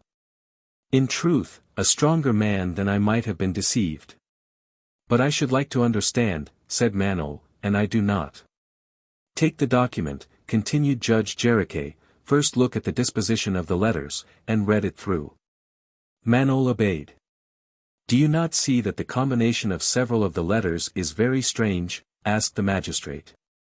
I do not see anything, said Manaos, after having for perhaps the 100th time read through the document. Well. Study the last paragraph. There you understand the sense of the whole is bound to be summed up. Do you see anything abnormal? Nothing. There is, however, one thing which absolutely proves that the language is subject to the laws of number. And that is? That is that you see three H's coming together in two different places. What Jericho said was correct, and it was of a nature to attract attention. The 204th, 205th, and 206th letters of the paragraph, and the 258th, 259th, and 260th letters of the paragraph were consecutive H's. At first this peculiarity had not struck the magistrate. And that proves, asked Manaos, without divining the deduction that could be drawn from the combination. That simply proves that the basis of the document is a number. It shows a priori that each letter is modified in virtue of the ciphers of the number and according to the place which it occupies. And why? Because in no language will you find words with three consecutive repetitions of the letter H. Manaos was struck with the argument, he thought about it, and, in short, had no reply to make. And had I made the observation sooner, continued the magistrate, I might have spared myself a good deal of trouble and a headache which extends from my occiput to my sinciput. But, sir, asked Manaos, who felt the little hope vanishing on which he had hitherto rested, what do you mean by a cipher? Tell me a number. Any number you like. Give me an example and you will understand the explanation better. Judge Jericho sat down at the table, took up a sheet of paper and a pencil, and said. Now, Mr. Manaos, let us choose a sentence by chance, the first that comes, for instance. Judge Jericho has an ingenious mind. I write this phrase so as to space the letters different and I get. Judge Jericho has an ingenious mind. That done, said the magistrate, to whom the phrase seemed to contain a proposition beyond dispute, looking Manaos straight in the face, suppose I take a number by chance, so as to give a cryptographic form to this natural succession of words. Suppose now this word is composed of 3 ciphers, and let these ciphers be 2, 3, and 4. Now on the line below I put the number 234, and repeat it as many times as are necessary to get to the end of the phrase, and so that every cipher comes underneath a letter. This is what we get. JUDGERRIQUUEZANINJENIAOUSMINDD23423423423423423423423423424 and now, Mr. Manaos, replacing each letter by the letter in advance of it in alphabetical order according to the value of the cipher. We get J plus 2 equals LU plus 3 equals XD plus 4 equals HG plus 2 equals IE plus 3 equals HJ plus 4 equals NA plus 2 equals CR plus 3 equals UR plus 4 equals VI plus 2 equals KQ plus 3 equals TU plus 4 equals YE plus 2 equals G. A plus 3 equals CH plus 4 equals TA plus 2 equals CS plus 3 equals VA plus 4 equals EN plus 2 equals PI plus 3 equals LN plus 4 equals RG plus 2 equals IE plus 3 equals HN plus 4 equals RI plus 2 equals KO plus 3 equals R. U plus 4 equals YS plus 2 equals U and so on. If, on account of the value of the ciphers which compose the number I come to the end of the alphabet without having enough complementary letters to deduct, I begin again at the beginning. That is what happens at the end of my name when the Z is replaced by the 3. As after Z the alphabet has no more letters, I commence to count from A, and so get the C. That done, when I get to the end of this cryptographic system, made up of the 234, which was arbitrarily selected, do not forget. The phrase which you recognize above is replaced by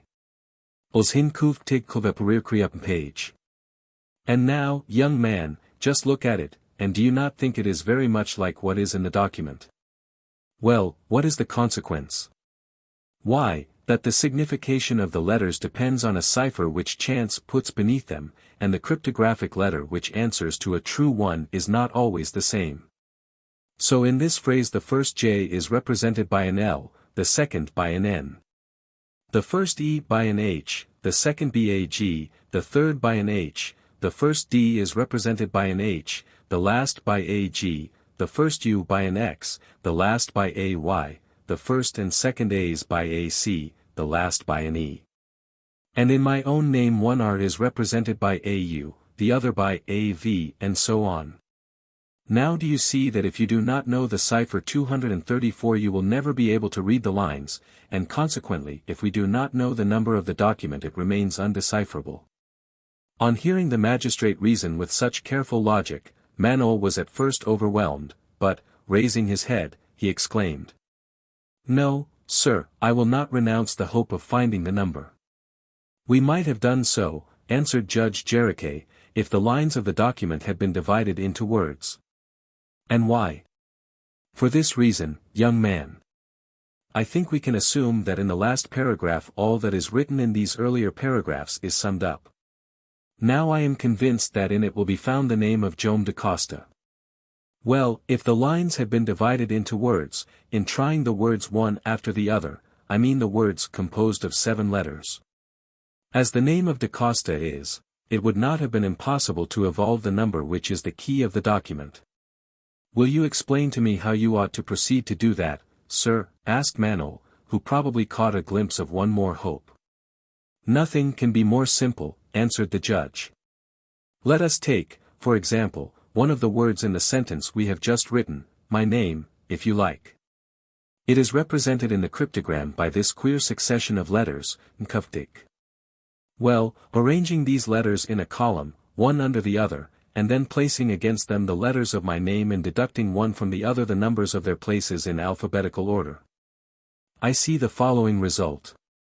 Between N and J we have 4 letters, C, A, 2, U, R, 3, V, R, 4, K, I, 2, T, Q, 3, Y, U, 4, G, E, 2, C, Z, 3.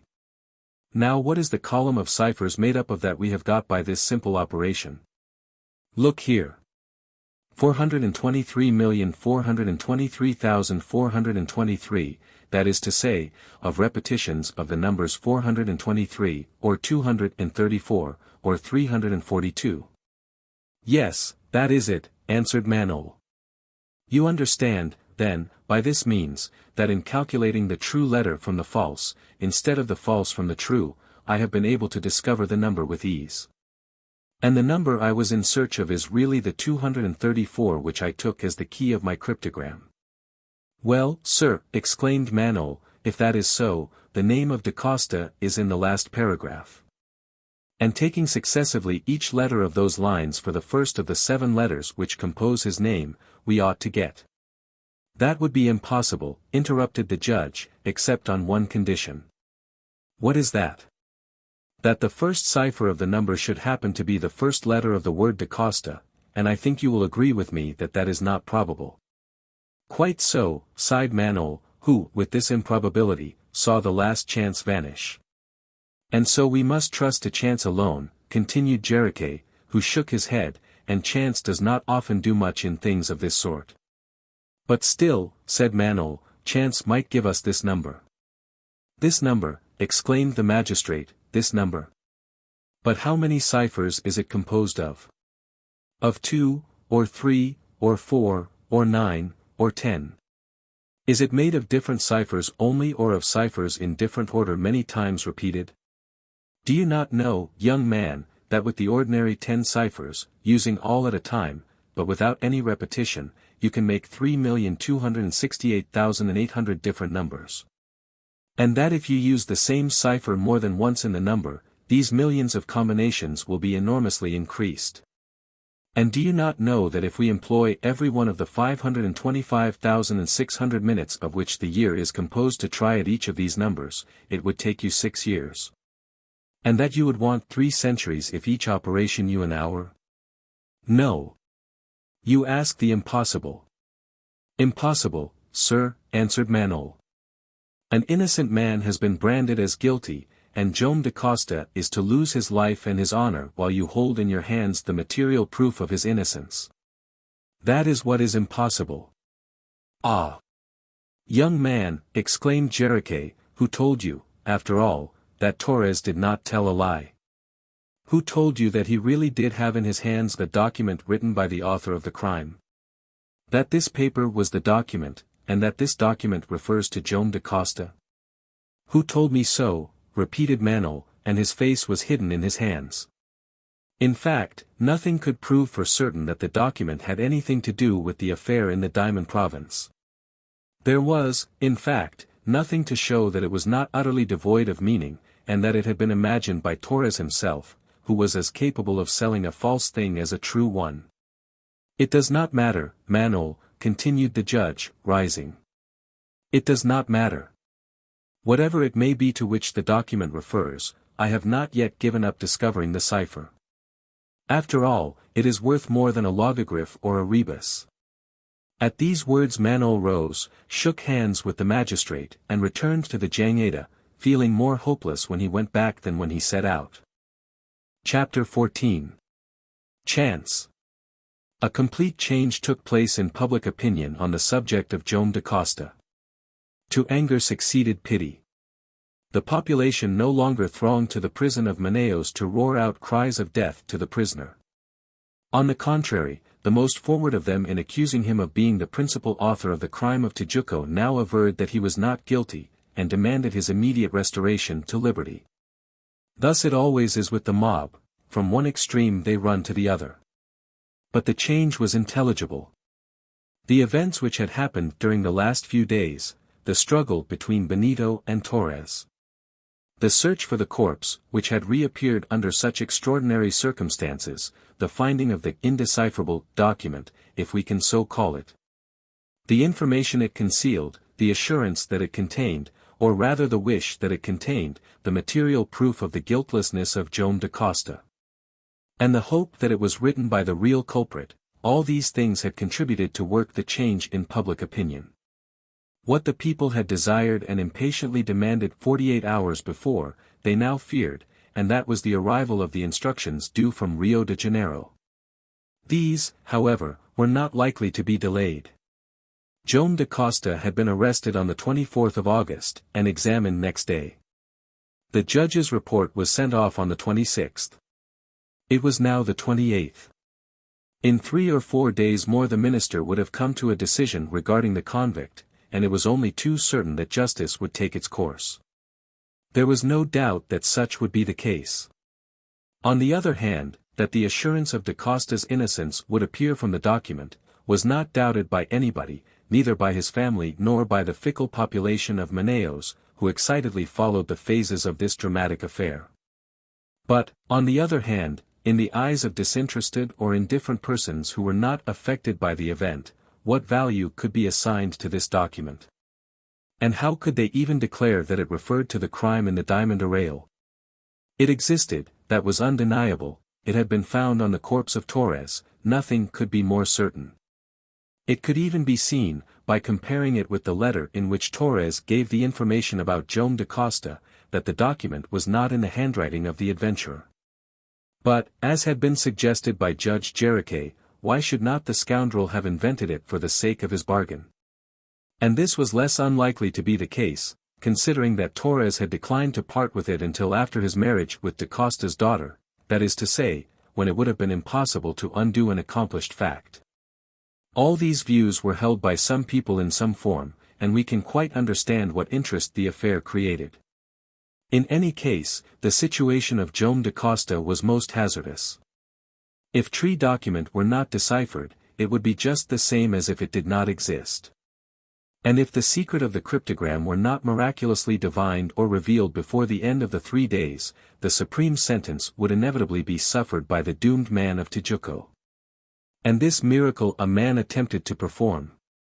The man was Jericho, and he now really set to work more in the interest of Joam da Costa than for the satisfaction of his analytical faculties. A complete change had also taken place in his opinion.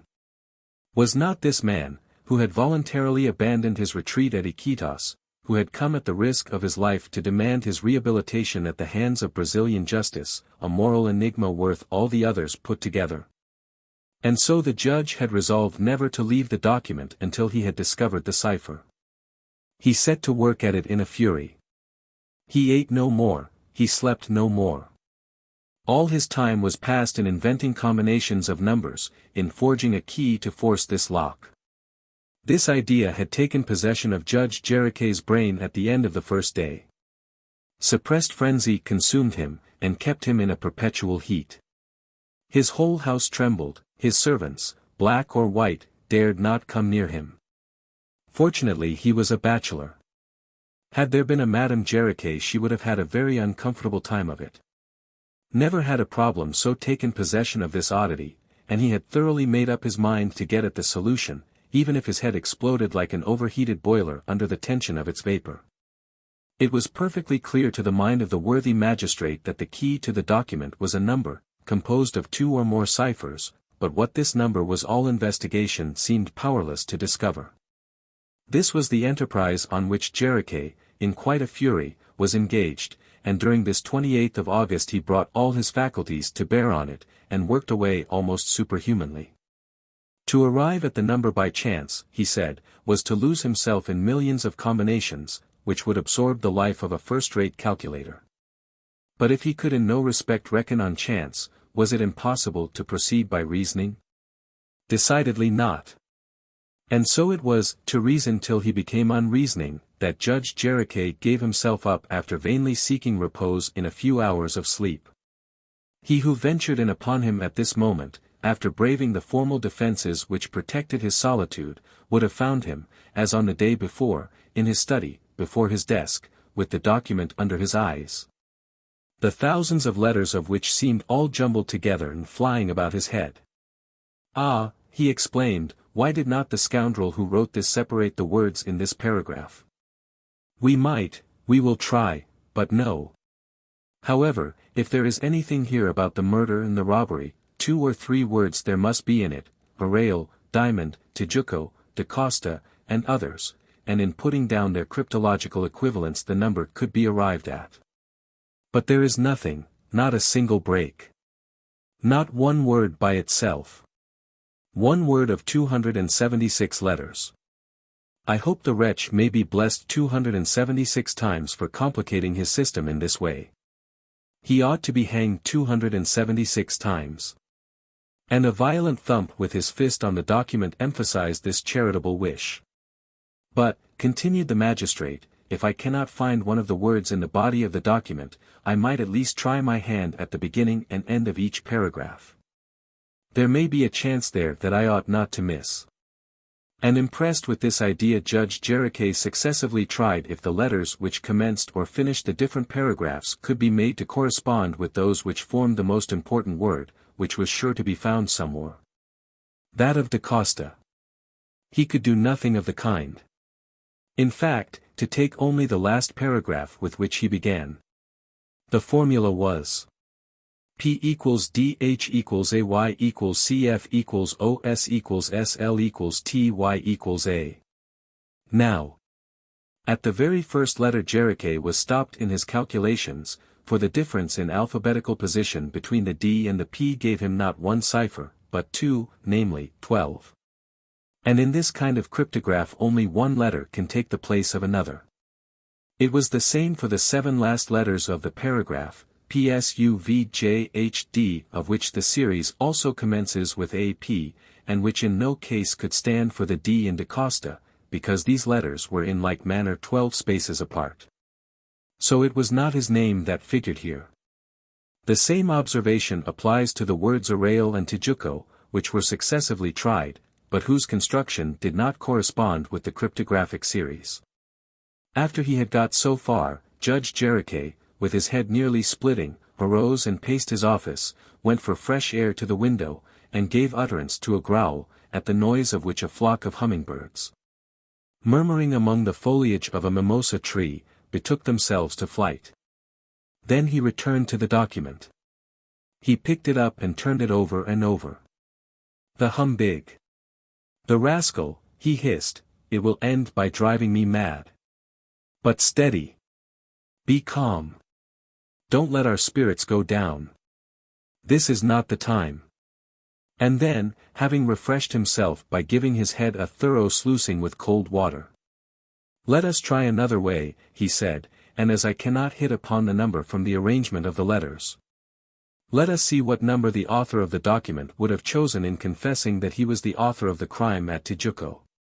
This was another method for the magistrate to enter upon, and maybe he was right, for there was a certain amount of logic about it.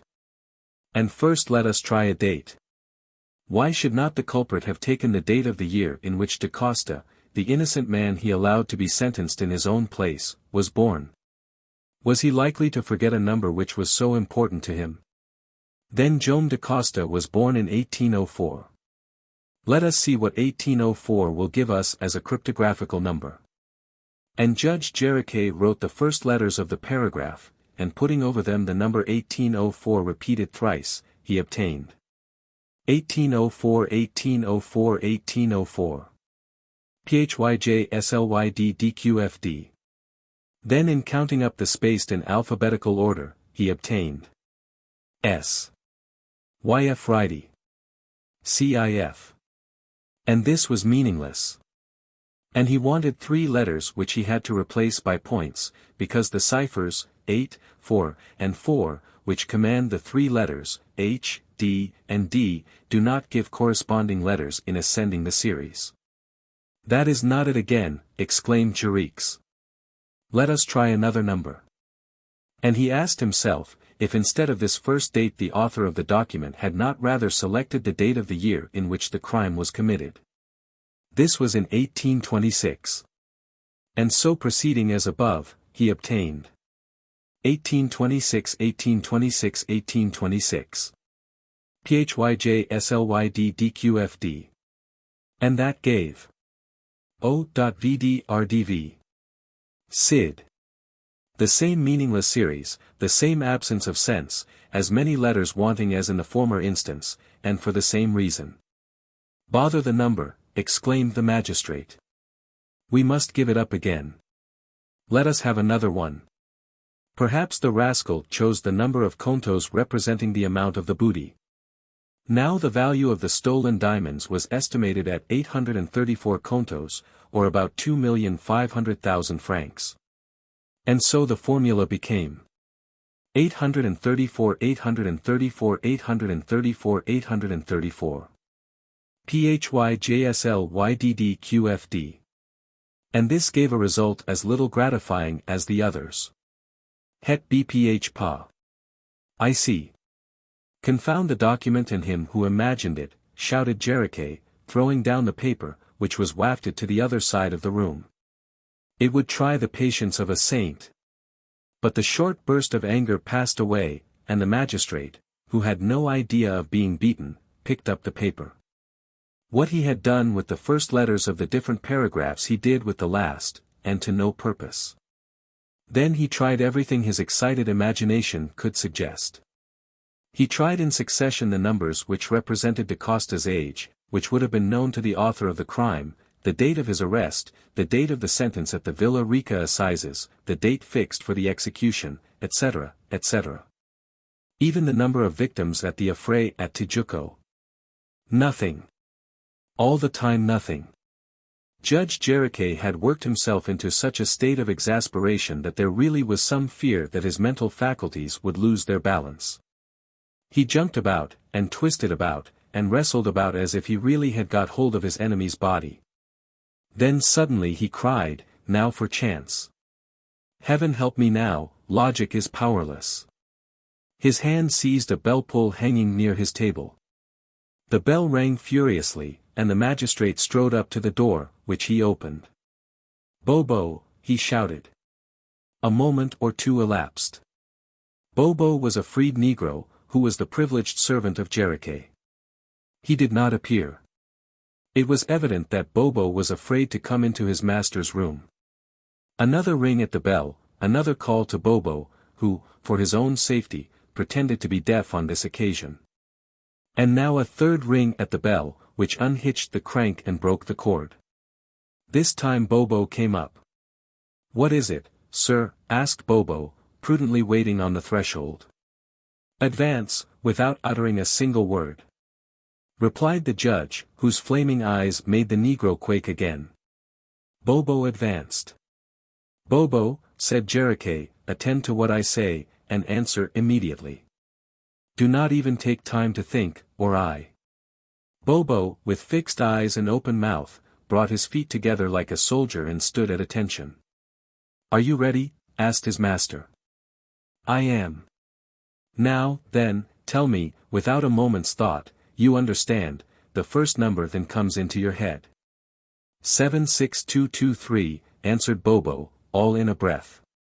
Bobo thought he would please his master by giving him a pretty large one. Judge Jericho had run to the table, and, pencil in hand, had made out a formula with the number given by Bobo, and which Bobo had in this way only given him at a venture. It is obvious that it was most unlikely that a number such as 76223 was the key of the document, and it produced no other result than to bring to the lips of Jericho such a vigorous ejaculation that Bobo disappeared like a shot. Chapter 15. The Last Efforts. The magistrate, however, was not the only one who passed his time unprofitably. Benito, Manaos, and Minha tried all they could together to extract the secret from the document on which depended their father's life and honor. On his part, Fragoso, aided by Liana, could not remain quiet, but all their ingenuity had failed, and the number still escaped them. "Why don't you find it, Fragoso?" asked the young mulatto. "I will find it," answered Fragoso. And he did not find it. Here we should say that Fragoso had an idea of a project of which he had not even spoken to Liana, but which had taken full possession of his mind. This was to go in search of the gang to which the ex-captain of the woods had belonged, and to find out who was the probable author of this cipher document, which was supposed to be the confession of the culprit of Tijuco. The part of the Amazon where these people were employed, the very place where Fragoso had met Torres a few years before, was not very far from Manaos. He would only have to descend the river for about 50 miles, to the mouth of the Madeira, a tributary coming in on the right, and there he was almost sure to meet the head of these, Capitas do Mato, to which Torres belonged. In 2 days, or 3 days at the outside, Fragoso could get into communication with the old comrades of the adventurer. Yes. I could do that, he repeated to himself, but what would be the good of it, supposing I succeeded? If we are sure that one of Torres' companions has recently died, would that prove him to be the author of this crime? Would that show that he gave Torres a document in which he announced himself the author of this crime, and exonerated Joam da Costa? Would that give us the key of the document? No. 2 men only knew the cipher, the culprit and Torres. And these 2 men are no more. So reasoned Fragoso. It was evident that his enterprise would do no good. But the thought of it was too much for him. An irresistible influence impelled him to set out, although he was not even sure of finding the band on the Madeira. In fact, it might be engaged in some other part of the province, and to come up with it might require more time than Fragoso had at his disposal. And what would be the result? It is none the less true, however, that on the 29th of August, before sunrise, Fragoso, without saying anything to anybody, secretly left the Jangada, arrived at Manaos, and embarked in one of the egaritias which daily descend the Amazon. And great was the astonishment when he was not seen on board, and did not appear during the day. No one, not even Liana, could explain the absence of so devoted a servant at such a crisis. Some of them even asked, and not without reason, if the poor fellow, rendered desperate at having, when he met him on the frontier, personally contributed to bringing Torres on board the raft, had not made away with himself.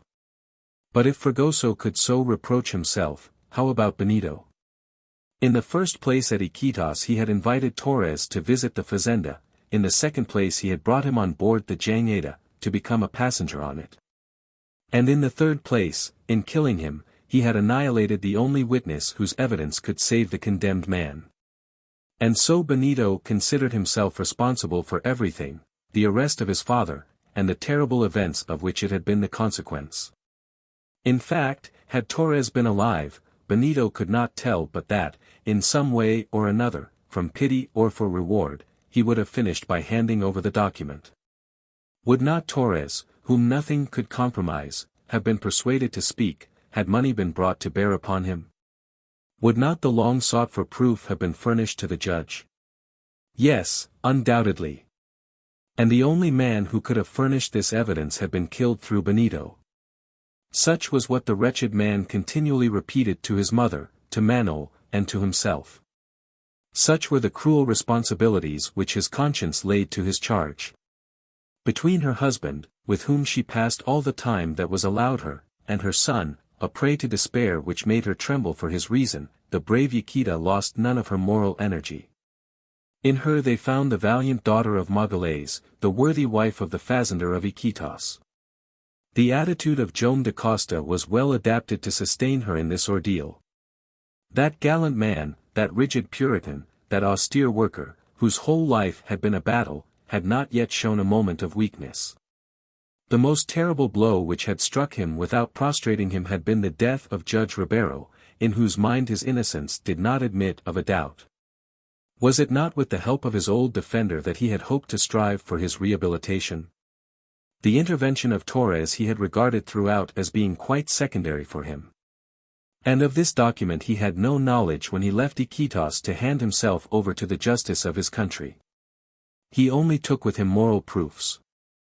When a material proof was unexpectedly produced in the course of the affair, before or after his arrest, he was certainly not the man to despise it. But if, on account of regrettable circumstances, the proof disappeared, he would find himself once more in the same position as when he passed the Brazilian frontier, the position of a man who came to say, "Here is my past life, here is my present. Here is an entirely honest existence of work and devotion which I bring you. You passed on me at first an erroneous judgment. After 23 years of exile I have come to give myself up. Here I am, judge me again." The death of Torres, the impossibility of reading the document found on him, had thus not produced on Joam da Costa the impression which it had on his children, his friends, his household, and all who were interested in him. "I have faith in my innocence," he repeated to Yaquita, "as I have faith in God. If my life is still useful to my people, and a miracle is necessary to save me, that miracle will be performed, if not, I shall die. God alone is my judge. The excitement increased in Manaos as the time ran on. The affair was discussed with unexampled acerbity. In the midst of this enthrallment of public opinion, which evoked so much of the mysterious, the document was the principal object of conversation. At the end of this fourth day not a single person doubted but that it contained the vindication of the doomed man. Every one had been given an opportunity of deciphering its incomprehensible contents, for the Diario do Grande Para had reproduced it in facsimile. Autograph copies were spread about in great numbers at the suggestion of Manaos, who neglect nothing that might lead to the penetration of the mystery, not even chance, that nickname of Providence, as someone has called it. In addition, a reward of 100 contos, or 300,000 francs, was promised to anyone who could discover the cipher so fruitlessly sought after, and read the document. This was quite a fortune, and so people of all classes forgot to eat, drink, or sleep to attack this unintelligible cryptogram. Up to the present, however, all had been useless, and probably the most ingenious analysts in the world would have spent their time in vain. It had been advertised that any solution should be sent, without delay, to Judge Jericho, to his house in God the Sun Street, but the evening of the 29th of August came and none had arrived, nor was any likely to arrive. Of all those who took up the study of the puzzle, Judge Jericho was one of the most to be pitied. By a natural association of ideas, he also joined in the general opinion that the document referred to the affair at Tijuco, and that it had been written by the hand of the guilty man, and exonerated Joam da Costa. And so he put even more ardor into his search for the key. It was not only the art for art's sake which guided him, it was a sentiment of justice, of pity toward a man suffering under an unjust condemnation. If it is the fact that a certain quantity of phosphorus is expended in the work of the brain, it would be difficult to say how many milligrams the judge had parted with to excite the network of his sensorium, and after all, to find out nothing. Absolutely nothing. But Jericho had no idea of abandoning the inquiry. If he could only now trust to chance, he would work on for that chance. He tried to evoke it by all means possible and impossible. He had given himself over to fury and anger, and, what was worse, to impotent anger. During the latter part of this day he had been trying different numbers selected arbitrarily, and how many of them can scarcely be imagined. Had he had the time, he would not have shrunk from plunging into the millions of combinations of which the 10 symbols of numeration are capable. He would have given his whole life to it at the risk of going mad before the year was out. Mad! Was he not that already? He had had the idea that the document might be read through the paper, and so he turned it round and exposed it to the light and tried it in that way. Nothing. The numbers already thought of, and which he tried in this new way, gave no result. Perhaps the document read backward, and the last letter was really the first, for the author would have done this had he wished to make the reading more difficult. Nothing. The new combination only furnished a series of letters just as enigmatic. At 8 o'clock in the evening Jericho, with his face in his hands, knocked up, worn out mentally and physically, had neither strength to move, to speak, to think, or to associate one idea with another. Suddenly a noise was heard outside. Almost immediately, notwithstanding his formal orders, the door of his study was thrown open. Benito and Manaos were before him, Benito looking dreadfully pale, and Manaos supporting him, for the unfortunate young man had hardly strength to support himself. The magistrate quickly arose. "What is it, gentlemen? What do you want?" he asked. "The cipher." "The cipher," exclaimed Benito, mad with grief, "the cipher of the document." "Do you know it, then?" shouted the judge. "No, sir," said Manaos. "But you?" "Nothing. Nothing. Nothing," gasped Benito, and in a paroxysm of despair he took a knife from his belt and would have plunged it into his breast had not the judge and Manaos jumped forward and managed to disarm him. "Benito," said Jericho, in a voice which he tried to keep calm, if your father cannot escape the expiation of a crime which is not his, you could do something better than kill yourself. What? Said Benito. Try and save his life.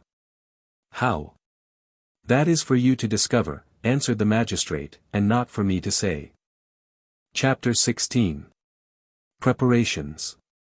On the following day, the 30th of August, Benito and Manuel talked matters over together.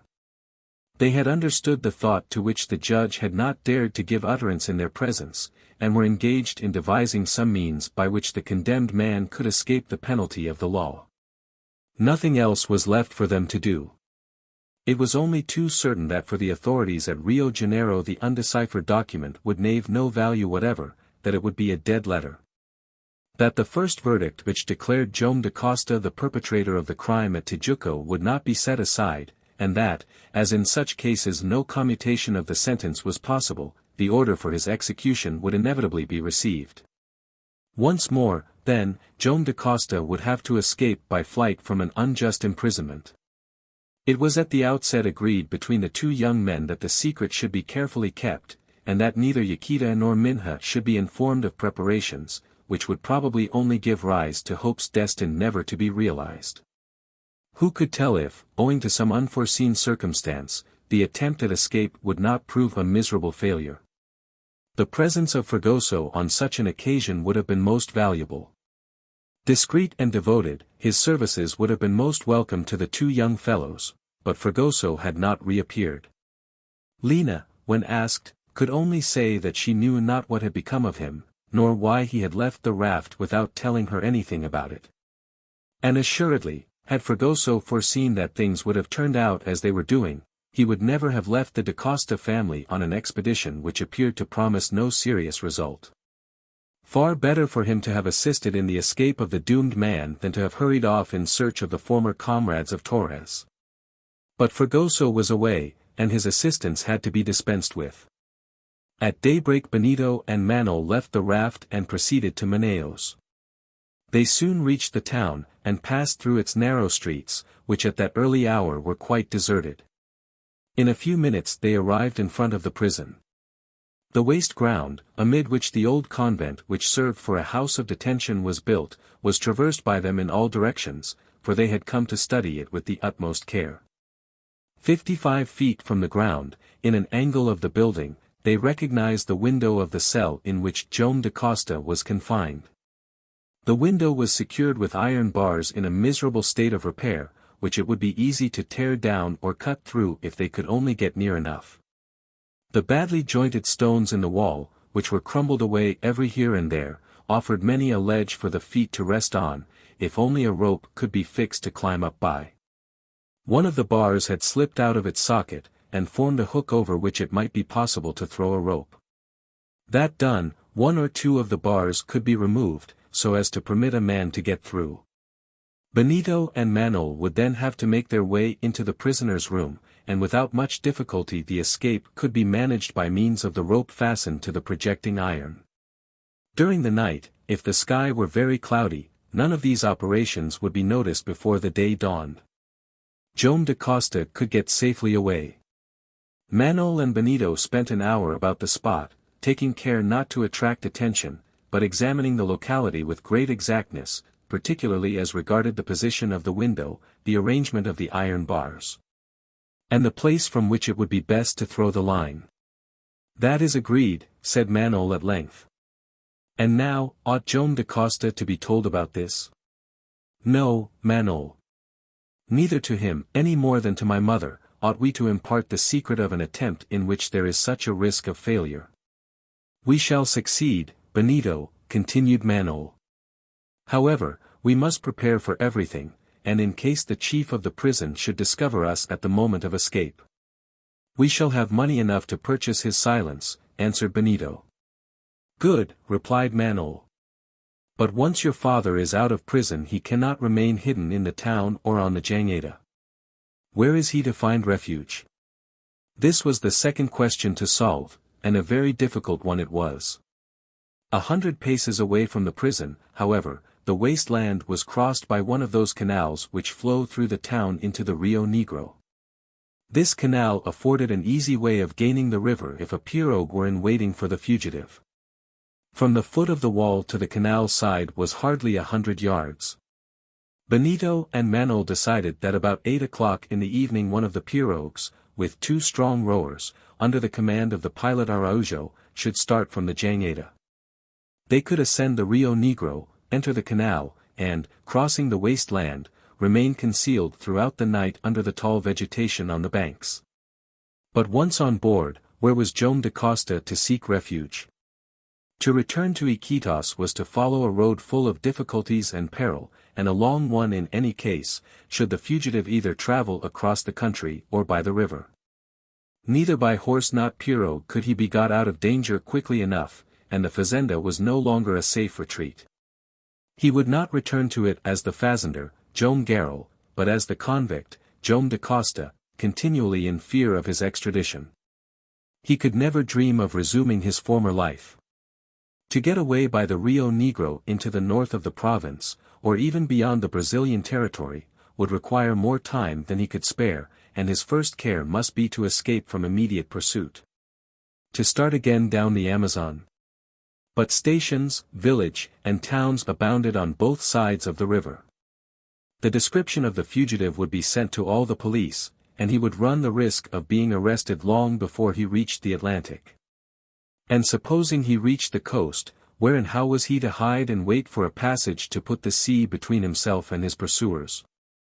On consideration of these various plans, Benito and Manuel agreed that neither of them was practicable. One, however, did offer some chance of safety, and that was to embark in the pirogue, follow the canal into the Rio Negro, descend this tributary under the guidance of the pilot, reach the confluence of the rivers, and run down the Amazon along its right bank for some 60 miles during the nights, resting during the daylight, and so gaining the embouchure of the Madeira. This tributary, which, fed by 100 affluents, descends from the watershed of the Cordilleras, is a regular waterway opening into the very heart of Bolivia. A pirogue could pass up it and leave no trace of its passage, and a refuge could be found in some town or village beyond the Brazilian frontier. There Joam da Costa would be comparatively safe, and there for several months he could wait for an opportunity of reaching the Pacific coast and taking passage in some vessel leaving one of its ports. And if the ship were bound for one of the states of North America he would be free. Once there, he could sell the fazenda, leave his country forever, and seek beyond the sea, in the old world, a final retreat in which to end an existence so cruelly and unjustly disturbed. Anywhere he might go, his family, not excepting Manuel, who was bound to him by so many ties, would assuredly follow without the slightest hesitation. "Let us go," said Benito, "we must have all ready before night, and we have no time to lose." The young men returned on board by way of the canal bank, which led along the Rio Negro. They satisfied themselves that the passage of the pirogue would be quite possible, and that no obstacles such as locks or boats under repair were there to stop it. They then descended the left bank of the tributary, avoiding the slowly filling streets of the town, and reached the Jangada. Benito's first care was to see his mother. He felt sufficiently master of himself to dissemble the anxiety which consumed him. He wished to assure her that all hope was not lost, that the mystery of the document would be cleared up, that in any case public opinion was in favor of Joam, and that, in face of the agitation which was being made in his favor, justice would grant all the necessary time for the production of the material proof his innocence. "Yes, mother," he added, "before tomorrow we shall be free from anxiety." "May heaven grant it so," replied Yaquita, and she looked at him so keenly that Benito could hardly meet her glance.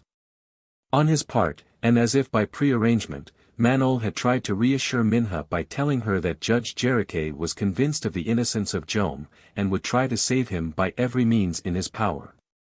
"I only wish he would, Manuel," answered she, endeavoring in vain to restrain her tears. And Manuel left her, for the tears were also welling up in his eyes and witnessing against the words of hope to which he had just given utterance. And now the time had arrived for them to make their daily visit to the prisoner, and Yaquita and her daughter set off to Manaos. For an hour the young men were in consultation with Araujo. They acquainted him with their plan in all its details, and they discussed not only the projected escape, but the measures which were necessary for the safety of the fugitive. Araujo approved of everything.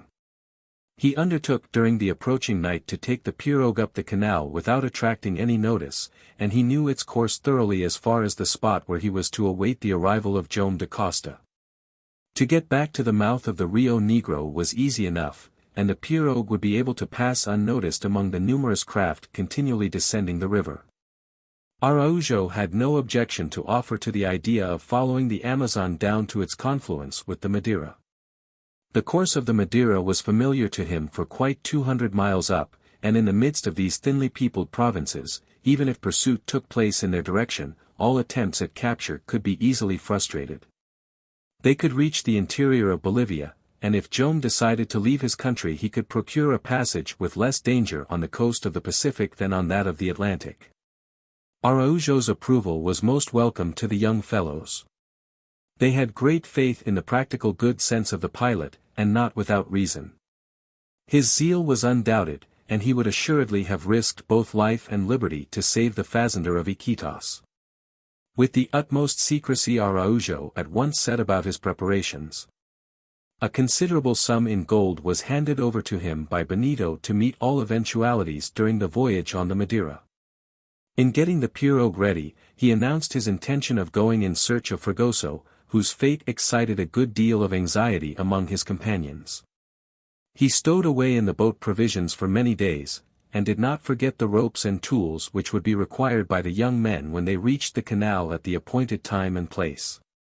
These preparations evoked no curiosity on the part of the crew of the Jangada, and even the two stalwart Negroes were not let into the secret. They, however, could be absolutely depended on.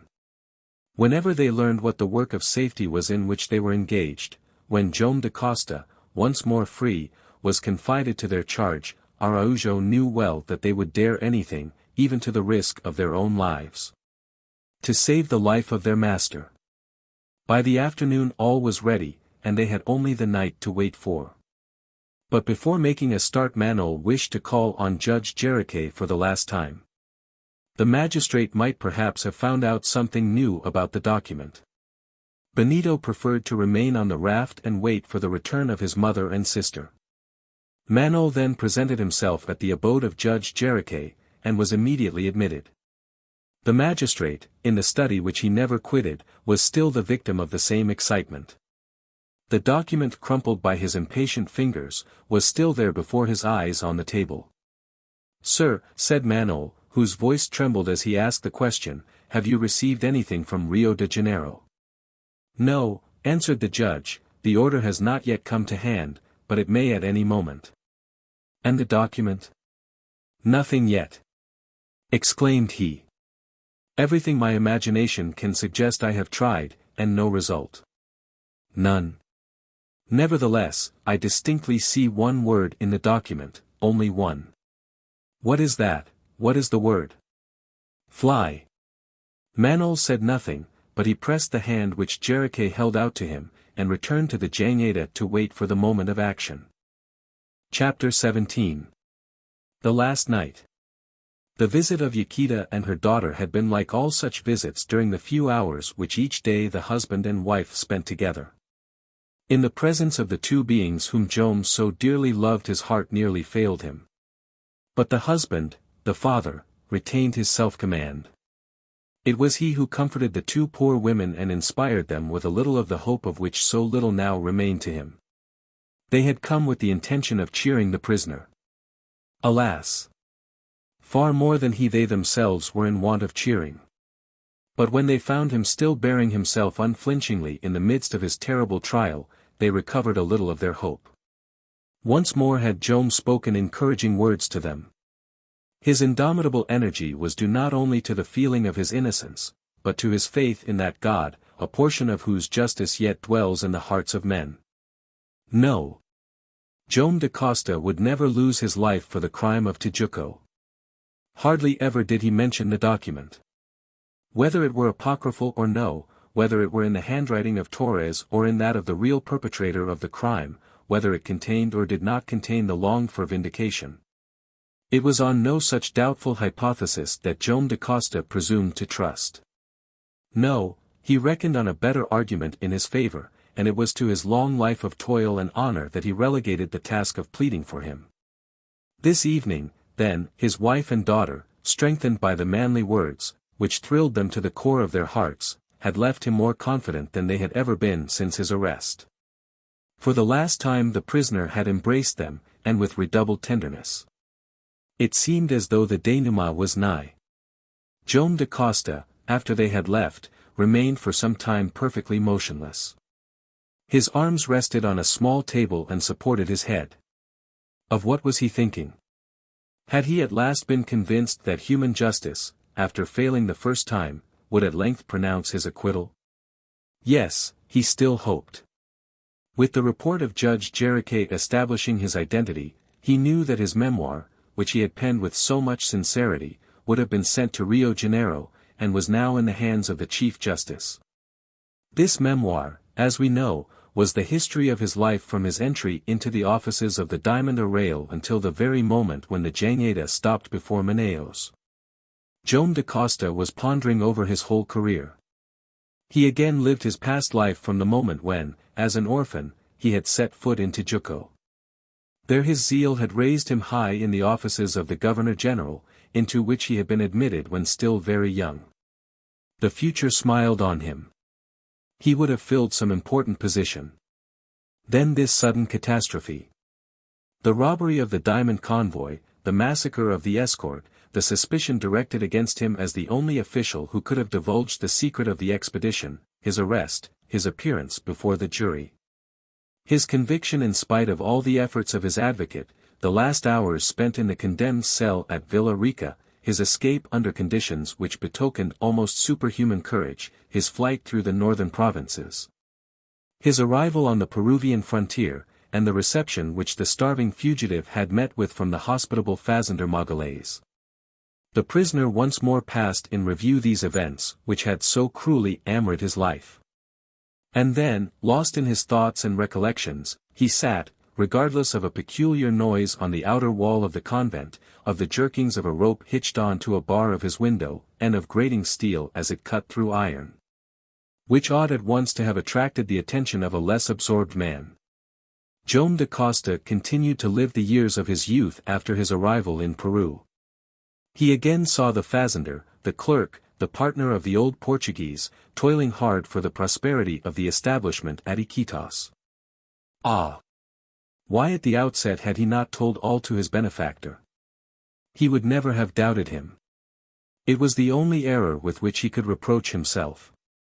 Why had he not confessed to him whence he had come, and who he was, above all, at the moment when Magalhães had placed in his hand the hand of the daughter who would never have believed that he was the author of so frightful a crime? And now the noise outside became loud enough to attract the prisoner's attention. For an instant Joam raised his head. His eyes sought the window, but with a vacant look, as though he were unconscious, and the next instant his head again sank into his hands. Again he was in thought back at Iquitos. There the old fazender was dying. Before his end he longed for the future of his daughter to be assured, for his partner to be the sole master of the settlement which had grown so prosperous under his management. Should da Costa have spoken then? Perhaps, but he dared not do it. He again lived the happy days he had spent with Yaquita, and again thought of the birth of his children, again felt the happiness which had its only trouble in the remembrances of Tijuco and the remorse that he had not confessed his terrible secret. The chain of events was reproduced in Joam's mind with a clearness and completeness quite remarkable. And now he was thinking of the day when his daughter's marriage with Manaos had been decided. Could he allow that union to take place under a false name without acquainting the lad with the mystery of his life? No. And so at the advice of Judge Ribeiro he resolved to come and claim the revision of his sentence, to demand the rehabilitation which was his due. He was starting with his people, and then came the intervention of Torres, the detestable bargain proposed by the scoundrel, the indignant refusal of the father to hand over his daughter to save his honor and his life. And then the denunciation and the arrest. Suddenly the window flew open with a violent push from without. Joam started up, the souvenir of the past vanished like a shadow. Benito leaped into the room. He was in the presence of his father, and the next moment Manuel, tearing down the remaining bars, appeared before him. Joam da Costa would have uttered a cry of surprise. Benito left him no time to do so.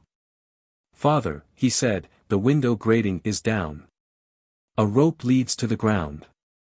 A pirogue is waiting for you on the canal not 100 yards off. Araujo is there ready to take you far away from Manaos, on the other bank of the Amazon where your track will never be discovered. Father, you must escape this very moment."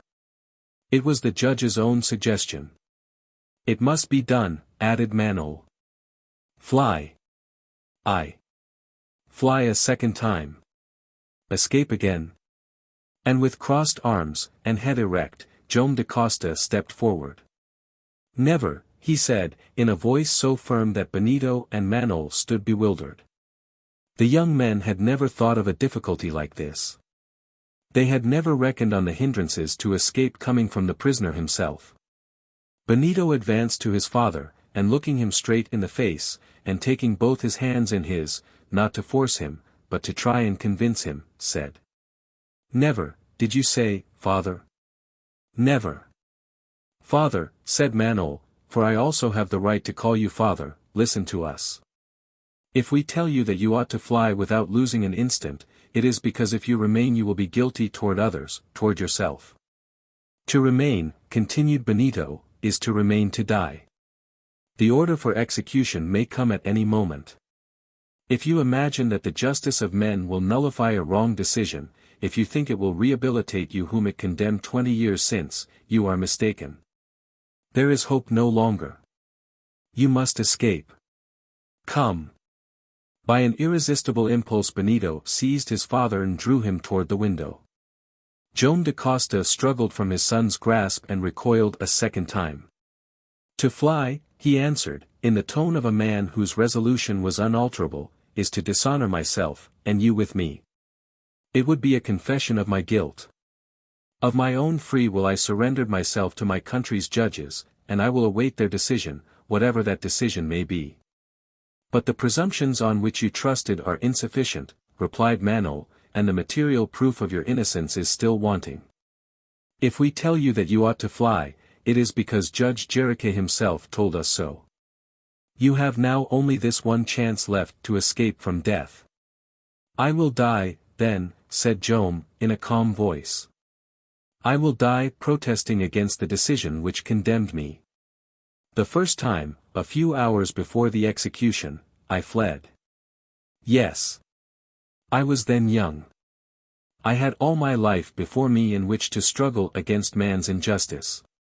But to save myself now, to begin again the miserable existence of a felon hiding under a false name, whose every effort is required to avoid the pursuit of the police, again to live the life of anxiety which I have led for 23 years. And oblige you to share it with me. To wait each day for a denunciation which sooner or later must come, to wait for the claim for extradition which would follow me to a foreign country. Am I to live for that? No. Never." "Father," interrupted Benito, whose mind threatened to give way before such obstinacy, "you shall fly. I will have it so." And he caught hold of Joam da Costa, and tried by force to drag him toward the window. "No. No. You wish to drive me mad." "My son," exclaimed Joam da Costa, "listen to me.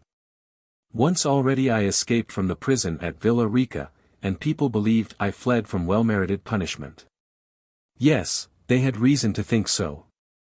Well, for the honor of the name which you bear I shall not do so again." Benito had fallen on his knees before his father. He held up his hands to him. He begged him. "But this order, father," he repeated, "this order which is due today, even now, it will contain your sentence of death. The order may come, but my determination will not change. No, my son. Joam da Costa, guilty, might fly. Joam da Costa, innocent, will not fly." The scene which followed these words was heartrending. Benito struggled with his father.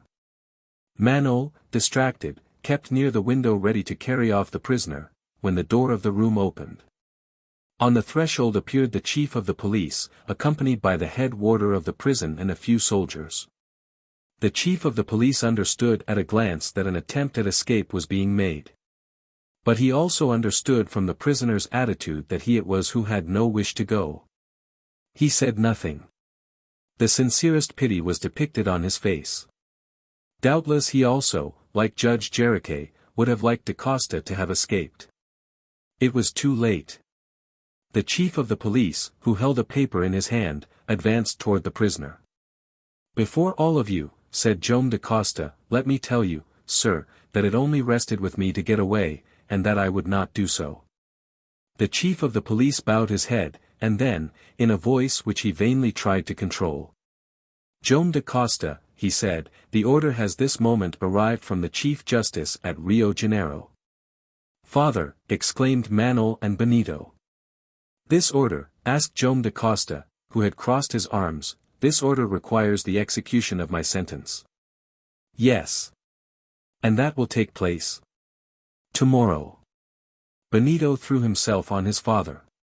Again would he have dragged him from his cell, but the soldiers came and drew away the prisoner from his grasp. At a sign from the chief of the police, Benito and Manuel were taken away. An end had to be put to this painful scene, which had already lasted too long. "Sir," said the doomed man, "before tomorrow, before the hour of my execution, may I pass a few moments with Padre Passanha, whom I ask you to tell?" "It will be forbidden." "May I see my family, and embrace for a last time my wife and children?" "You shall see them." "Thank you, sir," answered Joam, "and now keep guard over that window. It will not do for them to take me out of here against my will." And then the chief of the police, after a respectful bow, retired with the warder and the soldiers. The doomed man, who had now but a few hours to live, was left alone. Chapter 18. Fragoso. And so the order had come, and, as Judge Jericho had foreseen, it was an order requiring the immediate execution of the sentence pronounced on Joam DaCosta. No proof had been produced, justice must take its course. It was the very day, the 31st of August, at 9 o'clock in the morning, of which the condemned man was to perish on the gallows. The death penalty in Brazil is generally commuted except in the case of Negroes, but this time it was to be suffered by a white man. Such are the penal arrangements relative to crimes in the diamond arrayal, for which, in the public interest, the law allows no appeal to mercy. Nothing could now save Joam DaCosta. It was not only life, but honor that he was about to lose. But on the 31st of August a man was approaching Manaos with all the speed his horse was capable of, and such had been the pace at which he had come that half a mile from the town the gallant creature fell, incapable of carrying him any further. The rider did not even stop to raise his steed. Evidently he had asked and obtained from it all that was possible, and, despite the state of exhaustion in which he found himself, he rushed off in the direction of the city. The man came from the eastern provinces, and had followed the left bank of the river. All his means had gone in the purchase of this horse, which, swifter far than any pirogue on the Amazon, had brought him to Manaos. It was Fragoso. Had, then, the brave fellow succeeded in the enterprise of which he had spoken to nobody? Had he found the party to which Torres belonged? Had he discovered some secret which would yet save Joam DaCosta? He hardly knew. But in any case he was in great haste to acquaint Judge Jericho with what he had ascertained during his short excursion. And this is what had happened. Fragoso had made no mistake when he recognized Torres as one of the captains of the party which was employed in the river provinces of the Madeira. He set out, and on reaching the mouth of that tributary he learned that the chief of these Capitas de Mato was then in the neighborhood. Without losing a minute, Fragoso started on the search, and, not without difficulty, succeeded in meeting him. To Fragoso's questions the chief of the party had no hesitation in replying.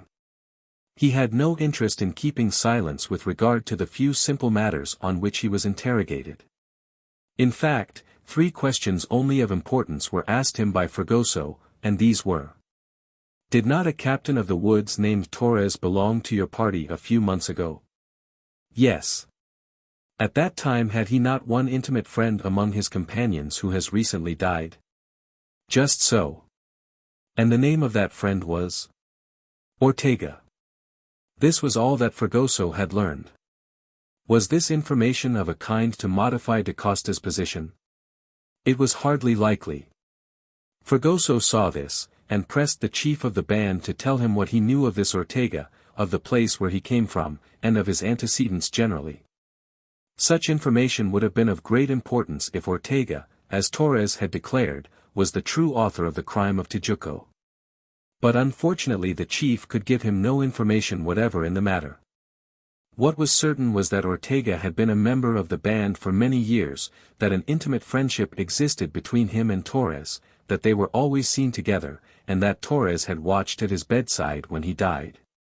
This was all the chief of the band knew, and he could tell no more. Fragoso, then, had to be contented with these insignificant details, and departed immediately. But if the devoted fellow had not brought back the proof that Ortega was the author of the crime of Tijuco, he had gained one thing. And that was the knowledge that Torres had told the truth when he affirmed that one of his comrades in the band had died, and that he had been present during his last moments.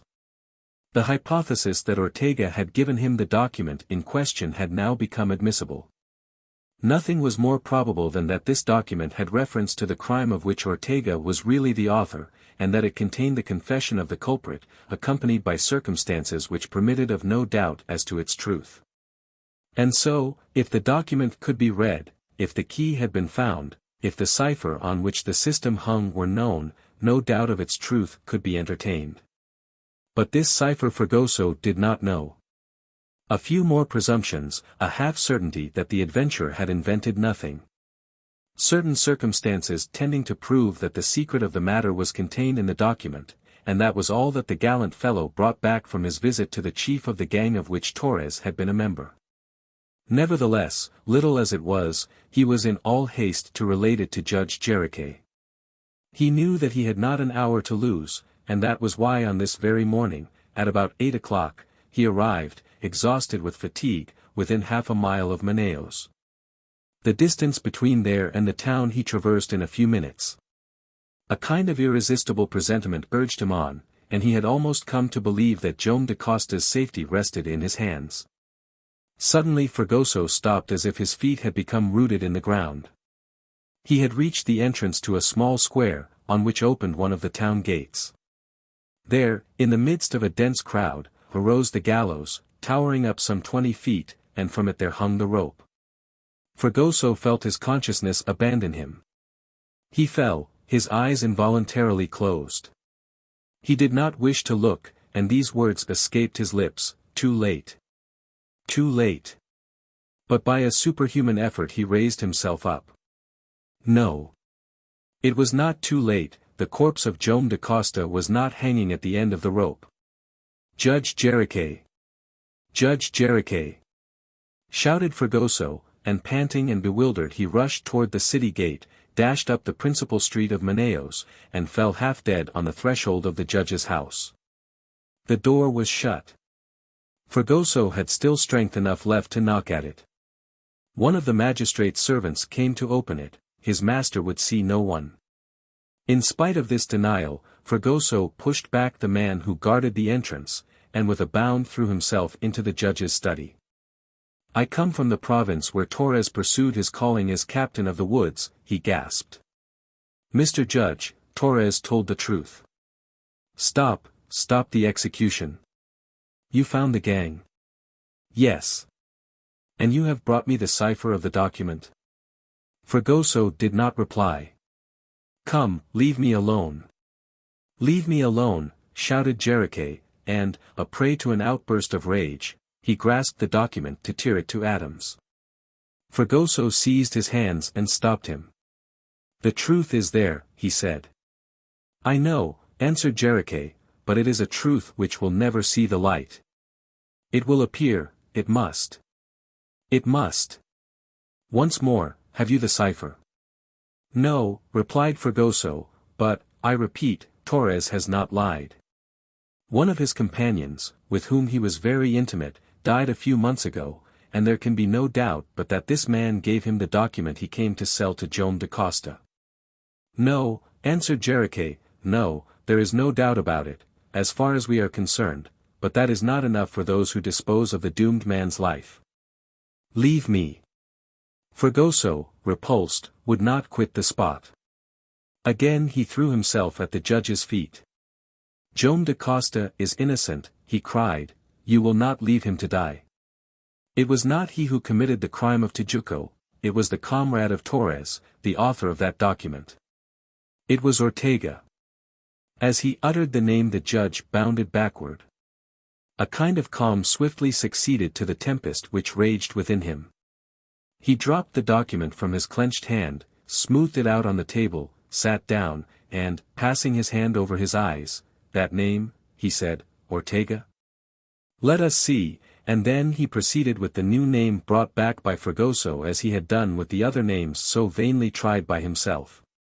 After placing it above the first 6 letters of the paragraph he obtained the following formula. Ortega. Phyjsl. Nothing, he said. That give us, nothing. And in fact the H placed under the R could not be expressed by a cipher, for, in alphabetical order, this letter occupies an earlier position to that of the R. The P, the Y, the J, arranged beneath the letters O, T, E, disclose the cipher 1, for, 5, but as for the S and the L at the end of the word, the interval which separated them from the G and the O was a dozen letters. And hence impossible to express by a single cipher, so that they corresponded to neither G nor A. And here appalling shouts arose in the streets, they were the cries of despair. Fragoso jumped to one of the windows, and opened it before the judge could hinder him. The people filled the road. The hour had come at which the doomed man was to start from the prison, and the crowd was flowing back to the spot where the gallows had been erected. Judge Jericho, quite frightful to look upon, devoured the lines of the document with a fixed stare. The last letters, he muttered. Let us try once more the last letters. It was the last hope. And then, with a hand whose agitation nearly prevented him from writing at all, he placed the name of Ortega over the 6 last letters of the paragraph, as he had done over the first. An exclamation immediately escaped him. He saw, at first glance, that the 6 last letters were inferior in alphabetical order to those which composed Ortega's name, and that consequently they might yield the number. And when he reduced the formula, reckoning each later letter from the earlier letter of the word, he obtained Ortega 432513 SUVJHD. The number thus disclosed was 432,513. But was this number that which had been used in the document? Was it not as erroneous as those he had previously tried? At this moment the shouts below redoubled, shouts of pity which betrayed the sympathy of the excited crowd. A few minutes more were all that the doomed man had to live. Fragoso, maddened with grief, darted from the room. He wished to see, for the last time, his benefactor who was on the road to death. He longed to throw himself before the mournful procession and stop it, shouting, "Do not kill this just man. Do not kill him." But already Judge Jericho had placed the given number above the first letters of the paragraph, repeating them as often as was necessary. As follows. 4325134325134325134325513 PHYJSLYDDQFDZXGASGZZQQEH. And then, reckoning the true letters according to their alphabetical order, he read. Le véritable auteur du Valde. A yell of delight escaped him. This number, 4325513, was the number sought for so long. The name of Ortega had enabled him to discover it. At length he held the key of the document, which would incontestably prove the innocence of Joam da Costa, and without reading any more he flew from his study into the street, shouting. Halt! Halt!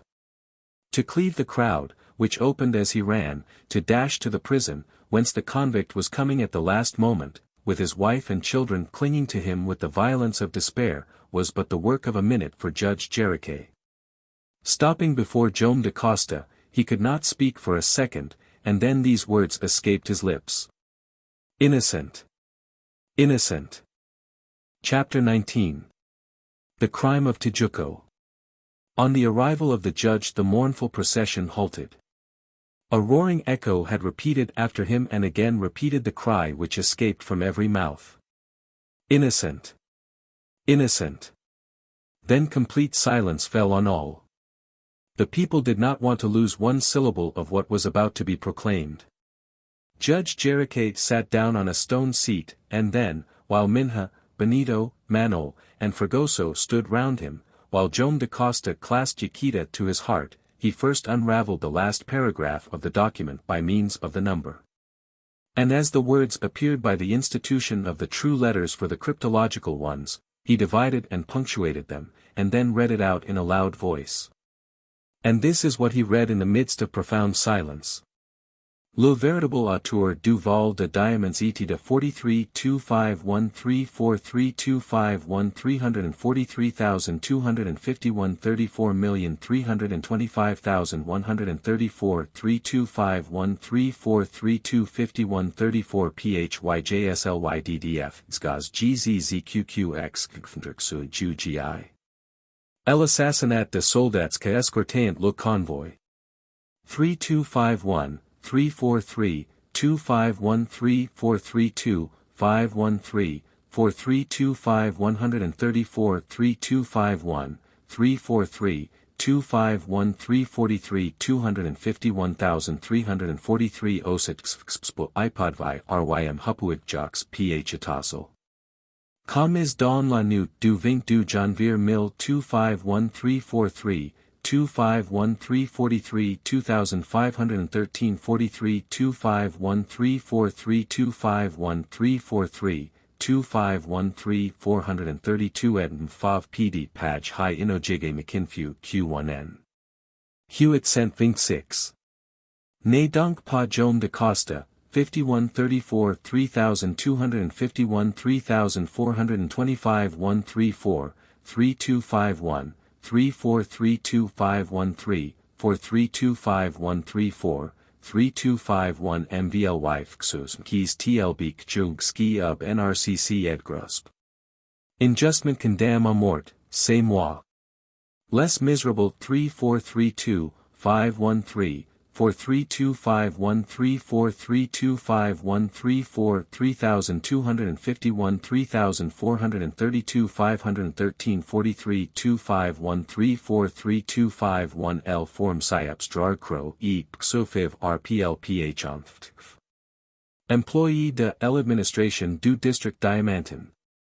343 251343 251343251343251334 325134325134325113 HQSNTZHHHNFQXTO GZ Qmfhpsik. Out, moi seul, que signe de mon vrai nom, Ortega. 432 513 4325 134 32513 43 251, 3432 513 432,513 SYK RPL XHXQ RYM Klo HH Odo ZBDK SPP Soft. The real author of the robbery of the diamonds and of the murder of the soldiers who escorted the convoy, committed during the night of the 22nd of January, 1826, was thus not Joam da Costa. Unjustly condemned to death. It was I, the wretched servant of the administration of the Diamond District, yes, I alone, who signed this with my true name, Ortega. The reading of this had hardly finished when the air was rent with prolonged hurrahs. What could be more conclusive than this last paragraph, which summarized the whole of the document, and proclaimed so absolutely the innocence of the fazender of Iquitos? And which snatched from the gallows this victim of a frightful judicial mistake.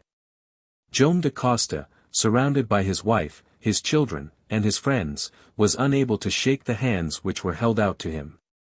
Such was the strength of his character that a reaction occurred, tears of joy escaped from his eyes. And at the same instant his heart was lifted up to that providence which had come to save him so miraculously at the moment he was about to offer the last expiation to that God who would not permit the accomplishment of that greatest of crimes. The death of an innocent man. Yes. There could be no doubt as to the vindication of Joam da Costa. The true author of the crime of Tijuco confessed of his own free will, and described the circumstances under which it had been perpetrated. By means of the number Judge Jeriche interpreted the whole of the cryptogram. And this was what Ortega confessed. He had been the colleague of Joam da Costa, employed, like him, at Tijuco, in the offices of the governor of the Diamond Arrayal. He had been the official appointed to accompany the convoy to Rio de Janeiro, and, far from recoiling at the horrible idea of enriching himself by means of murder and robbery, he had informed the smugglers of the very day the convoy was to leave Tijuco. During the attack of the scoundrels, who awaited the convoy just beyond Villa Rica, he pretended to defend himself with the soldiers of the escort, and then, falling among the dead, he was carried away by his accomplices. Hence it was that the solitary soldier who survived the massacre had reported that Ortega had perished in the struggle.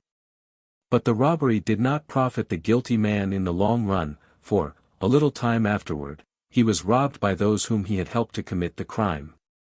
Penniless, and unable to enter Tijuco again, Ortega fled away to the provinces in the north of Brazil, to those districts of the upper Amazon where the capitas de mato are to be found. He had to live somehow, and so he joined this not very honorable company. They neither asked him who he was nor whence he came, and so Ortega became a captain of the woods, and for many years he followed the trade of a chaser of men. During this time Torres, the adventurer, himself in absolute want, became his companion. Ortega and he became most intimate. But, as he had told Torres, remorse began gradually to trouble the scoundrel's life. The remembrance of his crime became horrible to him. He knew that another had been condemned in his place. He knew subsequently that the innocent man had escaped from the last penalty, but that he would never be free from the shadow of the capital sentence. And then, during an expedition of his party for several months beyond the Peruvian frontier, chance caused Ortega to visit the neighborhood of Iquitos, and there in Joam Garral, who did not recognize him, he recognized Joam da Costa. Henceforth he resolved to make all the reparation he could for the injustice of which his old comrade had been the victim.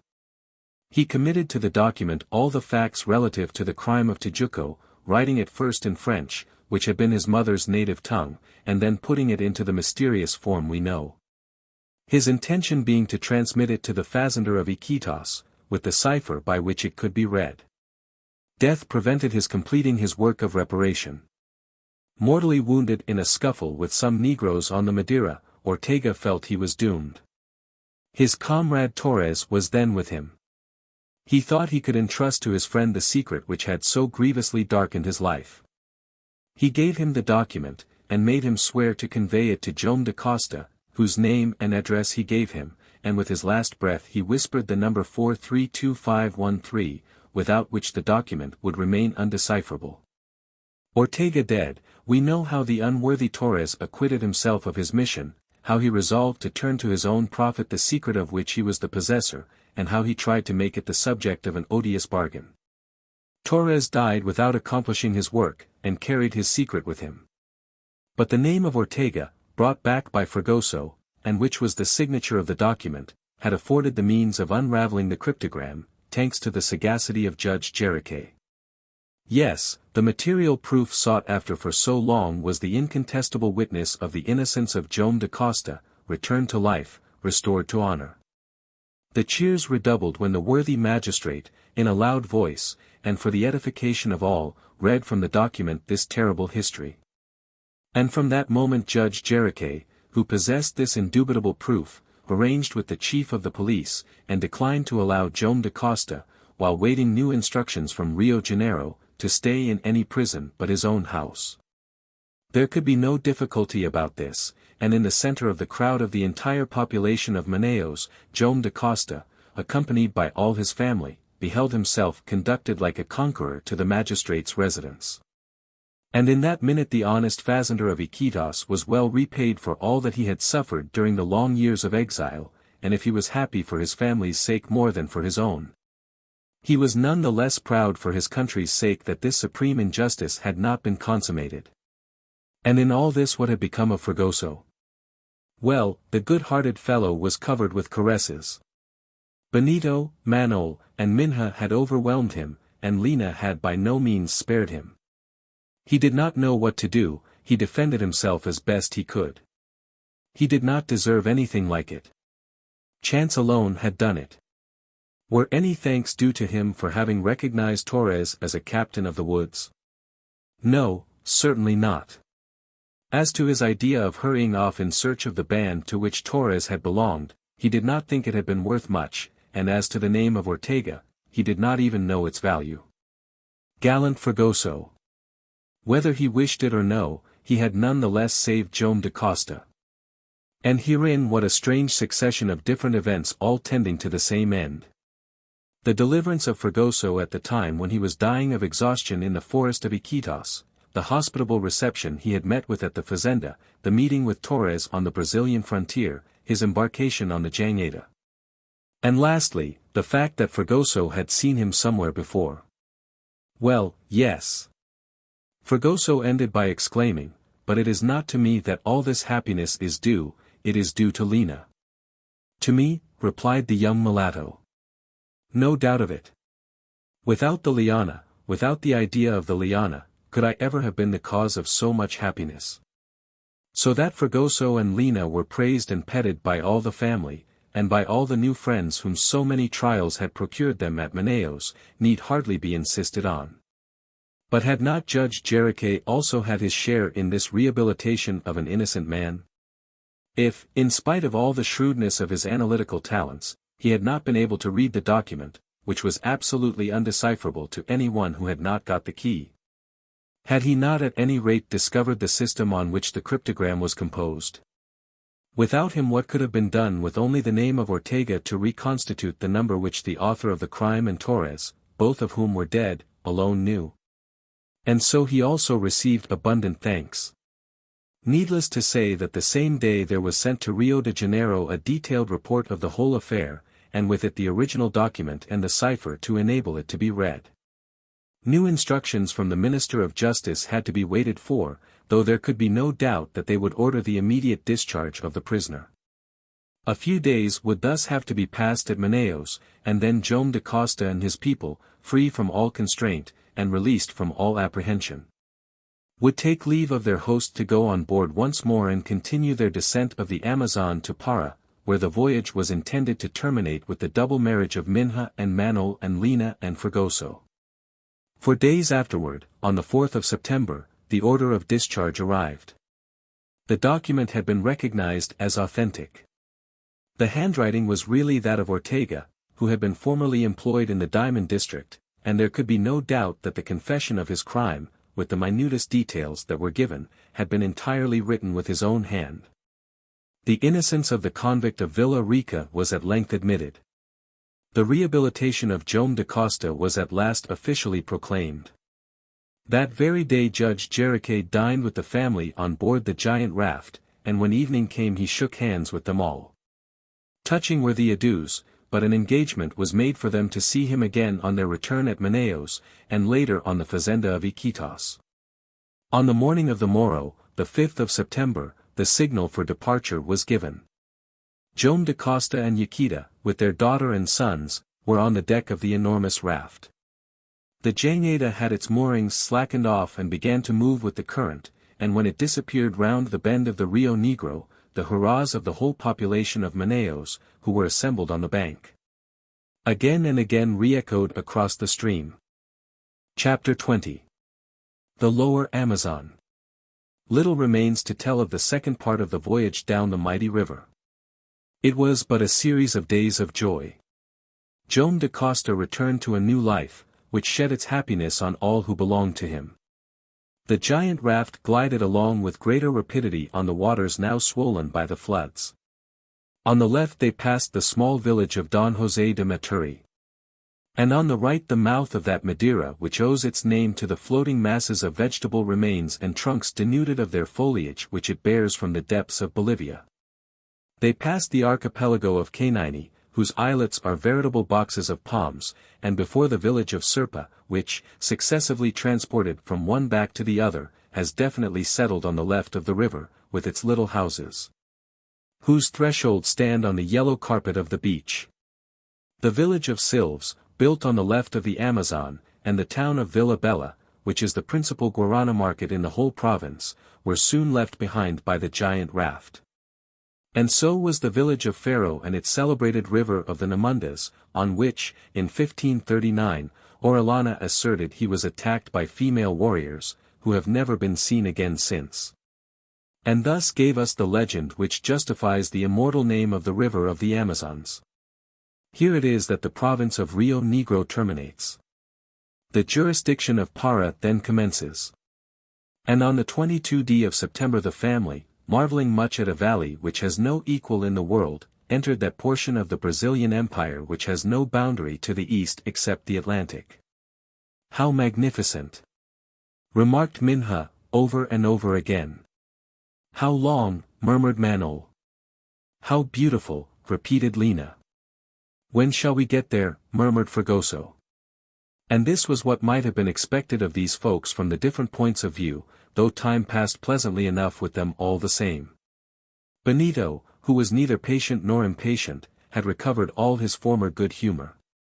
Soon the Jangada glided between interminable plantations of cocoa trees with their somber green flanked by the yellow thatch or ruddy tiles of the roofs of the huts of the settlers on both banks from Iquitos up to the town of Monte Alegre.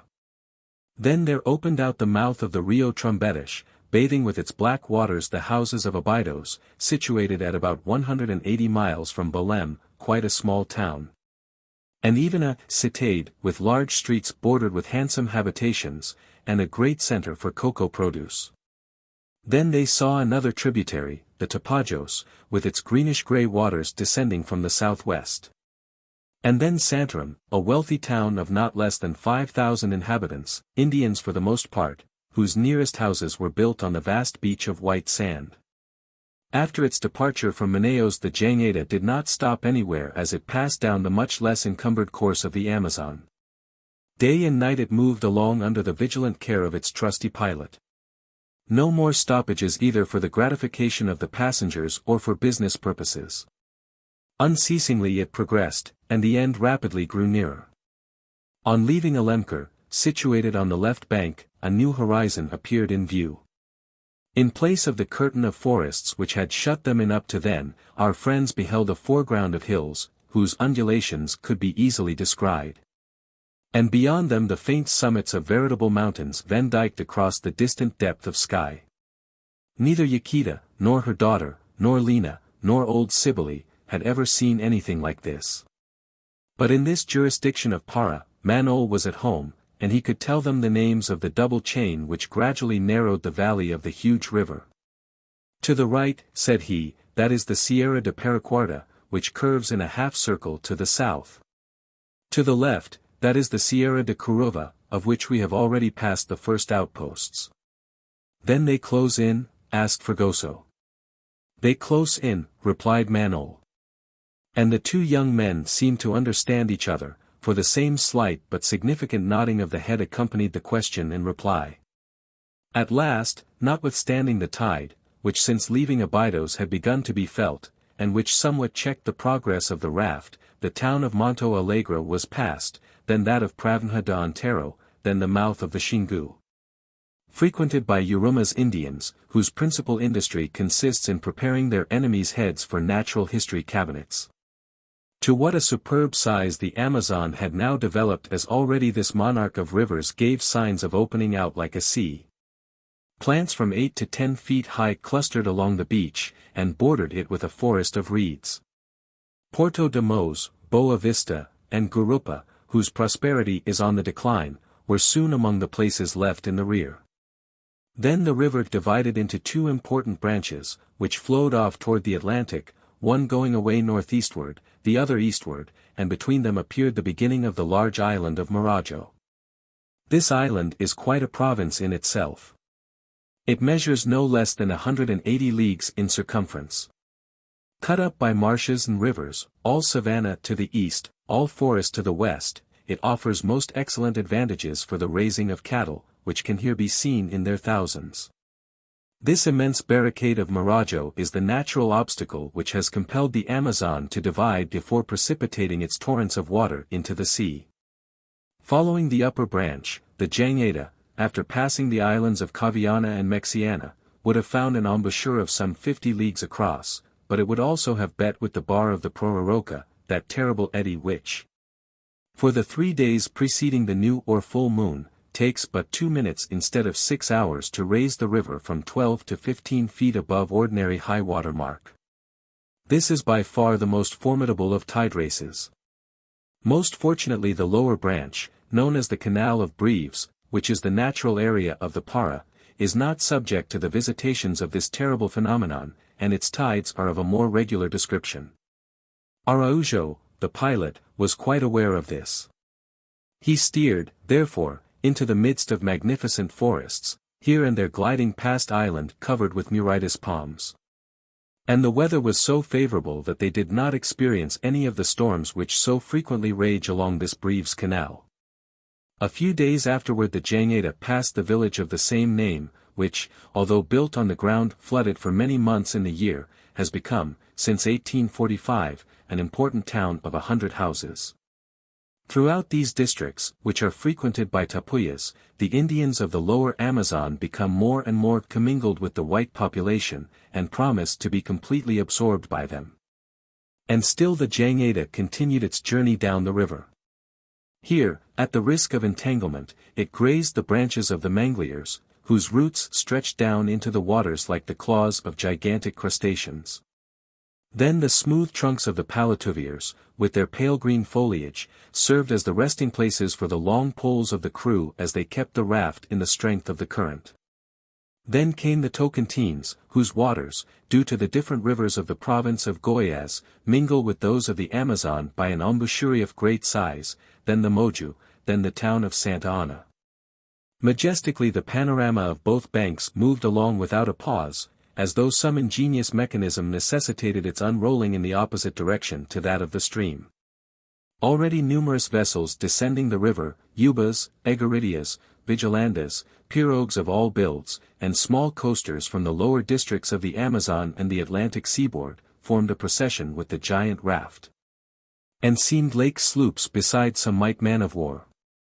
At length here appeared on the left Santa Maria de Belém do Para, the town, as they call it in that country, with its picturesque lines of white houses at many different levels, its convents nestled among the palm trees.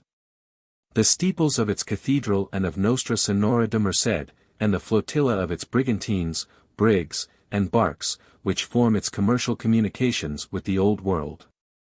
The hearts of the passengers of the giant raft beat high. At length they were coming to the end of the voyage which they had thought they would never reach. While the arrest of Joam detained them at Manaos, halfway on their journey, could they ever have hoped to see the capital of the province of Para? It was in the course of this day, the 15th of October, 4 months and a half after leaving the fazenda of Iquitos, that, as they rounded a sharp bend in the river, Belém came into sight. The arrival of the Jangada had been signaled for some days. The whole town knew the story of Joam da Costa. They came forth to welcome him, and to him and his people accorded a most sympathetic reception. Hundreds of craft of all sorts conveyed them to the fazender, and soon the Jangada was invaded by all those who wished to welcome the return of their compatriot after his long exile. Thousands of sightseers, or more correctly speaking, thousands of friends crowded on to the floating village as soon as it came to its moorings, and it was vast and solid enough to support the entire population. Among those who hurried on board one of the first pirogues had brought Madame Valdez. Manuel's mother was at last able to clasp to her arms the daughter whom her son had chosen. If the good lady had not been able to come to Iquitos, was it not as though a portion of the fazenda, with her new family, had come down the Amazon to her? Before evening the pilot Araujo had securely moored the raft at the entrance of a creek behind the arsenal. That was to be its last resting place, its last halt, after its voyage of 800 leagues on the great Brazilian artery. There the huts of the Indians, the cottage of the Negroes, the storerooms which held the valuable cargo, would be gradually demolished. There the principal dwelling, nestled beneath its verdant tapestry of flowers and foliage, and the little chapel whose humble bell was then replying to the sounding clangor from the steeples of Belem, would each in its turn disappear.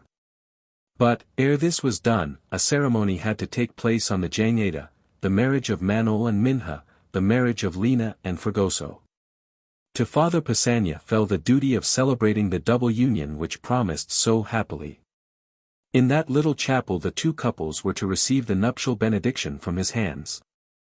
If it happened to be so small as to be only capable of holding the members of DaCosta's family, was not the giant raft large enough to receive all those who wished to assist at the ceremony? And if not, and the crowd became so great, did not the ledges of the river banks afford sufficient room for as many others of the sympathizing crowd as were desirous of welcoming him whom so signal a reparation had made the hero of the day? It was on the morrow, the 16th of October, that with great pomp the marriages were celebrated. It was a magnificent day, and from about 10 o'clock in the morning the raft began to receive its crowd of guests. On the bank could be seen almost the entire population of Belem in holiday costume. On the river, vessels of all sorts crammed with visitors gathered round the enormous mass of timber, and the waters of the Amazon literally disappeared even up to the left bank beneath the vast flotilla. When the chapel bell rang out its opening note it seemed like a signal of joy to ear and eye. In an instant the churches of Belem replied to the bell of the Jangada. The vessels in the port decked themselves with flags up to their mastheads, and the Brazilian colors were saluted by the many other national flags. Discharges of musketry reverberated on all sides, and it was only with difficulty that their joyous detonations could cope with the loud hurrahs from the assembled thousands. The DaCosta family came forth from their house and moved through the crowd toward the little chapel. Joam was received with absolutely frantic applause. He gave his arm to Madame Valdez. Yaquita was escorted by the governor of Belem, who, accompanied by the friends of the young army surgeon, had expressed a wish to honor the ceremony with his presence. Manaos walked by the side of Minha, who looked most fascinating in her bride's costume, and then came Fragoso, holding the hand of Liana, who seemed quite radiant with joy. Then followed Benito, then old Cybele and the servants of the worthy family between the double ranks of the crew of the Jangada. Padre Passanha awaited the two couples at the entrance of the chapel. The ceremony was very simple, and the same bands which had formerly blessed Joam and Yaquita were again stretched forth to give the nuptial benediction to their child. So much happiness was not likely to be interrupted by the sorrow of long separation. In fact, Manuel Valdez almost immediately sent in his resignation, so as to join the family at Iquitos, where he is still following the profession of a country doctor. Naturally the Fragosos did not hesitate to go back with those who were to them friends rather than masters. Madame Valdez had no desire to separate so happy a group, but she insisted on one thing, and that was that they should often come and see her at Belem. Nothing could be easier. Was not the mighty river a bond of communication between Belem and Iquitos? In a few days the first mail steamer was to begin a regular and rapid service, and it would then only take a week to ascend the Amazon, on which it had taken the giant raft so many months to drift. The important commercial negotiations, ably managed by Benito, were carried through under the best of conditions, and soon of what had formed this Jangada, that is to say, the huge raft of timber constructed from an entire forest at Iquitos, there remained not a trace. A month afterward the fazender, his wife, his son, Manaos and Minha Valdez, Liana and Fragoso, departed by one of the Amazon steamers for the immense establishment at Iquitos of which Benito was to take the management. Joam da Costa re-entered his home with his head erect, and it was indeed a family of happy hearts which he brought back with him from beyond the Brazilian frontier. As for Fragoso, 20 times a day was he heard to repeat, "What?" without the Liana, and he wound up by bestowing the name on the young mulatto who, by her affection for the gallant fellow, fully justified its appropriateness. If it were not for the one letter, he said, would not Liana and Liana be the same?